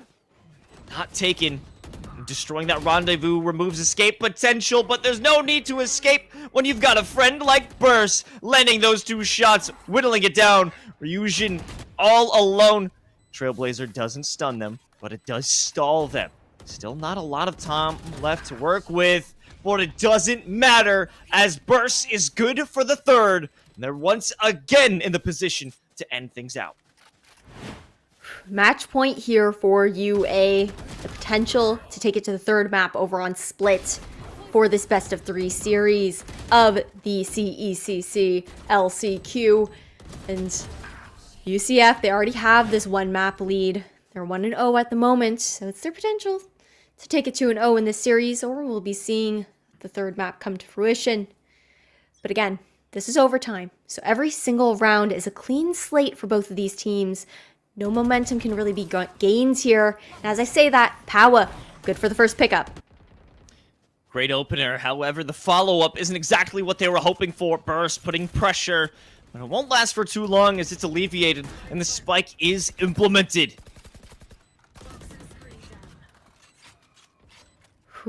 Toxic screen drops, so that's no longer cover, but Weisel has the reflank coming through. Gonna fall back a little bit deeper to Elbow. Might try and get another timing on those Tenno players. Feral, there with the shot, but they still have to watch their back because you aren't out of the woods yet. Weisel, an ever-looming presence, holding the trigger discipline just a bit longer as they isolate Asmith for a 3K of their own. Sextuple overtime. Come on now. This game ain't ended. Oh, we might even see this game go into like the 20s here, Los, with how these rounds are being traded out, because like I mentioned, it's hard to gain the momentum because you're going round for round, swap between a dub for each of these teams, and it's a little bit more difficult to get those ultimates online as well, which actually hasn't really been the focus of either of these teams as far as those alt investments in OT. Weisel gonna be shooting out that dart. Get a bit of information deep mid. Aggression coming through Elbow. Cookies and Cream, always good for those opening picks. And Ryan doesn't want to challenge. They'll send the trademark and back off to Elbow with the rest of their squad. They have to walk on through the toxic screen. And I think Ducky Momo might be ripe in a position to lose their life, so they have to adjust. Ryan following the Trailblazer, not expecting it. Oh! Even stunned, Ducky Momo lands their shots. Looking around the corner, they see the hands. They aren't needed to make that final kill, but the blow is drawn. and they win the opening defensive round. Another auspicious sign. Maybe they can walk out. Maybe you can finally end this back and forth, Spicy. Maybe they can. Maybe they can. But those kills from Ducky Momo, just absolutely using the B site like it was his playground, playing around the structures of the map. And that kill while concussed as well. Luckily, Ducky had that Phantom in hand. It's a little bit easier to do with that spray pattern as opposed to the Vandal. And now, we said that the glass cannon ops stopped coming out, but Ryan seems to think that it might be a bit of a Hail Mary for his team. UCF leaning towards A once again, and a very heavy stack for UA. Burst the lone player over by B. Sends out a guiding light. No one there to give the information, so they will hold on to their spot by elbow. They don't want to make any moves. Last time they got too aggressive, they were certainly punished. Now with the toxic screen being put to place, the dueling owl drones as well as the 0 point. That's a sure sign of life, a sure sign of an execute. Maybe Bawa is in a bad spot. Asmith only good for one, traded out by Ryujin, and they will maintain their position, yet there are angles everywhere. Enemies from every corner, even though the spike is planted. Ooh, no cover really available for either team. You only have the cloud bursts, no Viper utility to cut off any angles, but that's 2 pickups now from Akron. And now only Weisel left, and it's not planted for him. No, it isn't, but it did not matter. As Ryan, with that Hail Mary pick, does find exactly what they were looking for. It came through, the shot was good, and so was the defense. I don't even know what the 7th, version is. What is 7th? As, septuple? I don't know what it is, Spicy. Do you know? I believe it is septuple, because set is 7 in French. And I do know that it would be the SEPT. Not exactly sure on the postfix. Yep, production, who has a better sense of vocabulary than either Los or I, who happen to talk for a living, will confirm that we were in fact correct on that one. And now Ryan actually pulling the op back out, this time on the attacking side. 18-18 here. Will this game ever end? No, probably not. They're holding us hostage, I think. At this point, they're like, yeah, Spicy and Los, we actually don't really care about making it to map 3. We want to keep you here all night long, stuck in the server. No, it's actually because neither team wants to play Texas A&M. They're both so intimidated. Please, God, don't let us go to the finals. We don't want to deal with them. Putting it off for as long as possible. I mean, Texas, I've heard that they're a bit of a raid boss of a team within the collegiate scene. Now, UA, creeping up mid, getting this mid control. They're very fond of this mid control as well, but actually not taking it as aggressively as we've previously seen. Little by little, an operator in hand, without any initial use of that toxic screen. No one's afraid of an advance coming from A main. You gotta watch out for the double doors presence. The Trailblazer telegraphing that perfectly. So you got Ryujin looking down range. That is a perfect opportunity for them to open things up, and the kill onto Farrell will deny Asmith walking in 2 snake bites. They have to move away. A bit of a deadly dance between the players. Burst holding it down by the double doors, but it's a trade fest, and it turns into a 1v1. Weisel, Atrium, the last 2 in the server. Either one can save the day. It's gonna be Sova on Sova violence. No util in the hands of Weisel quite yet. Over the reposition. Weisel just caught out. That's Atrium with a 3rd pickup. And now advantage back over towards UA. The question is, can they close it out on the defensive round, or will UCF be taking another attacking round in their pocket to take it 19-19? Honestly, I just think it's a given at this point that we're going to our 8th overtime. But hey, anything is possible, Spicy. Anything is possible. I mean, Operator still in the hands of Ryan. Can pick that up. But UCF, they're actually looking for some aggression towards mid this time around and already lost one. Cookies and Cream down. And Farrell getting a second one while they're holding their position by the box. Ducky Momo the only one to land a kill in a 2v4. Ryan still in control of that operator, but we don't want to give up that position. Ducky doesn't even have to commit. But the second that they walk around that corner, they'll face the Wrath, and they realize what the danger poses. The poison orb saves them. Oh, they're going to have the Viper's Pit as well. That's going to be popped. A massive ultimate actually in this 2v2 situation. Ryan's op in hand. It's a difficult weapon to retake with. But Burst does have all of his utility. However, using it would give away his positioning. Could do a wacky pathing in terms of that. Oh, it's just narrowly caught away as they had. Oh, Trailblazer didn't see anything. Another the guiding lights. They're getting no information, but Ryan, good for the first one and good for another. Finally, a little bit of a 1G action, but finally, Akron can close out the map and bring us to splits. Oh my God, Spicy. This is still going on. The series ain't done yet. Akron stays alive. Hey, I did say it was going to hit 20 in this OT, and it was 20 and 18 for Akron. So now both these teams are 1-1 Los, and we're going to be taking it over to split all the way down to Tokyo, Japan.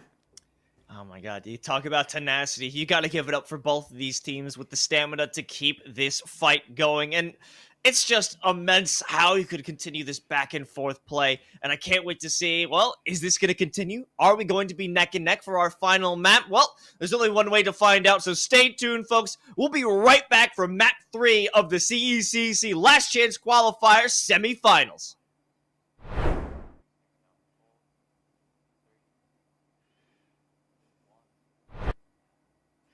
Hey, we're back. Welcome back to the CECC LCQ. That was a grueling match. That was a marathon. I can't believe we got out of it tonight. And that septuple overtime did end. Akron back on top, 1-1. We're heading over to our decider map of Split. I'm Los, joined by Spicy Pyro and Spicy. What are we feeling after that breeze? Like, how do we move on? How do we process our upcoming map? I don't know, because that Breeze matchup was essentially 1.5 games of Valorant in itself, a total of 38 rounds, and we're ready to take it straight into Agent Select here for Split. We're heading over to Tokyo, and we're going to see those lock-ins coming out, and it's actually a pretty similar... Oh, we're actually going to see a double controller potentially coming out from Akron. That Viper kind of playing as a pseudo-sentinel here on Split. Lock it this in. Is really interesting, actually. I don't know. I burst on that Sky pick once again. No Sage coming through here for that team. But again, I don't know. I am really big on KO on very particular maps, and Split being so small, I feel like he shines, but the Seekers can also do a lot of work when the map's tiny. That is true. It'll lead you right to where your enemies are placed. Wisely considering the KO, and I think this hover is going to be what we'll see from UCF, and rightfully so. I mean, Ducky Momo adjusting it up. They have been a controller consistently throughout. Excited to see what their Omen can bring for us, though. And no surprise here, we're having Powa and Farrell, those two Jet players, trying to get in the face of their opponents. Of course, with the Rays, who's just way too crucial to have on this map with tight corners where the paint shells are just crucial. Yeah, the paint shells on the Boombot can do so much clearing on smaller maps. And yeah, we're going to see Cookies and Cream on the chamber pickup as well. But Central Florida, they are starting on the defense first, so they're actually going to elect to go with the double Sentinel instead of that double controller. And I think that's really interesting. I'm wondering if we're going to see the Sage actually playing through mid, or if we're going to see a different kind of stall coming through. Yeah, I mean, that is a possibility, but what I like is the musical chairs in terms of agent roles that we're seeing from that particular squad. I mean, Ryushin, formerly over on the KO, now jumping onto the Sage. It's really interesting. They're just jumping around, and maybe they've scrimmed this map before. I'm wondering, because this was a Akron pick in the end. We're going to have UCF on the defense, so I really don't know what to expect from these teams because a complete readjustment of their compositions, a map we've never seen them on before. It's going to be a great learning experience for all, I'd say, Spicy. Ooh, yep. Well, come on, Los. It is game time. Get your hands on, lace up your Nikes, grab your Wheaties and your Gatorade, and we'll be picking up a Big Mac on the way to Split. It's a default here for UA. And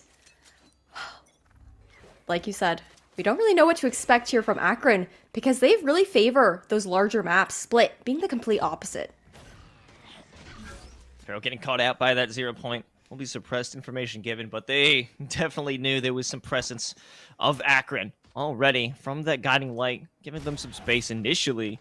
Here comes the Trailblazer. Start off some space, but they have to watch out. Huge paint shell, dealing a decent amount of damage for Pharaoh, and cause them to run on back, and allows time for Ryujin to get in position and ropes. For shots out of Power and Ryujin standing tall here in mid. Only one player left in ropes. Might be able to win this one out. Ryujin does, in fact. Spike's there. That's a little Sage buff and Spike in the hands of Power. I don't know if he will be cleared, but it doesn't matter because Ryujin gonna get the third pickup. And Power gonna close things out on burst. That's a flawless round to kick off Split. UCF taking the lead 1-0. A nice beginning. Love that graphic. Thank you, production. Love to see it. And that was a crazy situation for Ryujin to walk out of alive, and it even enveloped into a 3K from that position. Just the stalling techniques that we saw coming outside from the defenders, that being UCF, is a great beginning. Now they got Spectres. Going to be a lot harder to push these players. Mm-hmm. And we talked about the Spectres over on Breeze, but Split, it's a different game. All the angles are so short and they're so much more powerful. And UA, they're expending a lot of their bullets actually breaking down that barrier orb in mid, which is tough on the pistols because you don't really have too many to begin with. That lack of firepower. Currently UA, they're just stalled out, but it is only the first 15 seconds of this round. And as I say that, Ryan, good for a pickup on Ducky Momo. And getting a bit aggressive over by Garage and B main, it gives them an opportunity. Maybe Ryujin there for one. Running around the opposite side of the pillar, hoping to catch somebody off guard, but the boom bot will spot them out, at least reveal their position. In the meantime, they're just going back and forth. Still unkillable, still alive to this point. Ryujin not giving up just yet, but the snake bite might provide an opportunity for these players. No one can kill this player, Spicy. Somebody finish the job. Well, Adrian's going to finish up the job, and now a 3v2 situation. All of a sudden, the tides are turning. Weisel, good for 2. A. Smith lurking around, repositioning. Cookies and cream, none the wiser. And that's a thrifty round here for UA. A massive one at that, because that's the buy-up of UCF gone. UA, they're going to be able to afford those rifles. And it's going to be an eco here for UCF. That was certainly a wasted opportunity brought in by UCF because so much time was stalled out by Ryujin, stopping them from advancing, just dipping back and forth between cover and stalling out the full-on execute. It should have given the rest of the squad so much more time to make their way back in, but unfortunately, they kind of dropped the ball on that one, and now they'll have to pay for it going into round 3. Wall broken once again here by UA down in mid. A little bit easier since they do have rifles this time around. Dark cover goes out on the side of UCF just to bide a little bit more time. But UA, they're playing together a little bit more this time around. On the attacking side, Trailblazer goes through to get that information. First one to take a peek, it's Farrell getting a bit of damage down, and they'll walk right into the paint shell. Thankfully, that verticality saves them a great deal of damage. They can back off, play their life. A bit more help now, but Ryujin certainly is in a world of trouble. They gotta run back to safety. B-side also free for the taking here. Now it's a 5v2 situation. Ryujin back up in heaven, looking for a shot on the ropes. None given. There's Ryan from the other side of the entire map, ready for the shot. It's all up to Cookies and Cream in the 1v5. At this point, Spicy, you just gotta send it. Yeah, you kind of just gotta send it. Maybe try go for some exit frags, but Akron, they're playing patient. They know how true the aim of Cookies and Cream can be. Paint shells go out to continue the stall through, but Asmith will get aggressive, but the run and gun comes out on top. That's a flawless round here for Akron, but not surprising considering the fact that UA majorly had the gun advantage going into that round. Yeah, exactly what we would have expected in that scenario, and that was almost a great moment brought in initially by the defensive paint shell. However, there was just too much sauce being dripping here over from Akron, and I'm excited to see what else they could do as they continue this one up. They're still going to be in a major money advantage. Asmith not even upgrading to a rifle. They're going to hold on to that Spectre. Guiding Light does go through. Barrier orb broken once again. A slow orb poised in the hands of Ryujin. Oh, the paint shell is coming through as well. Our massive power, good for a pickup through the smoke on Feral. Now, advantage into the hands of UCF. The entirety of UA hovering around mid right now.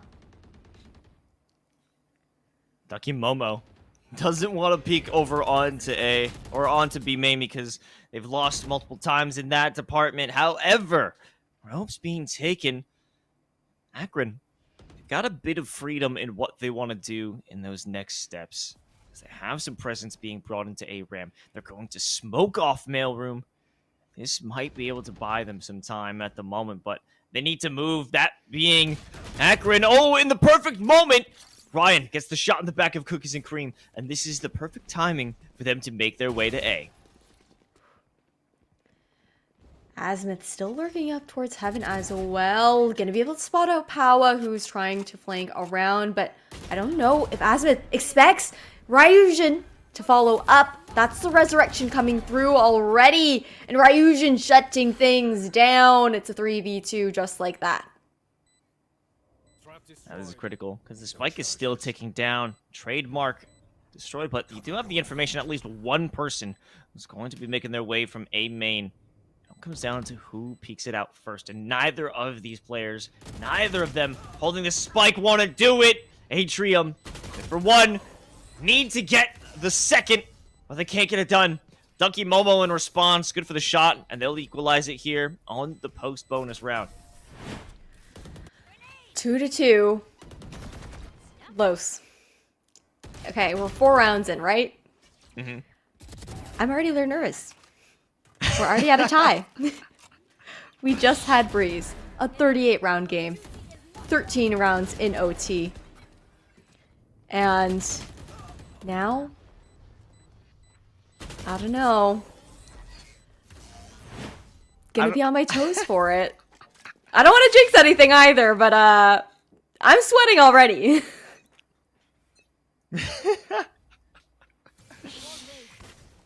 I don't know. It's a possibility we could go that way. But we got our Ryujin on the judge, the capybara play, the king of the rodents. Maybe this could be a little bit of a wacky... Oh! They destroyed the Trailblazer before the information's gained.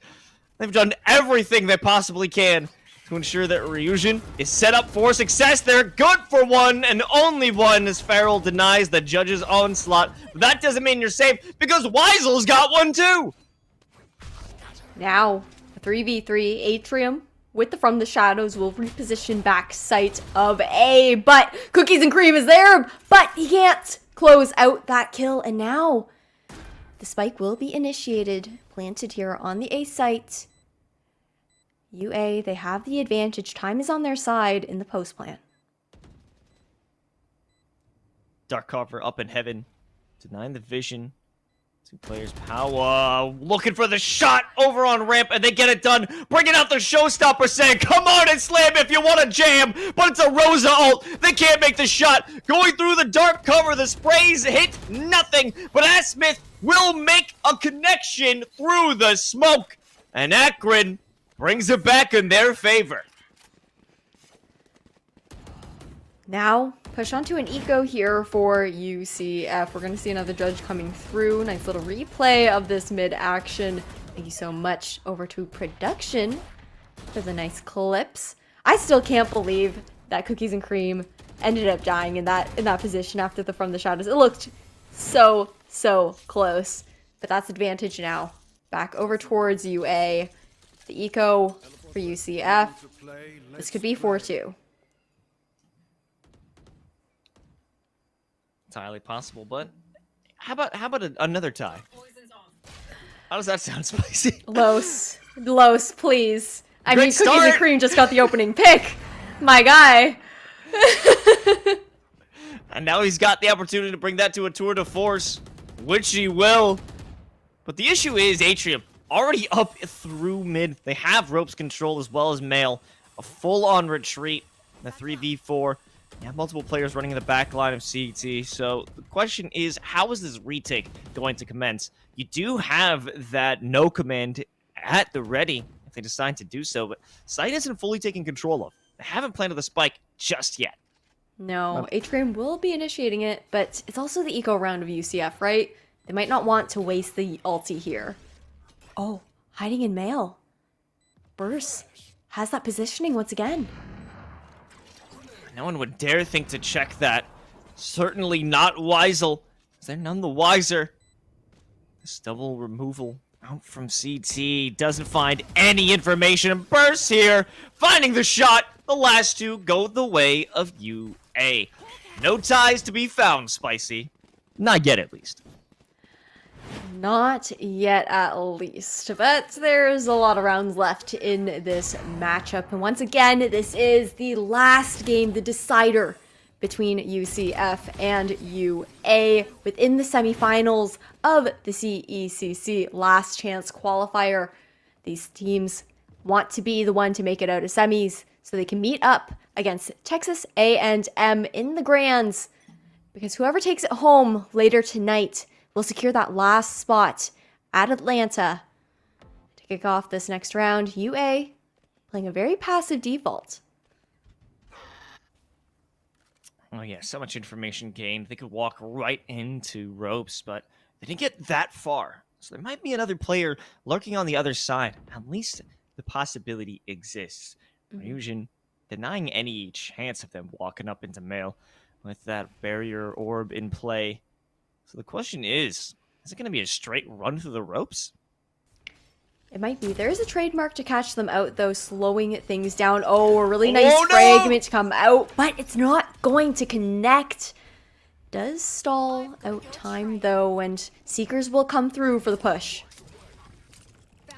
And there's that no command, as they have nothing to do as they want to make their way. Flash drive in play, but the shots don't connect. Weisel goes down, and the lockdown, or the no command, doesn't nullify much. They can walk right through the rest of heaven, but there's a continued presence, sending right back the paranoia of their own. Atrium, good to finish off Weisel. Little shrouded step right onto the site and escape the firing squad. The death that's been dealt. The last one alive on the site, at least. That's Asmith over by CT by the screens, ready for an alternate position. They're going to walk right into Ducky Momo. Asmith, good for the last one. And it comes down to Ryujin. Clutch it out. Oh, isolating the 1v1. Oh, the resurrection will come through, but no! Oh, right around the corner. Asmith gonna get that 4K. The res wasted, and now a 3-point lead here for Akron.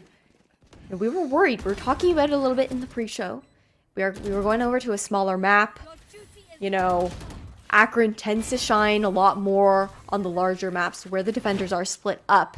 But speaking of split up, the name of this map is Split. And UA, they're doing really, really well as far as being able to pinch the defenders and get these executions towards site.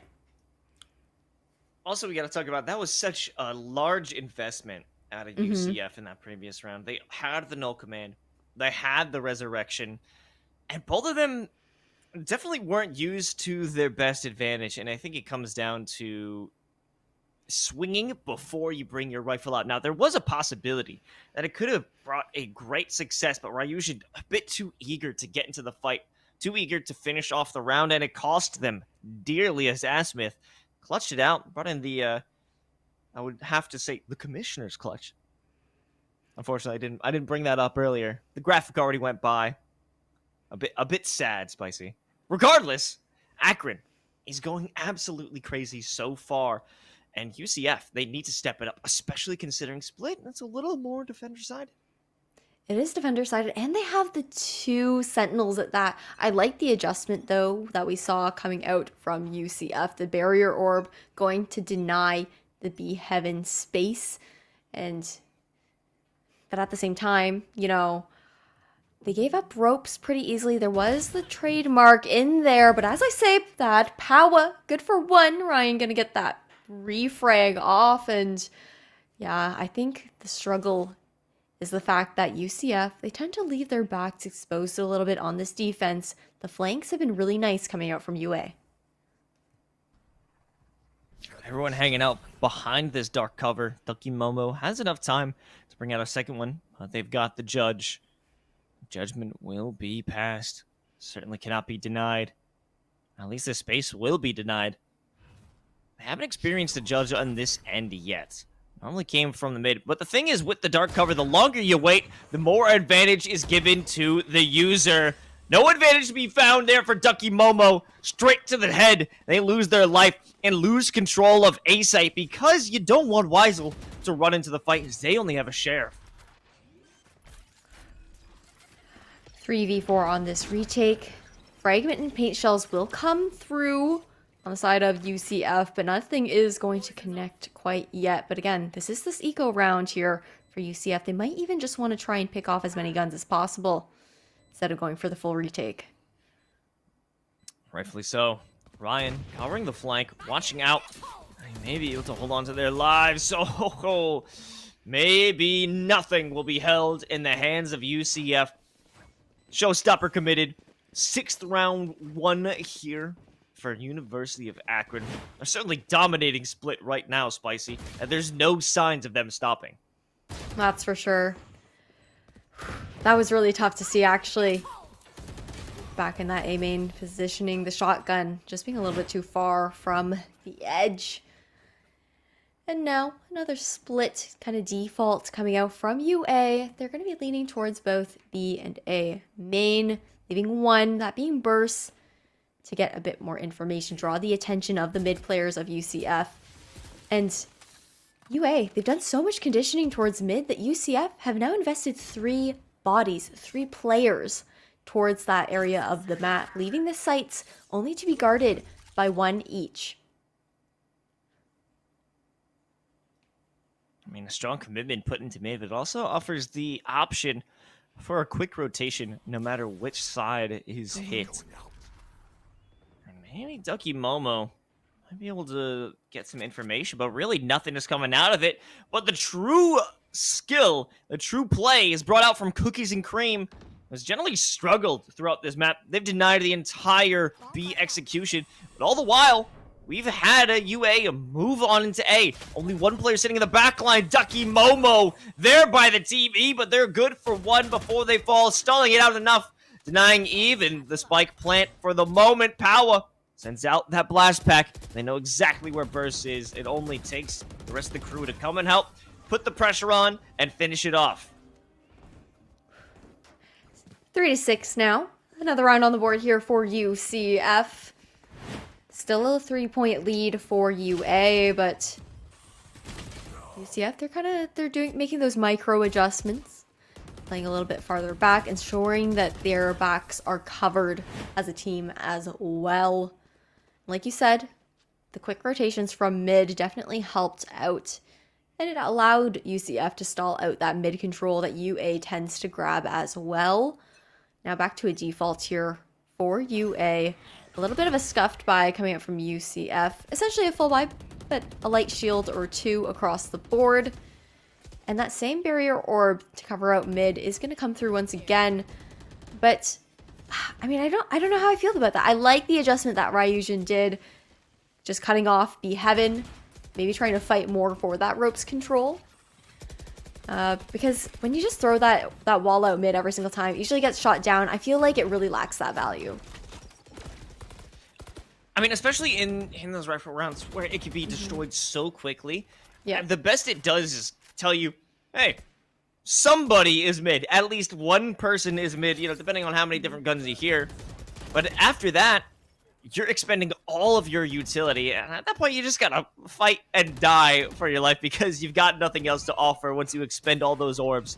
In the end, Weisel will get hit with the trademark, flashes a few of his teammates, and doesn't create a great environment for that swing to come on through. Here's the reflash with the flash drive, walk on out, and get eaten up by Feral. I was actually surprised not to see the 0 point coming out instead of the flashes first, just to slow down the utility usage of Akron. Now repositioned towards Raptors. Powa is going to get not one, but Cookies and Cream will get the refrag. However, there's 10 seconds left. Spike will be planted towards A, and it's a 3v1 situation. Cookies and Cream left to clutch it out once again, rifle in hand. However, has the full shield, might actually want to save here. I don't think so with their positioning. However, they have so much to clear. Burst in that corner, not something you'd initially expect. They've got the angle, exactly what they need. Oh, wait a minute. Cookies and Cream just created the perfect storm. The last two players outside of the vision of this spike, but it only takes a quick swing. Burst now looking for the shot. The guiding light, but it goes right past him. And this is still a doable round. Another fake brought into play. Feral does not need to go for the peak. It's all going to end. Cookies and Cream has to make a run for it, but I don't think there's enough time. They will die along with the spike, but at least they brought some friends with it. It looked like the clutch could potentially go through. I still can't believe that UA actually fed those 1v1s over to Cookies and Cream after knowing how strong he is. Yeah, I feel like that 0 point just came out a little bit too late. Would have been a bit better if instead of throwing that flash over the box, had it been the 0 point instead, just to get that information, but too little too late. We are going into the next round, and it's going to be the 11th rounds. 2 more left in this half, and for a defenders-sided map, Akron are having an extremely strong showing on the attack. I gotta say, that replay of Weisel, that just bullied him. That didn't need to be in there. That didn't need to be in there. You didn't have to do him like that.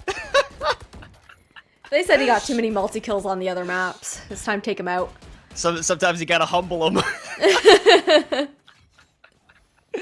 Well, certainly feeling humble on the side of UCF. They haven't been able to hold mid too successfully. The barrier destroyed. The slow orbs already sent out. Only a heal left and far from a resurrection as well.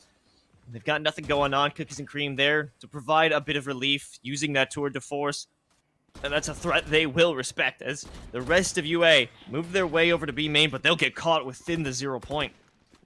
I believe that was nearly every single member, if not every single member on Akron. So that's all the information given. All 4 towards Garage. But look at this positioning here. We have one on UCF towards sewers at the moment. Ducky Momo will hear the rotation come through. Might be able to cut off one. Yeah, that's going to be Azimuth taken down. At the very least, though, Akron, they are running the double controller. So Atrium's still here for cover. And the second they turn that corner, they get hit with the Cookies and Cream Supreme Tour de Force. No time left. No hope in hell. 10 seconds to get away and find safety to hold on to that rifle. This is a perfect denial from UCF. It's the Esports U Flawless. Yeah, just hiding. Adrian gonna secure that full shield and the rifle like you mentioned. Although I'm pretty sure Akron has a pretty nice little nest egg of economy going into this next round, considering their advantage. But nonetheless, might as well just be a little careful, just in case. Oh, actually, they don't. They have been losing quite a few players in the previous rounds that they're not actually able to get that full buy through. So Atrium's save on the Vandal is actually a pretty massive one for them. I'm surprised that Atrium's actually not buying A Smith though, so that he could get the full shield, because this was the last round of the half. Little mishap with economy. Another skirmish down mid. Starting things off, it's Ryan. Removes Cookies and Cream, who has been a crucial part of the defense, but without a tour de force in hand, they aren't as a force as we've previously seen. Now, one of their own, going on the side of Akron, will provide that much more of a threat.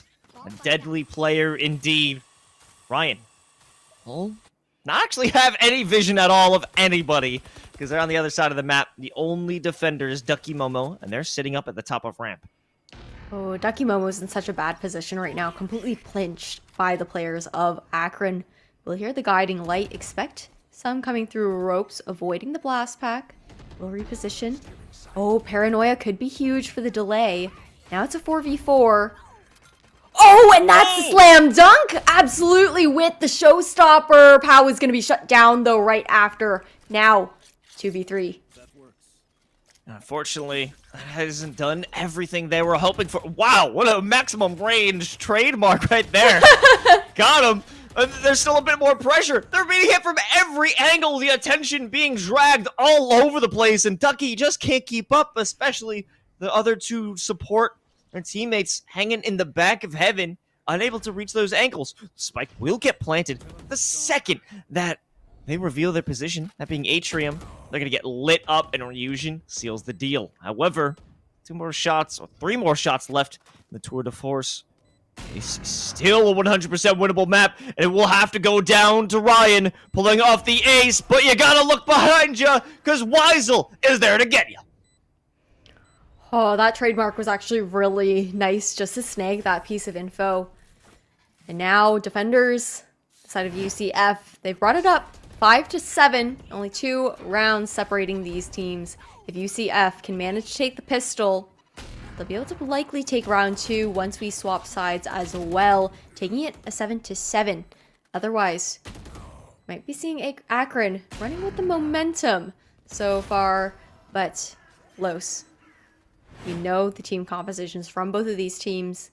We didn't see the defensive value of the Sage quite as much. I mean, Ryujin getting frags and kills nonetheless, but I felt like his utility wasn't as impactful as it could have been as a Sage player.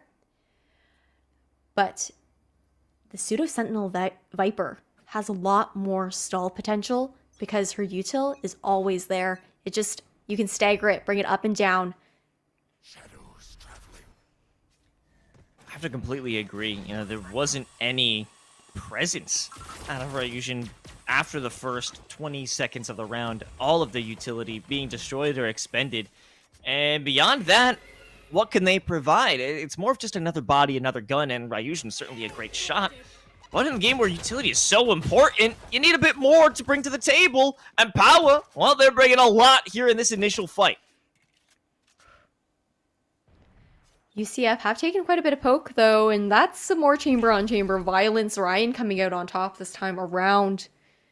And actually looks pretty even Stevens across the board as far as both players and HP on both sides.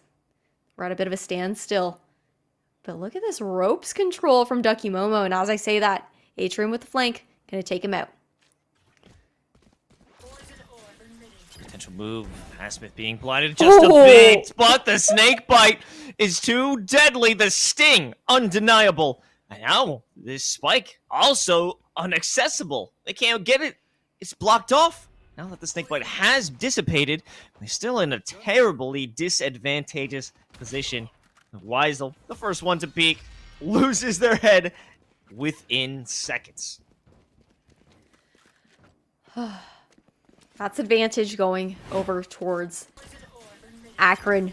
I mean, they already had the advantage being 7-5, but the pistol round will allow them to garner an even greater lead going through the rest of this half. It's going to be the buy up here, and on split, the SMGs can do so much. UCF, they're going to be going with the full safe. They didn't even get the spike planted or anything, which is actually a bit of a change in meta that I've seen coming out Los. You know, I've seen quite a few teams electing to buy up round 2, even after losing the pistol, if they can get that spike down on the attacker side. Yeah, you get that extra money and you create a better opportunity. If you could deny success for a bonus round player running up with those Spectres. If you can win that out, it creates such a big momentum boost for you. It denies everything the previous team worked for, but this one doesn't seem to be working out as everyone has been lit up on the side of UCF. Ducky Momo, the lone defender, they've got the right click classic. If it can bring it through, no, the click clack does not come on through as Atrium denies it with the 4K on the Spectre. Going crazy. Whew. I mean, his name's Atrium. There are 4 chambers in the heart and 4 kills under his belt now in that round. And that's an even greater lead that Akron are able to kind of get for themselves here. But it's also not surprising. They had that advantage with the guns. We're going to see rifles finally coming out here for UCF going to this round. A couple light shields, though. I would be interested to see maybe some alt orb investment going into Weisel, trying to get that null command online. Because I think that out of all of the ultimates on the side of UCF, that one has the most impact, especially on the attack.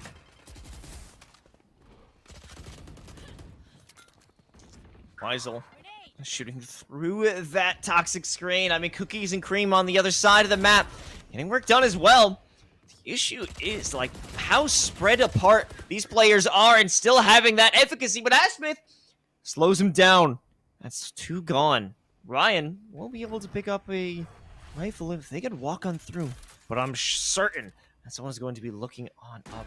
Cookies and cream there with the angle, expecting a peek from the staircase. Not going to be the case. But even so, there's more pressure. Potentially from... Oh, yeah, he's been spotted out. Weisel going for the swing at the perfect moment during the reload. Ryan has no chance in hell for winning that out, but it was a bonus. That's what they expected. Still, to get 2 rifles is not that bad. Yeah, a pretty decent bonus at that, being able to steal 2 rifles out of the hands of UCF. But at the same time, Akron, they're going to be able to buy up this round. It'll be a little bit more even here. And Ryan actually already having saved enough to pull out the operator. No ultimates online except for the From the Shadows on the side of Atrium. But it's also one of the weaker ultimates. Can have some impact as far as information gathering, but it's essentially just a free reposition. 0 point goes through. Gets a little bit of... Actually, no information towards mid. The Moonbots will kiss, though. That's quite a bit of Ray's utility already used up. Yeah, what else do they have to work with? Maybe some blast packs to get on through. Oh, actually a denial of the Trailblazer. Great use of that. So information not given or received from either side. You know exactly what's going on. The fragment forces them back to the staircase. Paranoia makes it even more deadly. And they are forced to retreat. Staircase even blocked off. How many pieces of utility are they going to drop up here? Whatever seems enough is Power finally able to get the first frag of the round and clear out B. I mean, what's worrisome about that, though, is going to be the lack of util available in the post-plant situation. All the flash is gone, using counter flash after counter flash. The retake is going to be a little bit more difficult here for UA. Might be able to convert. Okay, Weisel begins this one off. Trade to follow from a different angle. If Powell is able to get 1 kill, they can bring out the paint shells, just deny a bunch of space for anyone who's up in heaven. However, I think they're giving it up. They're letting it go. They're opting for a save and to choose on some exit frags, which isn't a crazy scenario, but they're only down 1 player. Perhaps they don't want to lose these rifles. I just want to hold on to what they've got going forward. Yeah, we'll have to see what's going on with their economy to explain that decision. But wait, the attackers, they may have won, but several of them just caught by the edge of the explosion. And now, that's so much damage being done to the economy of UCF. Sure, they won the round, but they no longer have that built up eco. And yeah, looking at the side of UA, it makes sense why the save went through. They weren't going to be able to buy in this round otherwise.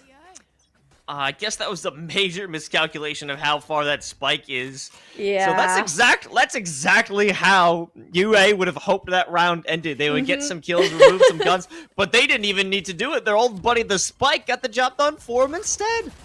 Oh, Weisel has been spotted out by the Boombot, and I think a lot of spam will come on through, but we really have to wonder how Atrium is going to deal with this full-on rush. It doesn't seem like anyone knows he's here. So he could just be big chillin', waiting for the reinforcements to come on through. I like how Akron is now denying also that flank through mid, the positioning. They're wary of it. But Ryujin snuck all the way up into CT now. Might get a timing if pushed into heaven, but actually going to reconvene. Oh! In the back line, perfectly denying this retake as they had this setup looking to clear out from Pillar, but actually turns into a 1v1 right around the corner. No, he wasn't expecting it. Ryan doesn't check the default position. That's exactly where Powell was. Now we're only one round away from the equalizer. UCF, even though they were in a tough position in terms of their economy, they're able to bring it back, and they're able to keep this Gravies train moving.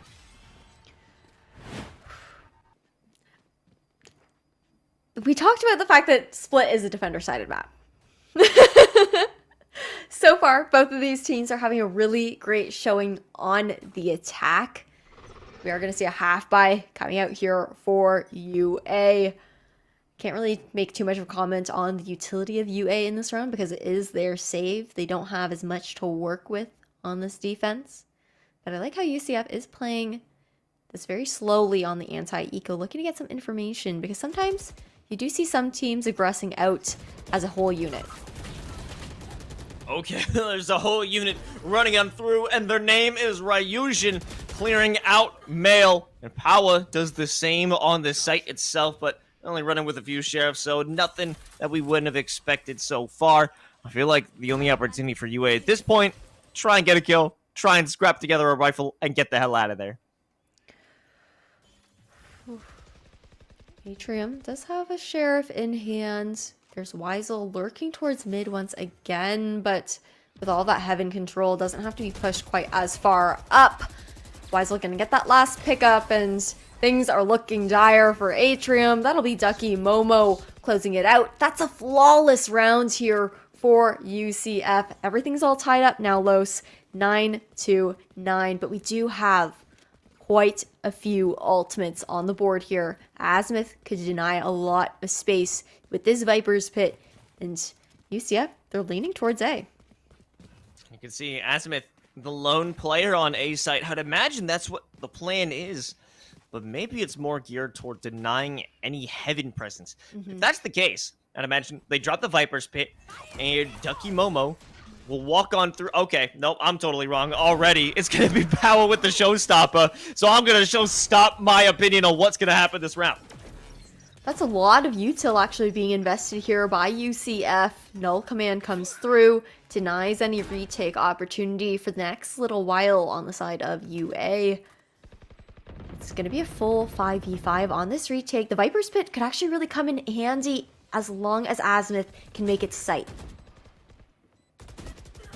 But that's the main issue, because you've already got Weisel at the top of ropes, denying that possibility. Fourth right. First does get a bit of concussion, but what's the follow-up? Pow has done so much damage already. Ryan doing a bit of their own. It's up to them in a 1v2. 4 bullets left, but not much time either. They'll be caught out as cookies and cream. It's made the full-on wraparound from A main, and this is a slaughter coming from the side of UCF. They're having no problem at all in the second half. Definitely not. No problem at all, to the point where they've now taken the lead after ending the half. I believe that was 8-4.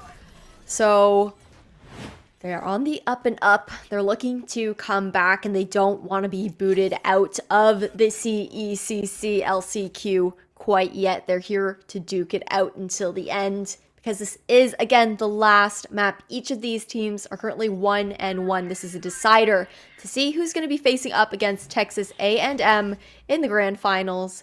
0 point to kick things off here for UCF. Ropes empty so far. And they're walking on through. No one there to meet them. It's a very lacking defense at the moment, because they're heavily relying on that Viper's Pit on A main.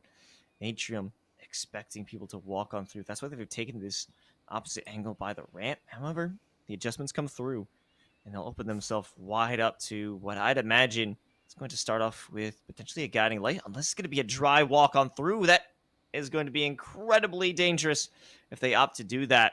They're just hanging out. They're not doing anything at the moment. They're straight vibing, but in a difficult situation as well, because it's a huge choke point that they're funneling themselves through. One pick already going off, but Pow is still going to get the better of Atrium. Now it's a 3v4. Spike, though, making its way towards the A site. Now we have a removal outside. Asmith returning back to the Viper's pit. That's absolutely critical, but they need to watch their back because there is a flank ensuing. And there it is from Powa. Pit destroyed. Burt's with the wackiest crosshair I've ever seen in my life. Wait a be able second. to land this shot. Certainly not with that thing. I don't know what they're doing, but it doesn't matter. Farrell comes out from screens, walking right to the crosshairs of Power Burst, able to make miracle work happen with that aim. And they need to close things out soon enough. Weisel, very low on HP. It'll only take about one shot, the guiding light, to open up this avenue. They need to make a move. It's going to be a swing there, a dry swing from Weisel to allow UA to finally get another round and equalize it. Bring it back. It's another tie, Spicy. It's 10-10. It's 10-10, Los. It is 10-10, which is incredible for these teams. And that's also the Seekers now online here on the side of UA. That's going to be huge for any retake potential in the hands of Burst. And going into this next round, it's still going to be a buy up here that UCF are able to afford because they did have 5 rounds in a row.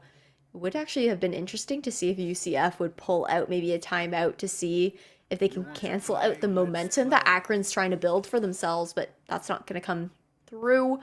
But what is going to come through is the Tour de False in Cookies and Cream's hands. Mid control. That's what UCF is itching for. Lestrade finds nothing at the moment. I'm blinded, everyone's backed off. Got an interesting cross fire once they move on up to heaven. I'm not doing that just yet. And yeah, look at that. It's so far out. We're seeing, okay, Showstopper brought out into play, but they're hit with the paranoia, expecting a much stronger push. It's another Rosal. It lands onto nothing. Atrium, however, on the other side, clearing out ropes, and they'll back off to play their life. Lucky Momo, severely damaged through the process. And this is just a pick-for-pick moment. But the second that anyone walks up into heaven, it is going to be a firing range. Most definitely is. Resurrection will come through. Weisel back up and ready, but Burst does still have the Seekers available for this retake. I don't think anybody's going to clear out A. Smith. Good for 2. The trigger discipline. Make that a 3rd as well. And A. Smith could close this out with an ace if given the possibility, the potential. Weisel has pushed very far back. In fact, Farrell will deny that possibility, unfortunately, despite all our hopes and dreams for that one. Cookies and Cream with the tour de force and 10 seconds left, only thrashing for some kills, but the quick scopes are not as quick and accurate as he would have liked. And Farrell closes it out 11-10. University of Akron, after such a drought of rounds, they can close it out right here and now. Asmith has had such cheeky plays with their positioning. Like you said, Akron do have the potential to close things out, but we've seen an iteration of this before on the previous map, Los. These teams, they're itching to keep their name in the game, right? And here's the timeout coming up from UCF. What do you think they're talking about? I don't know at the moment, but Spicy, I cannot go through another one of those. You don't want to do 38 rounds again? You know, as crazy as that seems, no, I don't. Oh, that's shocking. That's absolutely shocking. That's if we went to another 38, that would be nearly 80 rounds of Valorant split between 2 games. You know, I'd be okay with another overtime, maybe in the next series, but we still have a whole other series, and not just for my sake, for the players' sake, because they are going to be severely fatigued through all of this gameplay, and they're walking into a Texas A&M who has been chilling, stone cold cooling watching this VOD as well, seeing exactly how they can take advantage of whoever they're stepping up against. So I think for the better of whoever comes out on top, they need to end this quickly. That's absolutely true. I mean, Texas A&M, they're doing their homework live at the moment. That's Powa with the showstopper trying to clear out the A site, but it's been completely given up by UA. And that's 2 ultimates actually expended right off the bat from UCF, trying to get an explosive site entry. But look at this flank through. It's a triple pinch from Maine. Cookies and cream already good for 1, not expecting 3 players to be in the sewers when you've got a rat colony coming in, and they're from Akron for sure. Atrium has been blocked off from this dark cover. You gotta expect that someone will be sitting in that position underneath rafters. Starts off with this paranoia. They're going to try and wait out for the Boombot to be out of position, and they do. Removing Ducky Momo, however, Powa has the cross angle, but regardless, Powa and Wyusion too quick with it. And a very fast flurry of kills. They've brought it back to 11 and 11. Akron was getting a bit too cocky with that performance. There are definitely some really nice crossfires set up in that post plant out of the side of UCF. The investment of those ultimates absolutely paid off. No ultis online for either side, and UA are slowly being pushed into an eco disaster. If UCF claim this round, it'll be UA on a thrifty, duking it out at match point. Okay, Powa with the very powerful move to jump right into the back of heaven. There's no way Farrell is expecting this. Yeah, they're looking toward ramp. No, Ryan can't deal with it either. And Cookies and Cream effectively clear it out. They don't even get a chance to plant the spike, as it's already done and dusted before it can be activated. UCF turn the tables again from Akron, who thought they had a chance. They've brought it to map and series point. Ooh, nice little replay here. Powa. Oh, I can't believe nobody really heard the blast packs actually up to heaven. It's a little bit surprising. But now, buying up with everything they can muster here on the side of Akron. 2 stingers, which is all that Ryan and Farrell can afford going into this round. That's kind of scary. Powa has gotten way too aggressive, a bit too much dip on the chip, as they'll be punished just a bit with damage as they walk on through. But regardless, Cookies and Cream is there to pick up the pieces. They've been blocked off by the snake bites, but they still have the advantageous position to walk on through regardless. This is a slaughter. No one has the cheeky angle. No one can take advantage of UCF. Not now, not going forward, especially not Akron.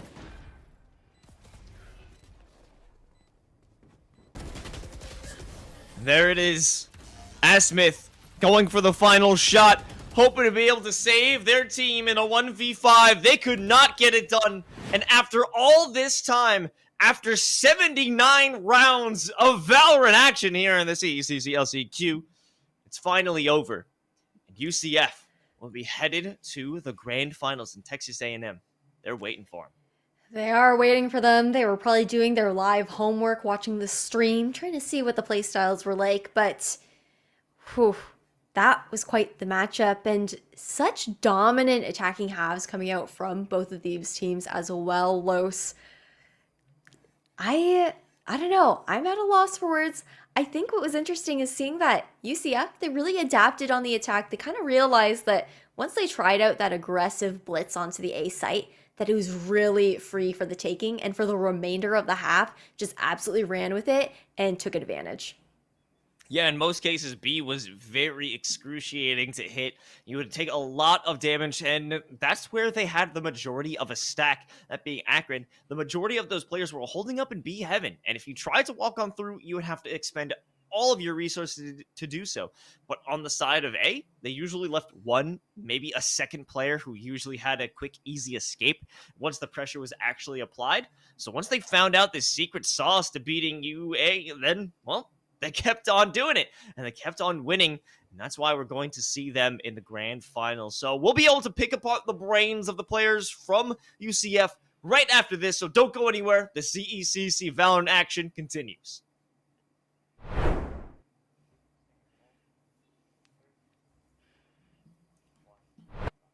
And welcome back to the CECC Last Chance Qualifier. We wrapped up our first matchup, the semifinals, leading up into the grand finals. And it came down to UCF winning it in map 3. And joining us from the UCF squad, we've got Ryujin.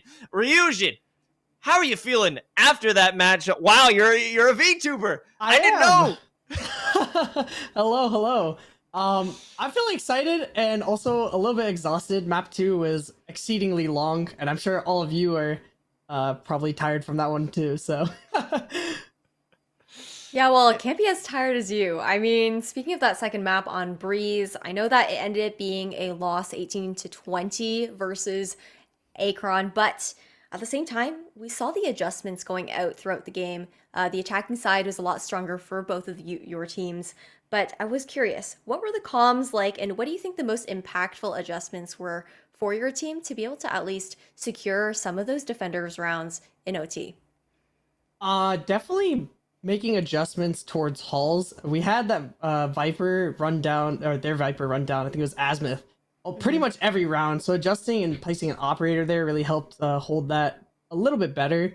And then as for adjustments in middle, we had decided to fight it from nest rather than from mid doors, and that helped us secure it a little bit stronger than it used to be. In addition to that, we were playing really passive at the first start of the game, and we decided to change that by doing a little bit more aggression towards like A main and B main whenever we felt like it prior to the round. Yeah, for sure. The ebb and flow of the map control, right? You got to give up some space, take some space, and get that information, but you guys are now making it over to the grand finals against Texas A&M. What is your mental going in? Because like you said, it's already been a really long best of 3 series. It has, but fortunately enough, this is not the longest series we've played in. The last tournament that we placed first in that was really big was for the UGC $10,000. I think it was the winter series or something like that. We played for 16 hours straight, starting at 1 p.m. and going until about 3 a.m. at night. So a long gaming session for sure. But as far as TAMU, we've played them before, so we have a little bit of insight as to how we think the game's going to go. All of the players over there are amazing. Love my boy Aggro. He's a really great guy. And regardless how either it ends, I'm excited for whoever makes it anyways, because I think everyone deserves a chance, and both of our teams are exceedingly good. So nice to hear. And before we head into that matchup, can you give us a detail of every single play you're going to run in the next series? Every single play? Whoa, I'm just kidding. Can you give us a special shout out for anyone after this victory before we send you off into the grand finals? Man, let's see. I definitely want to shout out the boys at the UCF team. You know, Paua. We got Ducky, Momo, Weisel. Everyone over there. It was awesome being able to play with them, and we were doing great. Even Cookies and Cream, actually. Cookies and Cream and Eris are new here this semester at Esports at UCF, and they were performing exceedingly well with our team, so I love to have them on board. As far as the opposite team, be ready for some new strats and new plays. All right, awesome to hear, Ryujin. Thank you so much, and congratulations on your win, and good luck to you in the grand finals. Looking forward to you and the rest of the UCF squad bringing the heat. But that's going to do it for us here for this series. We're going to be back after a quick little break, so don't worry, folks. The CECC LCQ Valorant action will continue after this.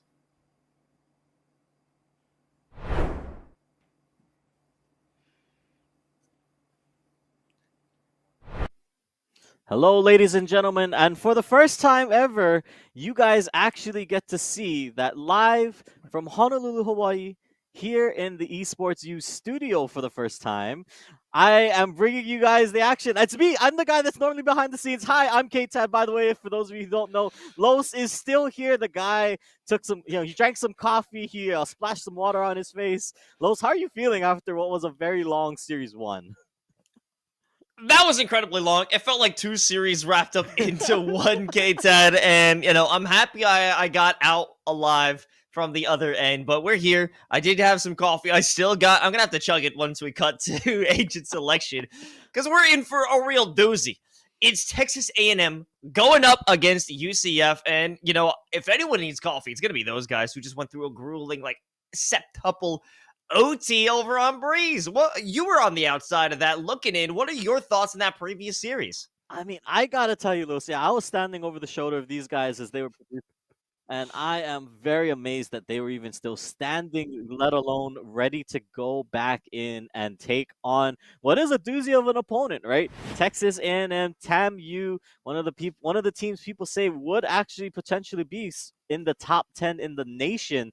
Central Florida, they've got the task in front of them to be able to not only then come back from what it was a long series like that, but then also to take down an opponent like this. It's across the nation too. Keep that in mind. We've got Texas, we've got Florida. You know, we're halfway there.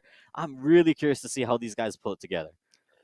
Well, I mean, we haven't been able to check out Texas A&M tonight, but they did put on an amazing show previously as they made their way through the semifinals to bring it all the way into the finals. And if there's two players you gotta be on the lookout for, it's Sam and it's Aggro. Sam is a head hunter. Not just the name of that ability, they are so quick. So easy to snap to those heads and take those shots. They're a player you are definitely going to want to keep your eyes on. Going back again to Aggro, someone who gets in the face of their opponents, and they live up to their name. Very aggressive, and I'm excited to see it. But, you know, you still have some response on that side. It's Cookies and Cream and Power. The duel is going to commence, and I can't wait for it. It's going to be awesome to see it. And we actually have a more sensible, normal collegiate map pool here today. Yes, we do, Los. I mean, it's seeming a little bit more sensible. We're starting here on Ascent. We've got Haven after that. And should we need to, we will be going back to Split. But one thing I'm noticing right there out of the agent select, I mean, you talk about key players, you talk about how this is all going to shake out, but it is an exact mirror match of a matchup. We've got 5 agents, only 5 agents in terms of the variety on the board. It's a Kale, it's a Jet, it's a Sova, it's a Chamber, and it's an Omen, and that is it. So we are going to see exactly, it's all about mechanical skill here, right? There is no variation in terms of what these guys can bring to the table, in terms of utility, in terms of abilities. It's all about how they execute. They're working with the same tool belt. Yeah, it's all about the aim and the brain. Who's going to come out on top? I mean, that makes it so much more interesting. Though there isn't a variety of abilities, it's a variety of strategies, and you just have to wonder what's going on in the head of your opponent. And that's all there is to it. It's all about bringing it down to somehow outmaneuvering, outplaying, and out-aiming either TAMU or UCF. And, well, I can't wait this one to get started. It looks like we're going for a little default to kick things off.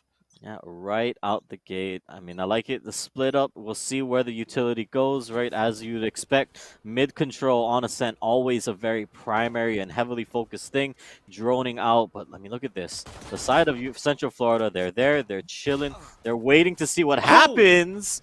Okay, Cookies and Cream just takes the head, like you said, right off. Now, Powell, though, has gotten a lot of damage in return, and all the while, he's been left open. They do have some trademarks to deny the initial entry, but it won't stop them much. I'll just get some information, realize what's going on. Aggro, right around the corner with Frenzy, seeing some love taps. Tilwin doesn't exactly go how they'd want, but Sam on the other end is making things a bit easy as they can walk on through. No one left to defend the site proper as Aggro thinks again, might be someone in their back line, but no! Ryujin wants to press the advantage, but they find none at all. Somehow still alive, Aggro will run out of bullets, and they'll run out of their life.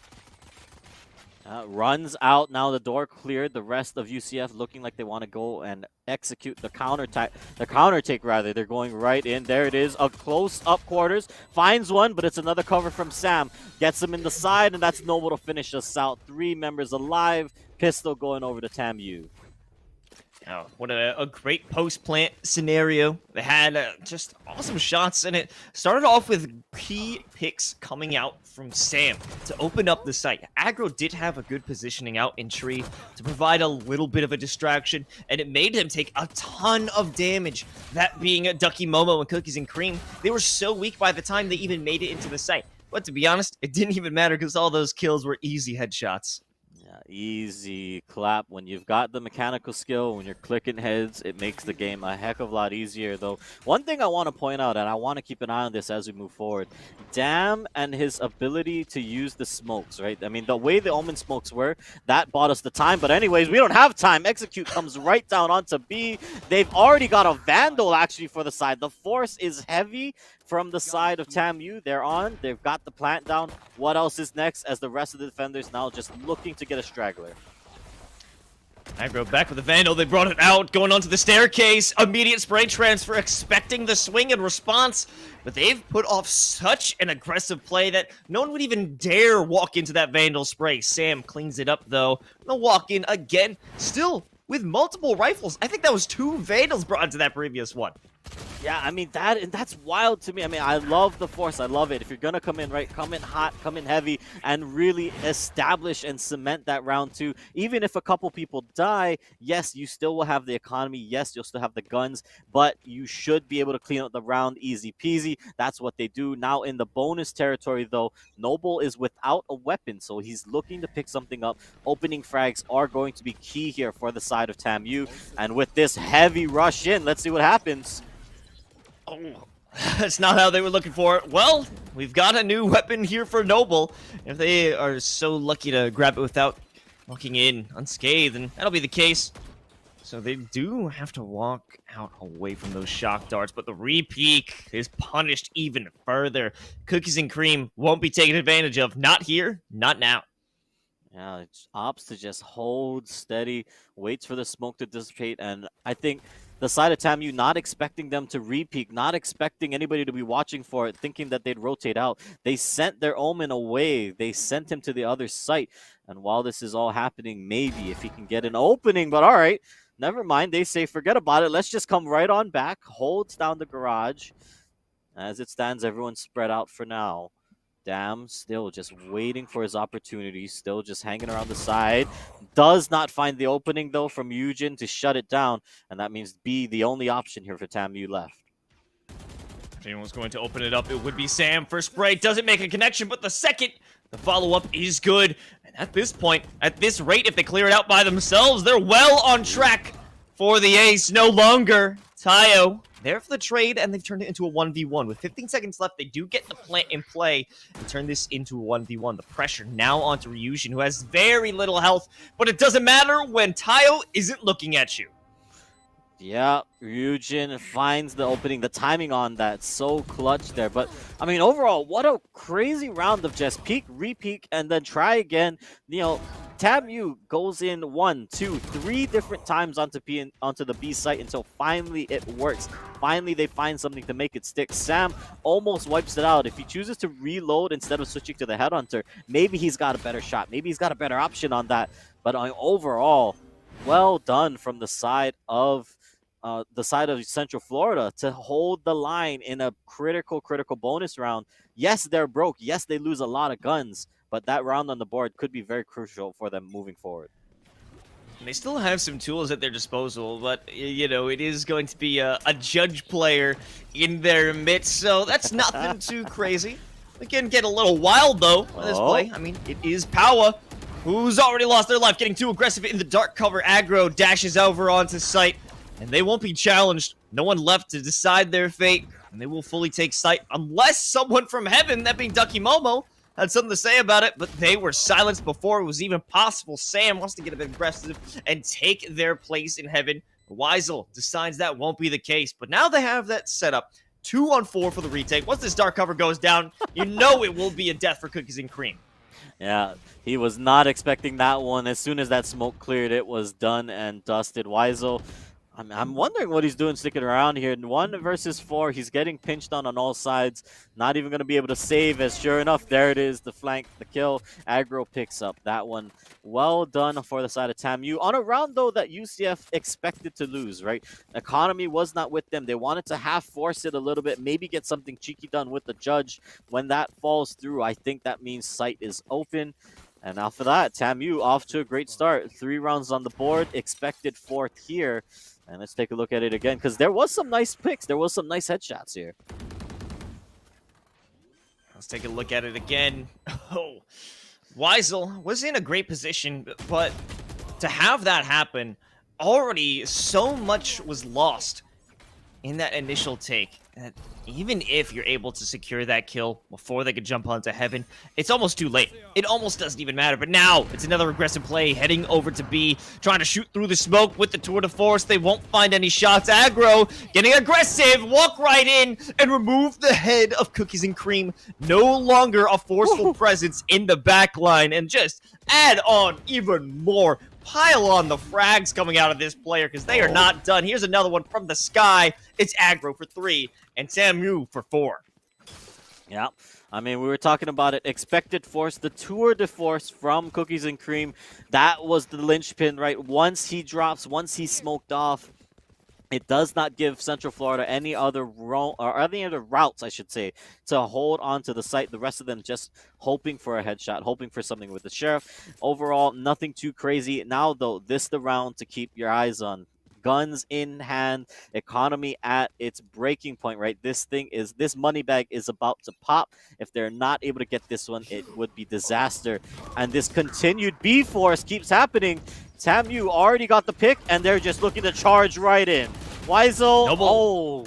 There you go. Noble taking a lot of damage, but he is good enough to get 2 kills in play. The firing squad swings onto Cookies and Cream. There's nothing they can do. They can't bring anything out. However, Ryujin, after activating their own no command, they already get popped away. They can't do anything. Yeah, they can't. I mean, they wanted to stop the push. They wanted to slow it down. But just the amount of commitment from TAMU means that there is nothing else that UCF can do. Florida not able to hold that line. Now, maybe if you can get a couple exit frags here, that might be the plan. But instead, no. They hear it. There you go. Dam gets caught on the side. Power, though, in a bad spot. Sees another duel, but will go down. I mean, yeah, overall, TAMU, this B aggression is so heavy. It's so quick, close. The response is not there. It's non-existent. Okay, Tad, I was about to say it's weak. It's having struggles. There isn't one. The only one to have gone down was Noble, but he activated the no command, so he was revived. He didn't even die. It all came down to Power, who got that 1 kill of Dam running all the way around to prevent that Esports you flawless. But in the end, we got to consider it that anyway. Yeah, I mean, at that point, right? I'm liking the strategy here. The calls that's been going on, right? The hard B-Force. Now they're trying to condition them to leave A weak, but instead the charge comes through. They're going to delay for a second as UCF keeps spamming through the smoke, hoping they find one. They did catch somebody out earlier, but now can they hold on? Both there, the chaos before the smoke drops is going to be it. More darts, more just recon across the board. What is happening? What is going on? Yeah, it's just chaos at the gates. Nobody can get in, but nobody lives on the side. It's just looking like Overwatch right now, K-Ted. I have no clue. All these abilities coming out. So much chaos, so much going on the screen. But this is the final moment. Finally, UCF is able to stall out TAMU. They're not allowed to walk into the site, and they're consistently denied. Especially with these dark covers, but the second that dissipates, so does Weisel. Nothing more to move, and the second this moves on, it's all about checking those corners. Cookies and Cream to the right. You missed the first shot with a hit with the paranoid. They gotta back off, and they will somehow still keep their lives in hand. Another dark cover put into play, and still the sprays don't hit their mark until Tayo finally lands one, but they only got 1 HP. Trademark out. Maybe he's find someone, but you won't get any information until you look, and it's gonna be a thrifty. Nicely done from Central Florida. They hold it out. I mean, let's see this again. The amount of things that happens in this clip, I think, is absolutely ridiculous, right? And we're just seeing shock dart, recon dart, you know, every bit of utility until finally it all comes down to another smoke, another dark cover, right? And Ducky Momo just sitting on the side and just lining them up. I mean, well done, UCF. They found a stall on A site. I'm still waiting to see what happens when TAMU decides to go back to B, but as it stands, they've got an answer. They just need to keep it up here. Is TAMU a little bit slower this time? They've opted to kind of slow the pace down. narrowly avoiding that 0 point. And they'll back off. Here comes the Hunter's Fury, fresh out from TAMU, and it finds the kill onto Ryujin, but Power having a great effort, denying this sight to their opponents, as Weisel as well sends the Hunter's Fury downrange, removes one, but even though Damn teleports to the other side from the shadows, they get hit with the paranoia, because they aren't out of it yet. It's Ducky Momo on the other side. Oh, 1v5 about to be 1v4 in the pit. Where can you run? Where can you hide? Damn, you've got nowhere to go. And that means Tayo, he's the last man standing, gets picked off in the cross. I mean, the attempted shuffle back to B ends up being an Omen duel at the end of the day, and UCF comes out ahead. I mean, let's see that again, as this just entry site chaos. It's all power all day. They had no clue. Hiding behind the dice was the perfect spot, as generally no one's hid there before. It was a new angle to take, so it was one that wasn't expected. It wasn't on the radar of TAMU. Now they have to think twice about that. And they're going back to old reliable. Exactly what got them the lead in the first place. It's got to be a B hit, or maybe a lead up into some mid control. I want to see positioning now for mid, but with the tour de force open on the offense, Sam wants to open this up, but for now, everyone else has backed away. Nobody contesting them right now on that long angle, the long sight line down mid. The rest of the squad wants to back up. I mean, just look at where they're holding, right? Central Florida, it's all tight angles. Nobody wants to get picked off once they heard that ult pop out. Instead, TAMU don't find what they're looking for, and it looks like they're just going to change it up. At least they haven't lost any numbers along the way. We have Ryujin hold down in tree multiple times. They haven't had success previously. It all came down to when there was aggressive plays on A main. Maybe they can hold it down, but Sam, too quick, and a headshot no less with the tour de force. Only one player remaining. That's going to be Power holding it down from hell. Aggro looking for it, expecting it, but can't win out the duel. And Power trying to save their life, running through, getting outside of the cloudburst, and good for a second, potentially even a third. Sam instead will find their trio, the hat trick in tow, and the plant will follow up. 2 HP in a dream sits Sam, but if he can find this headshot, if he can get this angle, it might be closer and closer towards an ace. Sees the dark cover go out, knows that the Omen's up there. Question is, will he look for it? There goes the blind. They hear him, but instead, no, the rest of the squad is there. They close it out. The rest of TAMU has their back. And overall, a huge opening from Sam. Yeah, I mean, Sam has been the crucial player on the side of TAMU. Once we finish this replay, we got to check out the scoreline because they are well above the rest of this server at the moment. I think 15 frags so far in only 9 rounds. That is an insane scoreline. Not to mention aggro already putting up 9 as well. So there's so much competition for this kill-hungry squad. TAMU certainly demonstrating how they made their way to the grand finals here on Ascent. Yeah, I mean, you gotta love to see it, right? And on the other side, I'm curious to see how much Powell can hold the line, right? I mean, we're talking about top fragger versus top fragger. The Jet from Central Florida, Powell has been putting in that work. He's been holding down the sights. It's just when he falls just a little bit short, that's been the windows of opening for TAMU to get in there. As it stands, Texas A&M, again, given mid control. I mean, we look at this is 2 rows in a row now, or 2 rounds in a row, I should say, where they've been allowed to walk up mid, and they just opt to not take it, right? UCF has given them this space. They've given them every opportunity, and they're just not. They're not willing to go past pizza for some reason. I'm not sure, sometimes you could feel that you're getting choked up once you make it to pizza, and they don't want to give up that opportunity, but at the moment, settling back down for B main, being very quiet about it. It all starts with this recon arrow, though. The second that's sent out, it'll follow up with the 0 point, so they'll have all the information tools that they need, but none is found! Nobody hit! Nobody suppressed! Powell from the backline with the updraft gets a shot onto aggro, maybe another one to follow, but they'll run out of knives. They'll follow it up with a play in the cloudburst, but they will be smoky, their vision blurred until they fall. Sam, once again, hoping to clutch this one out, but in the end, there's only 10 seconds left.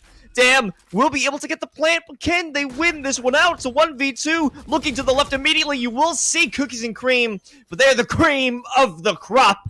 And they will rise to the top as they finish and clutch off this round 4-6. stirred up and churned up like some freshly brewed butter, as that was cookies and cream with that one. But I mean, just looking at it overall, the chaos from the retake, right? Just the ability for UCF to hold the line. Ducky Momo is your MVP of that round, right? The guy being able to stall it out, getting 2 frags on the site, and then keep it going. Absolutely huge for him. And that is how UCF ends up taking that round. Now, TAMU, I mean, so far it looks like now the question becomes, right, where do they go from here? The B force is starting to not work as well as it was in the opening rounds. They can't just hard force onto site anymore. Where do they adapt, right? Where does that adaptation come in next? As it stands, Tour de Force is just waiting for them, daring somebody to peek mid. You can see the Owl Drone is in the hands of Tayo, and the second that's dropped out, Cookies and Cream has to fall back. Will be spotted and destroyed. With this dark cover, lost all information, but you could guess that there will be an enemy presence, maybe by that fridge, potentially right on the other side. Cookies and Cream knows it. They're expecting it. They're just waiting for that movement to occur. The question is, damn, how long are you going to wait? Cookies, how long are you going to look down expecting nothing? Because there's a lot of pressure coming in from B main, but the dark covers are denying them. Shock darts putting on a lot of damage over onto Noble, and even Paolo sprayed through the smoke. It'll make them think twice. He got past. Damn got past. He didn't see it. They could walk up pizza and they might not know. Now the execute comes down, but because everybody else is forced back, I wonder if this is going to open up a window of opportunity for the side of TAMU if Dam is willing to be aggressive on it. Right now, holding off on site. Execute now, about to re-engage. They find power at the outset. Now the rest of the squad forced to pull back. Ducky Momo has to be a hero, but instead goes down. Now Dam still waiting for the rotation. Nobody crosses his sight line yet, but with 4 members up from TAMU, they should have the goal. They should know where they gotta come from. Finds one, looking for the second, gets the backup and the support. Now it's just the chamber in the back line. Tour de Force finds 2. Actually, hold the phone, Cookies and Cream. He's still got 2 more shots in that operator. He wants it. Can't find anybody in the back line yet. Slowly clearing down. Instead, Aggro looks like he wants this flank and looks like he's gonna get it. That was a hairy moment. Cookies and Cream able to find 2 with the Tour de Force, and it created an opportunity for UCF. However, the big issue came in from that fake clear by market. We saw that Weisel looked to the left, saw Dam, but it was one of those fake clear attempts. You know, you look at the corner, but you don't actually visualize it. You don't put your full attention on it. If he was able to look at that, make the call if someone's in the market, or even get the shot, there wouldn't be a need for Yujin to try and clear it out himself, opening him up completely to the player in logs. So it all fell apart if you don't. And this is another one of those classic tales of Valorant. Check your corners. The tale is old as time. The thing they read to the students of Valorant Elementary, it's lessons 1, 2, and 3, right? Check your corners, and again, check your corners, if I'm not mistaken. Am I right on that, Los? Is that what they teach? I think you might also have to check your corners. Ah, yes. How could I forget? You know how drastically important that is. But I mean, it speaks to the whole story. If Dam is not there, that actually probably looks like a good retake from Florida. But because he's there, because he's that thorn in their side, you know, TAMU is able to just kind of rip that one out. And now, last round before the half, we'll see how the switch up goes. As this time around, they've still kept Cookies and Cream on a site. They've got him on another long angle. I wonder if this is an operator in hand or if he's just got a regular rifle, but we'll see what that ends up being. Okay, so it is just a rifle. They were a little broke, you know, not too much money in the bank, but if they're able to hold this, the trademarks are not even actually there now that I'm looking at the map. Yes, here we go. No command goes out and the execute's about to hit. Paranoid doesn't hit anyone, but here are the dark cover. Cookies and Cream, good for 2. The drop onto Noble before they even walk into the site. He is revealed by the recon bolt, but it doesn't matter. They're going in for a repick with such little time left in the spike right in front. It does not matter. A 4K for Cookies and Cream. And that, what do you think else besides that? It's an Esports U Flawless. I wasn't waiting for it. I'm looking forward to it here. And yup, sure enough, it was almost an Esports U Flawless on top of an ace. by the way. Keep that in mind. If not for Scumbag Yujin taking the kill onto the chamber, that was a 4K. That was almost amazing. He looked for it. He knew he was there. You heard the calm was definitely, I got it. No, they're not getting in. But no, instead, Yujin shoots somebody in the face. It's not an ace. But, I mean, overall, great comeback from Florida there. 5-7 on the half. I think you take that one, especially off of what was a really great start from TAMU. I'm loving the pace of this matchup. It feels so much faster than what we saw in the previous series. But it's still back and forth. You're finding confidence from either side. Aggro hanging out, inhale, and they'll be sent right after, finding a few kills themselves. There it is, a quick clear. Last two players coming around into heaven. They'll have to walk through the dark cover. And Sam, okay, throwing $100 away. What? He just made 200 after that one, but the body block stopped him. They took a bit of damage from the shock dart. Wiesel finds that kill with the second one. Tayo, only 42 HP left, trying to fly him, hit him with the elbow drop, but Ducky Momo goes clay shooting, takes him out from the sky. How nuts would that have been, by the way, if he hits that shot?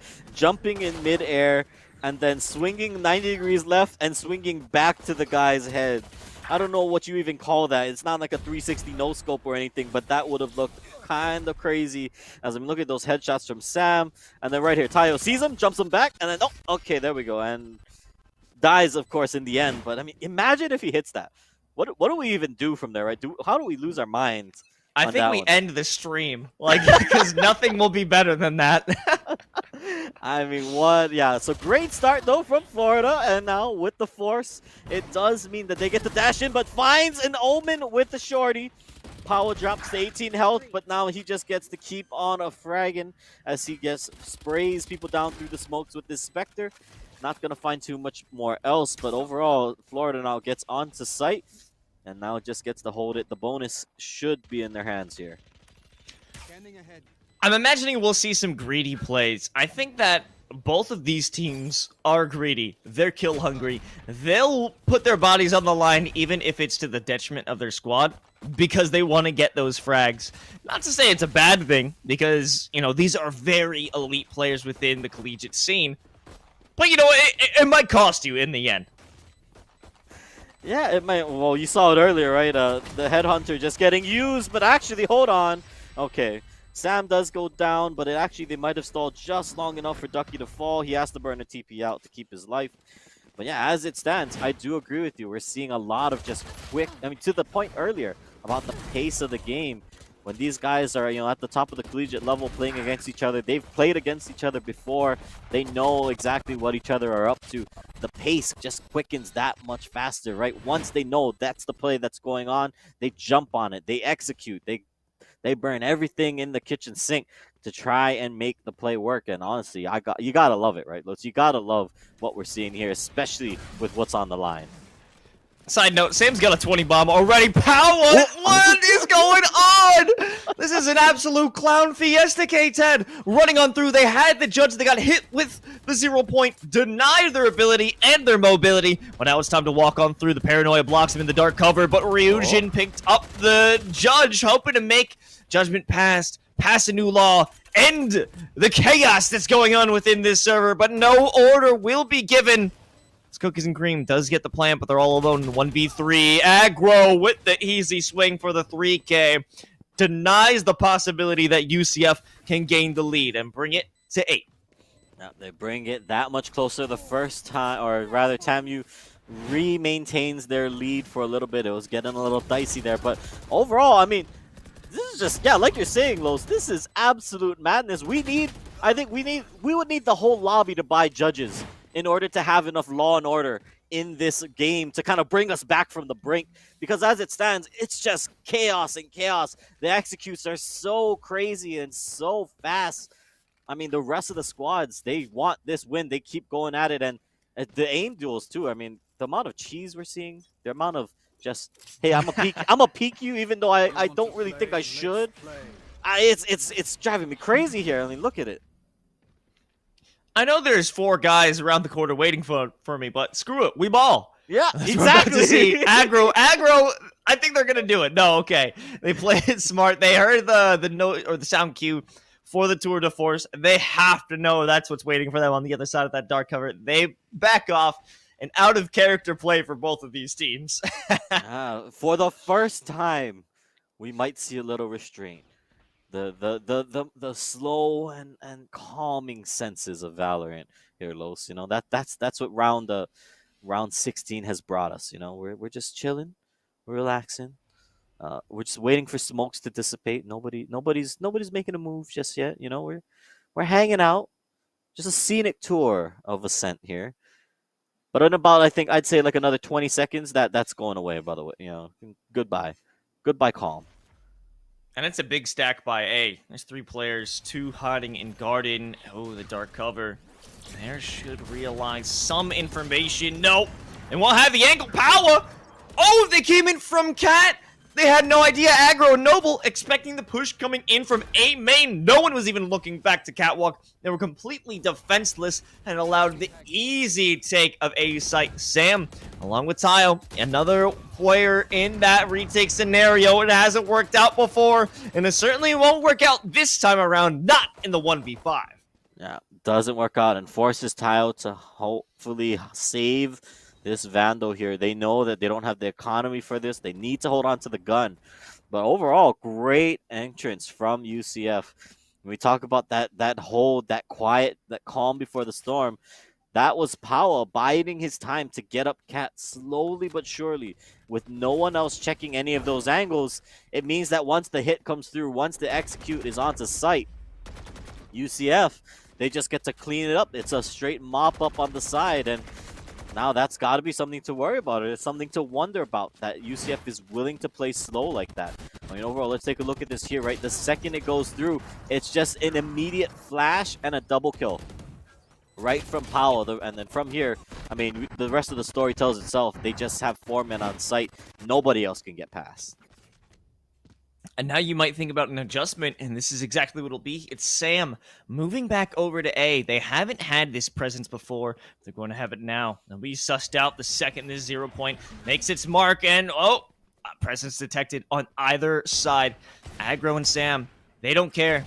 They're waiting for it. It is an eco round this time, so they just have their sheriffs, the headhunters, whatever tools they have in their very cheap disposal to try and remove any weapons on the side of UCF. That was a quick rotation, but already cookies and cream in the line, hitting with the paranoia.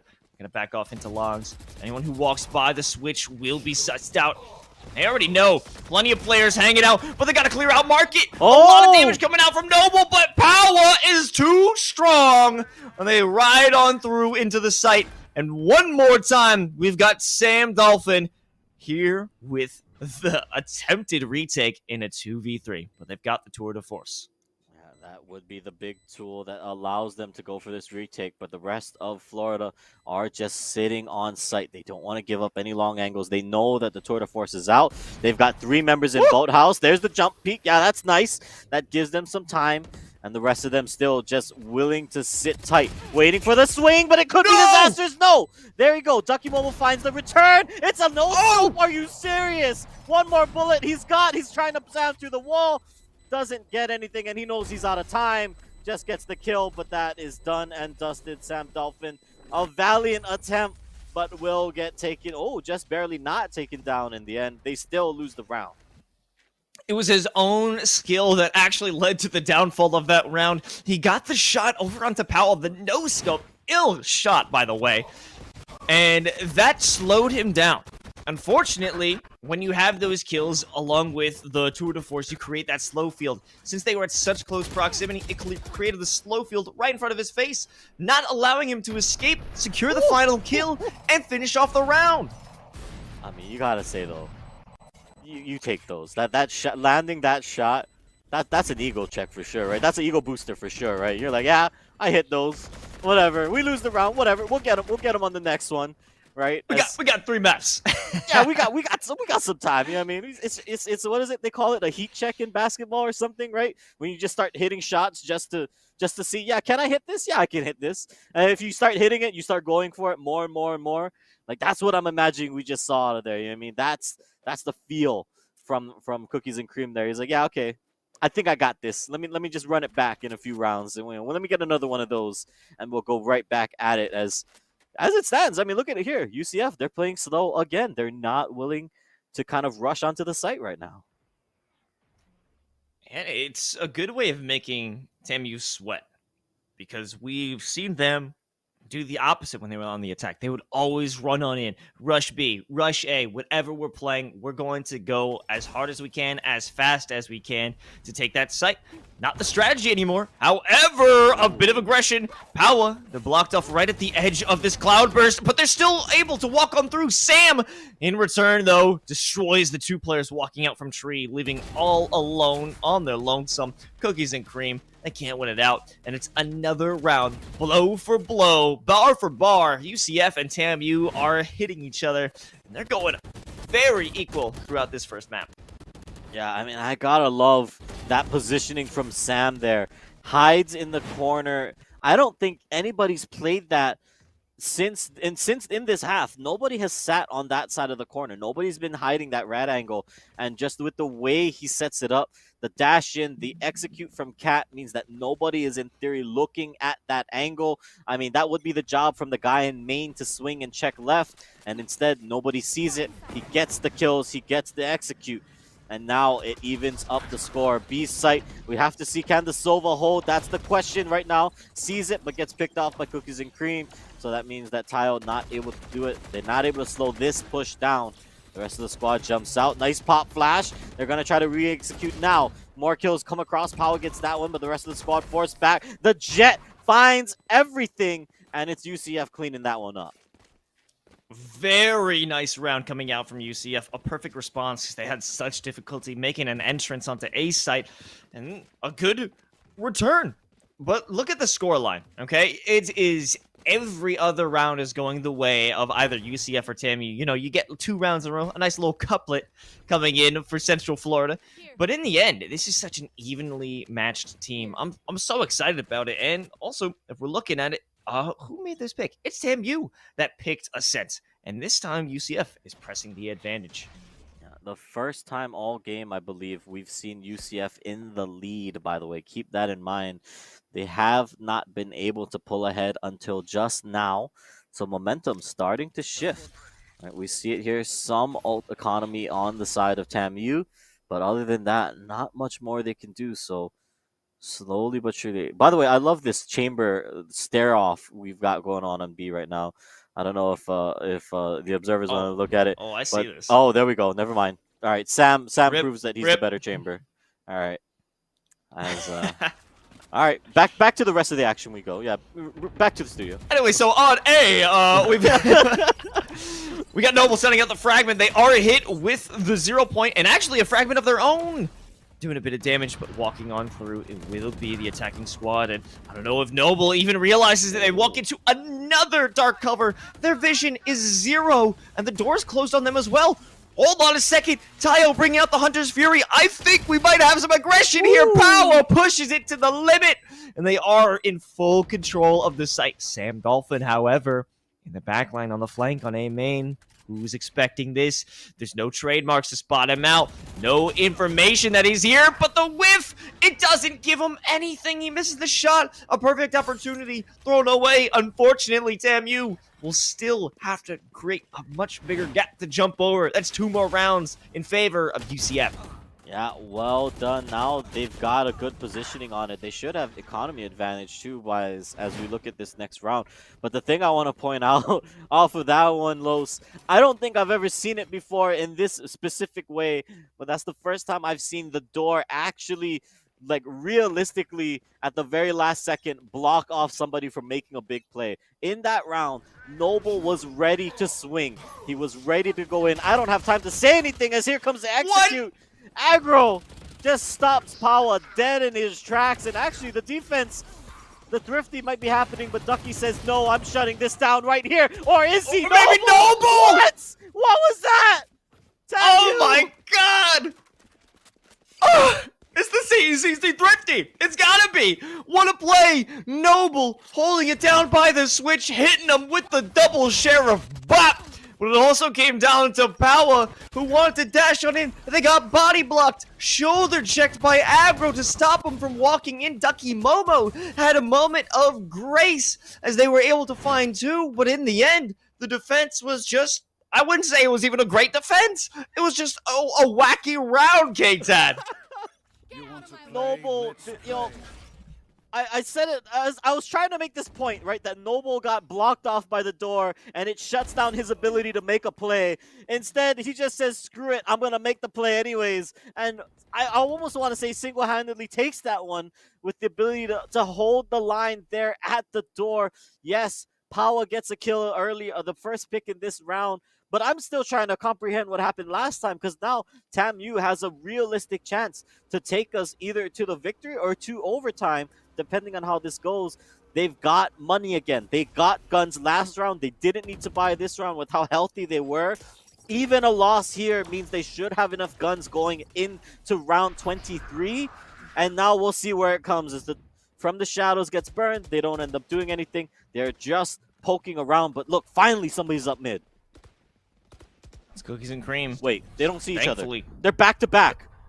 Okay, he TP'd out. Never mind. Bye, Okay, Dam. Dam TPing away. It doesn't find luck as Ducky Momo walks them through Speedway. Cookies and Cream over by Logs, able to put the pressure on in the slow field. In fact, they can't even walk out, attempt to do it, but the dash outside of the dark cover only puts you in the sights of Cookies and Cream, and that's a map point here for UCF. Now, map point, here we go in the opener there. As we were talking about it. That's beautiful. Yeah, just the sliver, the pixel, and then right here is where it all falls apart. Dam gives up his position from Market, and that means the rest of the squad, the rest of the offense can push on through. Dam wanted to get into that dark cover. I actually wanted to see the buddy cop pose there, Los, with a Dam, and I think it was Cookies and Cream back-to-back in Market, not even knowing the other one was there. Wouldn't that be a way to have a round Ed here in the finals? Damn. Adjusting now, holding on to top of Cat. I don't think we've seen players that far out on the side of the fence, but maybe we have a good reason why they wouldn't get so far out on A main. Ryujin drops to an A main. The dark cover there to try and save face on the side of TAMU, but this round is really hurting for Texas A&M, and it's only just begun. Yeah, it does put a little bit of pressure on them now. 3 versus 5. They need to find some way to make this work. Dam gets smoked off. But with that information, now feels like, yep, the hit should be A. He should be able to stall this one out just a little bit more. But that does mean that the rest of Central Florida starting to creep their way forward. They want to make this the execute. Here we go. They're diving in. They're dashing in. And the rest of the squad goes through. Spray through the door. Not going to find anybody just yet. Or does it? Dam picks up one. Now the other side, the Heaven. Tayo has to hold the line here. They're going to get the plant down there. But the rest of the squad is able to look for this flank. Now, normally we don't see anybody flank through spawn. So, yep, there is going to be this opportunity. But the rest of the squad, meanwhile, holds the line. Everyone else on site. Cookies and Cream gets a nice pick first. And instead, the rest of them looking for it. Nice headshot. Here comes the Hundreds Fury. But that is it. Map number 1. Goes over to Central Florida. And what a way to finish it. TAMU, Texas A&M, thought they had the momentum throughout and certainly dominated the first half. But this is the response from UCF. University of Central Florida is here to play, taking away Texas's first map of Ascent. So this is looking to be an incredible series full of aggression and perfect shots coming from every single player. But if we want to talk about someone who really stood out, even though they lost, I want to talk about Sam, who has just been such a threat throughout this server. They've dominated even. I think they got to 20 kills before the first half even ended. Yeah, I mean, absolutely. I mean, both sides firing on all cylinders, and I gotta agree with you. Sam had a wonderful game there on the chamber. I mean, really, the side of TAMU, they were doing the right things, right? It's just a few missteps here and there. They just aren't able to finish it out. I mean, towards the end there, the over-aggression, I want to say, right? If you think back to the first half, right? And how TAMU, it was working in the beginning, right? The hard force onto site. Just everybody through the door. Forget about anybody on the sides. 5 members, 1 entry point. It was working until all of a sudden Central Florida finds a way to stop. They find a way to stall. They utilize some of their utility, or they play off angles where, you know, TAMU isn't expecting them to be. And then that's how they start coming back, and that's how they start picking up rounds. I think a little bit of an adaptation, a little bit of the strategy shift for the side of TAMU, and who knows where we take us, right? I mean, obviously, I'm not hoping for another 38 round game like you guys saw in Series 1. Little septuple overtime, Yeah, K10. yeah, That's yeah, not I what, mean- you're not feeling that? Maybe not. I don't know. Hard to say unless we're trying to break some records here tonight. You know what I'm saying, Los? But other than that, I mean, you got to think there's got to be there's some whiteboards being drawn on right now from both sides. Yeah, without a doubt. And we were talking about the aggression from TAMU, and their strength became their weakness because they were even trying to get aggressive on the defensive. We saw Ryujin in that final round slice up 2 the second they walked out of A main. The round was essentially forfeited with that one desperation move, and you can't allow that to happen. While it works great on the offense, you need to find a better strategy for the defense and make UCF sweat the way that you did. But we'll see if that happens as we head over to our second map of Haven right after this break.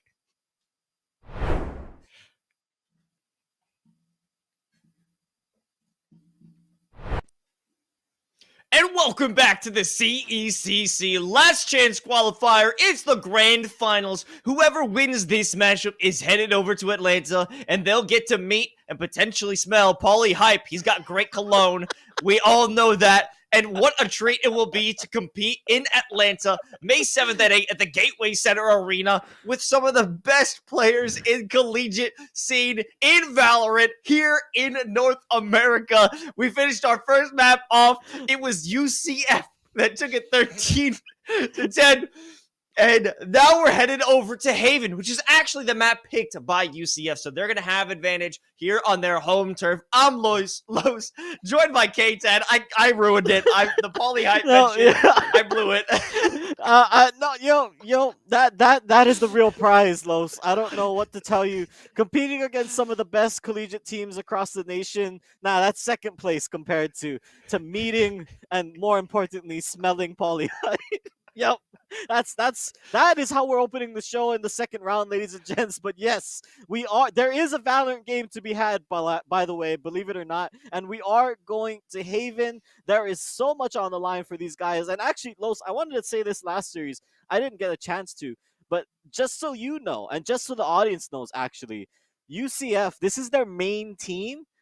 But their main team has to play in our last chance qualifier because their academy team, the quote-unquote JV team, beat the main guys out in January. At the start of January, the start of February, end of January, the academy team was the one that beat the main squad. So the main squad here against a much tougher opponent in TAMU wants to solidify themselves, solidify that ticket for them to have 2 teams representing their school in Atlanta in May. And I am very, very excited because a closeout here, 13 more rounds is all they need to book those plane tickets. That'll be amazing to see. It's almost reminiscent of that TSM versus TSM Academy matchup, but it's kind of the opposite result happened. Regardless, this is an amazing matchup that we've gotten to see so far. It's a real treat here at the CECC Last Chance Qualifier. And now that we're on Haven, we're seeing an exact return of the roster, except Noble. Instead of going with KO, they will opt for the Sky. So, a similar lineup, but Ducky, Momo. I've been waiting on this because originally in their previous matchup throughout the, I wouldn't call it the group stage, but in the rounds of 32, 16, and 8, when they were doing those best of ones, Ducky Momo was bringing out the Brimstone, and I have been waiting on the return of this. I'm excited. It's a similar situation. Ryujin, no longer on the KO. They're bringing out the Sky. Another mirror matchup, Save the Controllers, is on the docket.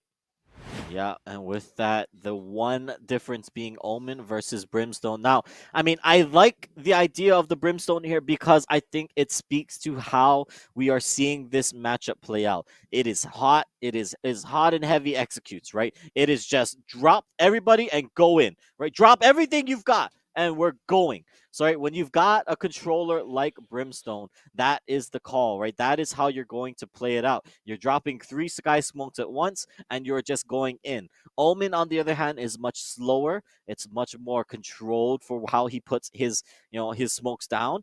So I want to see how this plays out because I do like that adaptation. The change on the board for the side of Central Florida means that they can, when it comes their turn to be on the offense, they can just let it rip. They can just full send it no matter where they want to go. Yeah, I'm liking that. So now that we have UCF, they're on the defense, so that's a bit tougher. You have to space out those sky smokes. I'm expecting them to kind of be stingy with them. A little stingy with them, K-Tad. Is that what we can expect? The economy, I'd say so. I mean, right? I don't think they're going to see them use it until it hits the retake, right? Because with Haven, you can almost guarantee that the offense will get onto the site, right? At some point or another, they are going to get the bomb down, and it's going to be up to the defense to play retake. And maybe that's where it's just, retaking the offense, but we'll see how this plays out. It's now the chaos ensues in the middle of B. The dance floor is there. Everybody's going through shots through smoke, shock darts, shots across the way. It's headshots. It's another head. Hunter, damn, finds another one through the smoke. It's a one-on-one now. And after all that chaos, it's just down to 2. Another smoke there, but once this one dissipates, we'll see what happens. As instead, he picks up the frenzy, and Cookies and Cream stands tall. 4K out the gate. Wow, that was an incredible performance by Cookies and Cream. I mean, one of the star players on this squad, without a doubt. How many times have they been able to face adversity and come out on top? A beautiful beginning here for UCF, and I think we might even see a bit of an aggressive play. No, they won't go as ballsy as we saw TAMU in the previous round. No Vandals in the beginning. A little disappointed in that one, K-Tad.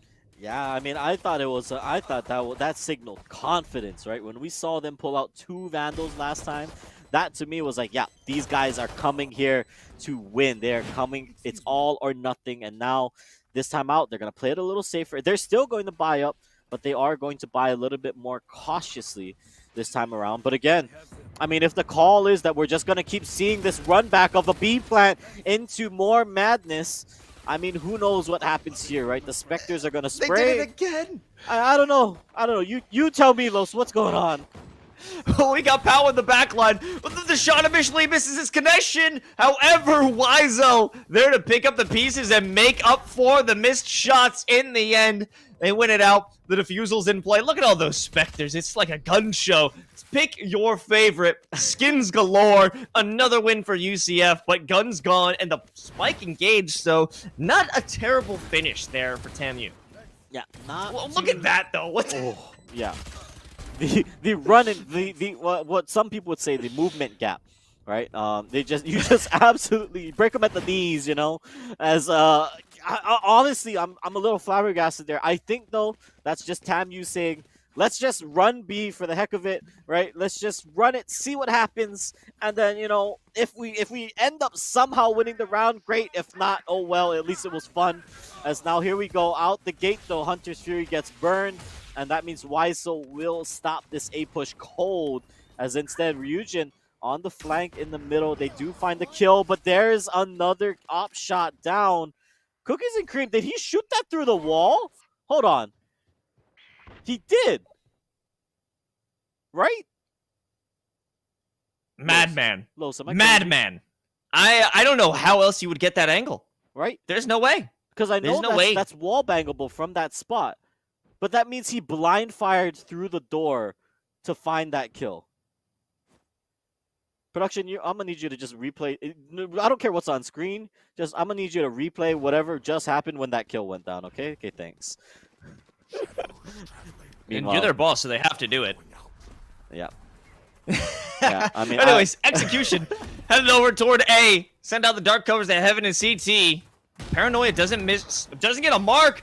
Oh, and that is terrible. A worst possible scenario as you're stuck in the slow field. You can't even hope to run on through. No movement in terms of the abilities at the disposal. Sure, a shrouded step could make your way onto the objective, but you're gonna just get caught in the crossfire the second you do. Denial of service, denial of entry into the site. The second Noble crosses over, they're gonna be in a world of hurt again. Another kill for Cookies and Cream. Go collect the rifle if you please. They won't even need to do it. Yep, now that is a go directly to jail. Do not pass go. Do not collect $200. As Cookies and Cream is the sheriff that is locking it down. Oh, almost get caught up by Dam. All right, let's see that. Tell me not. Okay, I'm staring at this map here. Oh, he was on the inside. Okay, okay. All right, I'm sorry. I didn't know that you could. That's in range. Did you know you could teleport from there? From sewers? And then he does it again too. He did it twice. He just ran back and did it again. That's nasty. I think we actually saw that in the round of 12 or 16, where that tech was just insane. They've had the ability to hold down sewers. They're a menace in the A short position. They've actually utilized that rendezvous spot previously. So, yeah, it's a classic for the Creamster. But now they're blocked off over in Garage. The Molly, good for Noble! And a 3K for Ducky, turning this into a 2-on-2. Of course, Cookies and Cream has no problem clearing this one out. Tayo walking on through, caught out by the great 1D through the wall bang. Turns this up a notch. Regardless, they had such little health, they weren't able to win it out. Weisel closing things off, and it's a 4-0 start for UCF. Yeah, great start, and honestly, it all stems from right here. Ducky Momo stops this entry cold in its tracks, and then heats it up with the molly to make sure that nobody else can go to the plan, right? The plan was to execute onto site, but when Jet gets picked off, the rest of the squad, the second entry, right, the second fragger is not able to get there. And actually, as they try to peel back into Garage, that molly blocks off their entry, it blocks off their exit, and Ducky Momo gets the MVP credit for that one because of the way that round shuts out.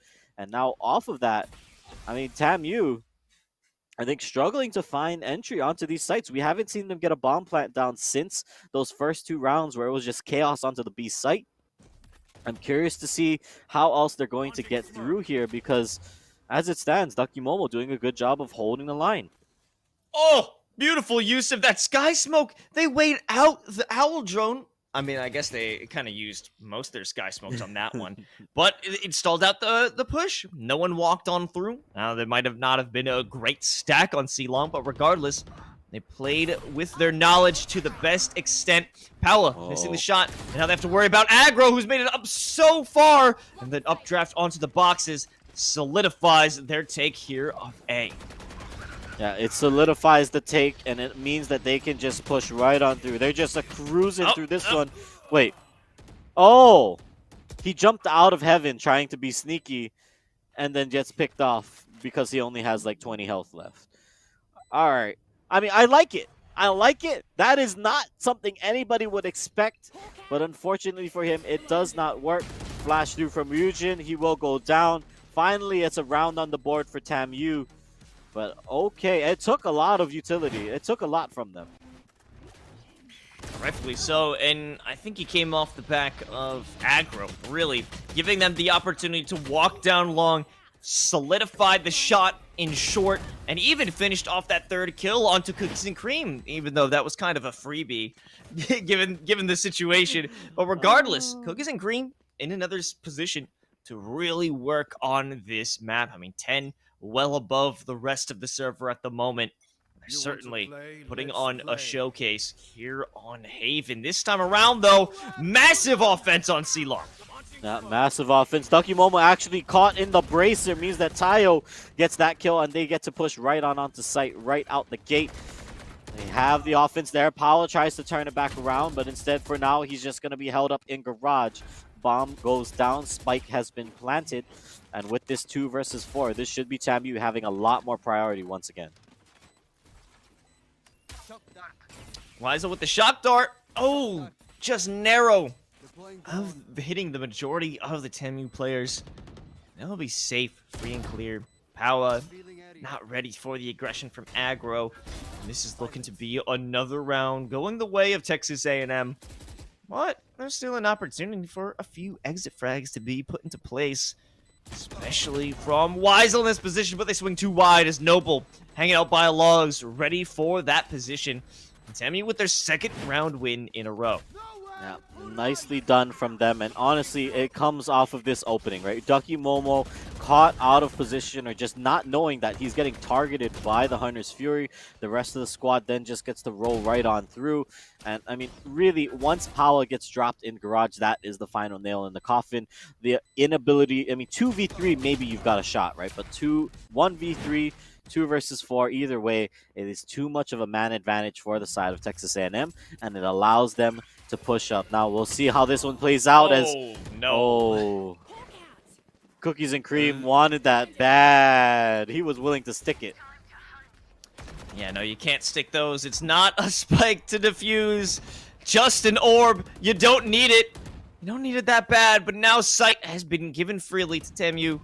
Pow is stuck inside this dark cover, looking for a possible exit, but they don't really have anything to make their escape. It'll all come down to a bit of a flash, that specifically coming from that Sky. I mean, that's all they got. That's all they can really bring. Ryujin is their saving grace to start things off. Really, maybe Weisel can make things a bit easier. Powa with a good headshot onto aggro, a follow-up from Ducky Momo, and just like that, Sam Dolphin has pulled off the 3K! It's the Commissioner's clutch!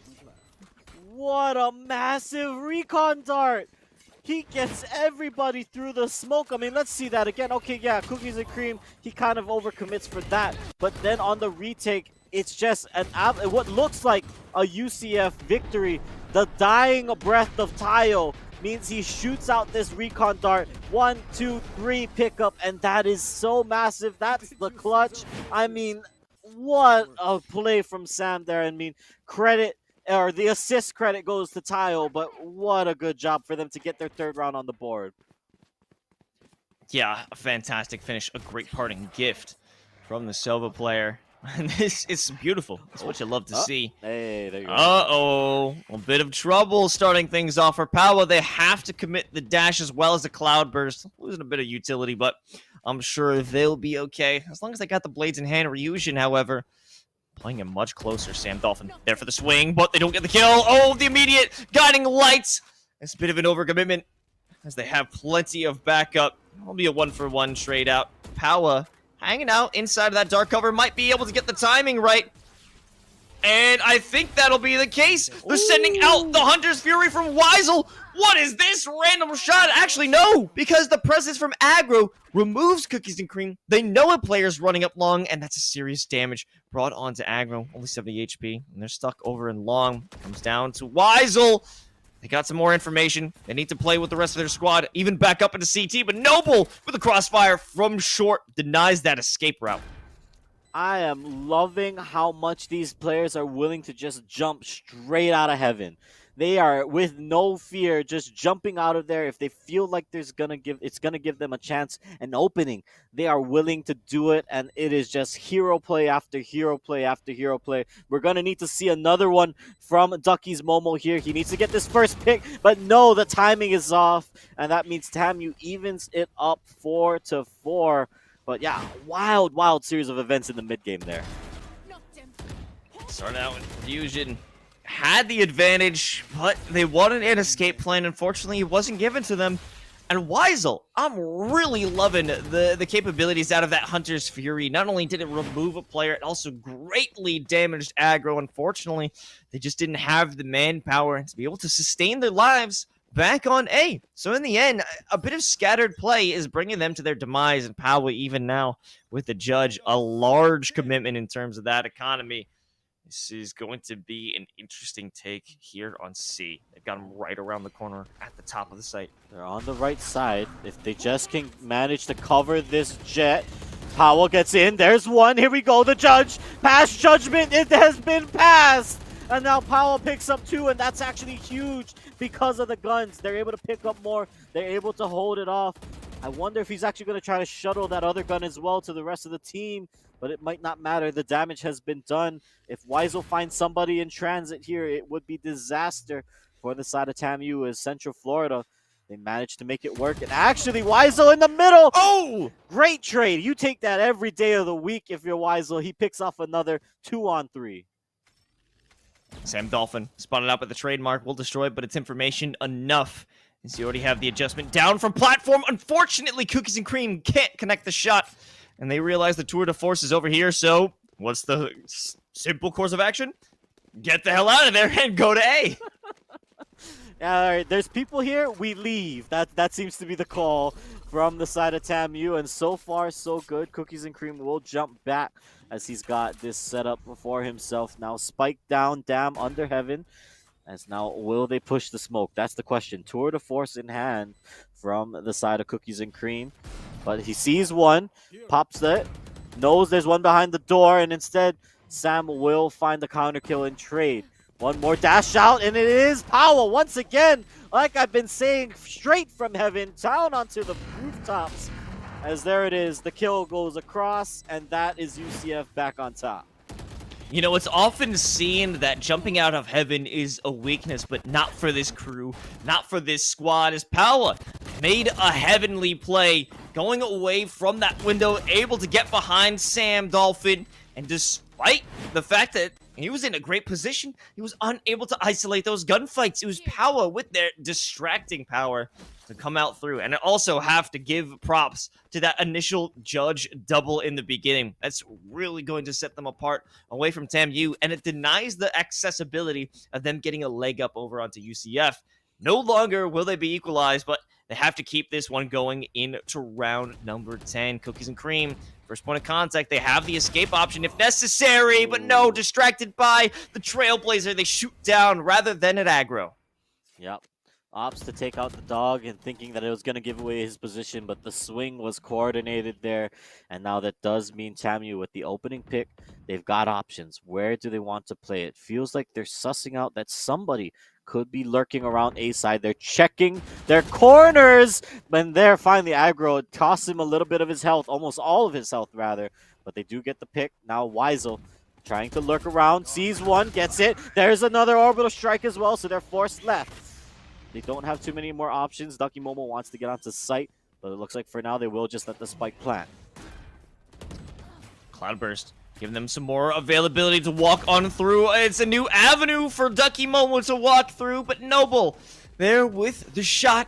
I mean, they had too much control. All the angles were covered, even if they had that additional maneuverability into hell. You know, you had 2 players short, one on long, one on the site itself by default, so it doesn't matter what angle you're taking. Someone will be on you with the shot, the trade, anything else. I'm really curious too to see why Ducky Momo commits the orbital strike there, right? In such an off angle, it doesn't choke anybody out, and that only works if Weisel was able to stay alive, right? But with that fact that Weisel was pinched, he didn't have very much support. It almost felt like just a Hail Mary throw to try and save your Sova, but at the end, it doesn't end up working out. Trailblazer actually doesn't catch Cookies and Cream. This could be huge if they're able to keep him here.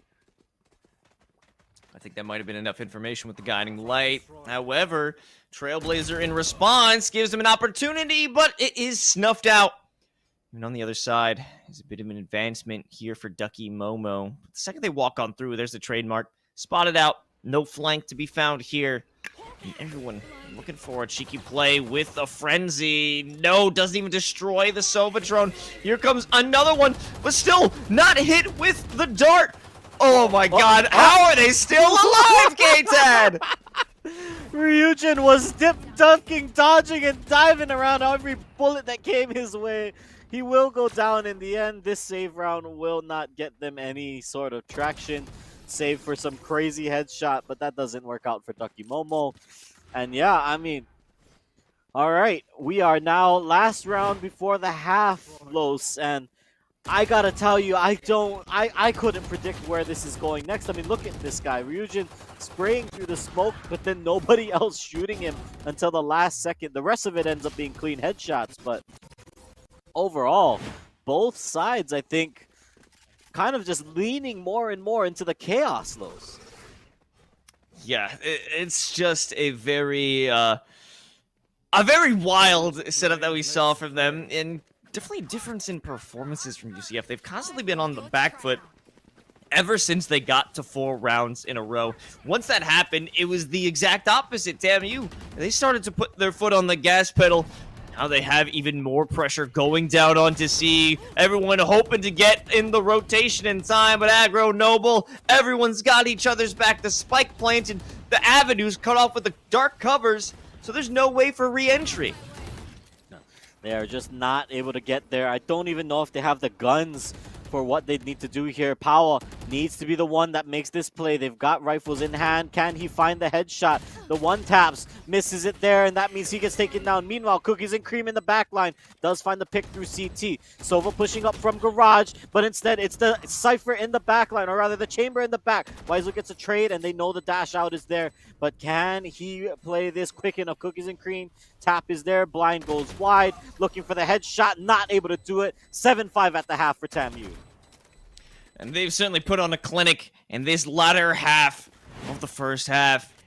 This is a very, very opposing and oppressive threat that UCF has found themselves in. Maybe now that we are heading to the attack side, this could be their moment to rise up. They had a great flash in the beginning, but simply fell apart. It seemed that all of their defenses were scattered, and that is definitely one of the downfalls of defending here on Haven. It takes such a long time to rotate and assist the rest of your team when it comes to an attack, but this is going to be a full-on stack here for A, save for Noble on the opposite side of C. So it's going to be a brawl here on the pistol round. It is going to absolutely be a brawl. I mean, it seems like, you know, UCF taking a page out of TAMU's book. Let's just full send it in the pistol round. Why not? Everybody rush a site. Who cares about playing off sites? We'll just make it work. And now Sam Dolphin, the spearhead of the defense here, trying to hold back the line, but instead gets picked off through the smoke. The dash in from Powell, as it looks like they've gotten there. They are here and ready to stay. Tayo finds one. They're trying to hold back behind the boxes. They tap him up a little bit more. Straight blind on Powell. Shock darts going across. It's madness on site, but they do find the last kill. Ryujin gets 4. UCF pick up the pistol. Yeah, it's a bit of a poetic thing. And initially, we had Cookies and Cream pick up 4 in the first pistol round. Now Ryujin, a 4 of their own in the second pistol round. If they could take that advantage, bring it into another couple of rounds to get things popping for themselves, this could be a good sign, especially now they're rocking with plenty of cash going forward. This should be a guaranteed win. But Aggro, damn, they've got those shorties, so they're going to be waiting by short. This is another stack, another bum rush for A. Now another bum rush we go, full send it. They find the shotgun or the shorty, Cookies and Cream. Not wanting to play this one yet, but they don't know that they're walking into a crossfire. That's one, Cookies and Cream, damn! Almost gets a second. It will be a hit up, but they are able to heal it back up. The rest of the squad, meanwhile, there is one on the flank. The chamber is lurking. Sam Dolphin, if you can just get to those guns, that's the thing. Gets a headshot, but no, it's not able to close it out. And that means now all up to Noble. 1v3, what can he do? Looks for it, not able to finish there. More and more damage across, and yes, he will draw out. Another one of those, I guess, anti-bonus or anti-force rounds that actually find a bit of success. They get 2 kills. It really comes down to the back of damn baiting the hell out of Aggro, but that was the plan. That was written in the strategy book. It was only good for 1, as much as we expected. That's all you could bring out. But in the end, the Spectres reign supreme, and we've gotten back to an equalizer round. This bonus will be a tell-all, K-Tad, if they could walk out again. And I'm thinking they're looking toward another A rush, but there are 3 players in position, or previously were, as the totem sends our favorite chamber, Sam Dolphin, back to top of B. Sends them back, but this time, I mean, just looking at the map placement, right, Los, it feels to me that this is going to be a slower round. UCF, they've left the spike in spawn. They are waiting to see what they can get. They actually forced 3 members to rotate over to A with that initial aggression, almost trying to condition TAMU into thinking that anytime they hear noise, it's going to be a hard hit. As now the rest of the squad on C, though, this cover will find one. Damn, nicely positioned, and that means he gets 2 right out the gate. He is hit with that shock dart, but it's not able to finish him off, only 19 HP, but now the rest of the cavalry is here. Maybe a bit of help from Ryujin over in Garage. No, the guiding lights don't guide them to victory. It only leads them to their inevitable defeat. And of course, it would be the Esports U Flawless. Yes, it is, and a flawless worth off of Dam. I mean, really, that smoke, it just leave the positioning on it just leaves just enough room for him to see if anybody was creeping forward. And then from there, I mean, that seals the deal because the rest of the squad forced to just commit to that C play means that TAMU, they just have that one in the bag. Now, yes, that was bonus. So that means now we get to see the true test, the true matchup here in the second half. UCF having full guns, an operator in hand actually from the jet down C long. I'm curious to see if that's going to pay dividends or if they're going to be held down these long sight lines. I'm not exactly sure. I mean, Powell already taking quite a bit of damage from sprays through the smoke. So I have to think twice. Damn, it's still an impressive presence on C. I'll make him think twice. Oh, Cookies and Cream getting the shot into Garage. Now that opens up a few options for the UCF crew here. But we also have Dam making their way down C long. They want to push the advantage. They're going to hang out in Cubby. They're going to be a bigger threat. But someone is even greater. It's Cookies and Cream, removing 2. They wanted to get back into the Garage. And Dam, getting a bit crazy. They want to have the advantage here. But now the Seekers, they forced his hand. He has to swing. Only good for Power, though, but it is damage enough. They walk on through. Tayo, good for another 2 headshots. The Seekers don't stop him. He's hanging around the other side of the site. And they're backing off. They don't want to fight. The guiding light sent to cover their tracks. And Cookies and Cream in C-Link. If he walks on through, wants to take it through B. So B crucial, but he gives it away. Tayo currently with a 3K. What a swing from Tayo and what a hold from him. He's got the drone ready. He's just trying to cover his bases, make sure nobody else is in his area. But as it stands, the sky could be swinging around now. Ryujin, they know the plan is going down in this. It's... Oh, okay. I got worried for a second there, Los. I'm gonna be honest. I thought for sure that was gonna be a turnaround swing. But Tayo put the round on his back, but also you gotta give it up to Dam for starting that off, removing the operator from play, stalling things out, forcing them to walk through the dark cover so they don't have any information going forward. And it's a 4K for the Sova. Absolutely insane setup. TAMU stealing back the momentum, and they're holding on to it. They've got the guns, forcing them back into a pauper's buy of Sheriffs and Classics. Yeah, it forces them back. It means now that TAMU can start pulling away with this one. That was a great opening. I mean, the strategy there from Central Florida was good, right? They had the push, but how do you predict for a Sova of all people to hold the line there at C, to get a 2K, not get traded out, and then finish out the round? That is a tough one to lose if you're Central Florida, as now they need to slowly creep through. They need to find their way with these utility weapons. But there it is. Noble finds one. The rest of the squad forced back. And the bunny hops. Oh, Ducky Momo. We'll see. Can he get this shot right out the gate? They're going to clear it now. That means they know he's there, but no. Just the immediate right click from Noble. Doesn't even reload his Phantom. He doesn't even need it as the rest of the squad forced back. Nice kill from Ryujin, though. And that means now it's 2-on-2 at the end of it. Oh, Weisel! Great shot. And now Aggro, the last man standing, has to turn this around. Could be a thrifty for Central Florida if they're able to finish it. Time on the clock. Ryujin, as well as Weisel, they're hanging out with each other. This is not a fake out. It's good enough for a half. That's providing some safety. Oh, spot realized. Aggro takes the shot. But it is planted over here for Weisel. I think he landed it. No, he did it. He missed it. And it's a commissioner's clutch for Aggro. How heartbreaking. They had such a great moment to come back with Sheriff kills, a spike plant, and 2 players alive to defend it all, but it came down to an ego duel. The shots did not work out in the beginning. And oh, so close for UCF to turn the tide, but it did not come to fruition. Ryujin wasn't able to make the shots connect with the Vandal in the end. They lost it out thanks to Aggro being agile and dodging that Owl drone dart. Losing out against Weisel. Only after getting that spike defusal. What a loss to take for UCF. Yeah, I mean, I am speechless, jaw open, as now we're back on it. UCF, though, they came back with a fury here on this one.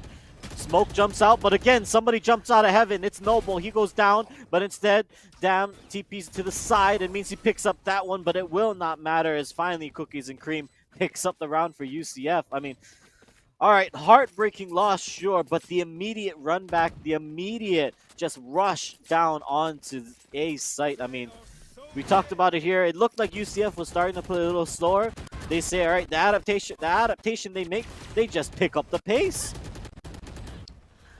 I mean, we should also remember that was their eco round. They weren't supposed to win that one anyway, but the fact that they took away so many rifles from the get-go crippled the economy, especially going into that previous round. They lit them up, knocked them down. Oh, Power! Playing Vikings, but Aggro still gets the kill! Absolutely massive from Aggro there. So now the rest of the squad has to push in. They're trying to make this force. You talked about being UCF, Seco. Well, how about TAMU's? They got one. Weisel reloads, sees it. He's flashed. And it's a thrifty in response from TAMU. The momentum is swinging like a dang metronome right now, Los. What another terrible defeat that UCF has found themselves in. The perfect opportunity for Power to respond. They got around the Blade Storm, but there was still more to deal with. They had not weathered the storm. The Classic was there to deny them. Not only that, Noble's defense, the use of the guiding lights to lead the way, essentially, in terms of that defense. Nobody was prepared for it. Nobody could swing away from it. And the second that they acted on those blinds, it was all over for UCF. And this is another devastating start as Cookies and Cream loses out on mid. Los, I have a feeling we are slowly approaching a breaking point for UCF. They need to pull it together or close out on these rounds. You know, yes, one heartbreaker is tough. Two heartbreakers when you start getting nervous. Three is when it is surely done and dusted when the teams are this close. I mean, Sam! 3K mid is his domain right now. Absolutely disgusting. This chamber is on another level. Oh, God. Good night, Power. And good night to Ducky Momo. No problems here. It's the Esports U Flawless. Yes, it is. And now with us at match point, this does mean we could be seeing a third map here. I mean, let's take a look at this again. Sam just sitting up on boxes all day long. The rest of the squad not able to find it. I mean, they just had these angles locked down from the side of TAMU. And I mean, to think about it, looking at how this series has adapted, now it's starting to wonder what more does UCF have in the tank. Hard rushing isn't working. Default isn't, or hard rushing it isn't working. Default isn't working. You know, what strategy, how many more strategies do they have in the tank on what is a force right now? Orbital strike in the back line. They're going to try to push out, but all right, they got site control. Now the next step, you know, step one accomplished. Now for step two. Okay, it comes down to what the play is for Power. They have the judge right outside of the Sky Smoke for CT Link. But, oh, wait a minute. Weisel, good for a 1D onto Sam Dolphin. However, Aggro has the presence from Garage. Good for 2 in return, equalizing it out. They can't take those angles just being sprayed down from the open ones. Power with the double on the judge. And a wall bang to close it out. A nice 3K redemption here for the Jet from Florida. Just when you thought it was over, UCF punched back and off of what was huge site control. I mean, yeah, if you're TAMU, that was the correct call, right? Give up the site, give them priority. They're going to rush it, and you're not going to have as many members on site. I agree with that one.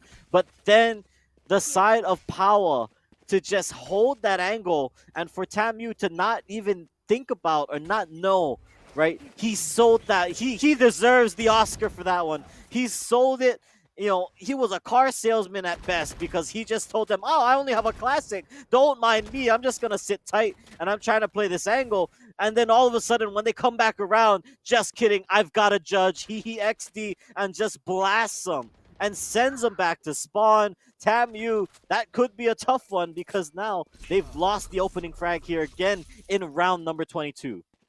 Employee of the month, it's gotta be Powa. Now Cookies and Cream is the leader here, leading in kills, leading the squad as they can make their way up into Garage. But you're going to have a much harsher resistance here for C-Long, only depending, though, on those dark covers. And no one's looking initially, but they have a good feeling that the second they walk on through, they'll have major issues. Powa, hit them. Though they got onto the box, it's not going to matter. Good night, Noble, says to the rest of this squad, and they want to make it on through. Weisel, the last one alive in the 1v4. The walls are closing in, and TAMU finish it off here on Haven. We are going to a map 3. Yes, we are, Los, and we are going to Split of all places. I mean, what a wild, wild game that one was. I mean, the hero plays from that one are so strong in that way. We talked about it in game 1, but I think that one to me speaks to things like that, moments like that, power with a judge. That was 2 times he ran it, right? If we think back to that one, he does it on C site twice. Once on the defense, once on the offense. And honestly, I mean, with that in mind, it's still not enough just because of how well TAMU was able to pick up rounds that should not have been theirs.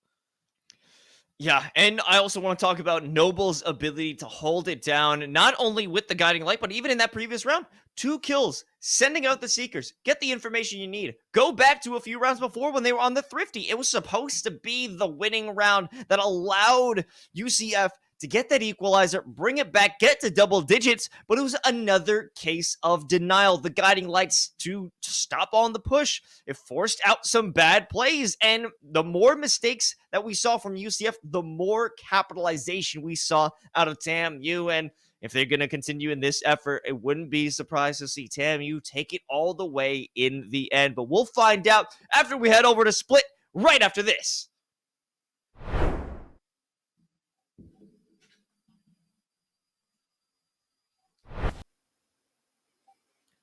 It all comes down to this.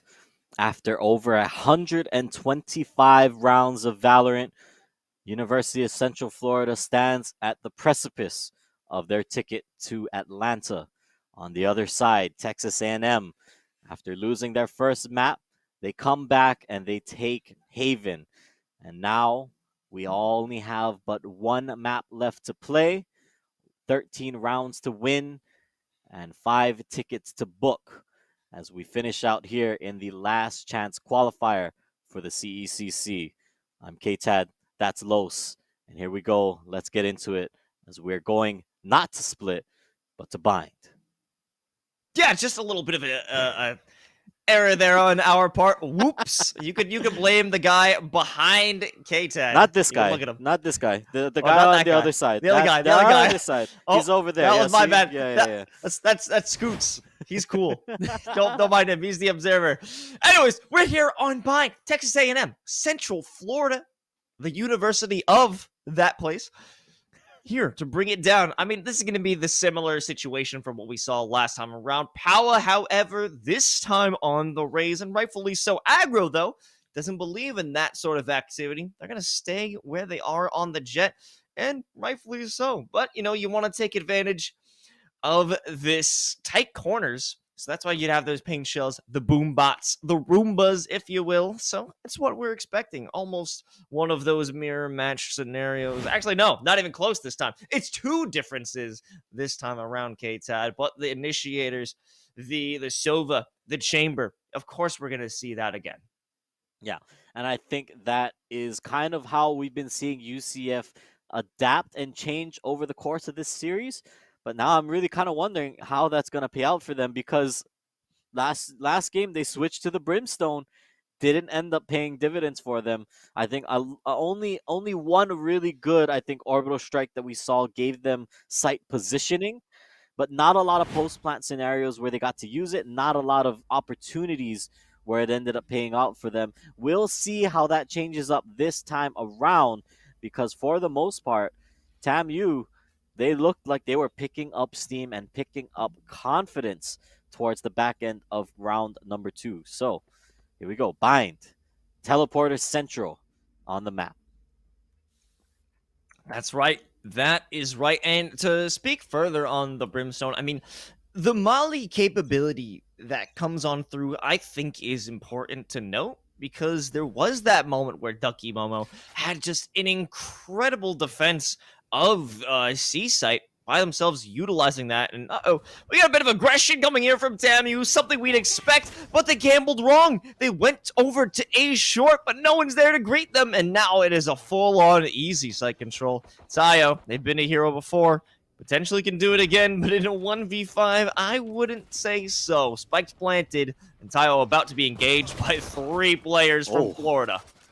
Yeah, Tayo unlucky there, walks into the firing squad, as now the rest of TAMU now have to play retake. A lot of chaos going down, utility getting burned. Nice headshot from Dam there, as the rest of the squad has pincered out. Elbow is now the position, the last bastion that Central Florida is trying to hold. They're going to clear out for now. They swing out of the smoke, and they find 3 just like that. A great flash from Ryujin, picks up the pistol. Not only was it the flash, it was also Weisel who sent out the dart. You followed the vision of, I believe, it was Noble, I believe? In the last moment, no, Aggro. In those final seconds, you saw them follow the dart, knowing they had to shoot it to stop the oppression, the retake out from Elbow, and in that moment, they were completely distracted. It's almost punishment for being a good player and destroying the dart for your teammate. Yeah, I mean, that is where that was coordinated from the side of Florida. I mean, you love to see it when a play like that works out. And now, Sova forced to back up. Tayo not able to hold it down this time. But meanwhile, Dam picks up a kill, but will get traded back through the smoke. And unfortunately for him, does not get much more. TAMU, 2 members standing. They're just going to chill, I think, for this one. Sometimes you gotta chill, and that's what we'll see. But the most important aspect is you do not lose the Phantom. Don't drop it. You have to have someone with it at all time. Essentially escort it. Protect the president. If that goes in the hands of TAMU, Sam Dolphin can be a menace. Okay, 1 death goes their way. Not a crazy loss, though, as they can hold on to it, and Ryujin won't let the gun out of their hands. That's a crucial one. Yeah, I mean, crucial one for it. I mean, I love the play, though, from Dam, and that's something I've wanted to point out for a little while now in this series, that I'm enjoying. You know, if you're going to have somebody be a rat and play those, you know, really tight corners like that, Dam has been doing an excellent job of that all series and really all tournament long, I would say, of just getting in the head of his opponent, and he's playing these angles that nobody expects him to be at. It's allowing him to pick up, you know, 1 kill, 2 kills for free, and that was a round where had he gotten away with that, that could have been a big difference. But unfortunately for him, he goes down, and they're not able to have that hookah control anymore for the defense. And now UCF in the bonus. What else can they get? Some information down on short. Yeah, there's the spot onto aggro. Oh, don't need to heal that anymore, but you can get a rifle instead. Ryujin still has that presence. They got to walk on through. Dam hiding inside of the sky smoke. The second that is brought out, the guiding light is good enough for 1. Cookies and cream out from the showers is providing 2 more. The value is insane. Picking up the Phantom. There is aggro inside, but the reload sound cue causes aggro to push on out. Weisel, the last one alive. Oh, he's already been spotted out. Hanging here with the Spectre. They're not going to give him any quarter. It is possible the shot on aggro can come through, and it will. However, the maneuverability, this player has just been pinged for like the last 10 seconds, K-Tad. Yep, ping, ping, and they know every single second where that man is standing, and that is a tough one to lose if you are Central Florida, because they had the motion, they had the setup, but then right when they go to plant the spike the second time by triple box, the reload sound and just overall the positioning with 2 members being unable, combat ineffective, right, so to speak. One guy's reloading, one guy's trying to plant the spike. They are able to just swing out from TAMU. It gives them the bonus. And all right, yes, that wasn't a round that Central Florida was expecting to win anyways, but it does mean that TAMU gets themselves back on the board relatively early. And now we'll see how the adaptation shifts, as now it looks like pressure returning to the B site. There's 4 players here waiting for that response of aggression. It all depends on what information's gained here. Who are they going to spot with that owl drone? At this point, Fusion has slipped out through the dark cover unnoticed. They don't know that he's here. But in the end, a lot of pressure being put out on those hookah players. Even on long, they've lost one. So this attack is getting stifled before it can even begin. Yeah, curious to see how Cookies and Cream is going to play this lurk with the tour de force. Knowing that, all right, they sent 3 to A, the 3 failed. Now it is up to the 2 on the other side to make this work. They're going to play off of it first. All right, they're going to clear the trademark. Now looking what they want to get. Ducky Momo, that's a huge frag, because now that does open up the site. They just need to smoke out what I would believe is heaven, but instead, no. They're going to smoke the bathroom to cover the plant. And now what else can they get from here is the question. Seekers go out. The rest of the squad is backing up. There's a Stimmy to kind of give himself a little bit more combat presence on the center. But there it is. Cookies and Cream finds one on the side. They're watching the flank, but the timing might be there for the chamber. As Sam not able to get it as the rest of the squad falls in the back site. Sam finds another one. Sam finds 3. It's a 1v1 now, Los. Oh, here comes the guiding lights. And for a moment, I thought Sam would be able to clutch it out again. Not the case, as Ryujin, good for the spray, outside of the showers, and they will secure this first on rifle round. But Sam Dolphin, an ever-dooming presence, as they were able to secure 3 before they fell. And that was a very close one, K-Tad. That was incredibly close. And I mean, let's talk about it, right? Let's break that down a little bit, because I actually really like the way that Central Florida played that. And it leads them to the round win, and it leads them to it because of the fact that it's a push and pull, right? It's a probe out onto B. They don't find what they're looking for, so they say, all right, clear A. And that's where, oh, never mind, Sam, once again with the tour de force, now holding the line, picking up kills. It causes chaos, and the rest of the UCF, like, we'll talk about that in a second. Wait. Cookies and Cream? Yeah. And Aggro, did they miss each other? It's the buddy cop. The back-to-back. They don't know. Oh my god. So Aggro's here. They've got no idea. Cookies and Cream, he's still walking on up. Will be spotted if he walks out through this. And yep, there it is. Okay. But in the end, this is the save round here for TAMU. But he's going to walk on through. Dan with the Bucky. Nuck if you buck. He gets the shot. As well as Sam Dolphin over in heaven. Leaving it all up to Ducky Momo. But no. No. It's a CECC Thrifty. Wow. Okay, I mean, that's another one where, all right, opening frag, sure, this one happens, but okay, it was just the timing. Aggro walked into the connector there, into the middle of that, right as the chamber was pushing through the other side. So they just miss each other by just a hair, and that causes Aggro to fall without expecting anything. He has no idea, or not Aggro. It causes UCF to lose members when they weren't expecting anybody to be there. And in the grand scheme of things, then you're pinched, you're out of position. It's a tough one to hold as Sam, once again, being that menace, will just hop back out, takes a shot, but he's all right. And now they have to push. Great crosshair placement, expecting the wide swing. Ducky Momo able to work with Cookies and Cream. Now that's a Phantom in hand, but the second they pick it up, they lose it. Sam Dolphin only with 6 HP.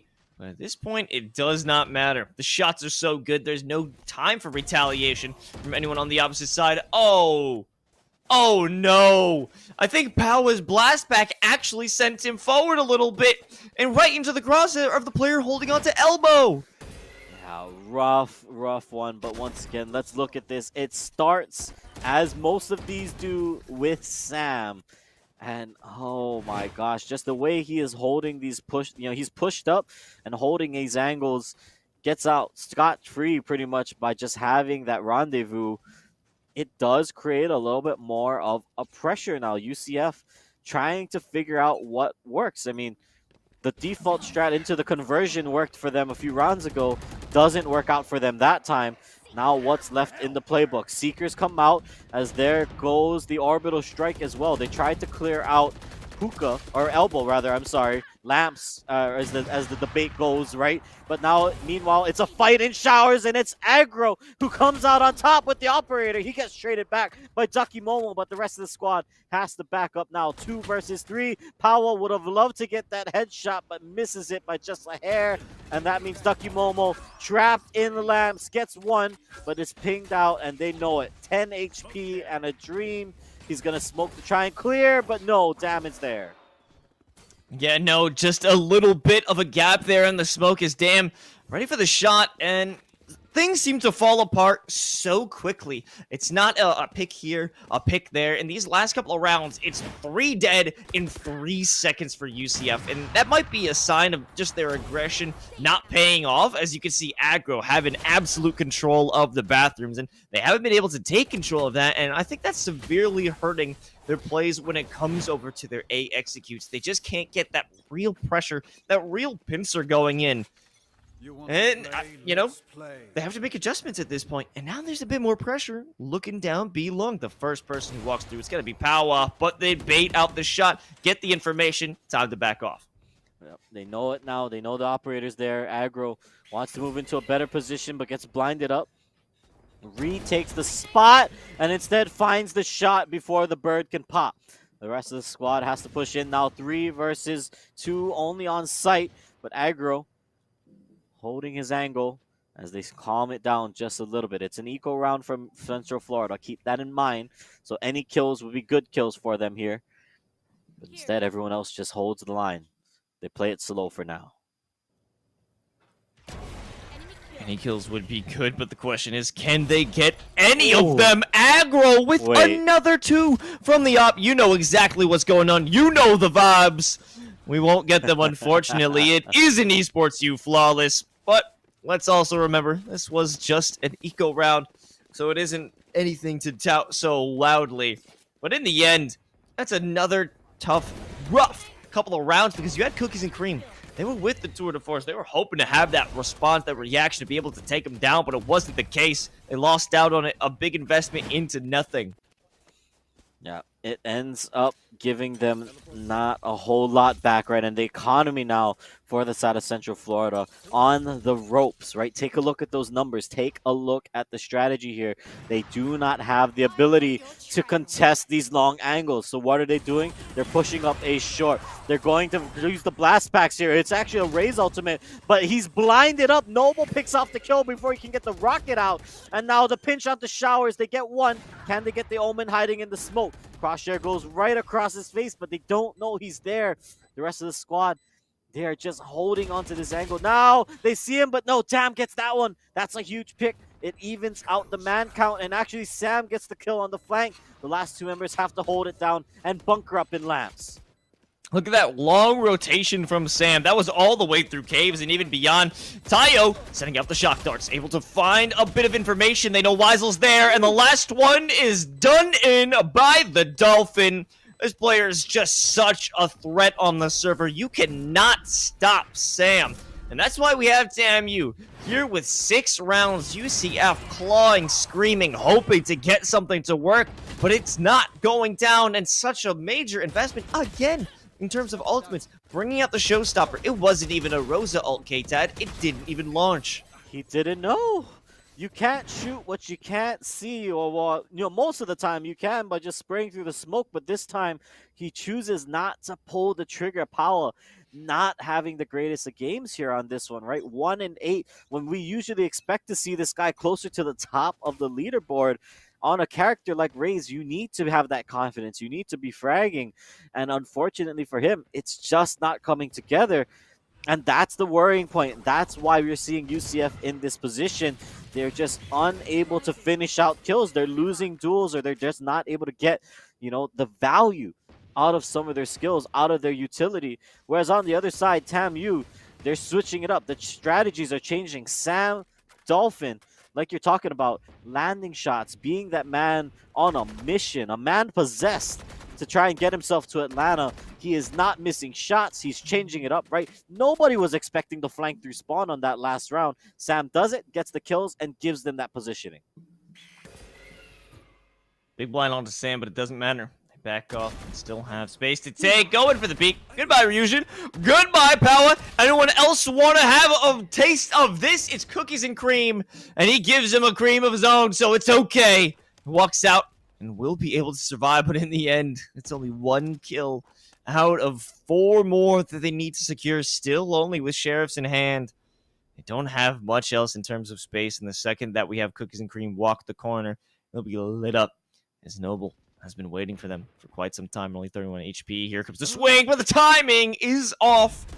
No one would be expecting him, but in the end, you don't have to worry about expectations, because you can at least expect Dam to close things up with another 2K and another round for TAMU. UCF thrashing. Haven't been able to get around since the 4th.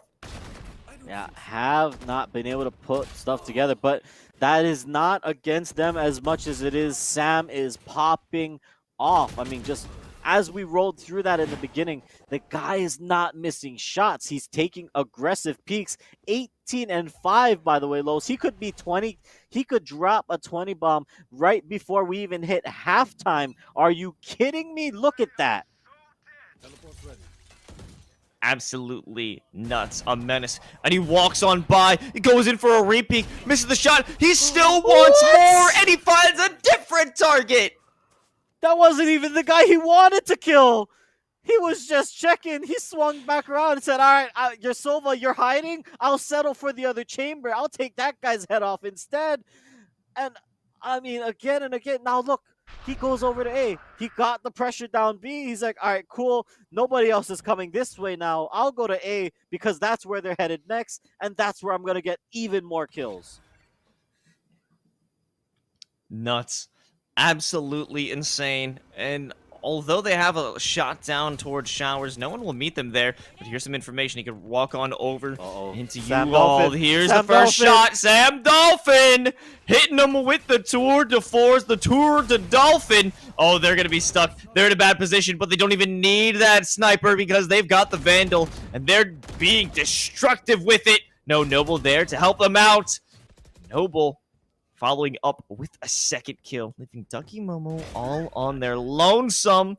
But hey, they made it a little bit easier until Tayo removes them from the equation. Yeah, it's 8-3. Another round going the way of TAMU. Look at that scoreline. Look at the timeline. It's just too much. It is too much, and it is all Sam Dolphin. He saw the other guy, too. He saw Sova swinging back, but he said, nah. I got it. I know there's somebody else here.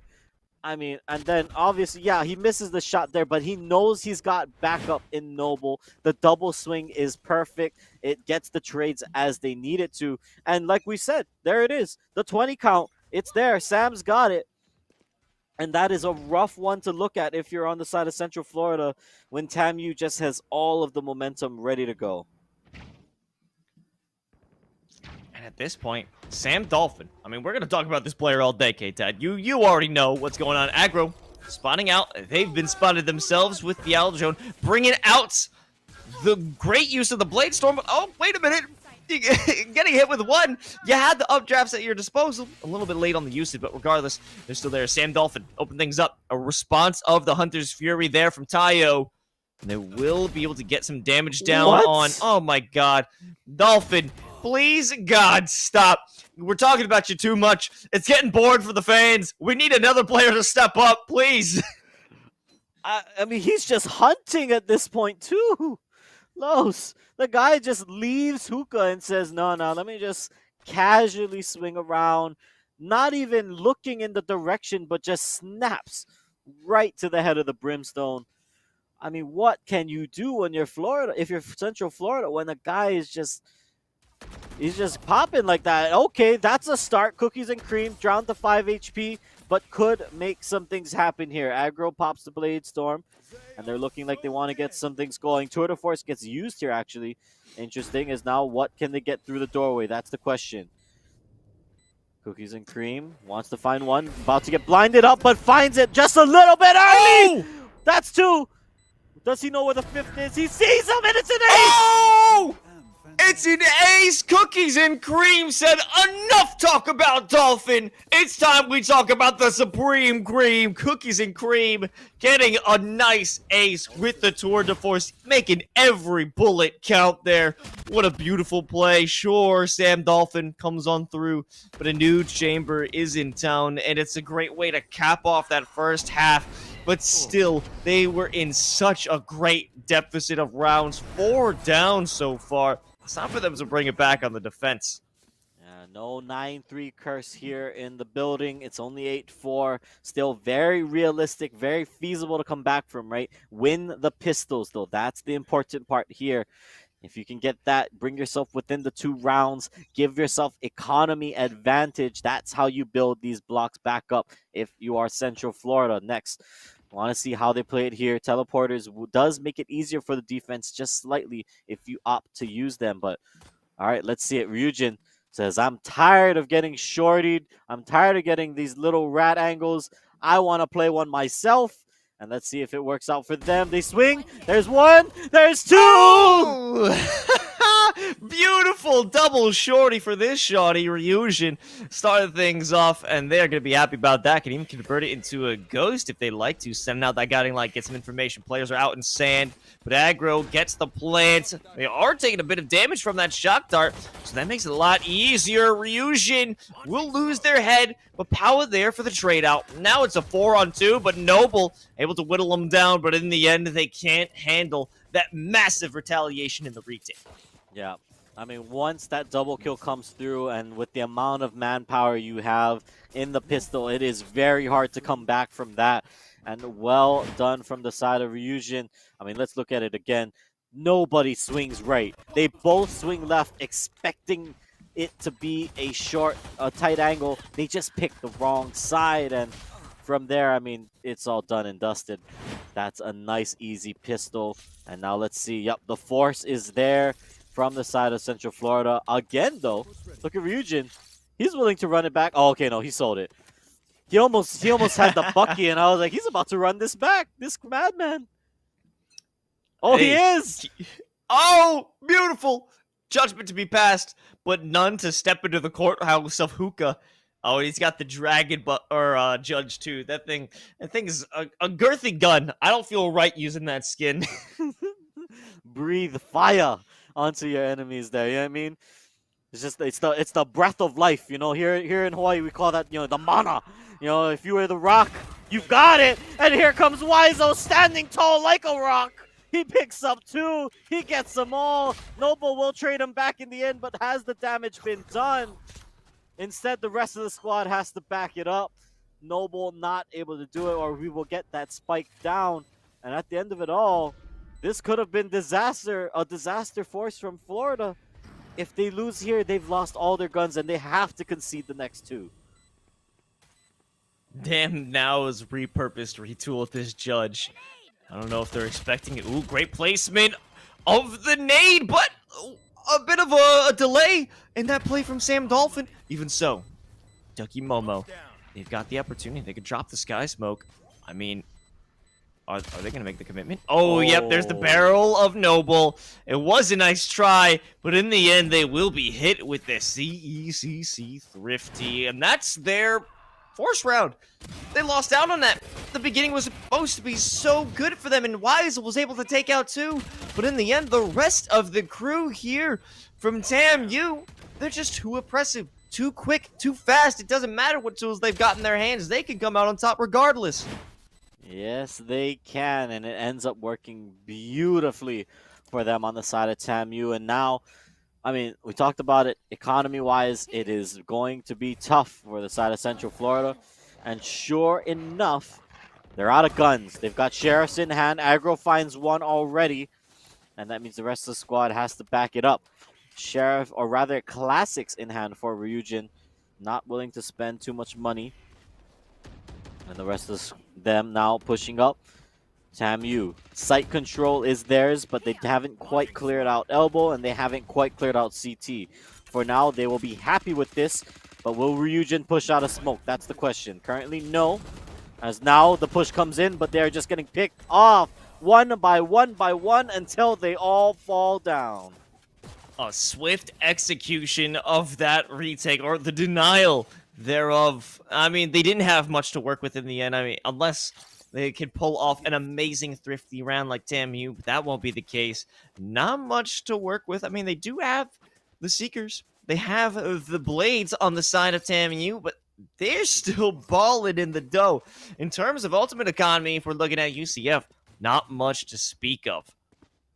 Not much in the tank. I mean, they don't have these critical ults to work with. The Tour de Force has been such a big game changer this all series long, right? All throughout the day. That's been something that has made or broken certain rounds. And now we'll see it again as aggro dives in. Seekers are there. They will shoot back through it. It's chaos on the site, but they get another shot down. Ryujin gets that one, and now the rest of the squad forced to debate if they want to jump out of hookah. Damn, going with the Shrouded Step right onto the site. They'll avoid any altercations, but they get hit with the Roomba. Damn, being attacked from all angles. They want to escape, and somehow they do. But in their efforts, lots of their teammates are lost. Noble, though, able to drag 2 down to hell along with them. It's time for the rotation, though. They will be hit with the trademark, so a bit of a slowdown, and it stops Dam from getting quickly to the site. Cookies and Cream takes down Sam Dolphin, and now it's up to Dam. 1v1 in lamps. They lose it out. Dam even has the option to run it back. Without the teleporters, they'll be a little more quiet. Wait a minute. He's slowly working back around. I don't know. He's looking like he wants to play showers. Maybe he's trying to bait Ryujin into thinking that he actually gave him the loop-de-loop, the do-si-do, the one round around. It looks like instead, no, he's just going to opt to play from showers instead. That's going to be the call. Didn't go to planet B, but that could be disastrous for him if Ryujin swings quickly enough. He does, but no, damn, it doesn't matter. He just clutches up and picks him off instead. And this has been such a dominant map for TAMU. Again, look at the timeline right now. It is so destructive in favor of TAMU. And damn, being able to get hit with all of that utility, being shot in the back, teleports back into hookah, able to win out the fight against Cookies and Cream, run through showers, get the play in the last moment, get the kill into CT. Damn ran the race, and they won it. They beat the case. That wasn't just a race, Los. That was a marathon, a biathlon, and then, I don't know, a triathlon. Is there one higher than that? I think there isn't, but we're going to call it anyways.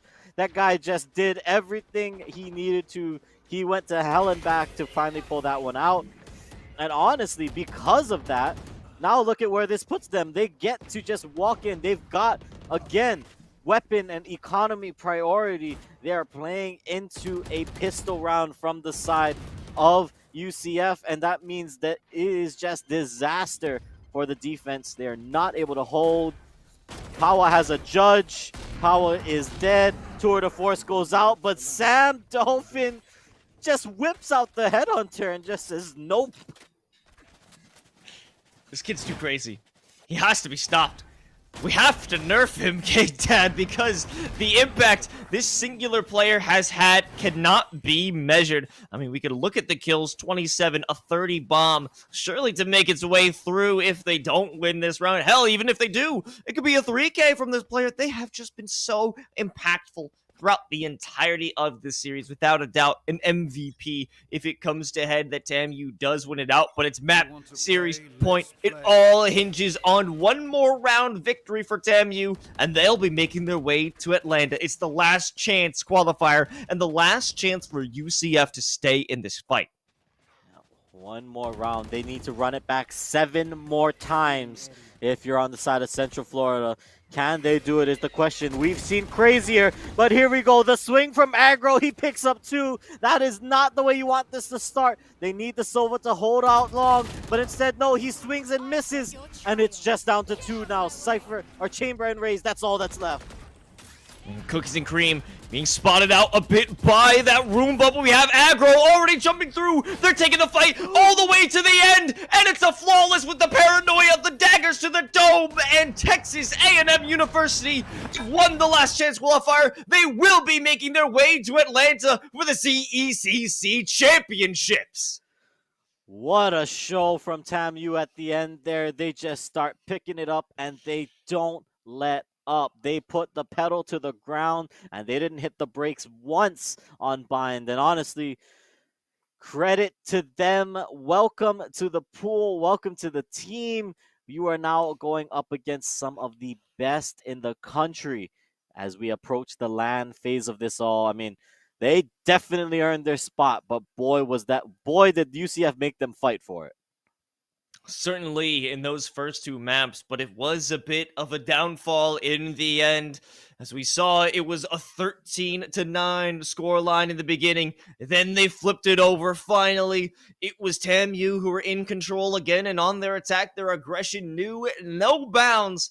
And we saw a similar situation, but this time they did not hold back. An even greater round deficit, 7 away from their opponents. And my God, K-Tad, it was an amazing performance by Texas A&M. Also, you got to shout out UCF, University of Central Florida, for being able to make their way into the last chance qualifier grand finals and put up a great fight. But in the end, you got to give it up to TAMU. You got to give it up to Noble, Tayo, Dam, Aggro, and who else but Sam Dolphin. What a phenomenal roster that we've seen today.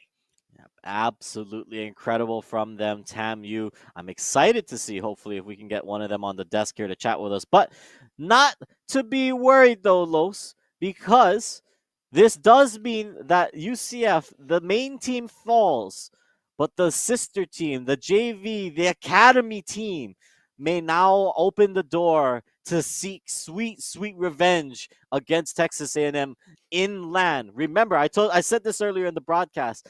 The Academy squad won the Southeast Invitational for us.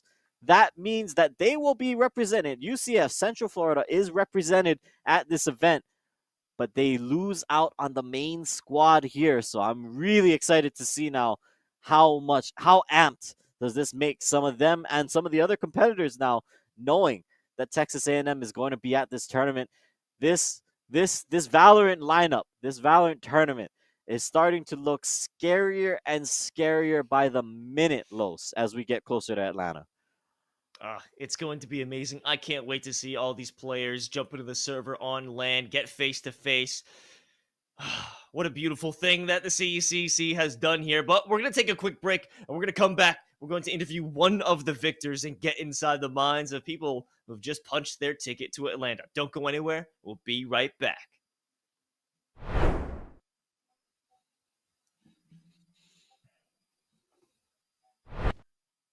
And welcome back, everybody. The LCQ for the CECC has been decided. It's Texas A&M University after a grueling grand finals. 3 maps up, 3 maps down, and the winner has been decided.